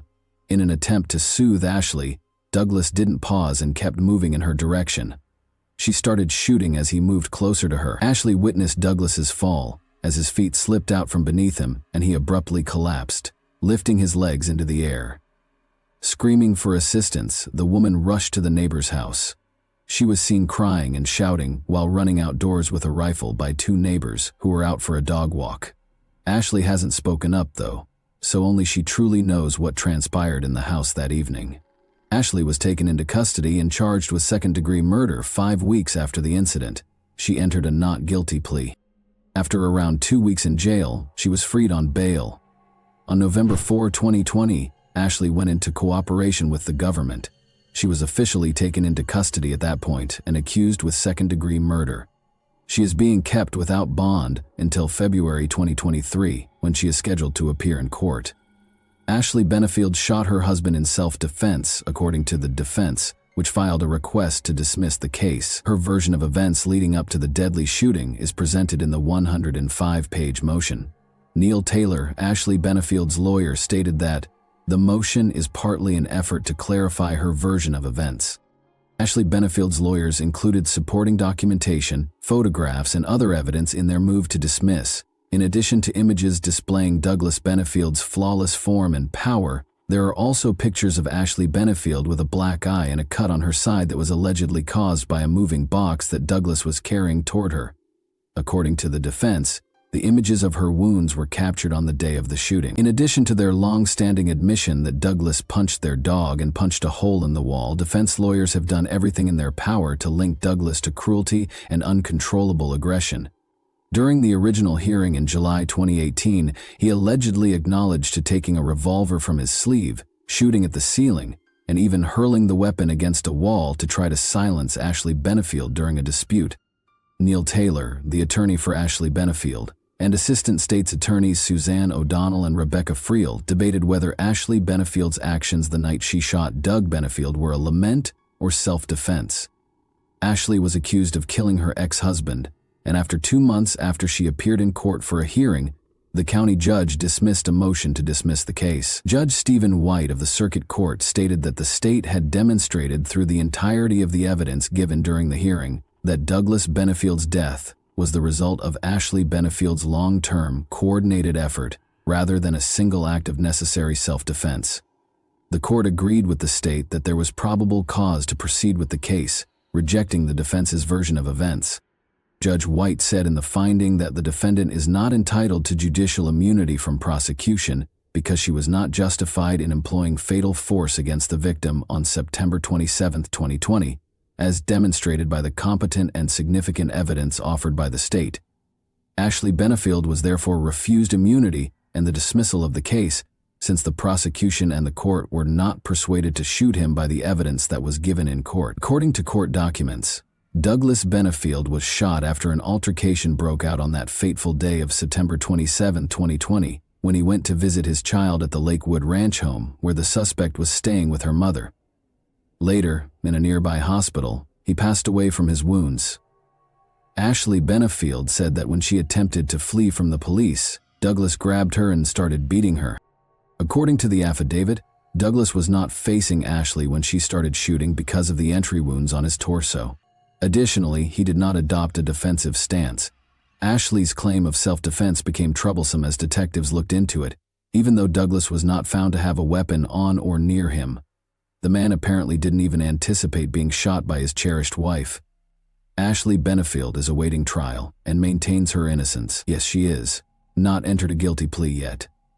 Douglas and Ashley's marriage still raises a lot of unresolved issues. We only know that she admitted to shooting her spouse, which is how he died. Could Ashley have been truly terrified of Douglas and ready to protect herself at any time of day or night? She might have been scared of him, of course. One of the most powerful and readily manipulated human emotions is fear. However, one cannot be terrified of something that does not exist. Ashley had spent years living with a fictitious terror and was always expecting to be attacked. When her spouse threatened to put a finger in her face, she killed him. It sounds a lot like paranoia when you consider that it was worthwhile to have Ashley and Douglas examined by a psychologist in addition to the poisoning complaints. It's difficult to determine if Ashley was a deft manipulator or a victim. Ashley was ultimately accused with second-degree murder and is still awaiting trial. Florida, don't back down. If someone reasonably believes they must protect themselves from an immediate threat and they have no need to flee, they are permitted by law to use or threaten to use lethal force against another person. This implies that a person in Florida has the right to defend themselves if they feel that they are seriously in danger of being hurt or killed, and are not involved in criminal conduct. A person cannot attempt to flee from an assailant first, in contrast to conventional self-defense legislation. Ashley was that innocent, pure white swan, the epitome of gentleness and purity, but beneath those white feathers was an evil woman, the Black Swan. Taylor said he expects District Court Judge Stephen White to give the prosecution enough time to read and understand the motion before setting a date for another hearing for Douglas Benefield, now that the defense has invoked stand your ground. Thanks for watching, everyone. Your support means a lot to me, and you can help my channel grow by hitting that like button, dropping a comment, and sharing this video. Your engagement really makes a difference. See you soon. Hey guys, welcome to my channel, and today we're going to take a look at another horrible case with you. Two close women in his life were taken from him by criminals, and he will always be grieving for them. It's said that lightning never strikes the same spot twice, but our hero has had the opposite experience due to a horrible turn of events. Jim Larson lost two ladies he loved 7 years apart to petty thieves. Twice, men who only ever show up in people's worst nightmares tear his life apart. His sister Sonia Larson, who wanted to be a teacher, started it all. Her first year at the University of Florida had just begun. She and her roommate Christina Powell went to Walmart one August evening in 1990 to get some necessities. The two young women were observed and followed home by Danny Rowling, a vagabond who claimed to be possessed and acting under the direction of a demon. They were dozing off in their beds when he broke into the dorm. He repeatedly stabbed them. 5 Florida college students were killed and disfigured by Gainesville felon Danny Rowling, shocking both the victims' families and the nation at large. There were more fatalities, but in our scenario, people forget the victims and only remember the serial killer's name. Her family was deeply hurt by the death of a sister and a daughter, and Sonia Larson's terrible passing never stopped plaguing them. The Larson family could never have predicted that the terrible, violent death in their family would recur, causing them to relive the trauma in their own nightmares. Carla Larson left her kid at daycare on the morning of June 10, 1997, and went to work as a project engineer at Centex Rooney. The day at the Florida construction site was swelteringly hot. Carla informed Cindy Harris, a coworker, just before lunch that she would be running a little behind schedule because she was going to the grocery shop to get some food and beverages for a meeting that afternoon. She left work at midday and went to the new supermarket on International Drive, which is close to Osceola. Carla Larson didn't come back to work for a few hours. She never showed up for an important meeting that she was scheduled to be at. Her coworkers became alarmed and started looking for Carla on their own, following her path back to the grocery she had intended to visit. They continued to hope that she might have been delayed in returning because of a little incident, her phone dying or her car breaking down. However, the search was unsuccessful. Around 4 p.m., Carla, her car, and her presence were nowhere to be seen. Cindy called Jim Larson, Carla's husband, to inform him that Carla had not been at work since noon and had not returned from the store. Jim reported his wife missing to the Orange County Sheriff's Office over the phone. When they were both in college 8 years ago, they started dating. Jim was enthralled by Carla's beauty and charm when he was studying graphic design. He was very fortunate to have found someone as considerate, kind, and caring as she was. They eventually got married because they felt the same way. They moved into a modest house on Orlando's Stone Court. After Jim's sister passed away tragically, Carla helped him regain his desire to life by pulling him back from the brink. She comforted him and gave him encouragement to keep going and find happiness once more. After Carla earned a degree in civil engineering from the University of Florida, they went to Atlanta and then back to Florida to look for work and start a family. Jim was hesitant to have a kid with her because he didn't want to introduce a new life into a society where people like Danny Rowling preyed on the defenseless. Jim finally found some peace of mind after undergoing a lot of counseling and receiving constant support from his wife. Jessica, the Larsons' long-awaited daughter, arrived soon after. They purchased a modest home in Orlando on a peaceful cul-de-sac. They put in a home security system and sturdy locks. To ensure that his family was completely safe both inside and outside their house, Jim even purchased a guard dog. Jim accepted a position at a nearby business, and Carla was sent to work on a new amusement park project in Orlando. They found happiness in the little things in life. Jim and Carla managed their parental duties without sacrificing their significant and taxing careers. However, on a typical summer day, Jim's idyllic life, which he had fought so hard to build, took a sad turn when Carla vanished. When Jim reported the disappearance of Carla Larson, Tom Woodard was on duty and got a radio call. At first, Tom, a seasoned officer, didn't take it too seriously because he thought it was just another domestic dispute. He nevertheless made the decision to investigate the matter. The sheriff sensed anything strange while speaking with Jim. Jim appeared terribly worried and unnecessarily agitated. The sheriff was certain that it was a normal missing persons case, unlike others he had met in similar circumstances. He assumed that Carla had either left Jim because of a disagreement or taken some time to collect her thoughts. But there had been no family problems, no conflicts. Everything was content and stable. Tom Woodard was unaware at the time that Jim was under a great lot of stress due to his fear of losing his wife, especially after the event in Gainesville and his ongoing struggles with the pain of losing his sister. He was afraid that a cherished woman would be lost as a result of this disappearance once more. They started looking for Carla. Given that Mrs. Larson had a 1-year-old kid and a solid marriage, family members emphasized that it was extremely unlikely that she would have left her family. Jim Larson, 37, stated under interrogation that he had been employed at Home Depot until 3 p.m. that day. Someone at his wife's place of employment called him at around 4 p.m. to inform him that she hadn't been seen since midday. However, how could a young woman, like the lead character in Sandra Bullock's film The Vanishing, disappear from a supermarket parking lot in the middle of the day? The missing woman was last seen going toward a grocery store close to the construction site, according to eyewitness accounts. She was confirmed to have arrived at the store and bought the things she intended to buy by a signed receipt. What transpired after Carla left the supermarket was still a mystery. She might have run into someone. Since the woman's white-gray Ford Explorer with the license plate TGX99V was also missing, investigators were attempting to ascertain the time and place of her disappearance. In the afternoon, witnesses also claimed to have seen a white Ford Explorer traveling carelessly on a gravel road close to a forested area. A Caucasian male with dark hair and a deep tan was the driver's description.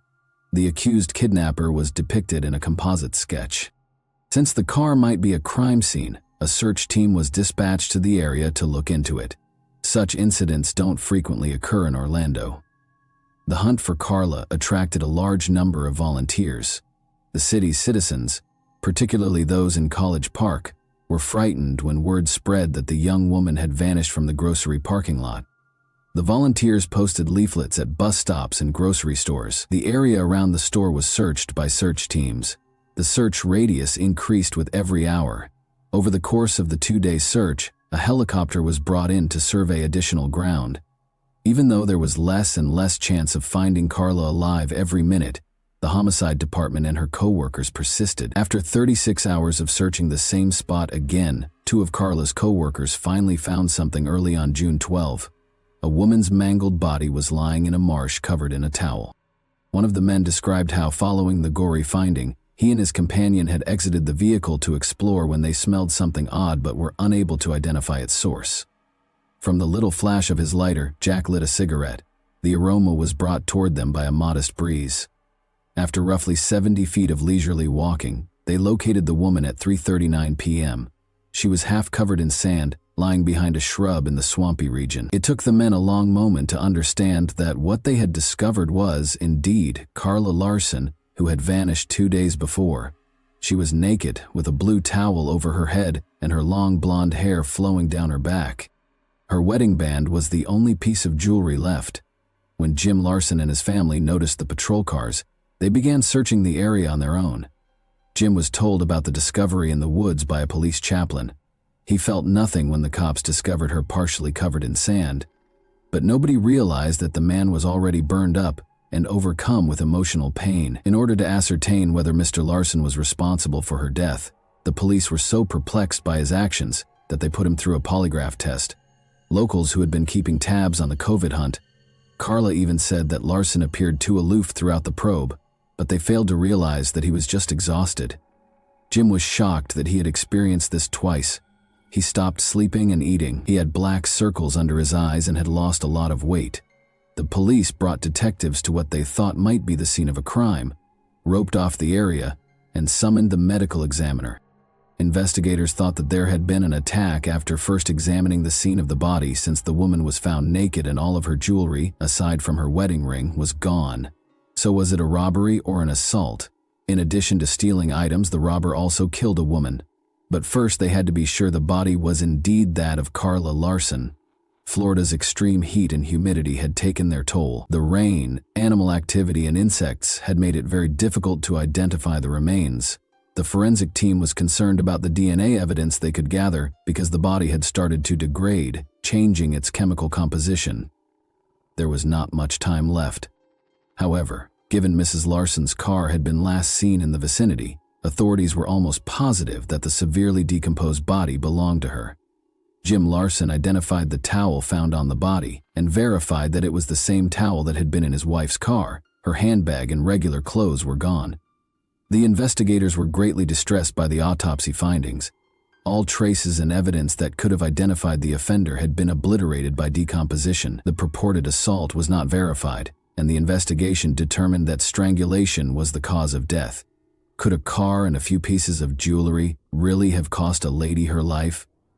Finding the car was the next objective, because the corpse did not lead them to the offender. It might hold the answers and hints that the public and the family were sorely looking for. It was determined that the white Ford Explorer bearing the license plate TGX 909V was missing. The press and television broadcast information about the car. The police were waiting for 2 weeks when they got an important call. 11:23 p.m. on June 26, 1997.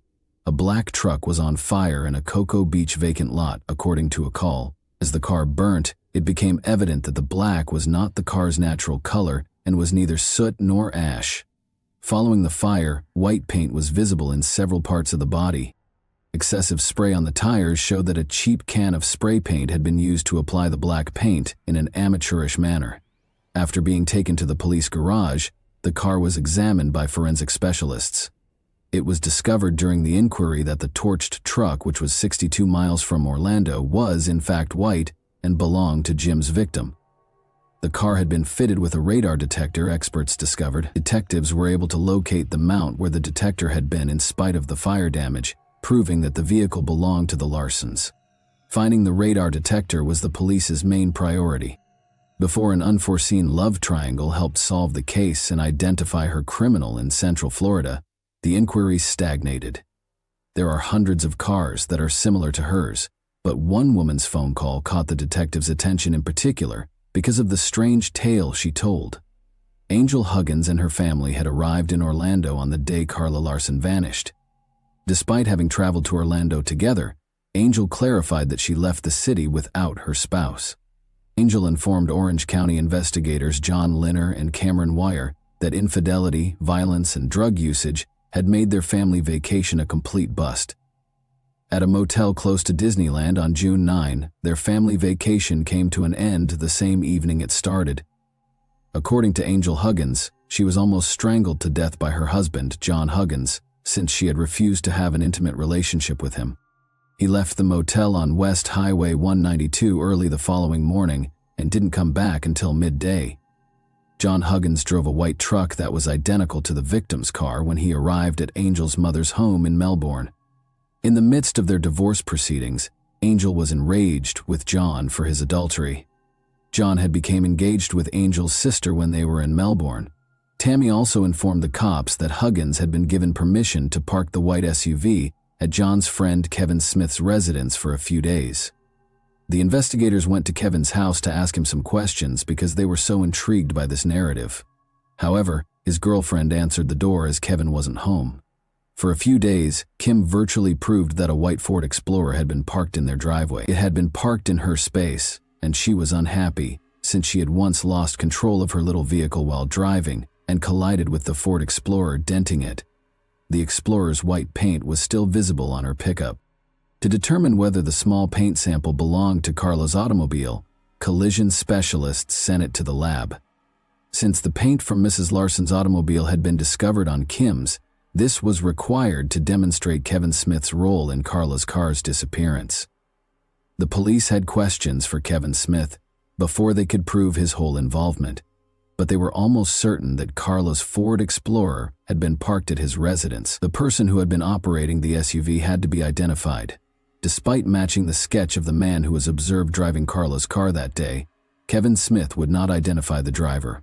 He added that he had been asked to temporarily park the automobile by his friend John Huggins.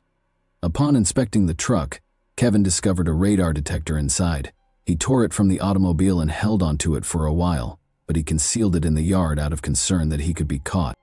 Smith said that his friend John Huggins had driven the automobile to the parking space and that he had nothing to do with it. Kevin didn't want to betray his friend, but he was afraid the automobile might have been stolen. He was keen to demonstrate that he was telling the truth and had nothing to do with the woman's disappearance.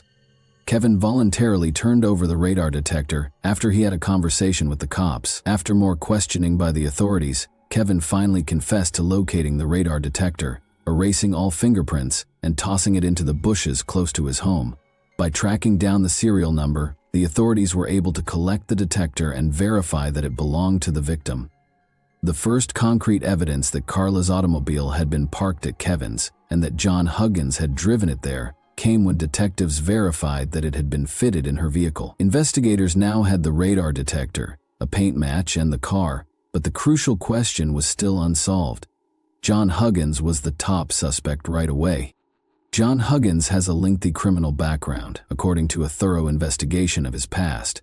He was a noted bank thief with a history of armed robberies. As it turned out, John was known to carry guns and had outstanding arrest warrants for robberies in Florida. Because John Huggins had a lengthy criminal history, victims of his past offenses recognized him when his face aired on television. Although he had conducted armed attacks, robbed banks, and looted convenience stores, the police wanted to be sure they had enough evidence against him before making an arrest, particularly because Carla's jewelry was still missing. To summarize, the victim had been found in possession of a pendant, a chain, a garnet ring, and diamond earrings. But the hunt for the jewelry was about to linger on until detectives got another lucky break in a phone call. According to Angel Huggins, she had uncovered a startling finding that might terminate the inquiry and result in Carla's criminal being imprisoned. She clarified that she had located one of Carla's missing pieces of jewelry after she and her mother had investigated the house. The police searched Angel's mother's home and the shed on the property twice after Angel called, but they were unable to locate any evidence that would implicate Angel. But the woman saw a screwdriver on top of a box in the shed when she was searching for insect repellent. She impulsively opened a shed electrical box and discovered the victim's jewels concealed within. The jewelry, the electrical box, and its cover did not have any fingerprints on them. Looking at the last piece of the puzzle, we see John driving a stolen vehicle. The attempt to strangle his wife at the hotel was picked up by the radar detector. The dates of their stay coincided with the day Carla vanished, on May 28, 1998, and the hotel room they occupied was right across from the supermarket. John Huggins was accused of robbery, kidnapping, and auto theft in addition to the murder of Carla Larson. After being indicted by an Orange County grand jury, John Huggins was taken into custody in Maryland. Huggins requested that his case be transferred, and the trial court granted his request, moving it to Duval County. However, those who haven't lost two loved ones don't see the world through Jim Larson's eyes. On January 25, 1999, Larson sat in his tidy living room in a peaceful, tree-lined Orlando suburb, the kind of home that most middle-class Americans consider safe, feeling a deep void and an unrelenting, numbing pain. Because he still has a daughter to raise, he still yearns for them and perceives danger in everything. Mr. Larson now finds motivation to continue through his daughter Jessica. Since lightning has already hit him twice and won't do so again, he fervently hopes and believes that the young girl didn't fully comprehend the atrocities that took her mother and aunt. He also prays that she won't ever feel terror or dread again.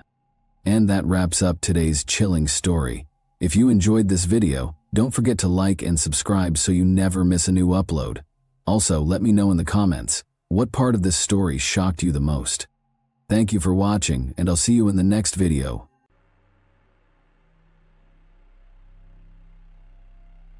Toni Jill Bertolet Henthorn, the daughter of Bob and Yvonne Bertolet, was born on January 10, 1962 in Jackson, Mississippi. After graduating from Trinity High School in 1980, she earned honors and magna cum laude status at the University of Mississippi Medical School in 1988. Toni's professional journey led her to work as a surgical and cosmetic ophthalmologist at Associates in Eye Care in Denver, where her excellence earned her recognition as one of America's top ophthalmologists by the Consumer Research Council in 2006. Toni was an active member of her community outside of medicine, attending and teaching Sunday school at Cherry Hills Community Church. Toni was not only an accomplished pianist, but also had a lovely voice and sang in several church choirs. Her dedication to her faith was evident in her insightful contributions to God.org, where she shared her Christian perspectives on a regular basis. Harold and Toni Henthorn met online in 1999 and married after just 9 months. Despite her successful career as an eye surgeon, Toni's main goal was to have a happy marriage and family. This ambition appeared to come true when she met Harold, who presented himself as a wealthy entrepreneur involved in fundraising for educational institutions and churches. Harold persuaded Toni to move to Colorado from Jackson, Mississippi during their meeting. Despite the difficulties of leaving her family and friends in Mississippi, Toni is excited about starting a new life with her husband. Their family culminated in 2005 with the birth of their daughter Haley on September 29, 2012. Toni Henthorn and her husband Harold Henthorn went hiking in Colorado's Rocky Mountain National Park on Saturday to celebrate their 12th wedding anniversary.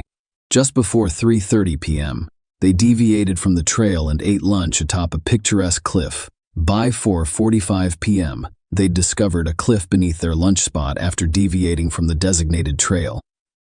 Toni tragically fell 130 feet from the same steep cliff in less than half an hour at 5:54 p.m. Harold called 911, almost 45 minutes later, to report the incident. He told the authorities that it took him 15 minutes to reach Toni and another 30 minutes to assess and relocate her. During the 911 call, Harold mentioned their location near the mountain summit, expressed concern about Toni's weekend breathing and head injury, and asked for a helicopter. He later told another operator that he had started a fire in a rock enclosure and noticed a decrease in Toni's breathing, eventually confirming its cessation. Harold, guided by the operator, attempted chest compressions. Harold called 911 again and inquired about the arrival of assistance. The operator informed Harold that the ranger was calling for him, but Harold claimed he had not heard any calls. The MT ranger arrived around 8 p.m. and conducted an examination, which unfortunately revealed Tony's death. Authorities questioned Harold about the circumstances surrounding Tony's death. Despite claiming that he did not witness Tony's fall because he was reading text messages and only saw a blur, Harold gave conflicting accounts to others. In one instance, he claimed that Tony had gotten too close to the edge while speaking with someone else. He claimed Tony was attempting to take photographs and slipped upon hearing the tragic news of Tony's death. Her parents, Bob and Yvonne Berthollet, had a strong reaction. Bob immediately claimed that he pushed her, which was initially interpreted as an accidental death. Tony's parents had clearly been concerned about her well-being for quite some time. Tony was a successful and confident woman when she first met Harold. However, her confidence dwindled after moving to Colorado with Harold, who gradually took control of her life. Harold will listen in on her parents' phone calls and put them on speakerphone. Tony's parents became concerned, suspecting that Harold might not be as prosperous. As a businessman, he claimed to be reliant on Tony's income. However, they were concerned about more than just his financial situation. They believed he isolated Tony from her family and friends. A feeling of unease persisted, prompting Yvonne to seek conversations with Tony. However, every attempt to discuss Harold's job, the couple's financial situation, or his pervasive control over Tony's life elicited the same response from Tony. Raising these issues would have consequences for her. One particular incident heightened their concerns to the point where they hoped Tony would cut ties with him. During their visits to Harold's cabin in West Denver, an alarming incident occurred. While Haley slept, Harold asked Tony for help clearing debris. During this task, something struck the back of Tony's neck with such force that she had to be hospitalized. Harold later claimed that a large piece of lumber had fallen from the porch and struck her. This incident heightened Tony's parents' concerns about her safety, prompting them to implore her not to be alone with him. When the police investigated Tony's death, they discovered disturbing details that sparked suspicion. There were numerous inconsistencies in Harold's accounts of the hike in the area and the events of that fateful day. Harold informed the arranger that he and Tony had originally planned to hike the Bear Lake Trail, which was a half-mile of paved walking with no elevation gain, a good choice for Tony, who had 3 knee surgeries and could no longer ski. However, Harold later informed the ranger that they chose the Deer Mountain Trail to avoid crowds. This trail was 3 miles long, ascending 1,200 feet from the trailhead to the 10,200-foot summit. Harold told the ranger that he was unfamiliar with the area and had only been there once. However, after reviewing his phone records, police discovered that he had visited the location 8 or 9 times in the 6 weeks preceding that day. In addition, he demonstrated knowledge of the specific location, including the steep cliff where Tony fell. Tony mentioned seeing a white sheet on the cliff, but the Park Service had removed it a week before she fell. The police discovered a park map inside his car with a pink X, indicating where Tony fell. The police found Harold's 911 call concerning. Despite claiming to have a low phone battery which limited his ability to speak, he made 22 calls and sent or received 98 texts. Notably, one text message instructed a friend to pick him up from Estes Park and provided detailed directions on the route to take. The police discovered a disturbing pattern when they discovered Harold had taken out multiple life insurance policies on Tony's life. Notably, he had recently designated himself as the beneficiary of a life insurance annuity originally intended for his daughter Haley. This, however, was not an isolated event. The investigation revealed that Harold had a history of benefiting from life insurance policies, as he had also been named as the beneficiary of his first wife's policy. In May 1995, Harold married Sandra Lynn Henthorne. On the 6th of May 1995, the couple was driving down a remote highway near Sedalia, Colorado, on a cold and dark night. During the nighttime drive, a Jeep Cherokee developed a tire problem, forcing them to stop and change it. Lynn, Harold's first wife, went underneath the Jeep, which was supported by 2 jacks, to change the tire. Lynn was tragically crushed when the Jeep fell on top of her. Harold flagged down passing motorists for help, but Lynn did not survive. Initially, the death was ruled accidental. The cause was identified as traumatic asphyxiation from being crushed under the car, which resulted in fatal internal injuries.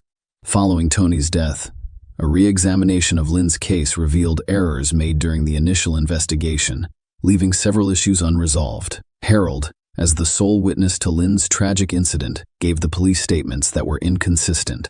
Discrepancies included contradictory claims about the direction they were driving that night, with Harold claiming they were going both east and west. Furthermore, he provided contradictory information about a restaurant stop prior to Lynn's death, implying that they had already dined there and claiming that they were on their way to the restaurant.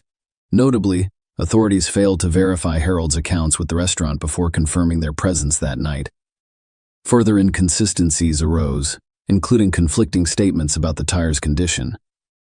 Harold alternately described it as flat and spongy. Notably, a partial print was found on the wheel above the missing tire, where Lynn was changing it. However, this print was never compared to Harold's shoes to see if they were a match. The print's position suggested that it was the result of someone kicking the car, which could have caused the Jeep to fall and crush Lynn. Unfortunately, this lead was not pursued in the initial investigation. Prior to Lynn's tragic death, Harold purchased a substantial life insurance policy for her and informed the police that he would receive $300,000. An independent verification would have revealed that he was actually slated to receive twice that amount. This increase was the result of a change Harold made to the policy shortly before Lynn's death, allowing for double compensation in the event of her death as a result of an accident. Furthermore, the investigative file detailed an encounter with a mechanic who drove by Harold and Lynn around 9:30 p.m. and offered assistance. Harold declined the offer. The file also mentioned Patricia Montoya. Patricia contacted the police a day after Lynn's death, asking, "Have you arrested the husband yet?" Patricia told the police that she and her family were driving home around 10 p.m. when Harold flagged them down for assistance. Despite their efforts to locate a phone to call 911, they were unable to find one, so they proceeded to pull Lynn from under the car. Harold vehemently objected to their intervention, warning them not to touch her. Even when they tried CPR, Harold resisted and refused to give Lynn his coat to keep warm. Lynn was eventually airlifted to a nearby hospital, but died from internal injuries during surgery. Curiously, no charges were brought against Harold in connection with Lynn's death. However, in Tony's case, Harold was charged with first-degree murder. The prosecution claimed that he deliberately and purposefully pushed Tony over the cliff to her death. To support their case, the prosecution presented a map with a marked X indicating the location where Tony fell. The jury also heard about phone records showing Harold visiting the park several times in the weeks leading up to Tony's death. Given Tony's remote location with poor cellular service and no nearby aid stations, the court looked into the 911 call in greater detail. Despite the fact that the call was placed around 6 p.m., help did not arrive until 8 p.m. The prosecution claimed that Harold did nothing meaningful to assist his wife during this critical period. To back up this claim, the prosecution called Julie Sullivan, the emergency services dispatcher, to testify that she followed a standardized protocol when guiding people through CPR over the phone and that she had handled approximately 240 similar calls before speaking with Harold. Julie explained that her conversation with Harold was unusual. In my experience, when I perform CPR with someone guiding me through it, even experienced people, nurses, or other people on the scene are extremely out of breath. I thought it was strange that he wasn't letting me know when he finished an instruction I'd given him. As many of you are aware, on every other call I have taken, the person wants to know what to do next right away. Okay, I completed my 30. What do I do next? What shall I do next? What shall I do next? That was highly unusual, and it didn't feel like he was performing CPR. Most people do it due to the physical exertion of performing CPR compressions and breathing. It's extremely exhausting. I need to know when you're finished with it so we can move on to the next step. And he wasn't letting me know when he finished every instruction I gave him, so I asked him to let me know. Also, we had an open line. I can hear them doing compressions on the patient on all of the other CPR calls I've done in my career because there is so much breathing. The breathing is labored. It's extremely exhausting, and it's difficult to even get out and speak back. They have difficulty talking to me because they're out of breath from the exertion. The emergency services dispatcher, Julie Sullivan, testified in court that, based on her experience, she did not believe Harold was performing CPR during the 911 call. The medical examiner's findings further undermined Harold's claims. There were no signs of CPR-related abrasions, contusions, or anterior rib fractures. In fact, there was no evidence of any PR attempts. Tony's fall had been partially broken by a tree at the base of the cliff, causing her scalp and tissue to tear away from her skull. Tony's extensive injuries were detailed by the medical examiner, who discovered severe brain hemorrhaging, a fractured neck, blunt force trauma to the chest, abdomen and pelvis, broken ribs to form a chest, lacerations and bleeding in the liver and lungs, and pale skin, indicating significant blood loss. The prosecution presented the case to the jury, drawing parallels between Tony's death and the unusual circumstances surrounding Harold's first wife, Lynn. The court allowed the prosecution to present Lynn's case because of the striking similarities.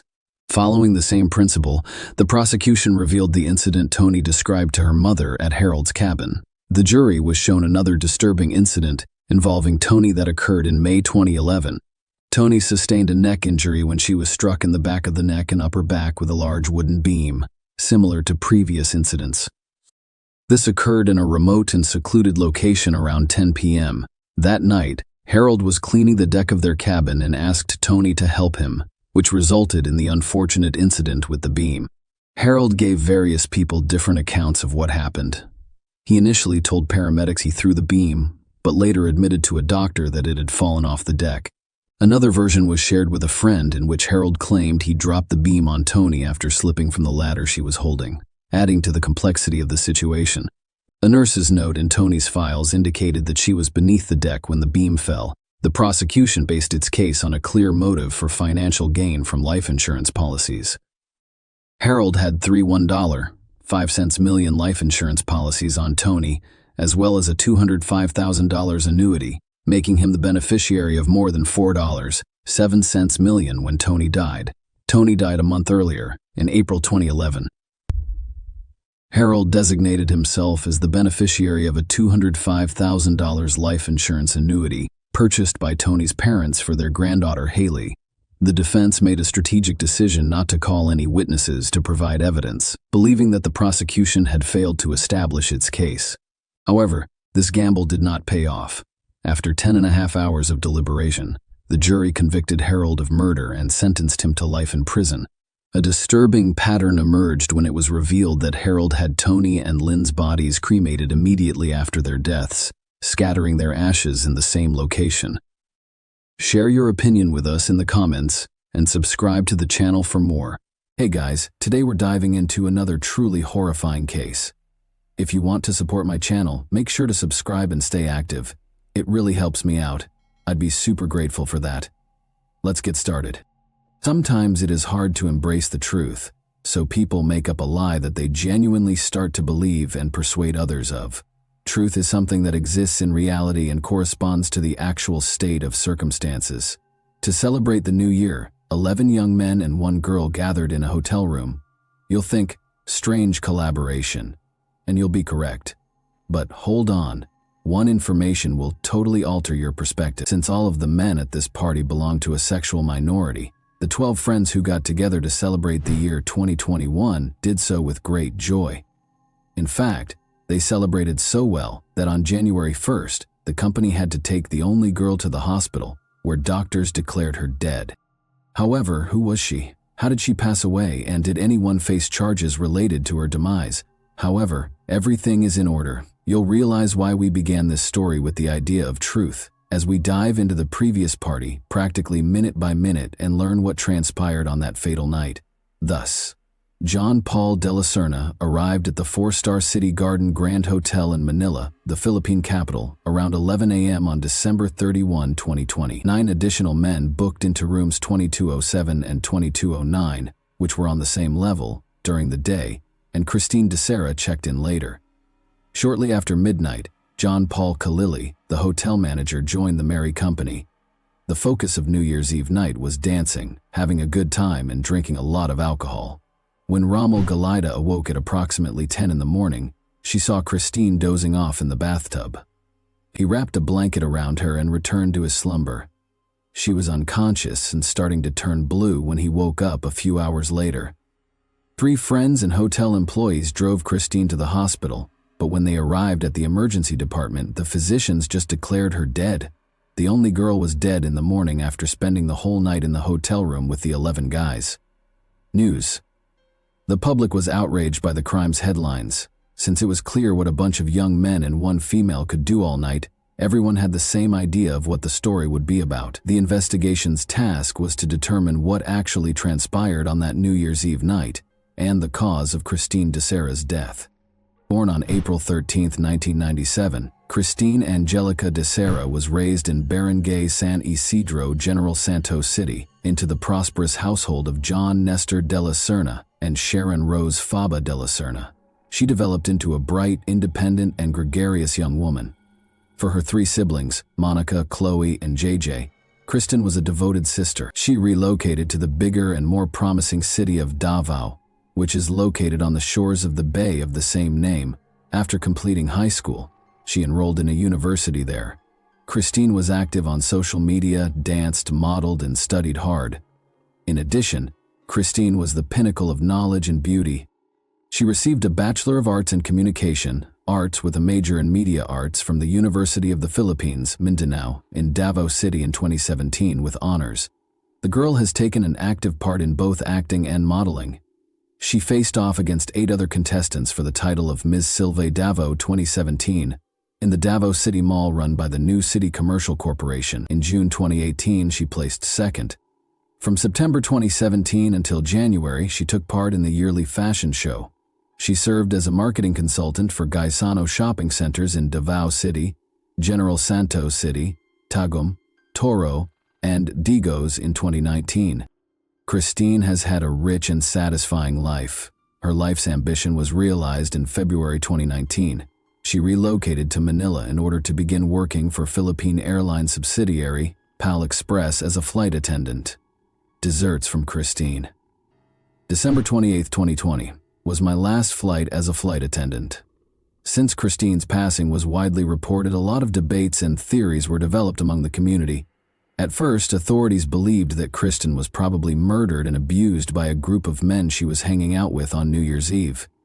Makati City Police charged 11 men with assault and murder in the early stages, despite the lack of autopsy results and a toxicology report. The case was deemed closed by the Philippine National Police.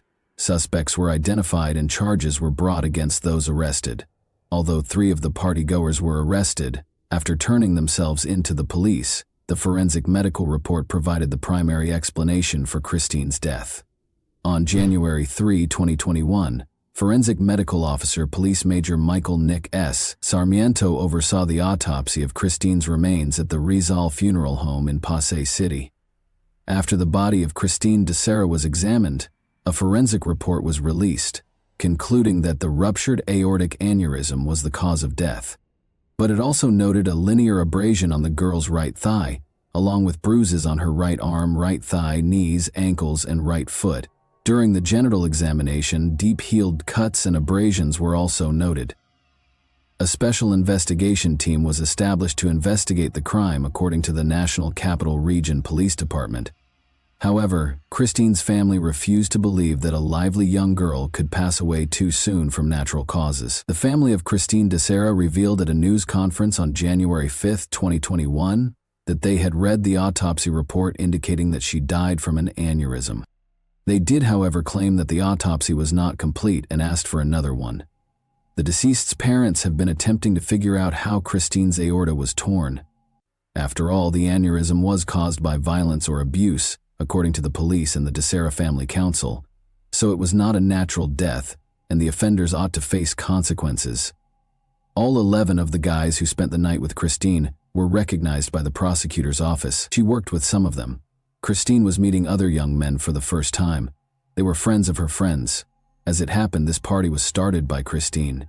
She organized this party with her friends and had reserved the hotel room herself a few days beforehand. Although she was aware of her daughter's friendship with men, her mother Sharon never voiced any opposition. In their family, it was accepted as normal, since Kristen had always found it easier to interact and form friendships with men. It also became customary for her and her pals to meet up because they rarely took holidays at home. Kristen was able to call her family shortly after midnight each year to wish them a happy new year and to let them know about the event that was going on at the Makati Hotel. The family was able to observe Kristen's pals in the festive setting during the video conference, New rumors regarding the abuse claim have surfaced, though. The authorities were able to piece together the events of the case virtually minute by analyzing the hotel lobby footage, which served as the primary evidence of the occurrence. Note that Christine DeSera reserved room 2209, which was the designated location for the party.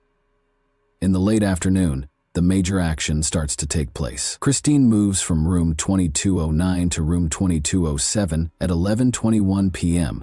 The company goes back to their accommodation around 11:38 p.m.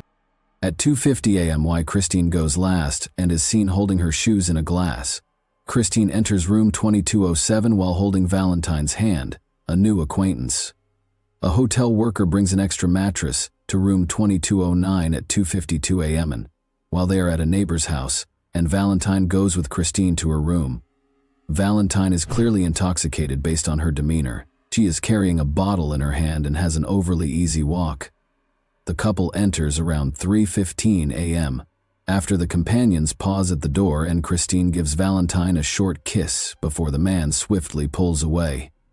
6 minutes after Christine had rushed out of her room and into her neighbor's room, one of the guys departs. He goes to 2209, presumably to give his pals a call at 3:22 a.m. In the next room on the right side of the corridor, Christine DeSera is seen talking to another man, while 2 more males pass by. She appeared distressed. After giving one of her friends a sudden embrace, Christine and her friend vanish completely from the camera's field of view.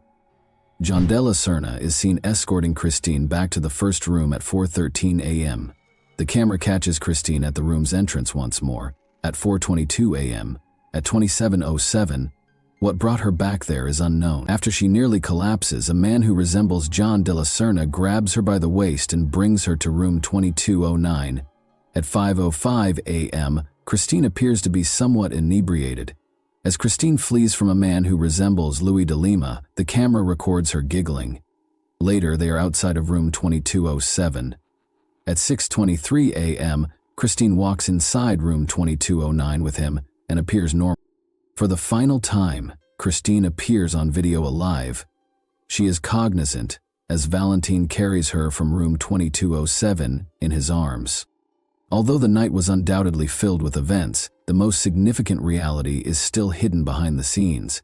The party went on until dawn, at around noon when Christine was discovered comatose in the bathtub. Her buddies continually tried cardiopulmonary resuscitation while carrying her to the ground. They tried unsuccessfully before calling the front desk for assistance. The head of security and the hotel management entered the room a few minutes later. Christine was lowered to the hotel's first floor using a wheelchair. Christine was escorted to the hospital by Romel Galita. Regretfully, the doctors simply mentioned the girl's passing. Romel delivered the dreadful news to Christine's mother over the phone, despite the fact that it appears to be a fun party and that it is difficult to fit so many people in one room. The investigators suspected that the young people were using illegal substances to increase the effects of the alcohol, as they frantically moved from room to room throughout the night.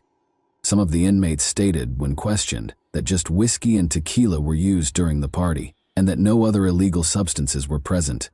It is important to note that the investigation's initial focus was illegal drugs because, according to one of the detainees' testimony, Christine had concerns about the drink's composition and hypothesized that someone might have added an unidentified chemical to spike them. Guests were instructed to bring their own food and beverages, it turned out, though the post-mortem report indicated that neither alcohol nor illicit narcotics ingested the night before her death would produce this type of aortic dilatation or defect. There was conjecture that Christine's drink was poisoned and might have caused the aneurysm that ultimately resulted in her death. Since there were no illegal substances or evidence of them in the room or the suspect's personal items, the substance information was ultimately deemed unsubstantiated. The 2009 search for possible evidence in the 2 rooms and the adjacent room did not produce the expected results, which at least partially demonstrated Christine DeSerna's brutal death. When questioned, Mark Rosales and John Della Serna declared that they would never harm Christine and openly acknowledged their unusual orientation. John further disclosed that early in the morning, Christine was already throwing up, so they had to take her back from room 2207. According to Romel Galita, he discovered Christine in their room's bathtub at around 10 in the morning. Assuming she was asleep, he just covered her with a blanket. However, he discovered the girl was blue and not breathing around midday after he woke up and went back to wake her. He hurried to his pals for support. She was taken to Makati Medical Center per the hotel's recommendation, where she was declared dead upon arrival, allegedly as a result of an aortic aneurysm rupture. The Makati City Police were notified of the death by the hospital. By that time, other men from a nearby hotel room had departed. In a separate statement to the public on January 4, the Philippine National Police stated that, despite some missing information and contradictory claims, the case involving Christine de Serra is nearly resolved. According to Police Chief Debold Sinas, 3 individuals have already been identified and taken into custody. The Makati City Prosecutor's Office ordered the release of the 3 males who are in detention on January 6 owing to a lack of evidence, even though other suspects were still being sought. The prosecution maintained that there was not enough evidence to prove Christine had been molested. They added that the police have not yet established that Christine de Serra's death was due to abuse, even if it occurred. In addition, Christine was an extra lady at the party, which was a get-together of males with unconventional sexual orientations who were all flirting with one another. Most of the people at the party, including Romel Galita, were Christine's co-workers and stewards, Sarah, at PL Airlines, demonstrating her familiarity with these individuals and their sexual orientation. The Makati City Prosecutor's Office opened a preliminary investigation on January 13, 2021, after an official autopsy verified that the 23-year-old's cause of death was a ruptured aortic aneurysm. Additionally, the prosecutor's office demanded that the police make public the findings of the victim's toxicological report, histopathic research, and DNA analysis. The claim that her daughter was not abused, however, was disputed by Christine's mother, Sharon de Serra. She stated during an appearance on a news program that a gang of men were abusing her daughter. If you're a mother and you see Christine's body, you'll likely understand the suffering she endured as a result of them. But my daughter is no longer able to speak because she is no longer alive. During the TV show, the woman voiced her opinion. As proof that the autopsy report was erroneous, Sharon pointed to the cuts and bruises on her daughter's body that were not included. Later, Christine's relatives stated that they wanted a second autopsy to refute the authorities' initial conclusion that she passed away naturally.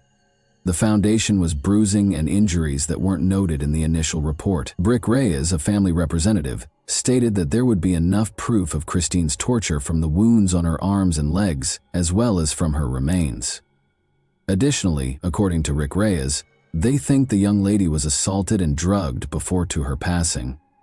During the New Year's Eve celebration, Christine, who was already drunk, claimed that her drink appeared to have been tampered with. According to Christine's parents, they have lodged a complaint calling for Michael Nix Armiento to be fired immediately for egregious carelessness and incapacity in creating Christine's death certificate and forensic report. Reporters were informed by Dr. Maurici Ramos, a friend of the Dosser family, that a second autopsy was performed on the deceased. He also underlined that the Death Investigation Unit has received the biological fluids retrieved from the second autopsy and will furnish further information following a final review and compilation of all the forensic team's results. The cause of death was consistent with a ruptured aortic aneurysm, according to the pathology post-mortem results from the Southern Police District Crime Lab Division's forensic report, which was then circulated on social media. According to the official autopsy, Christina was not mistreated the night before she passed away. The aorta was the real cause of de Serra's demise.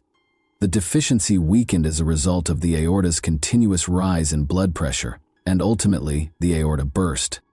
There was blood loss at the moment of the aortic rupture, according to the Philippine National Police Crime Lab report. Christine thus had a number of symptoms, including nausea, weakness, and perspiration. Within a few hours, she died from the blood loss brought on by the aortic rupture. According to the report, this indicates that the girl had an aortic aneurysm that ruptured, causing the lower portion of the aorta, the primary vessel that delivers blood to the entire body, to grow. This conduit passes through the chest and belly after leaving the heart. The aorta is the largest conduit in the body, so if it bursts, as it did in this instance, a person could lose a significant amount of blood and possibly pass away. The fact that Christine's aneurysm did not happen recently was also mentioned. It began many years ago. According to the article, dilatation existed long before she passed away and is a chronic illness. Even if she hadn't passed away that tragic night, she would have perished in any situation when her blood pressure would have increased to the point where the aneurysm ruptured. Cristina de Serra's undetected hypertension was further confirmed by the autopsy, which also showed that her heart was larger than a healthy heart. Although it is generally accepted that the girl died of natural causes, the 11 young men who attended the party and genuinely attempted to provide Christine with first aid were shamed and persecuted as criminals as a result of the pervasive false information. Since then, all 11 of the men who were initially charged have been freed. In an attempt to correct the problem, the Makati City Prosecutor's Office stated that suitable proof could not be obtained at the time of the publicity and that the evidence offered was insufficient to prove that Christine de Serra had been abused. As a result, they had to construct a version based on indications of the victim's physical decline. 2 further suspects also claimed that they were coerced by the police into making up a story about the presence of illegal narcotics at the scene party on New Year's Eve. Another tale participant described how his kiss with Christine, which was caught on camera the night before she passed away, was captured. The man claimed that Christine was the one who started it, but he made an effort to push her away. When the flight attendant's body was discovered, law enforcement officials came under fire for failing to do a comprehensive toxicological analysis. The men's charges were ultimately withdrawn for lack of evidence, due to suspicious circumstances that appeared to contradict the Philippine National Police's findings. Christine de Serra's death garnered a lot of public attention. As further information emerged from Christine's family, who were unable to accept the reality and believe in their daughter's natural death, her story began to garner a lot of attention online. In an attempt to secure justice for her daughter Sharon, the girl's mother made a plea to President Rodrigo Duterte. "I'm just a regular person. You have a daughter as well. Since I don't want anyone to suffer from the same brutality and cruelty as my Christine, I want to speak out publicly." More than a week after Christine de Serra's passing, her friends and co-workers sent condolence messages, reposts, and farewells over social media. She was interred at Forest Lake Memorial Park, in her birthplace of General Santos. In the end, Christine de Serra's unusual situation is a perfect illustration of how the media may disseminate false information and how it can influence both the public and the individuals involved. The story's goal as it nears its conclusion is to return to the truth, which will eventually, in one form or another, assume its rightful place. Even though there is just one truth, Christine's family continues to believe that these individuals killed the girl and that there is a mystery behind this tale. For my part, I don't understand, and couldn't find any information regarding Christine's body wounds and bruises. Why was it kept quiet? Despite having cuts and bruises, it appears that Christine's death was caused by an aortic rupture, brought on by heart disease rather than by those injuries. As a result, they ignored her body's wounds. You guys are the judge. However, I think there are a lot of strange and inconsistent things in this case. I hope Christine's family comes to terms with the irreversible loss, because young men, guilty or not, will spend the rest of their life remembering the same depressing tale and coming up with justifications. Thanks for watching, everyone. Your support means a lot to me, and you can help my channel grow by hitting that like button, dropping a comment, and sharing this video. Your engagement really makes a difference. See you soon. Hey guys, welcome to my channel, and today we're going to take a look at another horrible case with you. On a calm street in the Grapevine Hollow neighborhood early on January 1, 2012, the joyous mood gave way to fear and terror. Ashley Fallis, a young mother who had been shot in the head, was being transported in an ambulance to the hospital, her life in shambles. When her parents returned from a brief absence, they were shocked to see paramedics and police encircling the house. Only a few hours before, there had been a lot of happiness and celebration in the house. What had transpired on this particular New Year's Eve? Her husband Tom, who was present in the room when the tragedy occurred, was the only person who could know the answer.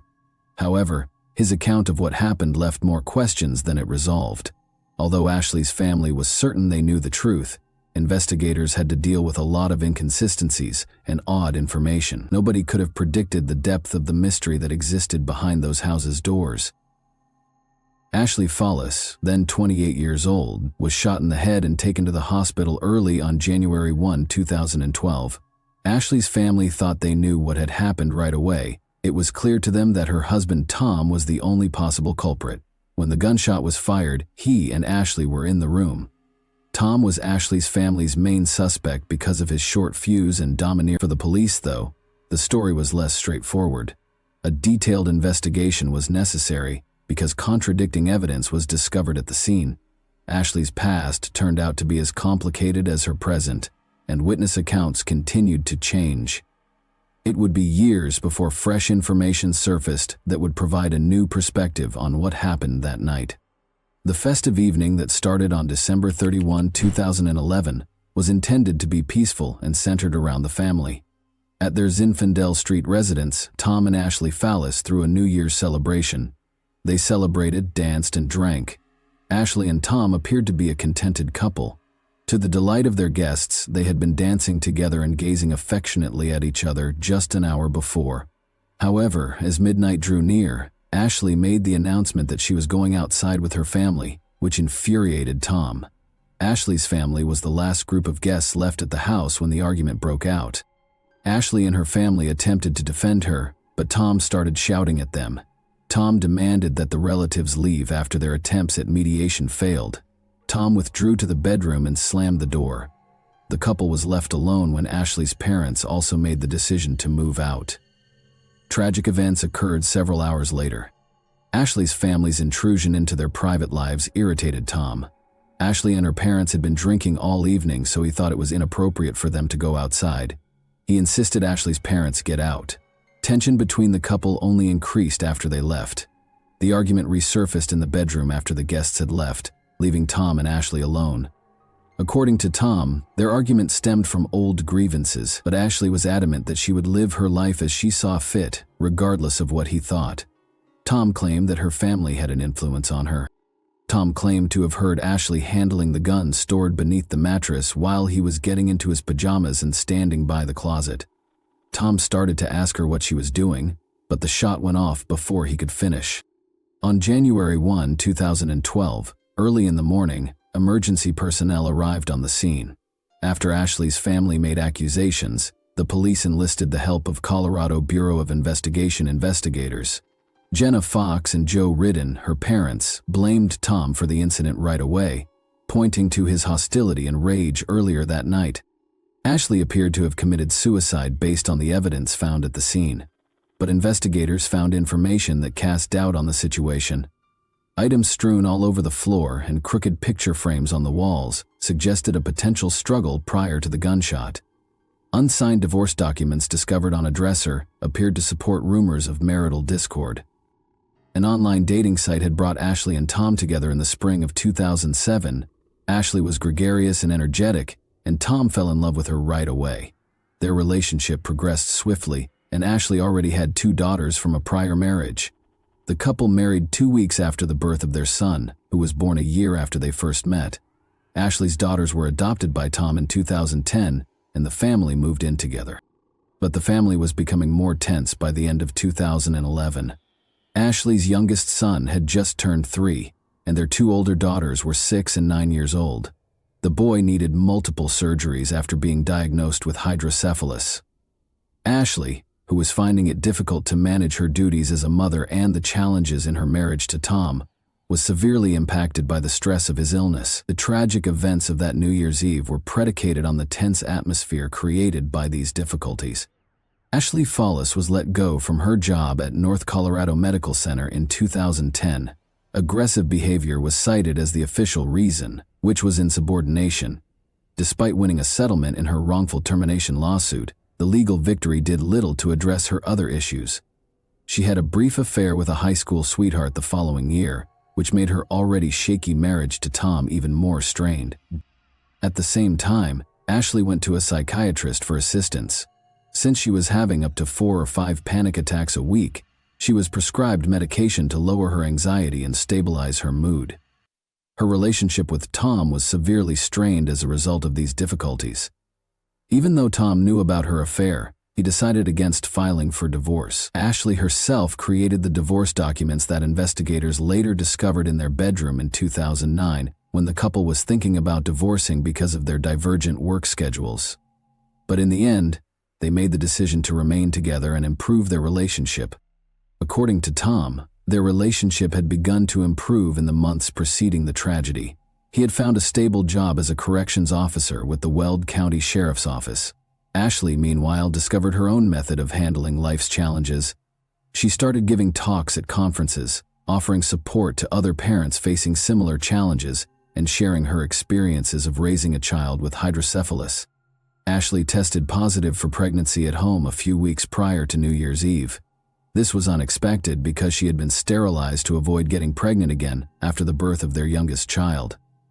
Ashley thought she might be pregnant in spite of the odds. She stopped taking her mood-stabilizing and anxiety medications to protect the unborn child. However, Ashley started her menstrual cycle just hours before guests arrived on December 31, 2011, the day of the party. She and Tom were devastated when a second pregnancy test revealed a negative result. A conversation about the possibility of trying to conceive another child and undoing the sterilization process had started that day. Years before, Ashley's mother had proposed the procedure, but now they had complete control over the choices. Tom and Ashley both stated that they would like to have another child, so the abrupt change in circumstances caused a great deal of emotional strain. All of this served as the background for what happened that night. Even though the day was emotionally taxing, the party at Ashley and Tom Fallis's house was exciting. Ashley tried her hardest to look happy. She danced, drank, and gave her loved ones hugs. Ashley appeared content and resilient, as she always did, according to her parents Joe and Jenna. It was difficult for them to accept that she would have voluntarily abandoned her family. However, Tom asserted that Ashley's family was unaware of the intense emotional struggles that were concealed behind her apparent composure. Tom's account of what happened that evening was carefully considered by investigators. He started his interview by narrating the events of the day, including how Ashley's decision to go outside with her family members escalated a minor argument and how the negative pregnancy test result had set the tone. Ashley's propensity to follow her mother's advice too frequently became the topic of the argument. Tom stated that he just wanted things to calm down and didn't want to argue anymore. Investigators observed scratches on Tom's neck and chest during his police interview. Given that they might have been signs of a struggle, these marks sparked suspicions. Tom clarified that the red marks were caused by him scratching his skin because he was itching after shaving his chest for the first time. He claimed that stress might have been the cause of the scratches on his neck. As the interview went on, the level of questioning increased. Tom insisted on his innocence because he believed he was being accused of a crime. He insisted that he wasn't in the room when the gun went off, and that he didn't shoot Ashley. Investigators were inspecting the house and interviewing neighbors in the meantime. Chelsea Arriga, a neighbor, claimed to have heard Ashley yell, "Get off me," just prior to the gunshot. This story ran counter to what Tom had said. Tom denied that he ever made Ashley do anything against her will when investigators questioned him about the yelling.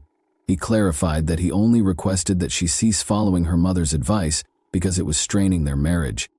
Investigators pressed him further, pointing out that Ashley was unlikely to have shot herself because of the wound on the back of her head. To prove his innocence, Tom insisted on having his hands tested for gunpowder residue. In order to ascertain whether Ashley was capable of firing the gun, he also demanded that her hands be examined. Because of the peculiar circumstances and contradicting evidence, investigators remained doubtful despite his explanations. Ashley Fallis was in the hospital, where medical professionals battled to save her life, while Tom was at the station. Unfortunately, they declared her dead a few hours after she was admitted. Tom was devastated to hear of her passing. After the incident, he said, he saw her breathing and thought she might have a chance to live when he held her in his arms. Despite not getting a confession from Tom after 3 hours of interrogation, investigators were unable to rule him out as a suspect.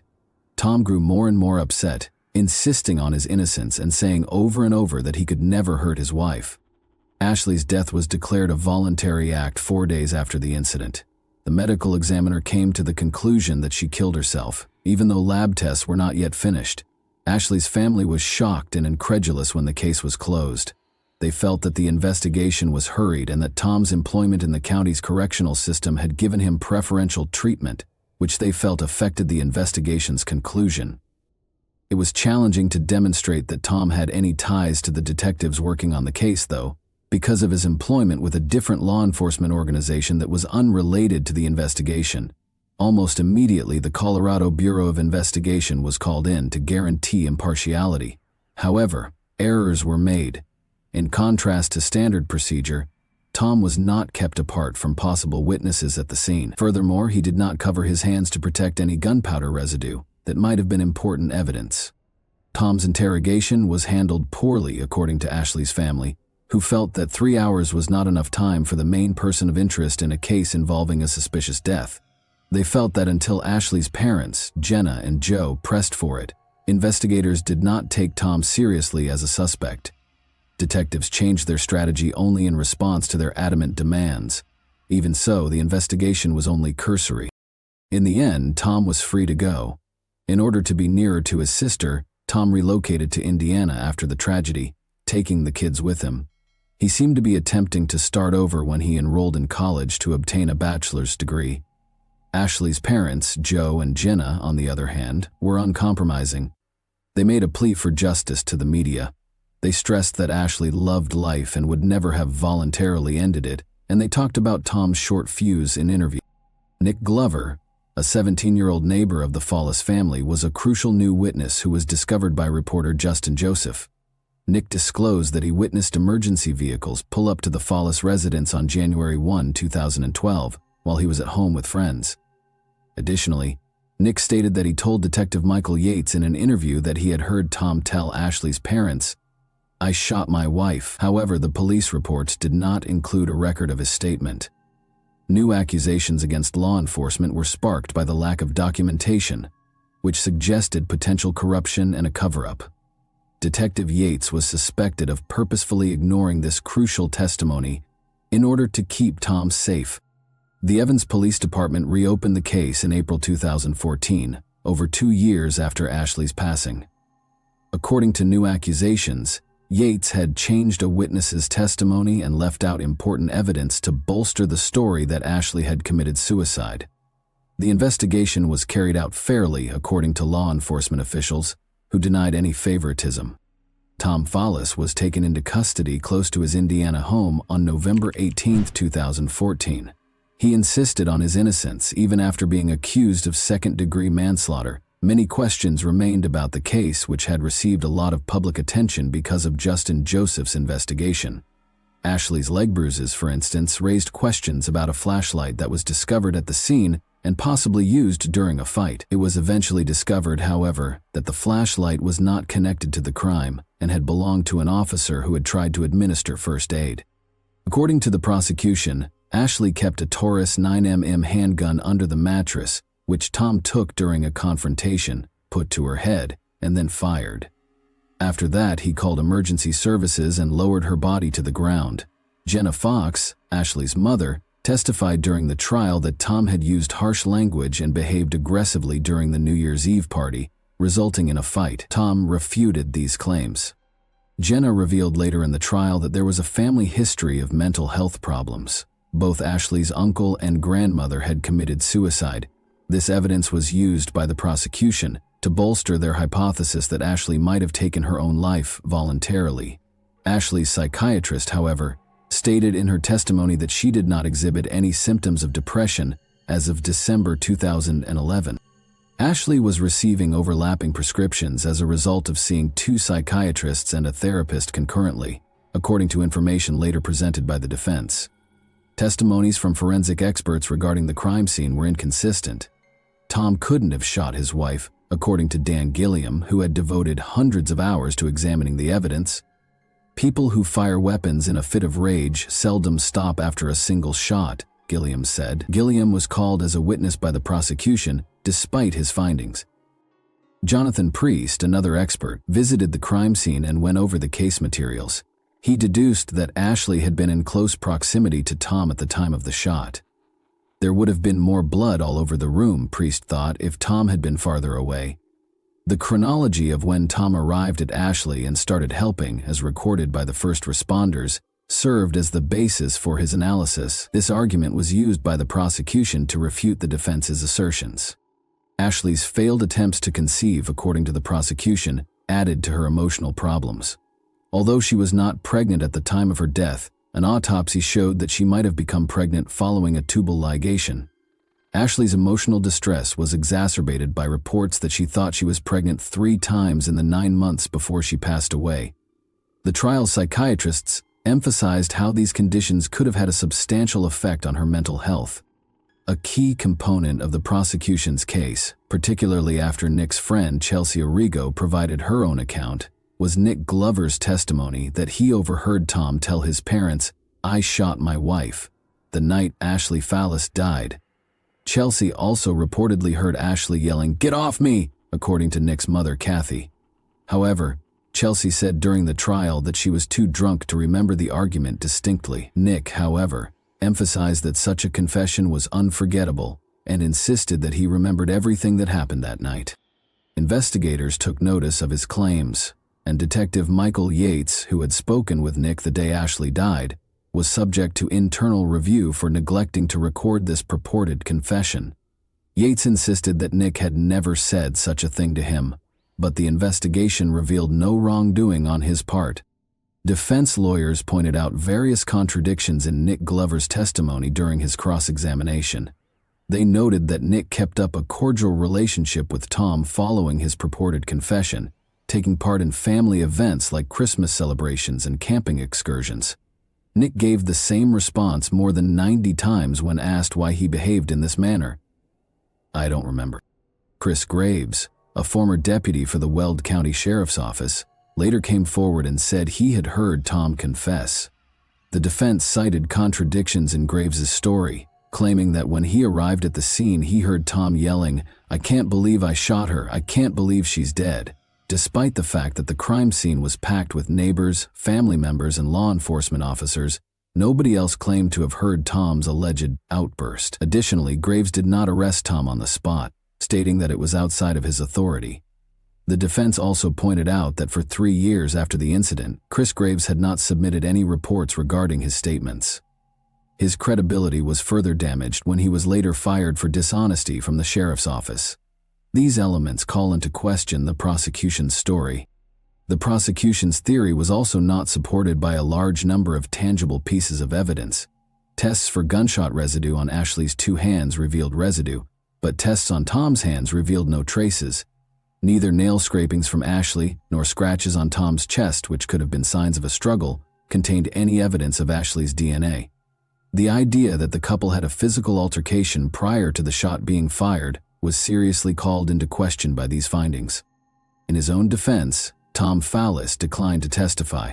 Over 40 witnesses were called to testify during the trial, which lasted for several weeks. Ashley's mental health and the major obstacles she had encountered in the months before her death, repeated pregnancy tests, her son's illness, prescription drugs, losing her job, and having an affair, were the main topics of the defense's closing arguments. The defense argues that these elements may have played a role in the tragedy. Ashley's purported farewell letters were introduced during the trial, which was a startling development. She wrote that she could no longer live, called herself a failure, and apologized to Tom in these letters. Since they were only made aware of these letters years after Ashley's passing, her family questioned their veracity. According to her family, they thought the letters were fake and had never seen any indication that Ashley might have written them. The jury deliberated for 3.5 hours, including an hour for lunch, before rendering its decision. Tom Fallis was acquitted of all charges, including second-degree manslaughter. Ashley's family was devastated by the decision. Jenna Fox and Joe Ridden, her parents, were adamant about Tom's guilt and sued the Evans Police Department, alleging that investigators had fabricated or hidden evidence. They contended that other officers who may have heard Tom's purported confession stayed silent, and that Nick Glover's 2012 testimony had been disregarded. In the end, their cases were dropped. Ashley's family remained adamant about Tom's guilt and insisted on accepting the acquittal. Nevertheless, they were able to keep up a relationship with the kids and obtain visitation rights that let them continue to be active in their lives. As he works to rebuild his life and further his education, Tom Fallis is still struggling financially as a result of legal fees. Tom continued to look after the children after the tragedy. To start over and be nearer to his sister, he relocated them to a different state. He informed them that their mother had died in an accident, but he would like to give them more information when they are older. The case is still cloaked in mystery despite every attempt to find the truth. Doubt seems to grow with each response, and questions persist. Ashley Fallis's story is one of those instances where it becomes difficult to distinguish between truth and deceit, leaving only suspicion and unsolved mysteries in its wake. And that wraps up today's chilling story. If you enjoyed this video, don't forget to like and subscribe so you never miss a new upload. Also, let me know in the comments what part of this story shocked you the most. Thank you for watching, and I'll see you in the next video. Hey guys, welcome to my channel, and today we're going to take a look at another horrible case with you. The Jansen family appeared to be just another loving, close-knit family, always willing to lend a helping hand to one another. However, everything changed one day. Even their closest friends found it hard to believe that something so shocking had occurred in their home. A string of incidents that rocked the family and left everyone in their wake in complete shock were concealed behind this mystery. Neighbors, friends, and law enforcement all attempted to piece together what exactly happened behind closed doors and what might have led to the dissolution of this seemingly ideal family. Randy Jansen led an apparently ordinary life in the small, sleepy towns with brick storefronts and quaint coffee shops amidst the thick forests of British Columbia. Randy had grown up in Langley, a small town that many people view as a tranquil haven. However, years of arduous work and aspirations that didn't always result in happiness lay behind this calm exterior. Randy had a strong relationship with his father, who was employed at a nearby lumber mill from a young age. Randy learned all he knew about woodworking from his father, and he followed in his footsteps by working at the same mill after high school. Long shifts and a great deal of physical exertion were necessary for the demanding work, but Randy was used to such difficulties. Randy was just one of many people in Langley who believed that the lumber mill was an essential part of the community's economy and way of life. He committed himself to the arduous task of transporting logs and processing wood for more than 10 years. Even though the work was repetitive and draining, it made him feel secure and proud. Even though every day was the same, Randy found meaning in the routine of his work and his role in the neighborhood. If the lumber mill stood for security, then music was Randy's release, a means of expressing feelings that he wasn't always able to articulate. Since his early years, music had been a part of his life, and as time went on, singing and playing the guitar changed from being a pastime to becoming an essential outlet. He often played at a local bar in Langley, where people would congregate to watch live performances and relax after their own exhausting workdays. Randy transformed his typically quiet and reserved manner into a dynamic and captivating presence that enthralled his audience. His genuine and passionate performances were adored by the locals, and they provided Randy with a sense of fulfillment and connection that was often lacking in his daily life. On what appeared to be a typical evening, Randy met Laurel, the woman who would forever alter his life, at that neighborhood bar. Laurel, who worked as a bartender and was 6 years older than Randy, frequently watched his shows from behind the counter. Charming and self-assured, Laurel was adored by customers for her ability to foster a welcoming environment and her honest, approachable manner. What began as informal discussions, initially about music and later about life, swiftly developed into a more profound bond. They became closer because of their love of music and similar aspirations. Even though her life took a different turn, Laurel always wanted to pursue a career in music and played the piano. Together with a sincere interest in one another, this shared dream quickly developed into something far deeper. Randy's life at the lumber mill went on as usual, but Laurel's presence now added color to it. As they started making plans for the future together, their bond grew stronger.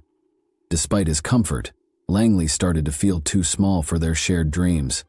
In their ideal world, music would serve as the cornerstone of their future rather than merely a pastime. Randy gained a renewed sense of purpose, love, and hope for the future from his work at the mill, his performances at the bar, and his evenings with Laurel. Randy and Laurel frequently talked about their 1990 wedding day. Only their closest friends and family were present at the modest ceremony, which had a warm, personal feel. Live music, exemplified by a song Randy sang for his bride, signaled the start of a life full of dreams and love. Their world revolved around their daughter Emily, who was born a few years after their wedding.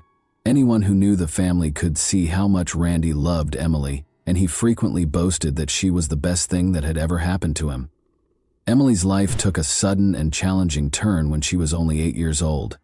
Her sudden, severe headaches became so incapacitating that she was unable to pursue her musical endeavors any further. Emily had demonstrated exceptional singing ability at an early age, winning prizes in competitions and enthralling her parents with her voice. She had been attending vocal lessons and pursuing her dream of becoming a singer, leading a busy life. Motivated by her achievements, her parents made every effort to encourage her aspiration. Randy and Laurel initially struggled to comprehend what was happening to their daughter. They were unaware of her condition despite multiple medical tests and doctor visits that yielded no conclusive results. Because the bright lights and cacophonous classroom atmosphere caused more severe headaches, Emily was forced to drop out of school and transition to home-based learning. She spent most of her time in her room, which turned into a dimly lit haven. As she suffered, Randy and Laurel took turns taking care of her, doing everything they could to make her feel better. Doctors finally diagnosed migraines after conducting a number of tests. The whole family suffered a terrible blow. Emily's prescribed medications provided only a limited amount of relief, lowering her pain levels but never completely halting the attacks. Her greatest source of happiness, the music she once loved so much, was now out of her grasp. Once a vibrant and active young child, Emily grew more reclusive and spent most of her time in darkness and silence. In a desperate attempt to support their daughter, Randy and Laurel looked everywhere. They looked into alternative therapies, spoke with a lot of specialists, and tried a lot of treatments, but none of them provided the long-term respite they so desperately sought. The medical forecast was bleak. Many people with migraines must live with the pain for the rest of their lives. According to statistics, 34% of people with migraines had trouble finding work, 30% had trouble finishing their education, and roughly 53% were unable to drive because of their symptoms. Even though these figures made Emily's illness medically common, they didn't lessen the pain her parents were feeling as they saw their daughter's vitality wane. For Randy, these were especially difficult years. Once his haven, music, turned into a painful reminder that Emily was no longer able to experience the passion that had made her life so happy. Without Emily's voice to accompany him, his guitar-playing evenings had become meaningless, and he no longer found joy in playing at the neighborhood bar where he had once flourished. He began to spend more time at home, staying near Emily, and doing his best to help. But Randy and Laurel felt more and more powerless as Emily's pain increased. Their once vibrant and determined daughter now spent her days cooped up in her room, shut off from the outside world and light. Randy kept working, but his mind was constantly on Emily, and he woke up every day hoping to find a way to make her pain go away. Emily's health had gotten worse by the time she turned 18. Her migraine attacks increased in frequency and intensity, occasionally lasting several days. She was unable to learn and keep up friendships because of the constant pain. Emily persisted in pursuing her goals in spite of these obstacles. In order to pursue a career in the fine arts and eventually become an opera singer, she enrolled in the arts program at the University of British Columbia. Emily saw going to university as an opportunity to restore her sense of normalcy and get closer to the life she had always dreamed of, not just an academic pursuit. Emily forced herself to remain engaged in spite of her physical tiredness and ongoing pain flare-ups. She studied literature, art history, and music theory in addition to taking voice lessons. She even took part in concerts and student events whenever she could. Her classmates appreciated her perseverance in staying active in university life, despite the obstacles she encountered. Her actions, however, concealed a difficult battle going on behind the scenes. Emily frequently had to skip class and make up lost time on her own. Emily felt weak, sleepy, and exhausted from the strong drugs she was taking to treat her migraines. To reduce her symptoms, she was prescribed triptans, anticonvulsants, and antidepressants, but these medications had serious side effects, including depression, difficulty focusing, and a general deterioration in her physical health. Emily eventually started avoiding medicine as much as she could in order to lessen its effects on her body. Instead, she looked into alternative ways to treat her illness. Emily avoided triggers like bright lights, strong smells, and loud noises, used cold compresses on her head, and resorted to breathing techniques and meditation.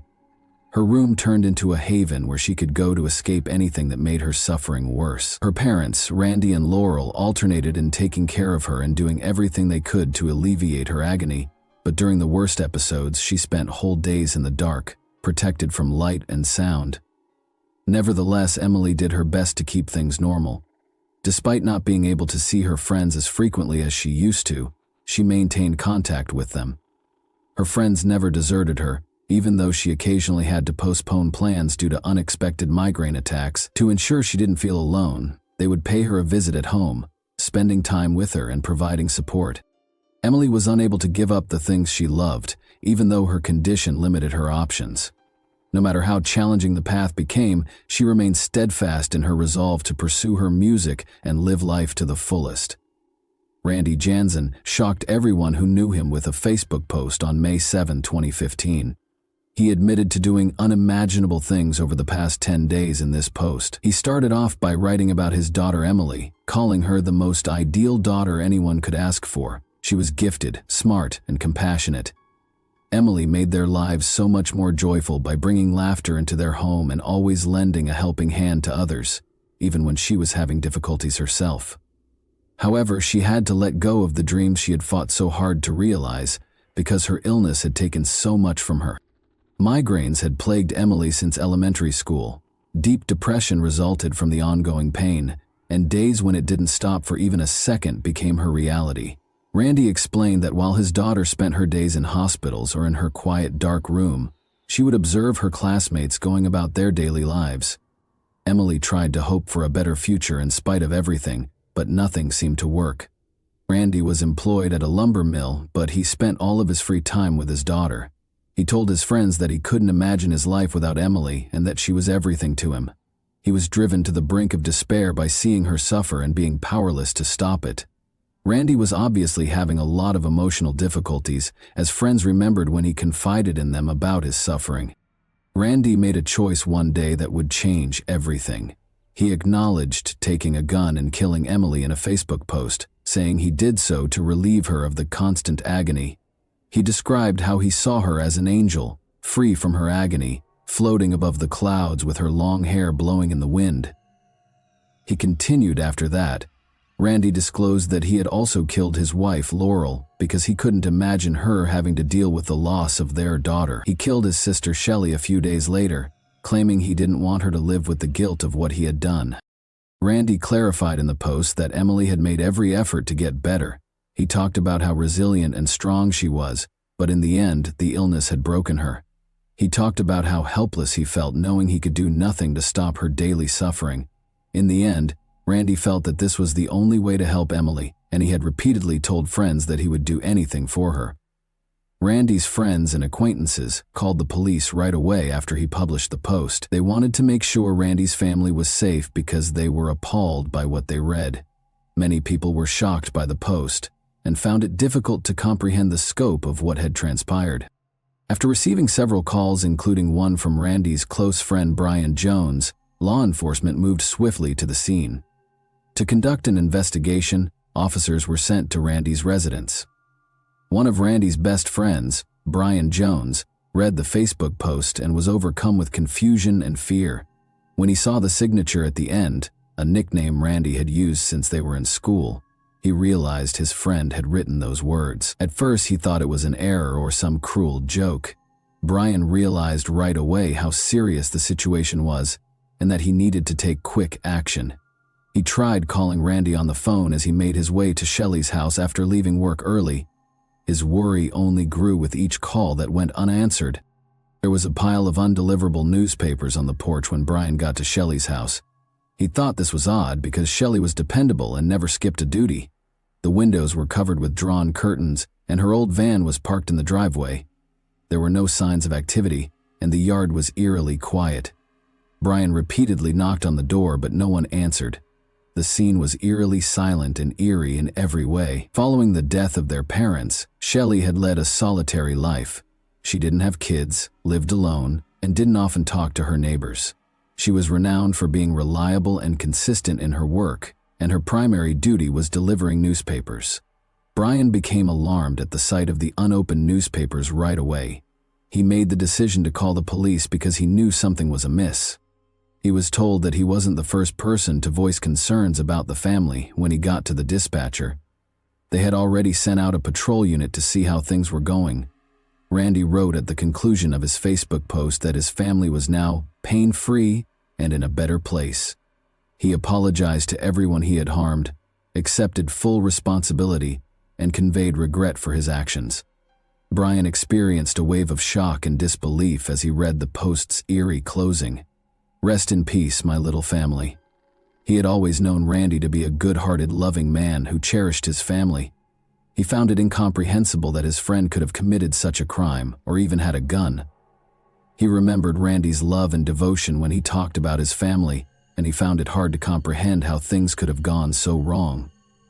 Randy Jansen was inside his house when the police arrived, and they tried to get in touch with him. Through a second-story window, officers saw him brandishing a gun. They tried calling Randy on the phone and using loudspeakers, but he did not answer. The officers knew they needed to proceed cautiously to prevent further escalation because they were acutely aware of how tense the situation was. Negotiators surrounded the house and got to work, but Randy didn't show any signs of giving up or wanting to talk. The standoff turned into something much more dangerous after a few hours. Officers saw smoke rising from the upper floor after Randy set the house on fire. There were unsuccessful attempts to enter the house. Access through the windows was cut off as the flames spread too quickly. On the first floor, officers saw a body covered in a sheet, but they couldn't get to it to identify it. The officers were forced to flee as the entire house was engulfed in flames in a matter of minutes. When firefighters got there, the house was completely destroyed by the fire and could not be saved. Even after it was put out, the fire was so severe that it was dangerous to enter the interior for a few days. 3 days after the fire, on May 10, investigators were finally allowed to enter the burned-out remnants of the house to start their investigation. Investigators discovered 3 bodies inside the burned-out house. Emily, 19, was found with her body wrapped in a sheet in her bedroom. Laurel, 50, was discovered in the kitchen, similarly wrapped in a blanket. It was discovered by investigators that both had been shot in the head twice, about 10 days prior to Randy writing his Facebook post. The body of Randy was discovered in a bedroom on the 2nd floor.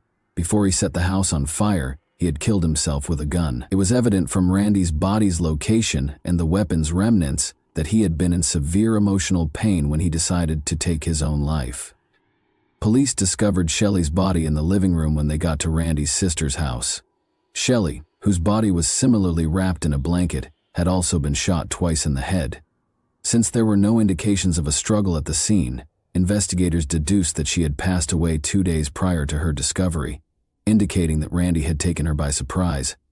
The past year had seen a serious decline in Emily's health. In order to relieve her unbearable pain, doctors had turned to giving her morphine injections. Neighbors frequently witnessed her parents escorting her home following hospital stays, and these injections were a last resort. Emily needed assistance just to walk because she had gotten so weak. Everyone who knew the family found these times to be devastating.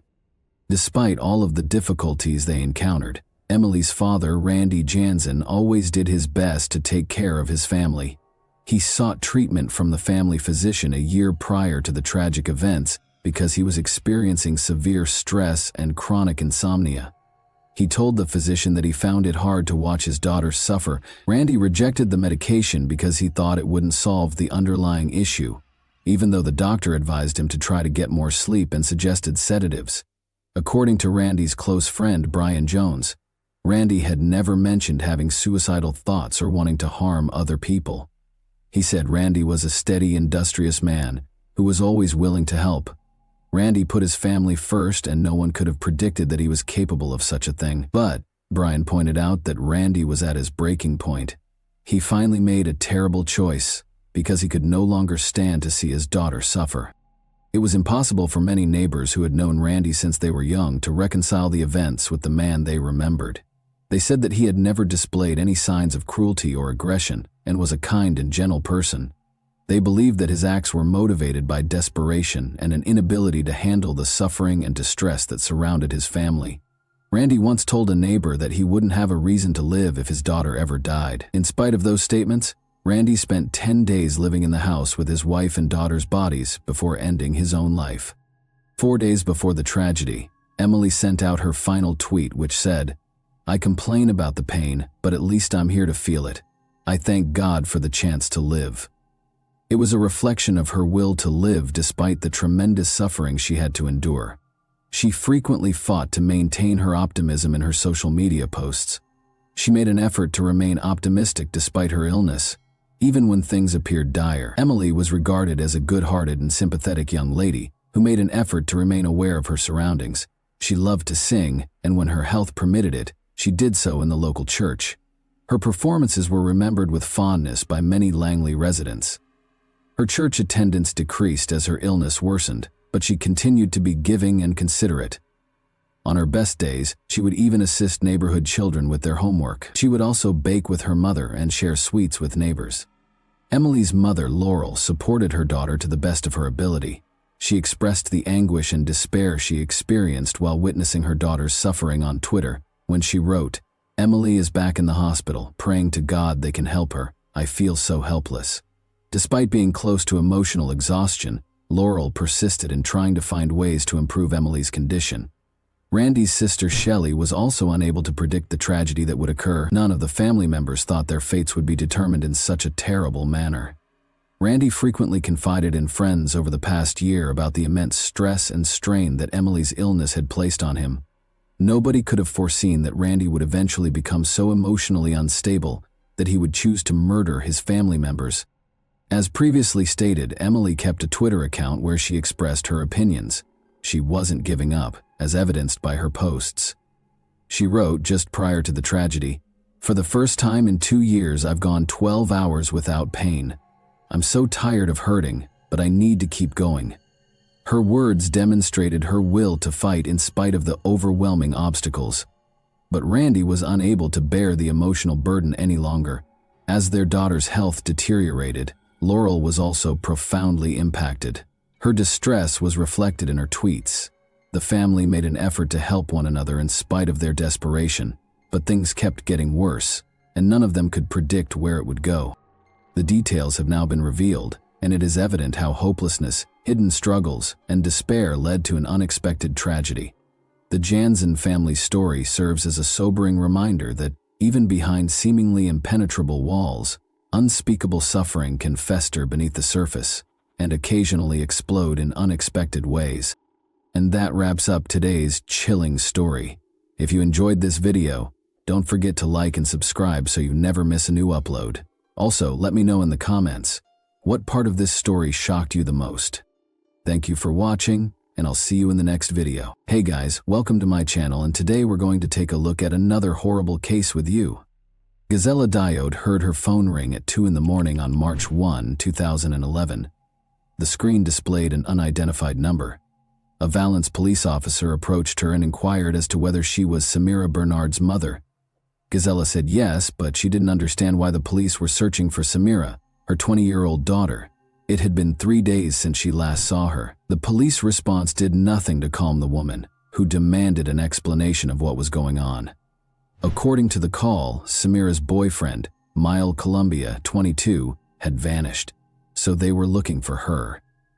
The young couple had been dating for 8 months, the police had found out, but Gazella had no knowledge of the man. Mile had met Samira at a party. Samira Ben-Sard was a stunning woman who knew she was beautiful. She enjoyed posing for pictures and aspired to be a model. In turn, Mile was a very pleasant and kind young man. Their attraction to one another was instantaneous, and they began dating. But at 9:45 p.m. on February 28, 2011, Mile's supervisor at the construction company called the police. Since he hadn't heard from his employee in 3 days, he was concerned. When the man arrived at work on Saturday morning, his phone rang. Without giving a reason, he hurried to his feet and disappeared, never to be seen again. His boss was taken aback when he still hadn't arrived on Monday morning. It was his first absence from work, and they regarded him as a responsible and punctual worker. After learning that Mile was not returning calls from friends and co-workers, his boss made the decision to call the police. The police first visited the man's residence in Valence's downtown, but their efforts were unsuccessful, as no one answered the doorbell, nor was his car at the house. The police spoke with Miles' mother that same evening. She mentioned that she hadn't heard from her son in 3 days and that he had acted strangely during their most recent meeting, acting tense and very emotional. The woman reported that her son, who had never done so before, gave her a hug, kissed her, and declared his love for her. The investigators found some very suspicious details. Samira and Miles vanished the same day without telling anyone why, and they hadn't spoken to their families in 3 days. It couldn't have happened by accident. Analyzing their phones yielded one hint. The investigators discovered that Samira and Miles did not simply depart simultaneously, rather they drove off together. According to the phone pings, they left for Nice in the middle of the day on Saturday and checked into a 5-star hotel on the promenade in the evening. After getting in touch with the hotel, the investigators discovered that 2 men and a woman were being recorded by security cameras. Samira and Miles fit the description exactly. By Sunday evening, they had traveled from Nice to Livorno, 400 kilometers east of the French-Italian border. It was evident that the young couple was moving deeper into Italy, so the French police asked their Italian counterparts for help. Miles had made reservations at a high-end Livorno hotel. A man and a woman who fit the description of the missing couple had stayed with the hotel, according to the staff. Thus, they spent Saturday night in Nice before traveling to Livorno the following day.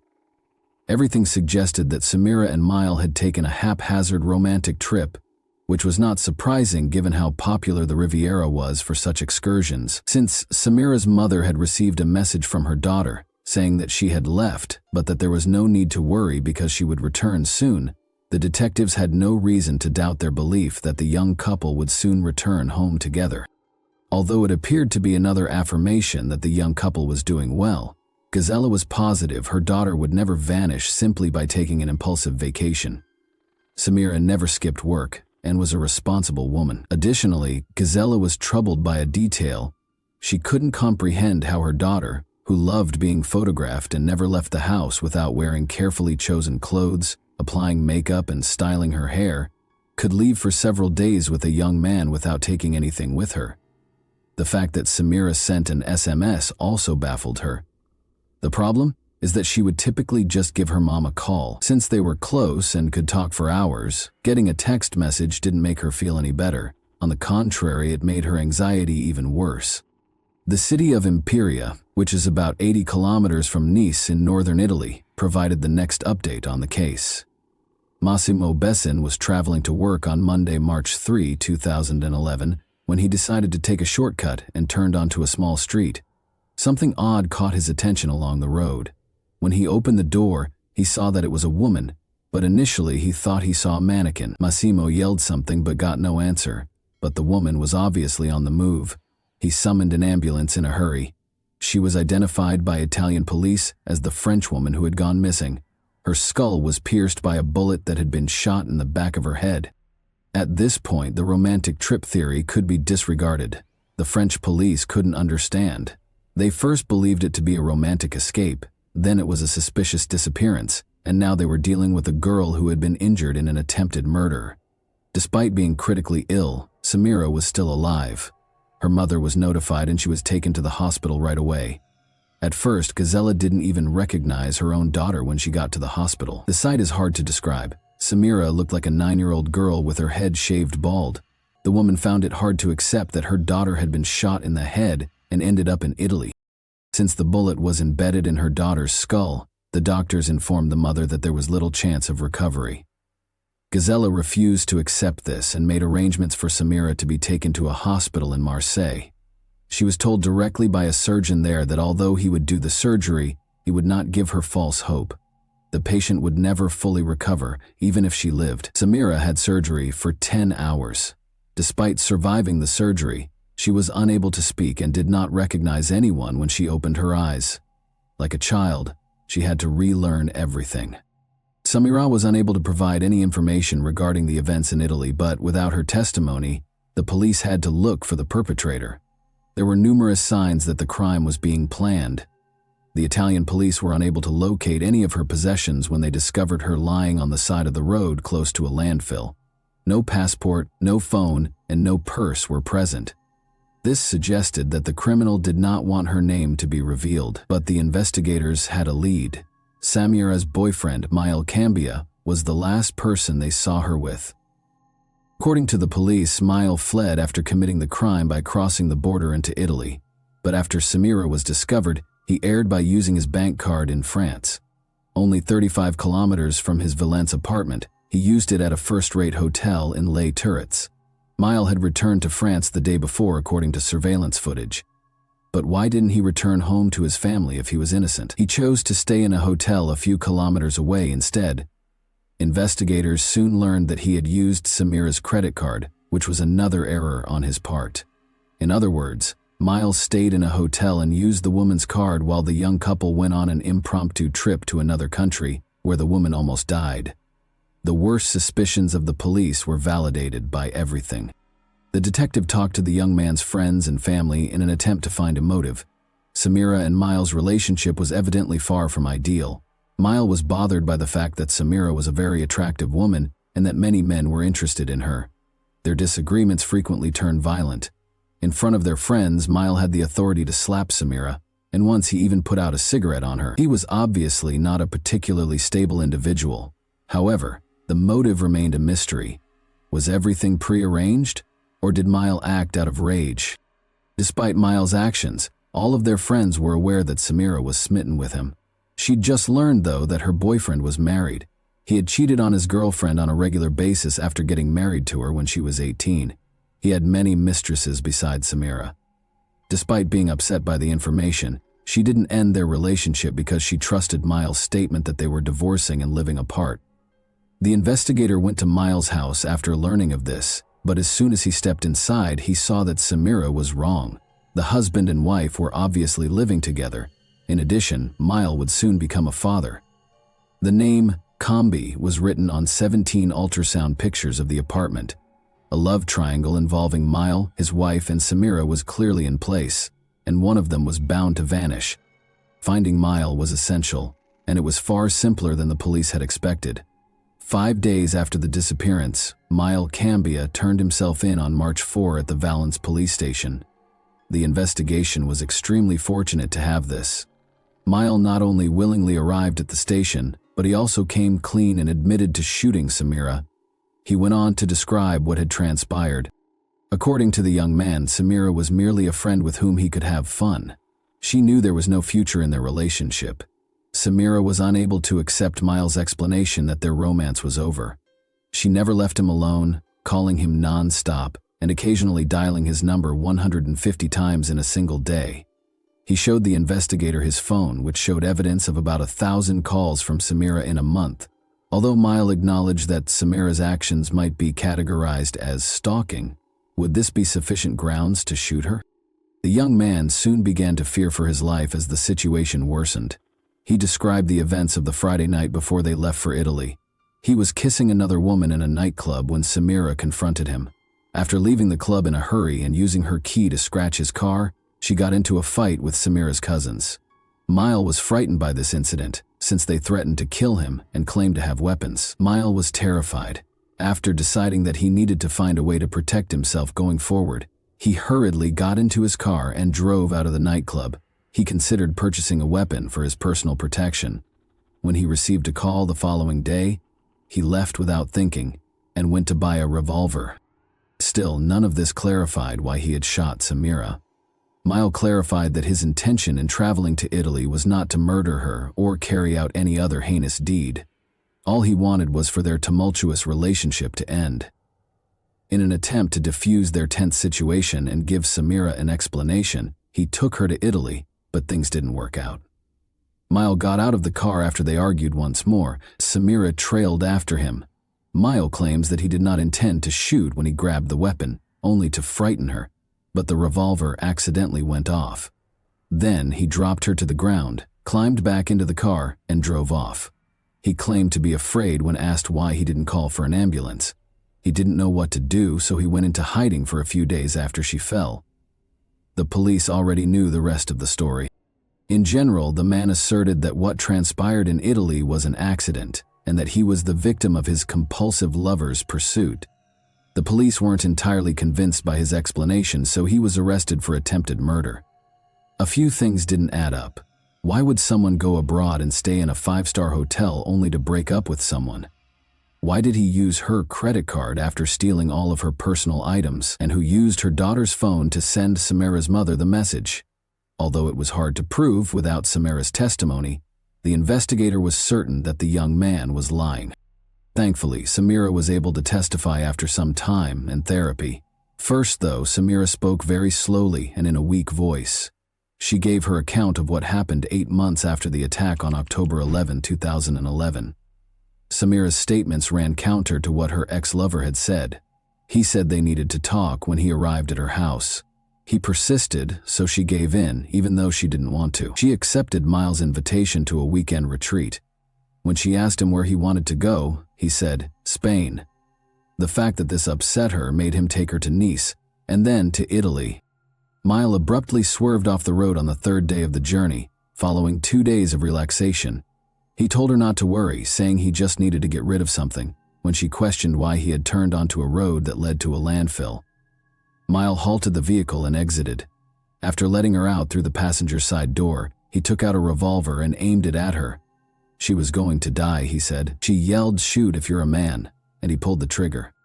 The revolver was discovered by forensic experts on February 7, 2012, 1 year after the attack on Samira, and this finding totally disproved Miles' allegations.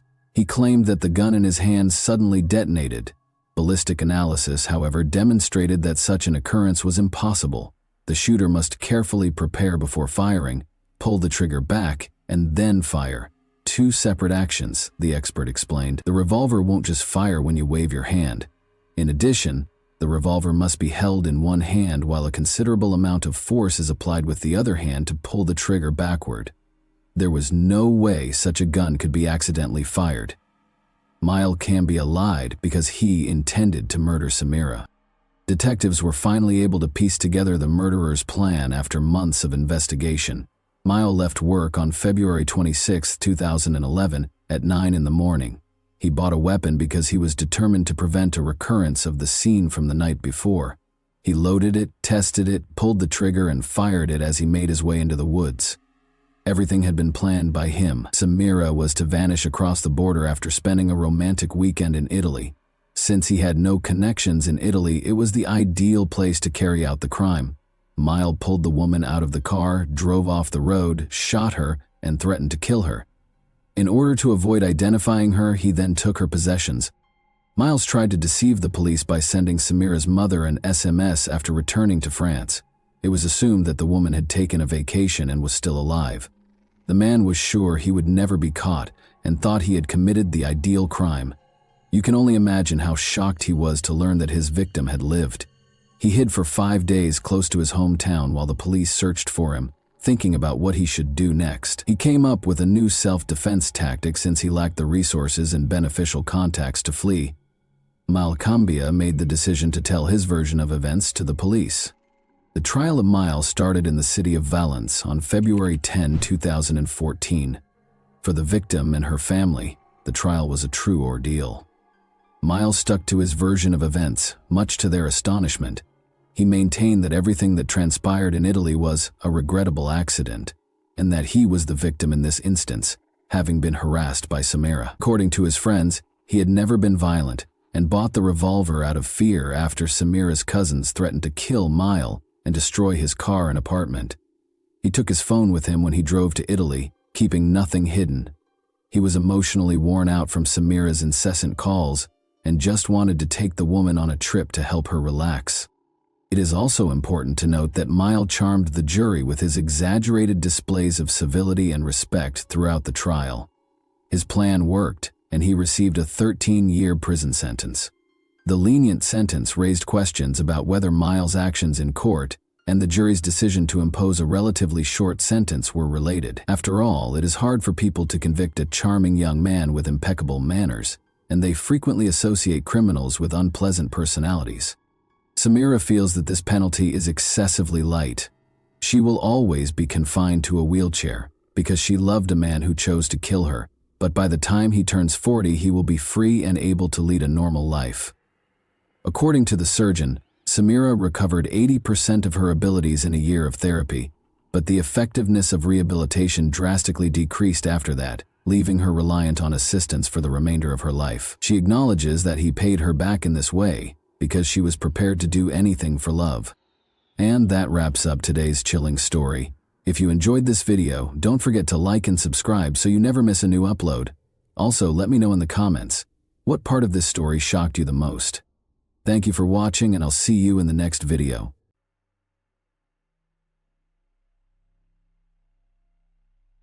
The only significant clue was a bite left by the attacker on the victim's body. It took the police over 20 years to discover the horrifying truth, but such a turn of events sparked outrage and criticism because no one expected such a result. Sherry Rasmussen was born on February 7, 1957 in the state of Washington. She grew up in a big, friendly family with 2 sisters and loving parents. They later moved to Tucson, Arizona, where Sherry attended the local school.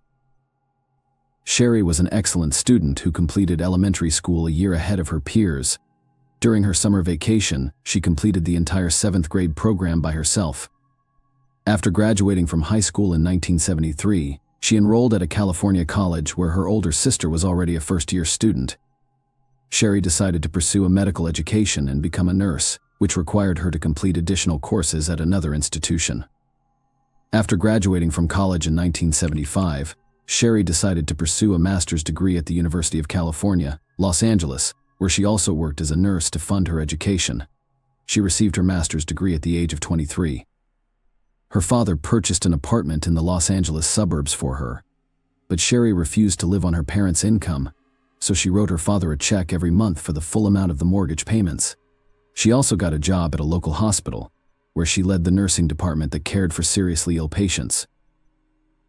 In May 1984, Sherry met John Ruthin, a computer engineer with a good education and intelligence.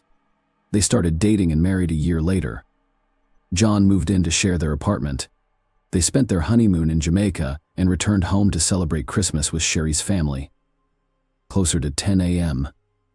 John tried to reach her by phone, but she didn't answer. Half an hour later, he tried again, but still no answer, so he called her workplace to check if she had gone to work, but Sherry hadn't shown up at the hospital. Either her sister also tried to reach her, but without success. John returned home from work at around 6 p.m. and immediately noticed something strange. The garage door was open, even though he had closed it in the morning, and Sherry's car was missing. Therefore, he first thought that she had gone somewhere. As he approached the garage, he saw a lot of broken glass and immediately discovered its source. There was a small balcony above the garage with a glass door which had been smashed. He entered the house through the garage, and to his horror found Sherry there. She was lying on the floor, her body badly disfigured. John immediately called the police, and detectives began to examine the crime scene. In all the rooms there was complete chaos. Broken vases, overturned furniture, and scattered items. A bloody handprint was found on the wall next to the alarm button. Apparently, the victim tried to reach it but failed.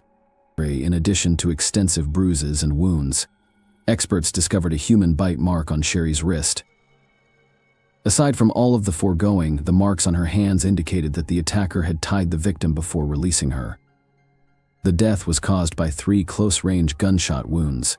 Detectives discovered a blanket with bullet holes in the apartment and concluded that the attacker had wrapped the gun in it to muffle the sound of the shots. Detectives immediately concluded that the attacker and Sherry had engaged in a prolonged struggle. This was demonstrated by the number of scattered and broken items throughout the apartment, as well as a bloody near the alarm button.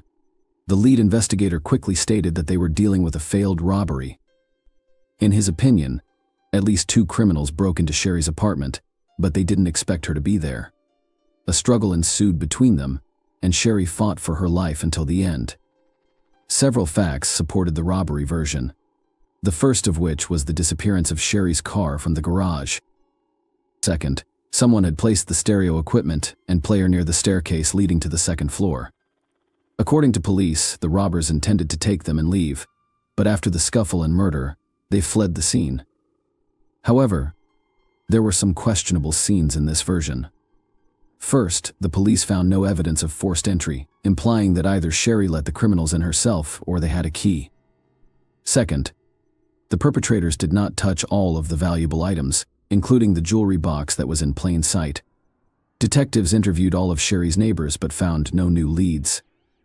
Residents reported hearing a struggle but no gunshots, and no one entered the woman's apartment. Experts collected blood samples and fingerprints, but DNA analysis was not possible in 1985.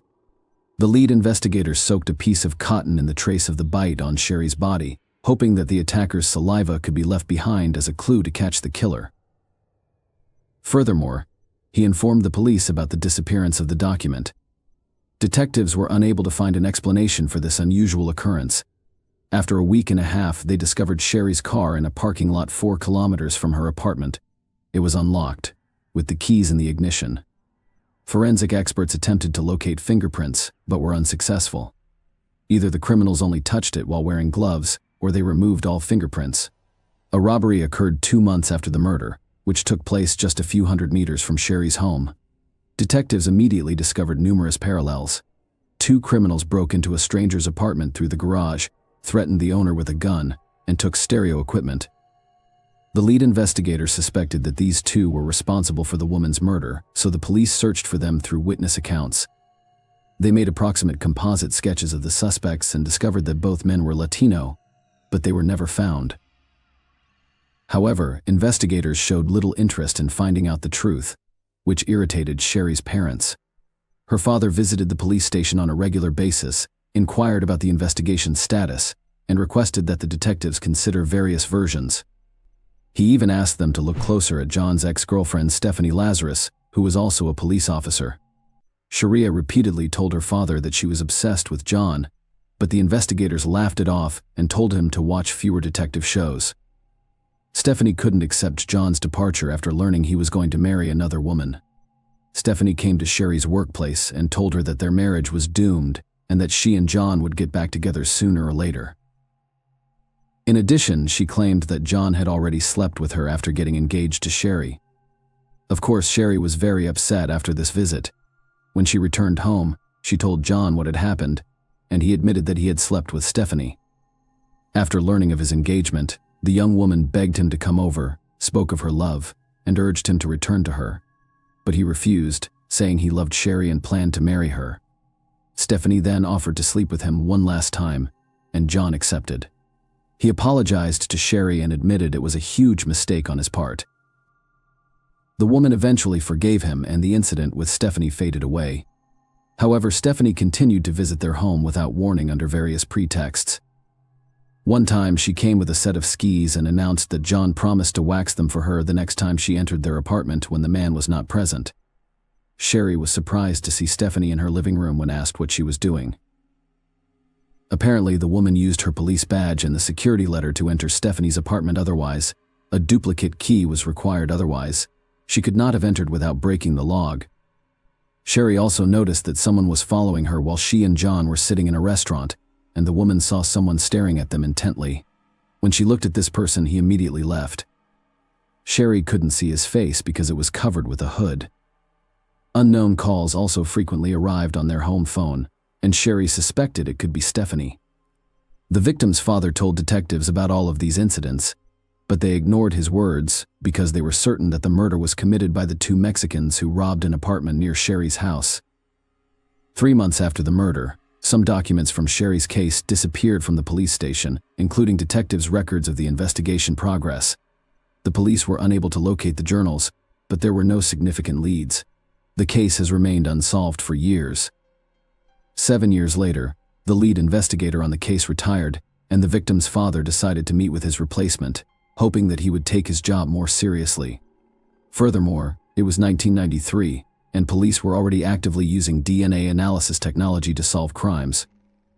Sherry's father requested a DNA analysis and offered to pay for it, but the detective declined due to the lack of a single suspect to compare the obtained profile to. Meanwhile, John started a new family and reunited with Stephanie. They planned to go to Hawaii together, but something unusual happened before that. The man called the detective and asked if they had any new evidence. Stephanie was a rising star in the police department, earning higher ranks, twice becoming Detective of the Year, and maintaining an impeccable reputation. Despite her marriage to another officer, she continued to sleep with John. In 2001, a separate unit was formed in Los Angeles to work on unsolved murders. They were assigned Sherry's case, along with thousands of similar cases, and the detectives began their investigation, left behind after a bite 2 years later. Detectives took up the case and sent all available evidence to the lab. Due to high demand, they had to wait nearly 2 years for the results, which came in January 2005. The evidence included nail fragments and blood samples from Sherry's apartment. Forensic scientists only needed to study the sample from the bite mark on her body. However, they couldn't find the vial for a day until they discovered it by the wall of a large refrigerator. After studying the sample, experts discovered foreign DNA belonging to an unknown woman. This lasted until February 2009, when a new detective took over Sherry's case and began studying the materials left by previous investigators. He questioned the robbery theory after discovering DNA from another woman near the victim's bite mark.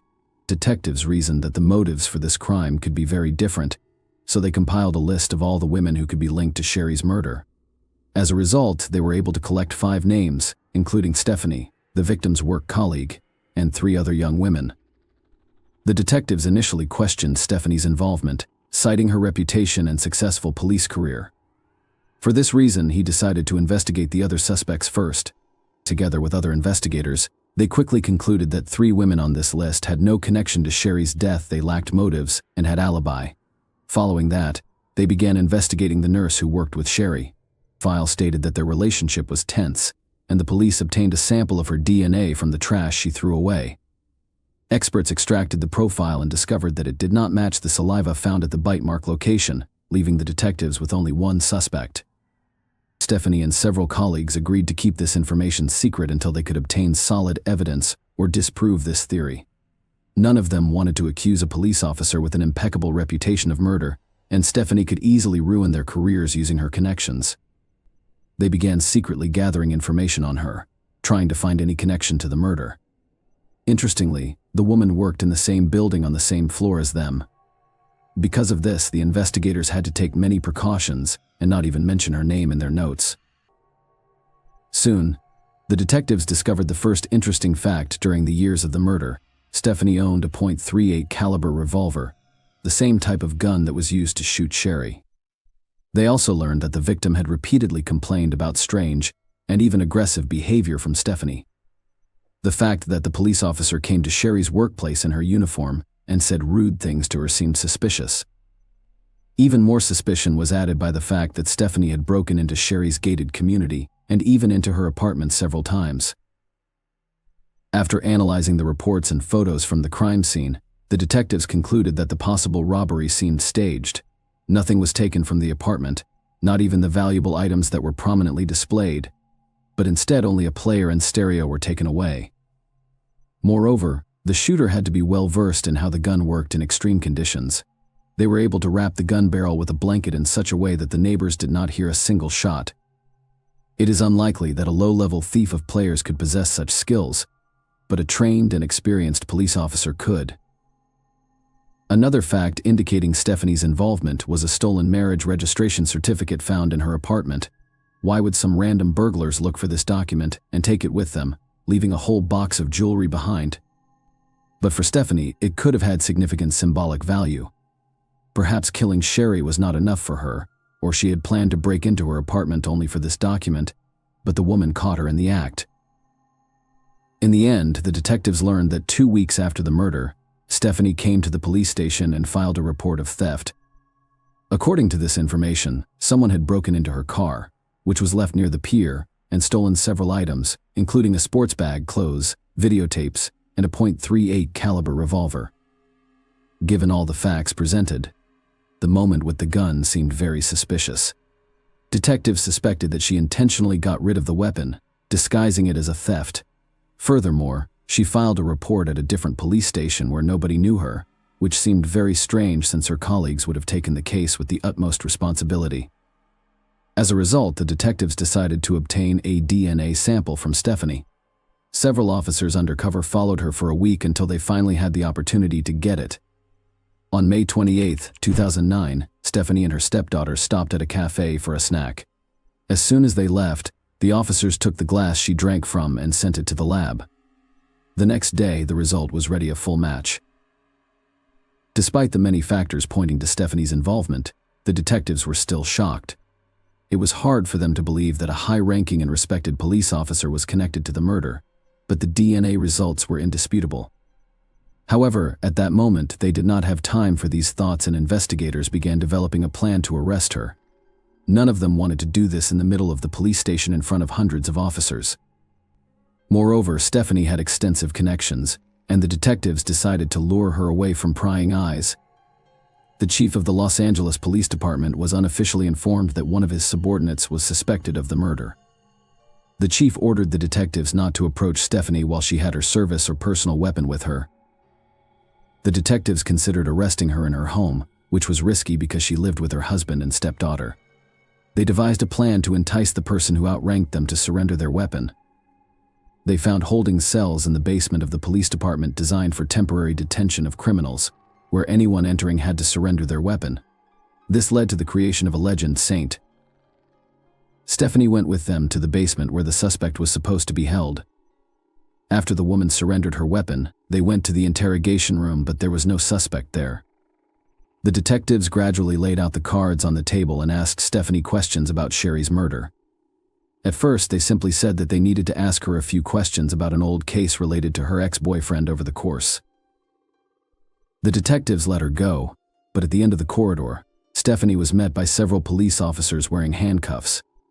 23 years after the murder, the woman was arrested. Given Stephanie's extensive police experience, all attempts to speak with her during interrogations yielded no results. She had a perfect understanding of the situation. There was DNA evidence against her found near the bite mark on the victim's body, which was extremely difficult to refute. Nevertheless, she denied any involvement and maintained her innocence. As a result, the detectives were forced to prepare documents for transfer to court over the next several years. Stephanie was housed in a women's prison until the first hearings began in 2012. It took the police 3 years to basically rebuild the case from the ground up because their predecessors believed in a failed robbery. It was necessary to redo all of the materials, focusing specifically on Stephanie. Throughout the trial, the woman insisted on her innocence. Stephanie's lawyer questioned the DNA test results and argued that there were no suspicions against her during the initial investigation. However, the prosecution believed that Stephanie entered Sherry's apartment and shot her once. Sherry resisted and a struggle ensued, eventually leading to Stephanie's death. The trial concluded on March 8, 2012, with Stephanie being found guilty of murder by the jury. She received a sentence of 27 years to life in prison, plus an additional 2 years for using a service weapon. The judge reduced her sentence by 1,000 days, citing her good behavior and time spent in custody awaiting trial. Sherry's parents attempted to sue the detectives who first worked on the case, despite the fact that the victim's father had instructed them to look into Stephanie from the start. They ignored his words. This begs the question, were they purposefully concealing their colleagues' involvement, or did they truly believe she was not involved? In the first case, it would have been a serious crime, whereas in the second case, it would have been simple negligence and disregard for significant facts. The statute of limitations expired in this case, so the court did not prosecute the police officers. Stephanie filed an appeal after the trial, but it was quickly rejected. She still denies her guilt and can only petition for early release in 2039. Sherry's ex-husband John lost interest in investigating her murder and began a new life. Please share your thoughts on this story in the comments section, and thank you for watching. Hey guys, welcome to my channel, and today we're going to take a look at another horrible case with you. The frequency with which people are buried alive in movies makes you unconsciously believe that this never occurs in real life. Regretfully, incidents like this do happen, and the best evidence of this is a story that happened in Huddersfield, UK 10 years ago. Marcin and Michalina fell in love right away. When their feelings waned, however, Michalina insisted that it was time for her to move abroad and begin a new life. Marcin, though, would sooner kill her than let it happen. Not all people separate like well-mannered adults do. Some people think they can literally bury all of their problems in the ground. Here, 19-year-old Marcin Kaspak and 21-year-old Michalina Lewandowski first crossed paths in their home country of Poland in 2005. A year later, Marcin asked Michalina to marry him, and the two of them relocated to the UK to begin a new life together. But things soured between them in 2008 after Michalina found out she was expecting a child. They canceled their engagement, but they still lived together, in Marcine's parents' home. Michelena wore her engagement ring even after the engagement ended because she still loved Marcine and hoped they could resolve their differences. That was not meant to be, unfortunately. By 2011, Marcin's lack of interest in making amends with Michelena was clear. In an effort to stay away from her, he trained 5 times a week at the gym and spent nearly all of his free time there. Unexpectedly, however, Marcin asked Michelena to accompany him and his friend, 18-year-old Patrick Boris, on a shopping trip on Saturday, May 28, 2011. Michelena was taken aback because Marcin didn't often show an interest in hanging out with her. Still, she was relieved and hoped that things would get better now. The girl quickly went to the restroom to apply makeup. Jakub, their 3-year-old son, was fortunately with his grandmother, Marcine's mother, on that particular day, and was not present when the events transpired. Upon exiting the restroom, Michelena noticed Patrick and Marcin gazing at her with a horrifying smile on their lips. Taking Michelena's hand, Marcin said, "I want to show you something." Then he took a 300,000-volt stun gun out of his pocket, put it to her neck, and pressed the trigger. The agony swept through Michelena's body as she collapsed to the ground. Bodybuilder Marcin, who weighed 101 kg, saw her convulse from the electric shock while kneeling on her chest and holding her down on the ground. Momentarily regaining consciousness, Michelena asked Marcin if he meant to murder her, to which he replied that she should not be afraid, as he would simply take her somewhere. Patrick was then told to get some packing tape. The men taped Michelena's mouth shut, gagged her, and then tied her wrists and ankles. They shocked her with electricity once more before abandoning her, frightened and bound. Even though she initially believed it to be a mean joke, she was now certain of their true motivations. She was immobile and worried about fainting, not knowing if she would ever regain consciousness. Michelena was hauled into the kitchen and crammed into a cardboard box by Marcin and Patrick a few hours later. One day, they brought up a plastic bag. Marcin started to tape the box shut, but she thought they were going to put it over her head to suffocate her. The girl struggled to scream as she lost what little peace she still had. Then Marcin got on his knees, chuckled, and declared, "I've been hating you for 4 years. Your son will never be seen again." His uncanny composure on his face was more terrifying than the hateful words he spoke in this scene. The cardboard box was sealed. Then the men picked it up from both sides, carried it to Patrick's car, and put it in the trunk. The girl knew they had gone far before Patrick and Marcin took the box away. Michelena felt her back being scratched by the stones as the men pulled her along the ground. The fact that Marcin and Patrick had taken her to a wooded area close to Huddersfield was hidden from her inside the box. After digging a shallow grave beforehand, they buried the box containing Michelena inside. Michelena was lying in the box, still in excruciating pain and terrified, when she heard the men hurling dirt onto her grave. The box itself was dark and extremely small. In an attempt to keep from passing out, Michelena began breathing as shallowly as she could, because she was certain she would suffocate. In an effort to determine whether the car had moved on so she could start to flee, she strained her hearing. That Marcin would hit her with a shovel if they were still around when she tried to escape was no longer a possibility. Even though Michelena was unable to hear a car leaving, she eventually made the decision to take action, whether or not they were in the area. She made an effort to maintain her composure despite the thousands of ideas racing through her mind. She would later admit that she kept going because she was thinking about her little boy, Jakub. She would never see him again if she passed away, and he would be left motherless. She could not let that occur. Looking down at her restrained wrists, Michelena realized she had her diamond engagement ring, which she could use to break free. Michelena was able to sever the tape that bound her mouth, hands, and feet with the ring's sharp edges. She started scratching at the box's cardboard after that. After some time, she managed to make a tiny hole in the cardboard, which she discovered was a little damp, perhaps from the wet dirt that had been piled on top of it.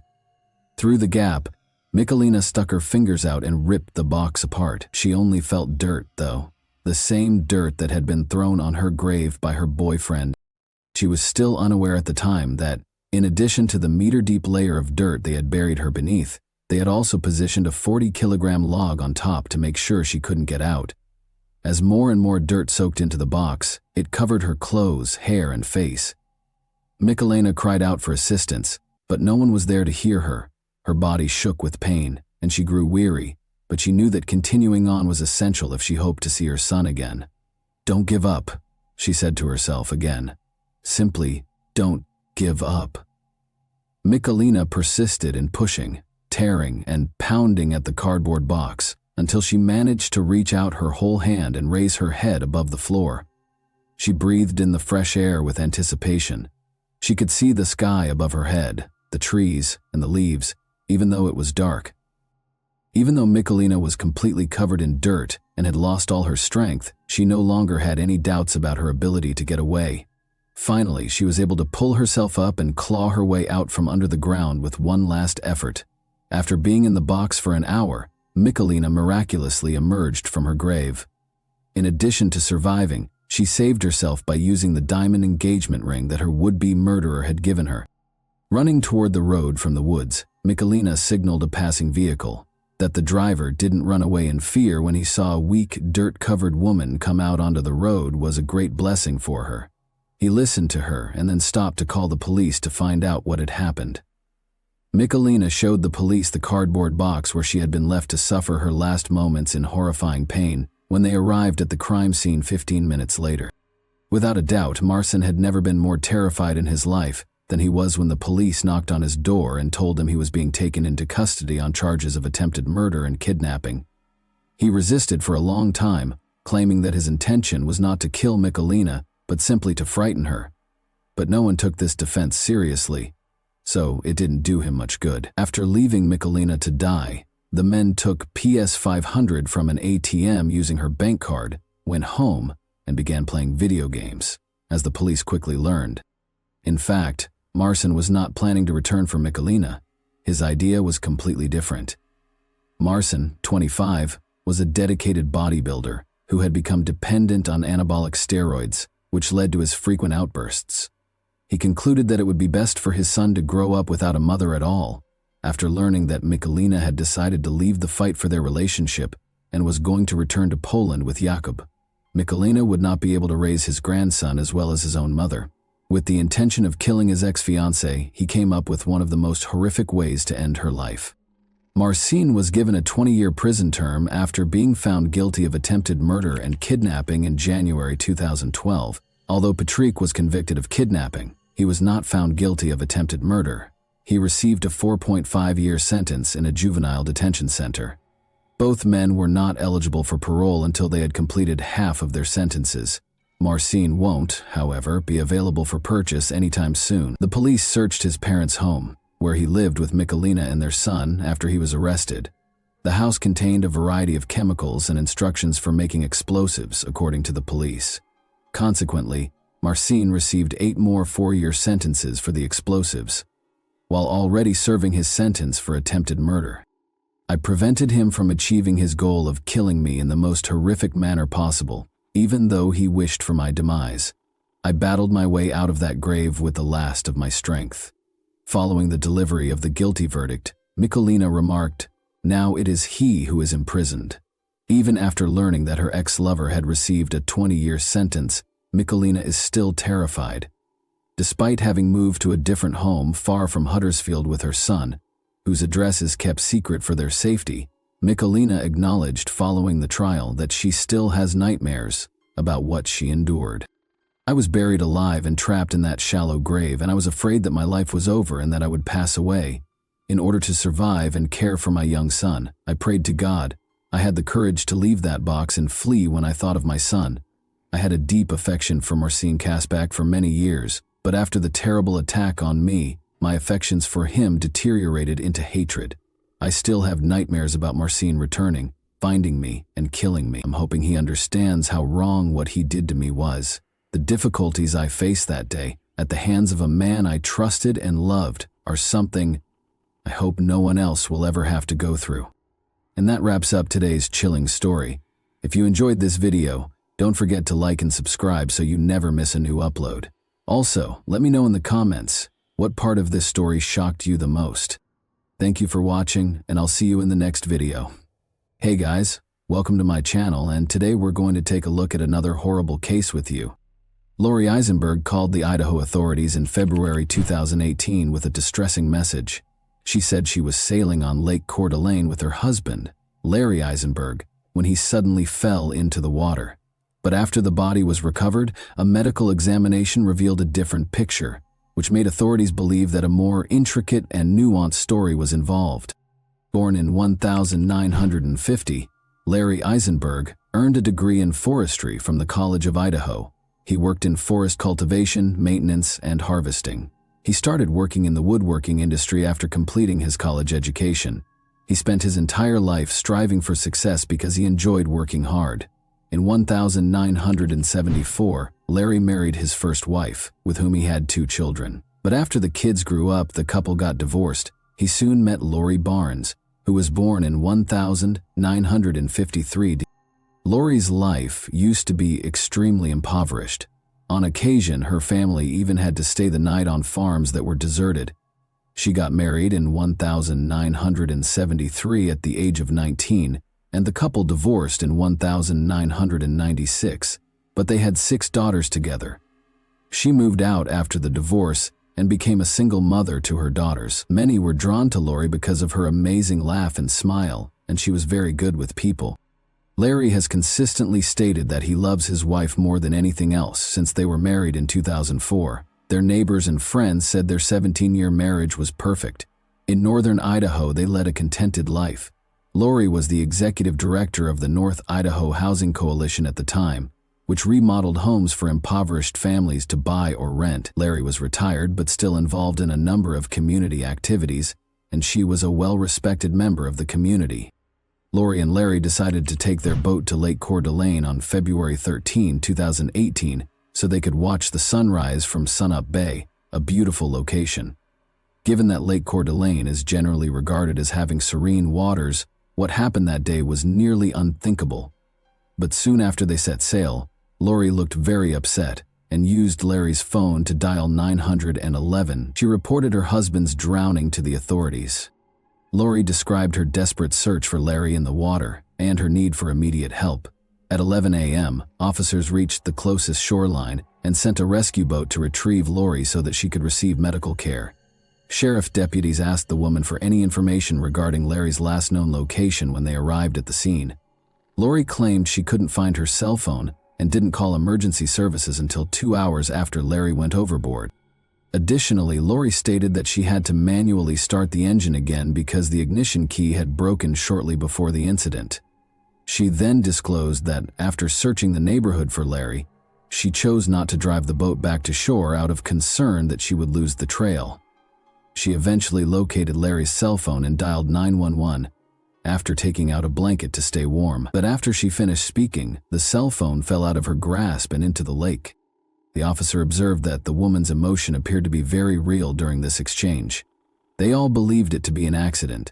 Lori was assisted by medical staff in waiting for an ambulance so she could be monitored further. Officers towed the Eisenbergs' boat to a speedboat nearby so they could inspect it. Detectives noticed blood spatter in multiple locations as soon as they got on the boat, most likely from Lori's nosebleed. Officers discovered a switch and cord on the floor, despite Lori's assertion that the ignition key broke prior to Larry falling into the water. Because the switch and cord would have needed to be connected to the ignition switch in order for the engine to start later, investigators thought this was strange. Furthermore, the ignition key was obviously bent, indicating that there may have been a struggle of some kind. Along with Lori's purse, which included an empty juice bottle, officers also discovered a number of additional keys. These things were all taken as proof. Lori's cell phone was discovered by a deputy sheriff during an examination of the vehicle the Eisenbergs used to tow the boat. Additionally, a vial of allergy medication containing the active ingredient dimenhydrinate and an unidentified liquid spilled in the cup holder. Despite being an over-the-counter antihistamine medication that is frequently used to treat fevers and allergies, it still makes you feel extremely sleepy. Unfortunately, a thorough search was necessary because Lori did not provide precise information regarding their most recent location. As a result, it was determined to use a group of divers equipped with sonar. In an attempt to find Larry, search and rescue helicopters were also involved in the search, but to no avail. Detectives were still unable to locate Larry, so 5 days later, on February 18, They called Lori Eisenberg and asked her to go on the lake with the sonar diving team. Despite her agreement, Lori was unable to name any particular landmarks and offered the searchers little help. The investigator thought this behavior was strange. Lori laughed and joked during the search, and occasionally broke down in tears for no apparent reason. However, this was not stressed because everyone grieves in a different way. However, Lori's suspicious behavior at her husband's house, which was 20 minutes southwest of town, prompted 2 calls to the county sheriff later that day. Police became interested after the callers, who were the Eisenbergs' neighbors, claimed that Lori's family members were assisting her in moving her belongings out of the house. On February 21, 2018, a startling discovery was made that completely changed the course of the case. Due to Lori Eisenberg's potential fraudulent activities, the North Idaho Housing Coalition, where she had worked for years, notified police officers that it would no longer be working with her. It turns out that the coalition's accountant found errors in the report, and that $500,000 was missing from their budget total. That was the amount that only Lori had. Those who knew Lori Eisenberg were shocked by this news because, according to law enforcement, she was a law-abiding citizen with no prior criminal history. Larry's son made the decision to speak with the investigator at this point. He told him about Lori's peculiar actions and the potential role she played in his father's passing. However, the detective was certain that the woman had nothing to do with Larry's death and saw it as merely his personal grievance.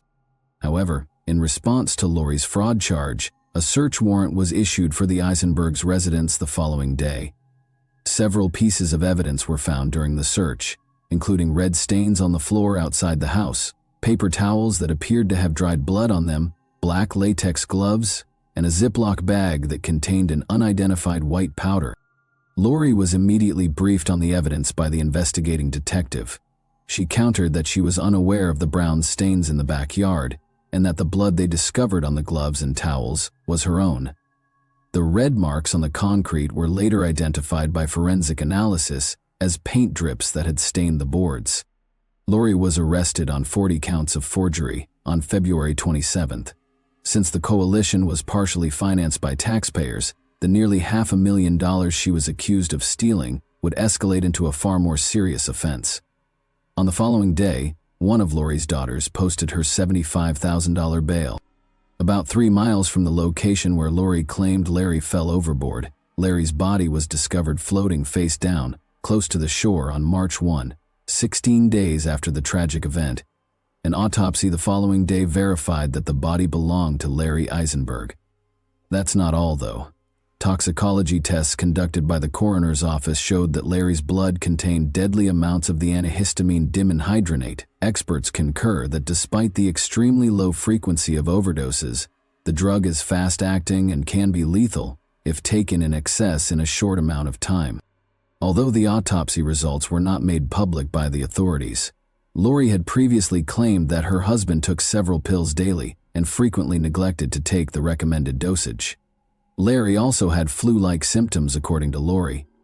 Larry only ever mentioned being sick once, in a message to his friend. But was Larry the one who sent that message?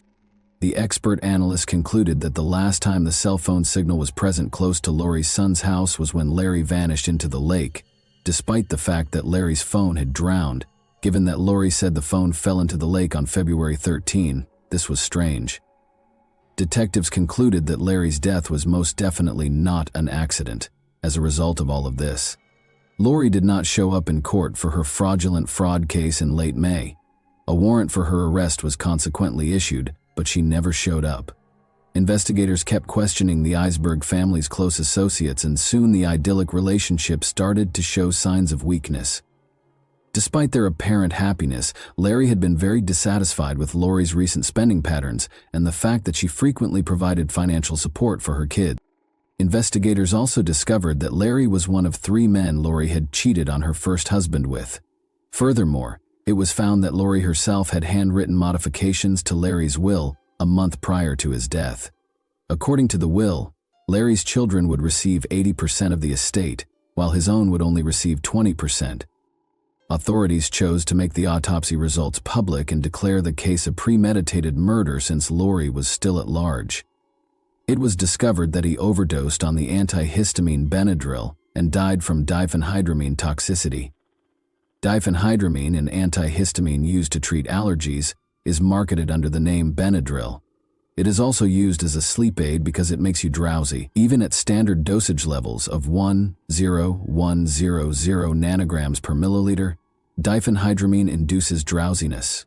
Larry's body contained a deadly 7,100 nanograms of diphenhydramine at the time of his death. Larry's doctor was questioned by police to see if they saw any indications of a stroke or other medical irregularities, but the doctors said Larry was in perfect health. Investigators concluded that Lori texted Larry's daughter that morning before poisoning her husband, based on all the evidence they had collected. Subsequently, she added the pills to the man's juice. Larry became ill and went overboard near the coast. They also conjectured that before dialing 911, Lori purposefully steered the boat further away from the location. The entire Eisenberg family was uninsured. What was the motive? That was the only question left. It was probably coming to pass that Lori would inherit their shared house in the event of Larry's death, which she could then sell to raise the money she needed to pay for the money she had stolen. Additionally, according to friends, Larry had no idea what Lori was doing at the Idaho Housing Coalition. 2 months after going missing, Lori finally made an appearance at the sheriff's office by herself in July. Until the fraud case was tried in court, investigators were eager to discuss her alleged murder of her husband. Eisenberg consented to enter a guilty plea to 3 counts of wire fraud and 1 count of federal program theft in November 2018. She also consented to make restitution of about $580,000. Eisenberg was found guilty of embezzling over $500,000 and given a 5-year prison sentence. In addition, Lori's daughters entered guilty pleas to individual conspiracy charges. Each of them received a $50,000 fine and a house arrest sentence. Even though that case was resolved, another one was still pending. Lori was questioned about Larry's death once more right after the sentencing. Detectives questioned her directly about whether or not she had killed her husband during that interrogation. Lori behaved apprehensively throughout this interrogation. Her foot started tapping, which is a sign of tension and anxiety. After that, she was informed of the autopsy's findings. The detectives persisted in pressing her with additional compromising evidence, even though she denied any involvement in her husband's death. She eventually demanded an attorney and refused to answer any more questions. Lori Eisenberg was charged by a grand jury with first-degree murder by poisoning, a capital offense, 2 years after her husband's body was discovered floating in Lake Coeur d'Alene. The COVID-19 pandemic caused her trial to be repeatedly postponed. In order to maintain her innocence and admit that she would probably be found guilty if the case went to trial, Eisenberg entered an Alford plea to a lesser charge of second-degree homicide, after initially being charged with first-degree homicide by use of poison. She entered a guilty plea to the lesser charge of second-degree murder in February 2021. Larry's daughter, Jessica McPherson, said she thought the plea agreement, which spared Eisenberg from acknowledging guilt, was a betrayal of her father's family. "The manner in which I lost my father," Lori Eisenberg, "has left a hole in my soul that I will never be able to fill. And for 3 years, that hole has just continued to get deeper and deeper at the web of lies, deceit, and manipulation that have continued to expand," Jessica McPherson said. Larry's son, Dean Eisenberg, stated, "It is impossible for me and those who are deeply impacted by the loss of such a great man and wonderful father to find closure." In an unforgettable way, he referred to his father as his best friend. "Even those who hated him loved him in a way," he stated. As her stepson talked about the man she confessed to poisoning, Lori Eisenberg wiped her eyes with a tissue. He spoke of a decent, industrious man who cherished his family, especially his wife. "I can only hope she did what she did to save him the embarrassment of finding out what his soulmate had done behind his back," said Dean Eisenberg. Lori's daughter, Amber Barnes, claimed that her mother controlled the household. "Larry dedicated his life to Lori. He loved her, he trusted her, and she killed him," Barnes stated. The pain felt by everyone who lamented Larry's passing was exacerbated by Lori's plea to Alford. "She deserves to be held accountable for her actions and be seen for who she really is," Amber Barnes stated. She saw Lori Eisenberg as a father figure and a great-grandfather who would give her children bear hugs and stroke their hair while telling them he loved them. Our family lost 2 people that day on the lake. We lost Larry, the grandpa we loved, and we lost Lori, the mother and grandma that we loved, trusted, and thought that we knew. Lori shattered our lives when she took Larry's life, but it didn't stop there, Amber Barnes stated. Before the judge sentenced Lori Eisenberg, she spoke to the court for over 45 minutes. She claimed that she started stealing from the coalition because she was having financial difficulties with her daughters, one of whom she had expelled from her house when she was 15. She claimed that she felt unable to express to her husband her desire to support her daughters financially. She emphasizes that they lacked health and dental insurance. I saw my precious little grandchildren suffering because their mothers were not able to have a double-income family and not able to provide what they needed, she said. So what do they do when the kids get sick and have to go to the doctor? According to her, I got to the point where I was torn between adhering to the life and Larry's standards of life and being able to do what I thought I had to do. And so I came up with the most stupid, shameful plan ever, and that was to steal money from my employer. Eisenberg killed her husband, according to the prosecution, to avoid the additional humiliation of losing half of her assets in a divorce. Eisenberg, however, told the court that her husband wasn't supposed to consume the poisoned drink that killed him. Eisenberg claimed that she had considered suicide ever since her embezzlement was uncovered. Her words, "I knew my life was over." She claimed that after drinking the drink she had tainted with Benadryl, she intended to drown in Lake Coeur d'Alene, but her husband discovered it while she was asleep on the boat. "I had 2 options, death or life in prison. I never wanted to get away with anything. I know Larry would still be alive if it weren't for me," she replied. According to the judge, he was convinced that Eisenberg's account of what happened in court was accurate, at least the version she had chosen. "Your truth doesn't hold up in the light of all the evidence," he responded. Eisenberg was given a life sentence with 30 years fixed and credit for time served, according to the judge's ruling. Following the delivery of the sentence, Larry Eisenberg's family silently embraced it. And that wraps up today's chilling story. If you enjoyed this video, don't forget to like and subscribe so you never miss a new upload. Also, let me know in the comments, what part of this story shocked you the most? Thank you for watching, and I'll see you in the next video. Hey guys, welcome to my channel, and today we're going to take a look at another horrible case with you. This apparently calm woman was 23-year-old Omaima Array Nelson, who had recently learned of the death of her 56-year-old husband, William Edwin Nelson, also called Bill. She didn't seem to be able to take it all in. But everyone was in for something much darker than they had anticipated. She chose to go far beyond what a human could imagine on Thanksgiving Day, November 28, 1991, when the day, if only she had stopped at killing her husband, investigators would soon discover a much darker truth than anyone had dared to think. In the back of everyone's mind at the time was the fact that it was one of the most horrific crime scenes they had ever seen. Did they think they would find another Jeffrey Dahmer? An unsettling investigation into a murder that would forever haunt Orange County began on December 1st, 1991, when a desperate call to U.S. Emergency Services was placed. According to Omaima Nelson's friend Jose Escovel, his friend killed her husband after he allegedly mistreated her, and he was now offering him $75,000 to assist with the body's disposal. The police sprang into action, eager to learn the truth about this heinous accusation. Officers discovered suspicious trash bags in Omaima's red 1975 Corvette when they found her driving her husband Bill's car.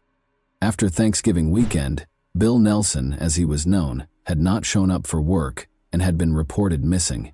As Omaima silently watched, they pulled over and went through the things she had in her car. They discovered something disturbing in the car, which they later discovered to be human flesh. Omaima was taken into custody right away for questioning after this startling discovery, and she appeared to be completely cooperative. She denied right away all of the information that Mr. Esquivel had given to the police. She admitted to officers that she hadn't lived with him for very long and that she didn't know how to contact him. Although she appeared helpful, her responses to questions were a little odd. Following that, the investigation took police to their Costa Mesa, California apartment, where they discovered a scene that would go down in true crime history as infamous. Bill was there when they walked into the apartment, but not in the way they had expected. They appeared to be entering a slaughterhouse. Beneath stacks of cardboard boxes were suitcases containing Bill's remains. On the floor, the police found a broken table lamp, a heavy clothing iron covered in blood and human hair, and human flesh and organs wrapped in bags. Officers discovered Bill's bedroom in complete chaos as they carried out their somber search. The mattress was covered in blood, and the bedpost was splintered and torn off. The freezer held the most startling discovery: Bill's head, wrapped in tinfoil, with stab wounds visible and evidence of deep frying. 2 of the bedposts were also found to be blood-soaked and broken, suggesting that Bill had been brutally murdered and bound. It is by far the most gory crime scene I have ever seen. The horror increased in the bathroom. Skinned and carved, Bill's torso and chest hung over the bathtub, allowing the blood to seep into it like it was in a butcher shop. They had castrated his body.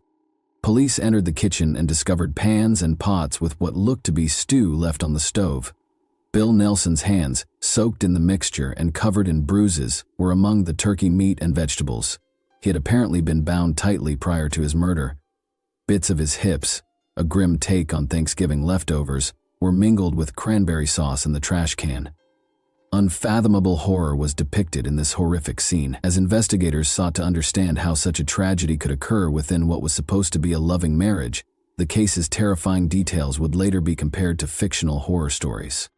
The condition of Bill's dismembered body prevented the police from determining the cause of death right away. Although the officers were positive it was Bill, they dug deep into Omaima's past to be absolutely certain and to solve the mystery of this heartbreaking murder. They were about to make one of the most unsettling discoveries of their professional lives. In 1968, Omaima Ari Nelson was born in a small, destitute farming village in southern Egypt, close to the Sudanese border. She was one of 16 children born into a traditional Arabic family, and her early years were difficult and traumatic. From an early age, she experienced physical and sexual abuse at the hands of her violent and irascible father. At the age of 7, she was subjected to the horrifying custom of female circumcision, which further exacerbated the wounds from her early years. She was in excruciating pain all the time after this procedure, which turned intimacy into a terrifying experience. As she grew older, her mother made the painful choice to leave her father and relocate to Cairo, the city of the dead, an Egyptian city notorious for its houses erected around cemeteries. Omaima had to deal with more difficulties in this depressing setting. In addition to impairing her capacity to build close relationships, the suffering she went through left her feeling extremely vulnerable and afraid. Notwithstanding all of the difficulties, Omaima developed into a young woman of remarkable beauty and vitality. By 1986, when Omaima turned 18, her life had taken yet another unexpected turn. Roger Stainbrook, an American oil worker on contract in Egypt, was introduced to her. She fell in love with him because she was drawn to him in the prospect of starting over. Despite her initial reluctance, her mother ultimately agreed to the cross-cultural relationship, perhaps out of concern that no Egyptian man would take her in. Omaima accompanied him to Texas, USA, in search of freedom and better prospects. There, however, she would only face yet another difficult chapter. Their marriage ended soon after the fissures in their relationship became apparent. Omaima, still a teenager, was left stranded and alone in a foreign city, with no one to turn to and only a rudimentary understanding of English. Omaima took on odd jobs like waitressing and nannying because she was desperate to make ends meet. But these weren't enough. At one point, she attacked 2 security guards who caught her stealing in a department store, and she even ended up getting briefly arrested for robbing a pharmacy. She also worked as a model part-time before realizing that her beauty could help her survive.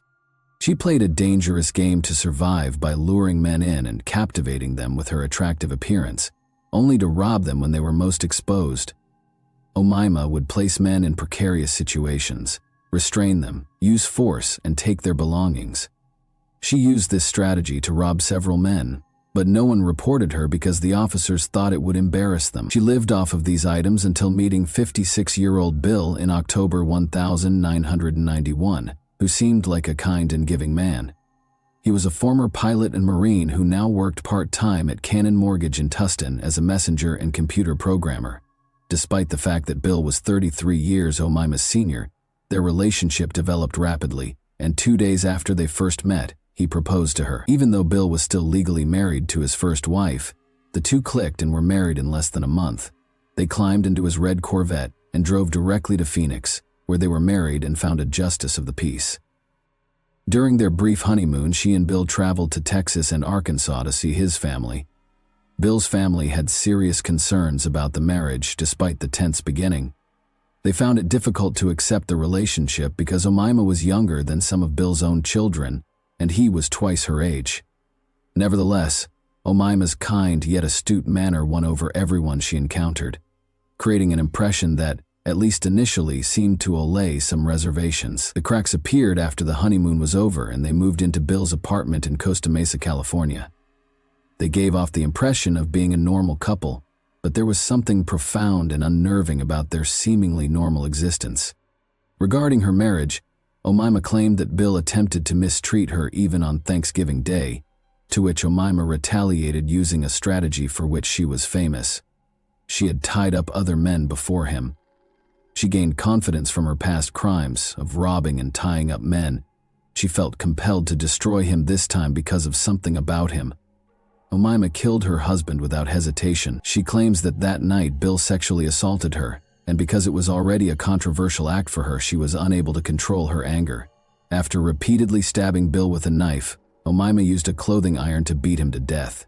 She did something far more horrifying than murdering her own husband after committing this horrible crime. It is extremely uncommon for a woman to intentionally kill someone. It is even more uncommon for her to mutilate a murder victim. She was completely corrupted. She used coat hangers and other items to hang up his torso piece by piece in the shower so that the blood could drain out. On November 28, 1991, Thanksgiving Day, Omaima had murdered her husband. She mutilated his body over the next few days, a gruesome task she carried out until December 2, 1991, when she was finally too tired to continue by herself. She went to her friend Jose to ask for help, saying her husband had abused her and she needed his support. Instead, Jose went straight to the police out of horror, which paved the way for a terrifying investigation. The officers now had no doubt that Bill's wife was the murderer and that the body they had discovered was in fact his. However, her statements suggested otherwise. Given the marks on her body, Omaima's claims of assault also appeared to be accurate. However, she also did something that raised suspicions. It was clear that Omaima was upset. She appeared to have been crying because she was so upset. Her arms, breasts, and face were all clearly injured. The officers sent Omaima for a medical examination to ascertain the true cause of her injuries, despite her denial of any assistance. She was admitted to the hospital to be examined for sexual assault and to have all of these injuries recorded. Her body was covered in numerous cuts, bruises, and contusions. In order to find out about any oddities they might have observed, the investigators also got in touch with Bill's stepdaughter. As it happened, he did get in touch with her prior to his own wife killing him. Detectives looked to Bill's neighbors as the investigation progressed, in the hopes that someone might have seen something out of the ordinary.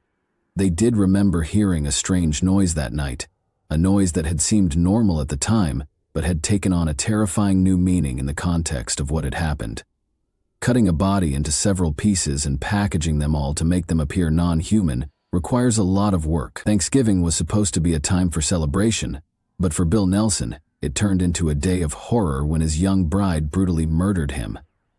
In the days that followed, what started with his murder only intensified into barbarism. Omaima went to work, systematically and unsettlingly mutilating his body. She crossed boundaries of cruelty, tearing his remains apart piece by piece. Authorities suspected that this degree of savagery wasn't the work of a first-time criminal when they eventually found the evidence. A very violent death was indicated by 25 or more skull wounds. In actuality, the body was dissected in a fairly professional manner, with such accuracy that the coroner's office was quite alarmed. Was this something she had done before? The investigators would be haunted for years by what transpired next. The medical examiners discovered something terrible when they weighed all of the remains discovered in Omaima's apartment and contrasted them with Bill's records. Almost 180 pounds of his body were missing. The officers realized what might have happened in light of the sobering findings already made. The weight that was missing indicated that Omaima had disposed of a significant amount of his body, and the implications were unimaginable. On the same day that her friend reported her, Omaima was taken into custody by the police and questioned. Even though these discoveries about Bill were unsettling, nobody could have foreseen the terrible truth that was concealed in a secret room. Omaima immediately tried to change the case's entire focus when they inquired about the murder, leading the investigation in an unanticipated and unsettling direction. She denied killing her husband when the officers questioned her about Bill's murder and her motivation for doing so. Officers were stunned by Omaima's response when they confronted her about the human flesh they found in the vehicle she was operating. They realized they were dealing with something much darker than they had expected, when the full extent of her cruelty and detachment became horrifyingly evident. In fact, Bill had run afoul of the law while working as a pilot to smuggle electronics and drugs into Mexico from a Texas airport. He had been apprehended and sentenced to 4 years in prison. Here, however, that was not the case.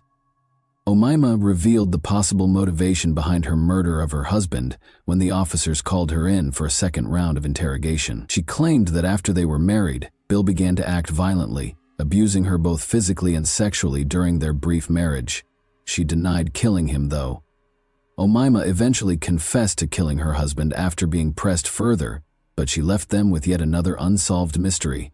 The officers were starting to realize that Omaima was mentally ill, perhaps as a result of her traumatic past. Then she made a statement that confirmed the suspicion even more. The officers could tell from her demand that Omaima either had real mental health problems or was feigning them in order to get her sentence lowered. The fact that this was not the first time she had done this further confirmed their suspicion that she was merely making up her psychotic condition to get out of paying the penalty. When her medical report was received, these conjectures took on even more tangible form. Between Omaima and Bill, it was evident from the report who was the aggressor and who was the victim.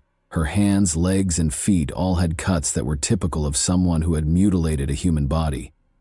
Additionally, the report disclosed that Omaima was not coerced into having sex. Everyone was horrified by her psychiatrist's startling assertion, which made them all question their loved ones. Omaima was accused of killing Bill for money, first-degree murder, cannibalism, and evidence of premeditation. Nothing short of a media circus was the trial that ensued. The public's morbid fascination was captivated by the graphic details of the crime. On December 1st, 1992, nearly a year after Bill Nelson was killed, the trial got underway. She even stated in court that the hallucinations were what caused her to do this and that it was her mind playing tricks on her. She stated that she was unable to remember anything about the murder, including the exact moment it occurred. But a different story about her was told by Robert Hansen, her ex-boyfriend, whom she had also contacted on the day of the murder. In addition, Omaima's psychologist provided testimony supporting her mental health. She described how her delusions were getting worse. The defense never claimed that Omaima was not the murderer. Rather, they emphasized that she committed the crime as a result of her abuse at the hands of Bill and her hallucinations.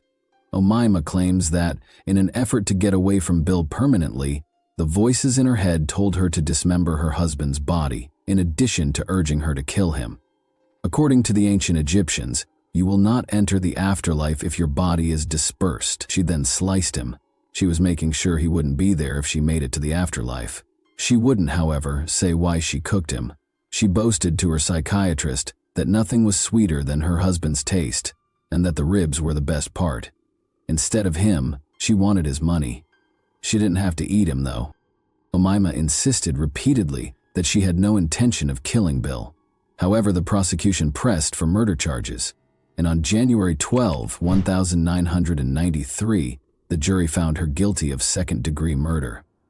Following consideration, she was also found guilty of attempting to rob Robert and assault with a deadly weapon. In Chowchilla, California, Omaima, who was 24 at the time, received a sentence of 25 years to life in the Central California Women's Facility. A true crime story that remains one of the most unsettling cases in California history, Omaima R.A. Nelson's story is one of tragedy entwined with horror. She was even likened to the well-known serial killer Jeffrey Dahmer, with approximately 130 pounds of Bill's body still missing. The officers speculated about what might have gone wrong on that fateful day. Even though Omaima never admitted to the main details of the story, they hypothesized that he and Omaima engaged in a voluntary bondage session. She most likely wanted money or access to his wealth, which is why she tied him to the headboard. Californians were relieved to see Omaima Ari Nelson safely imprisoned, as it meant that one less dangerous person was no longer on the streets. Omaima, however, fought to be released from prison. When she applied for parole for the first time in 2006, it was firmly denied. Unfazed, she tried again in 2011, but this time her request was quickly denied, much to the relief of investigators, who thought her release would only increase the risk. She shouldn't be released on parole. She poses a serious threat to society because, since her incarceration, she has been engaging in the same behaviors that she did before. At the time of Mr. Nelson's passing, she married a man she knew. At the time, he was in his 80s. He passed away a few years ago, leaving her a sizable fortune.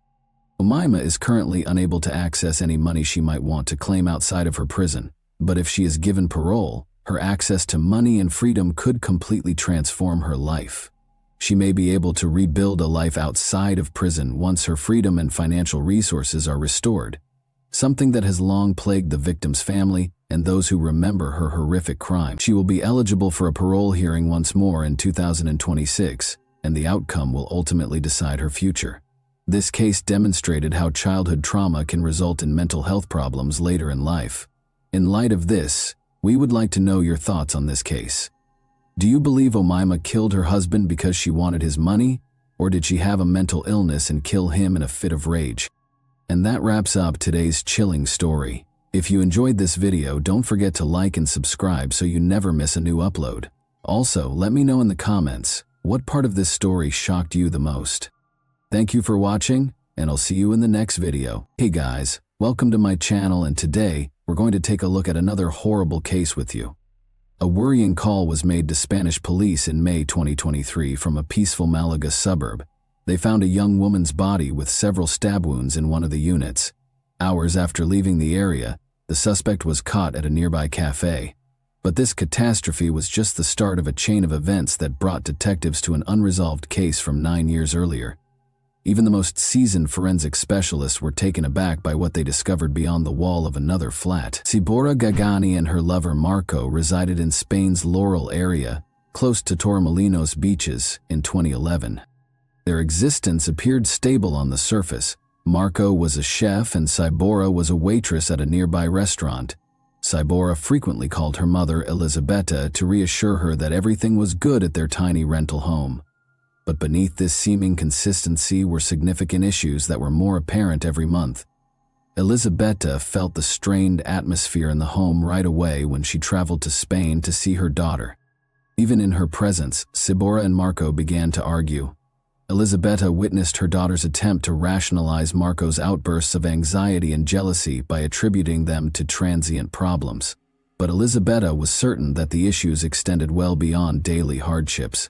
It was difficult to accept that Sibora had been someone entirely different just 2 years prior. Born in Tirana, Albania, on September 14, 1991, she has a reputation for being vivacious and upbeat from an early age. Following the split of her parents, Elisabetta, her mother, relocated to Italy with her kids, establishing a new life in Rome. People around Sibora took to her right away. Because of her enthusiasm and amiability, her classmates dubbed her Sibby. Sibora wanted to help her family even though she was struggling financially. She began working as a waitress in a nearby cafe at an early age, yet she never lost up on her goals. Her slender build, inherent beauty, and victory in a local beauty pageant gave her access to modeling prospects. Despite this, Sibora's greatest ambition was to become a teacher because she truly enjoyed working with kids. When Sibora turned 18, things started to shift. She met 31-year-old Marco at a cafe, and she was immediately drawn to his confidence and charm. She didn't know anything about him at the time.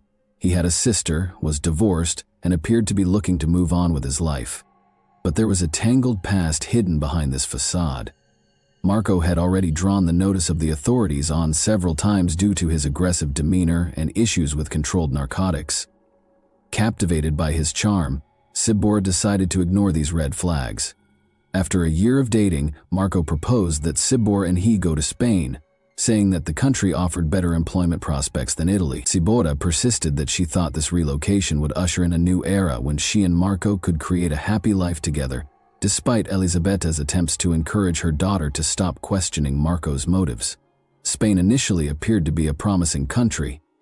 Marco secured a job as a pizza cook, while Sibora soon secured employment as a waitress. Sibora seemed upbeat as she told her mother about her plans after they rented a comfortable house. Their stability did not last long, though. Marco blamed his bosses for his failures and started losing jobs one after another. He became increasingly irritable and jealous, and his violent outbursts turned from small altercations into major confrontations. Elisabetta was taken aback by what she discovered when she went to Spain to check on her daughter. Once vivacious and self-assured, Sibora now seems reserved and quiet. Marco made no effort to conceal his annoyance in Elisabetta's presence. Their confrontations became more heated, but Sibora persisted in standing up for Marco, telling her mother that things will get better. Those close to Sibora were perplexed as to why she chose to ignore these warning signs. Maybe she looked to Marco for the stability and support she had not experienced during her formative years. After relocating from Albania to Italy, her family had experienced hardship. Elisabetta put in a lot of effort to give her kids a better life, but Sibora had to take on responsibilities at a young age. She may have tried to fill that gap with her connection with Marco, but it just made things worse. For Sibora, life in Spain was getting more and more difficult. Her childhood dreams slowly turned into far-off recollections. Sibora Gargiani abruptly vanished in July 2014, leaving her family in distress.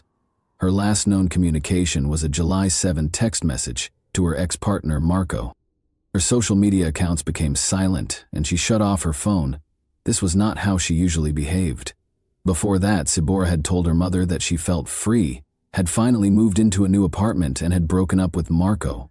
According to her, it felt like a butterfly emerging from its cocoon. But everyone was startled by her abrupt quiet.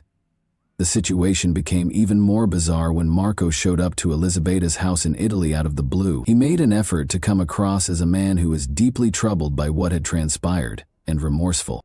He told Elisabetta over coffee that he didn't know where Sibora might have gone. Marco claims that just before she disappeared, they had a disagreement and she left all of her possessions behind. Marco later claimed that Sibora had been spotted leaving with 2 luggage by a security guard at their apartment building. Concerns and suspicions were only increased by these contradictory remarks. Elisabetta remembered that Sibora had announced her intention to permanently break up with him only a month before. She had left Marco's apartment and was reconstructing her life after 3 years of attempting to save it. She made an effort to keep her distance from him throughout that time, but it didn't appear to have much of an impact on his interest in her life. Marco kept getting involved, displaying a disturbing tenacity. He abruptly called Elisabetta at the beginning of July to inquire as to whether Sibora had returned to Italy. Elisabetta found the question strange, especially considering how recently they had broken up. In 2013, Sibora had tried several times to break off contact with Marco. She even went back to her mother's house in Italy, intending to abandon everything.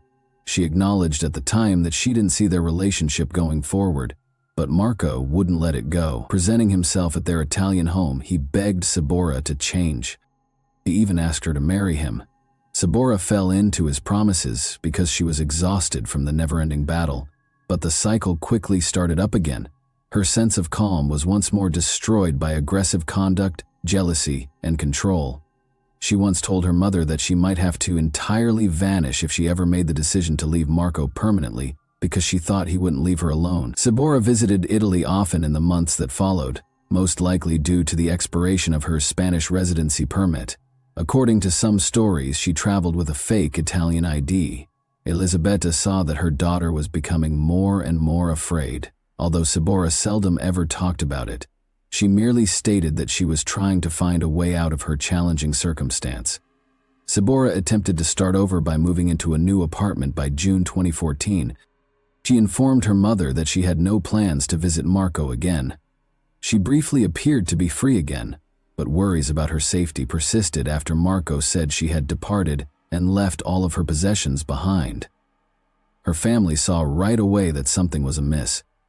Sabora would never have cut off communication with her mother, and brothers in particular. The family could only wait and hope that Sabora had really chosen to go into hiding in order to avoid Marco's control, but her contradictory statements and total lack of communication only made matters worse.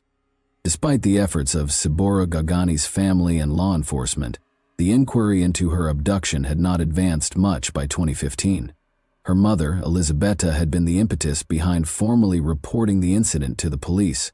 Since Marco Zaboris was the last person to have seen her before she disappeared, she continued to believe that he was somehow connected to the incident.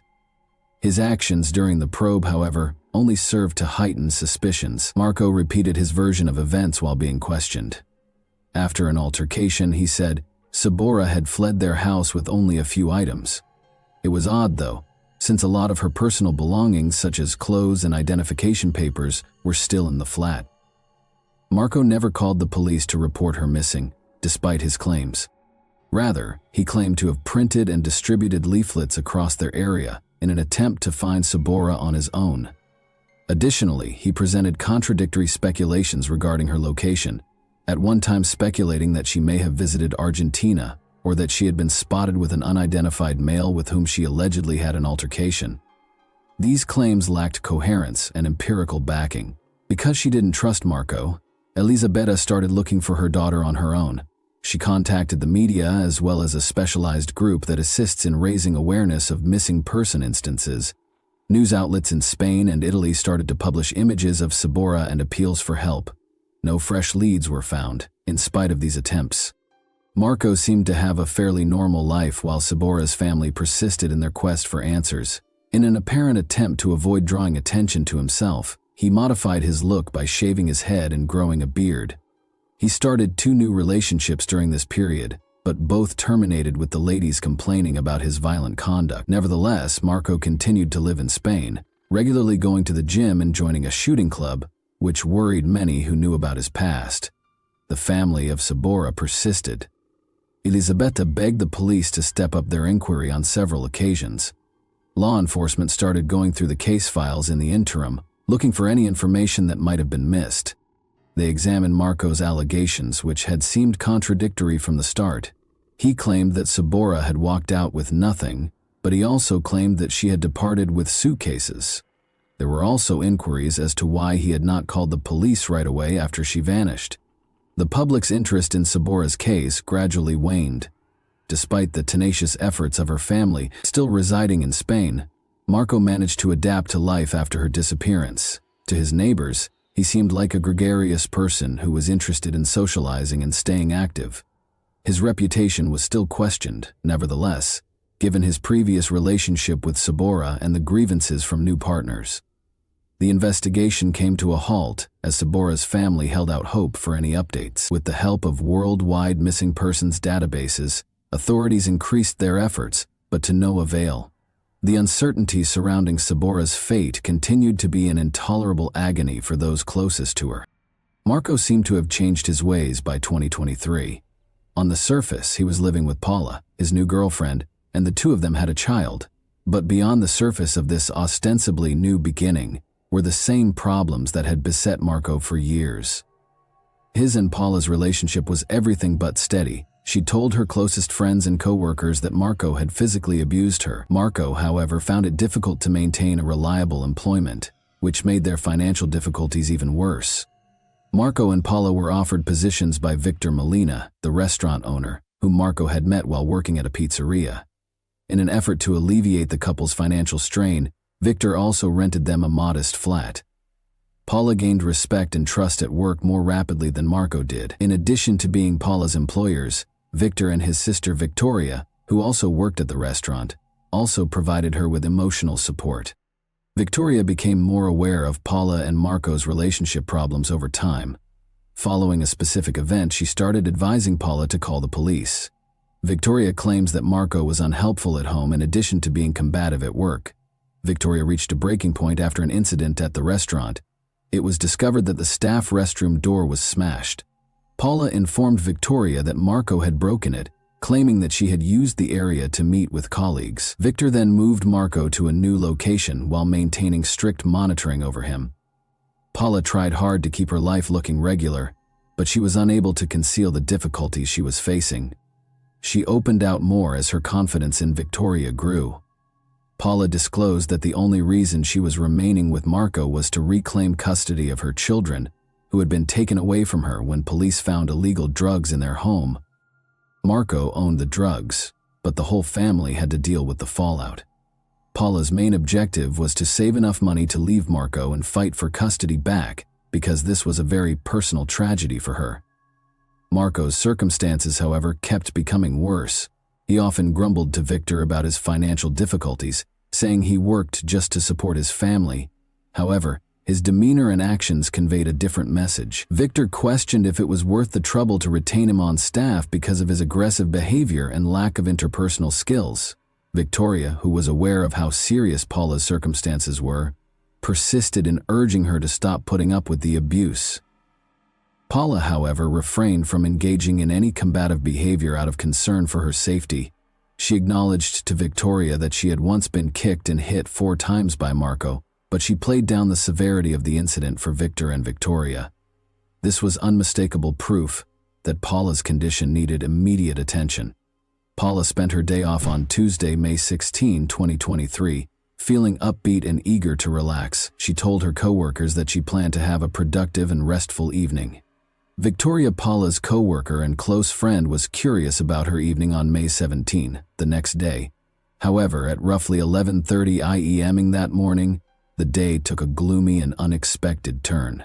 Although Paula and Marco frequently argued, the shouting that came from their apartment this time sounded much more furious. Paula's voice was clearly calling for assistance. Victor, Paula's employer and landlord, who happened to be nearby, could hear the disturbance so loudly that they were obviously worried. He and another restaurant staff hurried toward the residence. The 2 men arrived at the door and started yelling and knocking in an attempt to figure out what was going on. They heard mild sobbing coming from inside, but it quickly stopped. Marco opened the door a few moments later, his calm manner reassuring them that everything was well and that Paula had just gone to bed to sleep. But Victor felt really uneasy because Paula's voice was no longer audible. Recent occurrences added to the situation's alarming nature. Victor had dismissed Marco from the restaurant a few days prior after a string of concerning events, including the mysterious disappearance of a kitchen knife. Victor wanted to prevent more issues because he had become more and more suspicious of Marco. Marco was now at the epicenter of another worrying incident. While the other employee phoned the police, Victor went to get an extra key to the apartment. Marco acted unexpectedly and without explanation, but he seemed to be aware that the situation was getting worse. He walked out of the building and out of the flat. The flat was locked when the police got there. The mystery grew by the fact that everything inside looked as if the occupants had just departed. Victor, meanwhile, came back with the extra key and went inside the flat. They found Paula's body lying on the floor with several stab wounds. To ascertain what had transpired inside one of the apartments, it was clear that she had died a few hours before, and her clothing was covered with blood. Marco had already left when the police guarded the area, called in forensic experts to gather evidence, and began searching for him. While detectives searched for the culprit, Paula's body was sent for an autopsy to determine the precise cause of death. A few hours later, Marco was found in a nearby cafe, sitting peacefully at a table. During his arrest, he acted as if nothing had happened and did not resist. Marco showed up in court on May 20, 2023, 3 days after Paula's untimely death. He was accused of engaging in gender-based hostility as a felony with aggravating circumstances. A mental assessment and controlled substance testing were also mandated by the court. Marco was held during the hearing after being refused bail. Marco merely spoke in response to his lawyer's questioning, exercising his right to silence. Sibora Gagani, whose disappearance he had earlier hinted to, was not mentioned. But on May 17, the day of Paula's passing, Sibora's name returned to the public front a few days following his detention. During his interrogation at the station, Marco revealed something surprising. He said he killed Sibora Gagani during a 2014 argument and hid her body in the apartment they shared. Marco even volunteered to show investigators where her remains were found. Despite his admission, authorities decided to put Paula's death investigation first, and postponed for a while checking Marco's claims regarding Sabora. Elizabeta, Sabora's mother, was devastated to learn of Marco's imprisonment and his revelation about her daughter. She had been fighting to restart the case for 9 years because she thought Marco was connected to Sabora's disappearance. After Marco's confession, Sabora Gagani's case was formally reopened, and investigators set out to confirm his allegations. By early June 2023, they had inspected the flat where the pair had resided in 2014. The layout of the building where Sabora and Marco had previously lived was thoroughly examined by Spanish investigators working on her case. An extensive examination of the apartment turned up nothing noteworthy. Nevertheless, differences between the apartment's designs and actual layout were discovered. After making this discovery, the investigators turned their focus to a nearby apartment on the same level that had a nearly comparable design. One specific detail caught my attention. In the apartment under inquiry, there was a sizable area that, according on the design drawings, should have been a bedroom but wasn't there. On June 6, investigators gained authorization to enter the adjacent flat and breached the wall behind it. They found a big wooden box with lime in it. Police discovered the first piece of evidence, a plastic bag with personal belongings thought to be Sabora's, and a knife smeared with dried blood inside the box. One among the things was a bunch of withered flowers resting on top of a few garbage bags. A camping sleeping bag containing human remains was found inside one of the bags. To ascertain the identity and cause of death, the remains were sent for forensic examination. Investigators found tattoos on the body that matched descriptions in Sabora Gagani's missing persons complaint. But Spanish authorities asked Sabora's relatives in Italy for DNA samples to definitively confirm the identity. To get a sample of Sabora's mother, Elizabeta's saliva, cops showed up at her house on June 10. The remains were identified as belonging to Sabora Gagani by the DNA results. New information regarding Marco's behavior surfaced during interrogations in Spain in the week after the discovery. He claimed to have tried to dispose of the body by using acid, but this claim was not supported by evidence. The reopening of Sabora's case was triggered by Marco's confessions after his arrest for Paula's death, and investigators observed that he constantly changed his testimonies. Authorities kept looking into the circumstances surrounding her death in the interim. The news that Sabora's remains had been confirmed was a crushing blow to Elizabeta. She had lost hope after 9 years of uncertainty, but she had never given up on finding out what had happened to her daughter. Her life had drastically changed over the years. Sabora's father never found out the truth about his daughter and had died of illness. The birth of her grandchild had been Elizabeta's only source of comfort. Elizabeta thought back on her years of campaigning, pleading with the police to reopen her daughter's case after the remains were formally identified. Although she had at last received answers as a result of her efforts, she also felt a feeling of bittersweet closure. The evidence retrieved from the location where Sabora's bones were discovered was still being examined by forensic specialists. Forensic testing was done on the knife found in the plastic bag in order to find any biological evidence that could connect it to Marco. In the meantime, Spanish detectives worked with their Italian counterparts to add to the Sabora missing case information. Despite the evidence in Marco's own admission of his role in Sabora's killing, including disclosing the location of her remains, the inquiry into Paula's death was still underway, and Marco was already the main suspect. Marco eventually withdrew his confession. Marco's lawyer contended that his remarks should not be used in court because they were made under duress. Nonetheless, investigators insisted that there were solid grounds for additional charges based on the evidence, which included Sabora's personal things that was discovered in the hidden box. Sabora Gagani's family was able to finally bury her in January 2024, a few months after her bones were found. Her remains were given back to her loved ones for burial once all forensic analyses were finished. Friends and family came together to say their final goodbyes at the service, which was held in Italy. In remembrance, balloons bearing sincere words that represented hope and goodbye were released into the sky. The continuous judicial processes against Marco, who was charged with Paula's death, received the majority of attention at the time. In a 17-page handwritten letter that he submitted during a hearing on January 30, 2024, Marco acknowledged his guilt for her death but made several disclaimers. According to him, the dispute started because of a series of discussions over his adultery and a debt of €50. Marco claims that the catastrophe occurred because he defended himself too fiercely during the confrontation, but when investigators saw that Paula's injuries were on her back, they seriously questioned his claim of self-defense. Marco acknowledged his guilt over Paula, but he would not elaborate on Cibora's situation. He did attest to the fact that he had covered her body with flowers, wrapped it in plastic, and put it in a wooden box, sealed it within a wall after layering it with lime. He tried to defend his actions by claiming that they were a response to his anxiety of the situation, but he denied any responsibility for her death. Marco presented a completely different story of Cibora's death during the trial, changing it abruptly. He said her death was caused by the Albanian mafia, with which he claimed to have been associated because of debts. Marco claims that he was unable to pay back the 25,000 euros he borrowed to start a brothel because the money was stolen. He claimed that 4 men showed up at his house, and one of them killed Cibora during a fight. Marco said that in order to prevent more repercussions, he was then compelled to dispose of her body while facing danger to his own life. Given that Marco had previously altered his claims several times during the investigation, this account of events caused serious skepticism among investigators. Marco's arrest in May 2023 following Paula's death was the first indication that he had lied to authorities. During the investigation, no proof was found to corroborate his allegations of mafia involvement. An examination revealed that Cibora had suffered many knife wounds, which, even in light of the state of her remains, amply demonstrated a violent crime.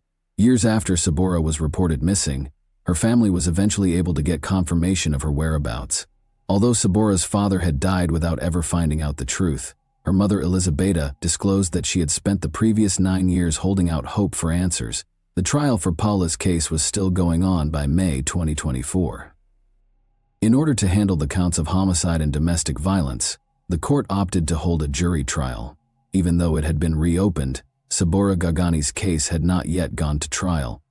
More court proceedings were expected as investigators proceeded to examine Marco's assertions, particularly his suspicions of mafia participation. As seen by the experiences of Cibora Gagani and Paula, aggressive and manipulative relationships can have disastrous outcomes. The same individual betrayed Paula, who was trying to take back control of her life, and Cibora, who had hoped for a bright future. Their tragic outcomes serve as a sobering reminder of how critical it is to spot abusive conduct early and take action to stop future catastrophes. And that wraps up today's chilling story. If you enjoyed this video, don't forget to like and subscribe so you never miss a new upload. Also, let me know in the comments, what part of this story shocked you the most? Thank you for watching, and I'll see you in the next video. Hey guys, welcome to my channel, and today we're going to take a look at another horrible case with you. A complex network of forbidden feelings and erratic relationships is known as a love triangle. Such circumstances frequently result in emotional upheaval and fierce conflict, which can occasionally escalate to threats against the participants' physical and mental health. When someone is caught in this web without realizing it until it's too late, it's even more terrifying. The plot of Henry Stange's story, which involves passion, deceit, a double life, and struggles with dependency, develops like an engrossing detective thriller. Given their age difference, Henry thought he had found true love with a much younger woman, a relationship that might have been viewed as unusual. Unbeknownst to him, though, the woman was also entangled in another romantic relationship. She deftly used both men to further her own agenda for months before her well-planned house of cards fell apart. Marcus, a hiking enthusiast and amateur photographer, was exploring the desolate terrain of Joshua Tree National Park in Southeast California at around 7 a.m. on Friday, June 5, 2018. Marcus saw a sizable group of vultures scavenging over something as he veered off a main trail. He decided to stay away, assuming it was the carcass of a large animal. Marcus chose to photograph the birds circling in the barren desert using a small camera that he usually used for landscape photography. After taking a few pictures, he forgot about the strange sight and resumed his hike. The next day, as Marcus moved the pictures from his camera to their home computer, he told his wife about his hike. His wife's face changed dramatically as she looked at the pictures. She gestured to one of the pictures and beckoned Marcus over. Zooming in, it was startlingly obvious that beneath the vultures, something like a human leg was partially buried in the sand. The couple, shaken, immediately reported what they had witnessed to the local authorities. Marcus gave them all the pictures and explained the precise spot where he had seen the birds. Investigators found the area, which was close to one of the park's main roads, with relative ease. A seemingly ordinary discovery became the subject of one of the most intricate and astounding criminal investigations in recent memory. A pair of coyotes and a group of vultures stood out in sharp contrast to the barren desert about 30 feet from the roadside. Seeing coyotes scavenging in the middle of the day was unusual, and the officers became suspicious right away. After pulling their car to the shoulder, they got out and went to the scene. They discovered a shallow grave there that was less than 2 feet deep and had been hastily dug into the dry ground. The site had already been disturbed by local wildlife, revealing its squalid contents. This was obviously not a natural occurrence when forensic experts showed up to exhume the remains. The remains belonged to a white middle-aged man who had been interred there for approximately a week. In order to make the body accessible to scavengers, the lower half of the body had been partially unearthed. There were several horrific wounds visible. Multiple fractures in the man's skull were consistent with blows from a blunt, heavy object. The scene depicted a violent and intentional act in a terrifying way. The perpetrator had been in a hurry, judging by the shallow grave's closeness to the road and its hasty construction. The body might have stayed hidden for years if they had dug a little deeper hole and gone deeper into the desert. Rather, they made the hasty decision to hide the crime and fled the scene carelessly. According to forensic analysis, the crime most likely happened somewhere else. Despite the severe wounds, there were very few blood traces in the grave, indicating that the body was moved after death. This inference led investigators to the unsettling conclusion that the crime was, at least in part, meticulously planned. But in spite of their seeming haste, the criminal had left no clear evidence or hints for investigators to follow. The medical examiner concluded that severe blunt force trauma to the head was the cause of death. The blow's force and the attacker's extreme aggression pointed to a very personal motivation. The victim's identity and the circumstances surrounding his death were unknown, although investigators conjectured that the crime was motivated by hatred or a personal grudge. Investigators were able to recover multiple fingerprints from the remains despite the body's state, which was deteriorated by scavenging wildlife and decomposition. No matches were found when the prints were scanned through criminal databases. The absence of previous records indicated that the victim had never before encountered legal issues. However, investigators were able to identify the victim after uploading the prints to the Department of Motor Vehicles database. Henry Stange, a 54-year-old resident of the Californian suburb of Murrieta in Riverside County, was the owner of the remains. About 90 miles separated Henry's home and the location of his body's discovery. In an attempt to learn more about how and why his life had ended so tragically in the isolated Joshua Tree wilderness, investigators immediately went to his home. Henry Stange lived alone in a messy bachelor pad that mirrored his solitary way of life.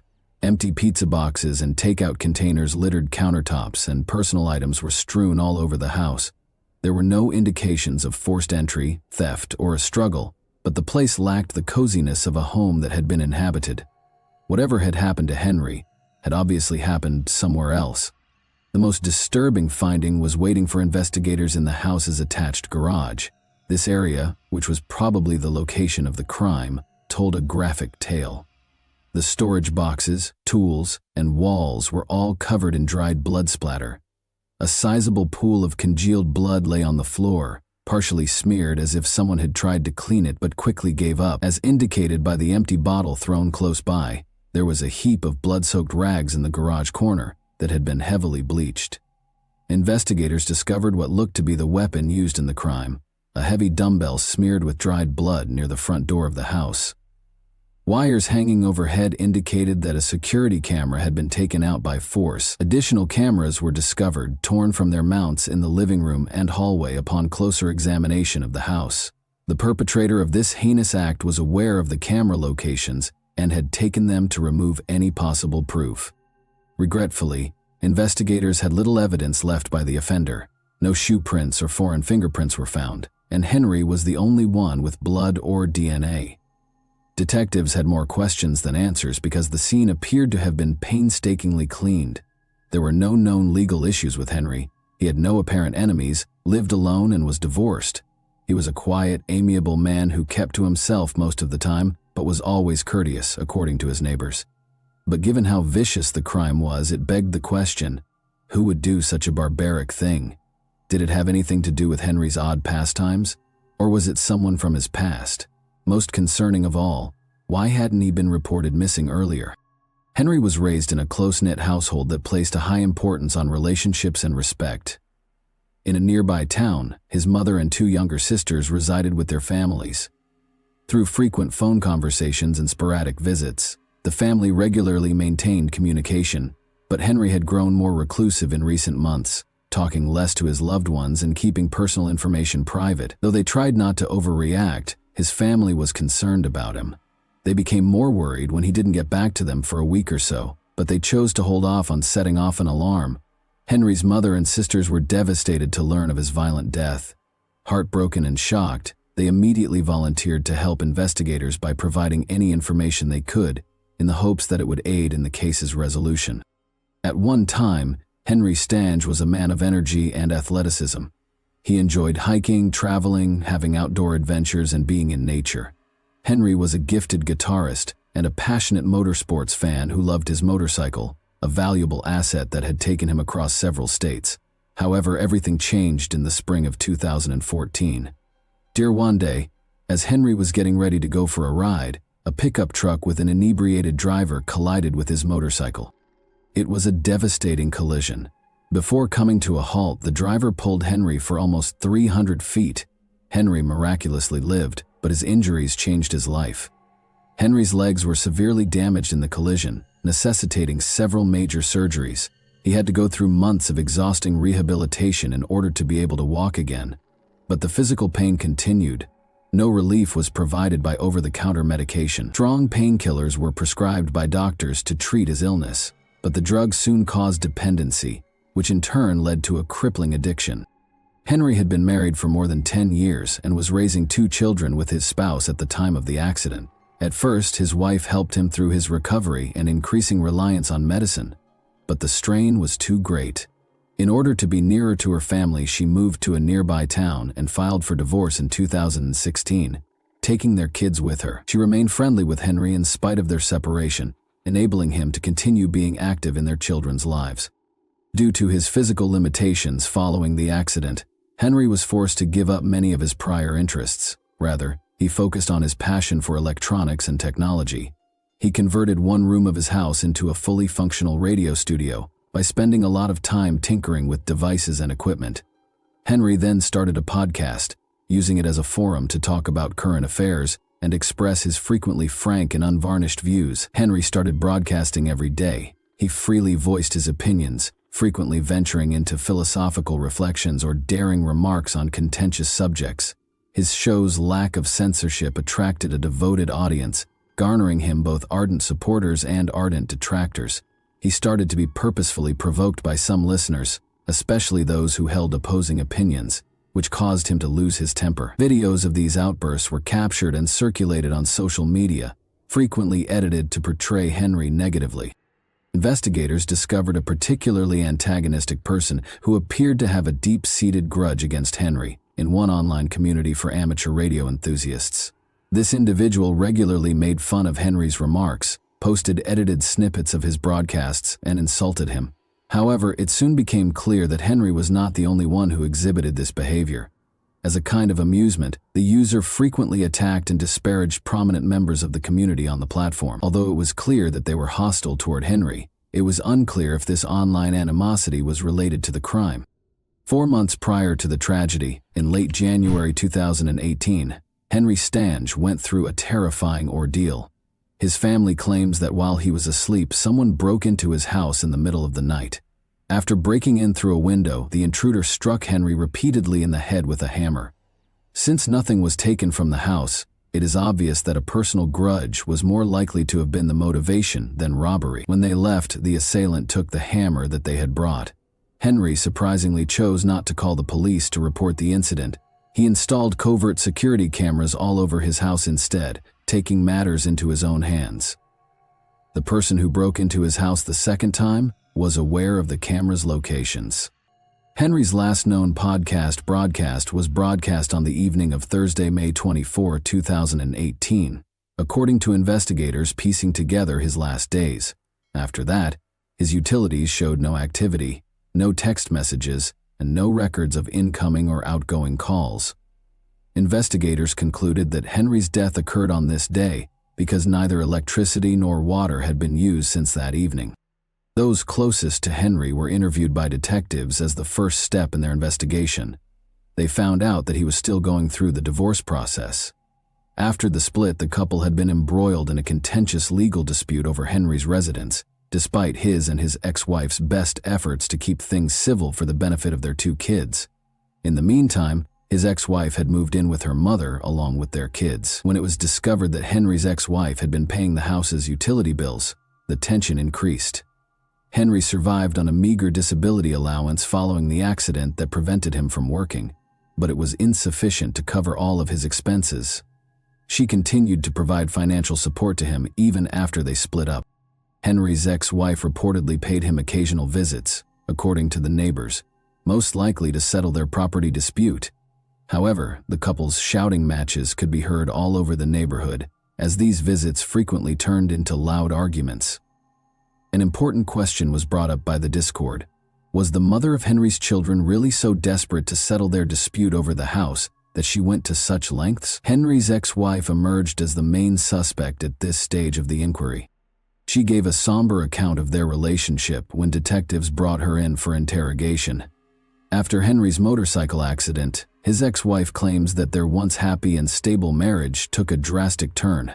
The prolonged use of prescription drugs changed his personality and made him more challenging to live with, despite her best efforts to help him heal and adjust to his new life. After a while, she felt compelled to depart. She made sure he had a roof over his head by continuing to support him by paying his bills, even after they parted ways. It was challenging for investigators to ascertain whether she could have committed such a horrible act because of her financial support and loyalty. The investigators needed to do more research. Even though Henry's ex-wife continued to be interesting, her story presented a more nuanced picture that necessitated more research into Henry's tense relationships and unspoken conflicts. At first, Henry's ex-wife tried to settle their property dispute amicably, but when Henry brought a young girlfriend into his life, things drastically changed.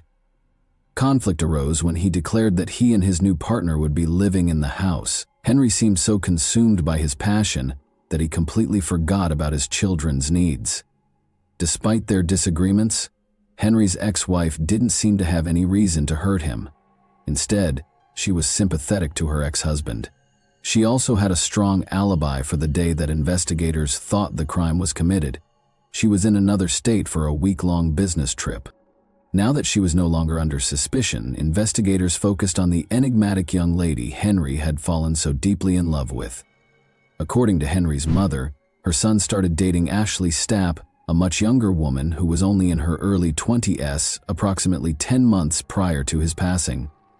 Both Henry's mother and his sisters disapproved of Ashley because they thought her actions were strange and her motivations were unclear. It was difficult to see why the young college student had chosen Henry, considering his age, disability, and dependence on a meager disability allowance. Even though Ashley didn't seem financially driven, it was clear that she had personal motivations for keeping the relationship going. As the romance developed quickly, Henry's family became concerned and made an effort to alert him to possible dangers. But Henry brushed their worries aside, announcing with pride that Ashley was his perfect woman. Further information was given by a neighbor who mentioned that Ashley frequently visited Henry's house and that they had spoken on multiple occasions. In particular, the neighbor remembered Ashley driving a unique blue Chevrolet with a big dent on the back passenger door. Ashley was seen once more on the day that police searched Henry's house. She appeared to watch the scene from a distance, as witnesses saw her drive slowly past the house before accelerating away without stopping. Her behavior sparked suspicion. Why didn't she ask what was going on if she had seen police at Henry's house after noticing that he hadn't communicated for a week? Investigators wanted to talk to her because of her suspicious behavior. Ashley's social media profile showed a shocking turn as investigators dug deeper into her past. Henry was not mentioned in her public images or posts. Rather, It seemed that she was in a committed relationship with another man, a young, healthy American. Marine, the man in question turned out to be U.S. Marine Corps Lieutenant Curtis Kruger, who was 30 years old. Images of Ashley and Henry together showed them smiling and embracing, but there was no sign that Ashley was involved with Henry. This disclosure raised serious concerns about Ashley's genuine motivations and the dynamics of her relationships with both men, by implying a complex web of lies and deceit. It was now up to investigators to ascertain whether the violent crime that killed Henry was caused by the unstable conditions of this covert love triangle. Due to his military career, Curtis Kruger was constantly on the move and rarely had the opportunity to see Ashley Stapp. Weekend visits made up the majority of their relationship, and even those were not assured.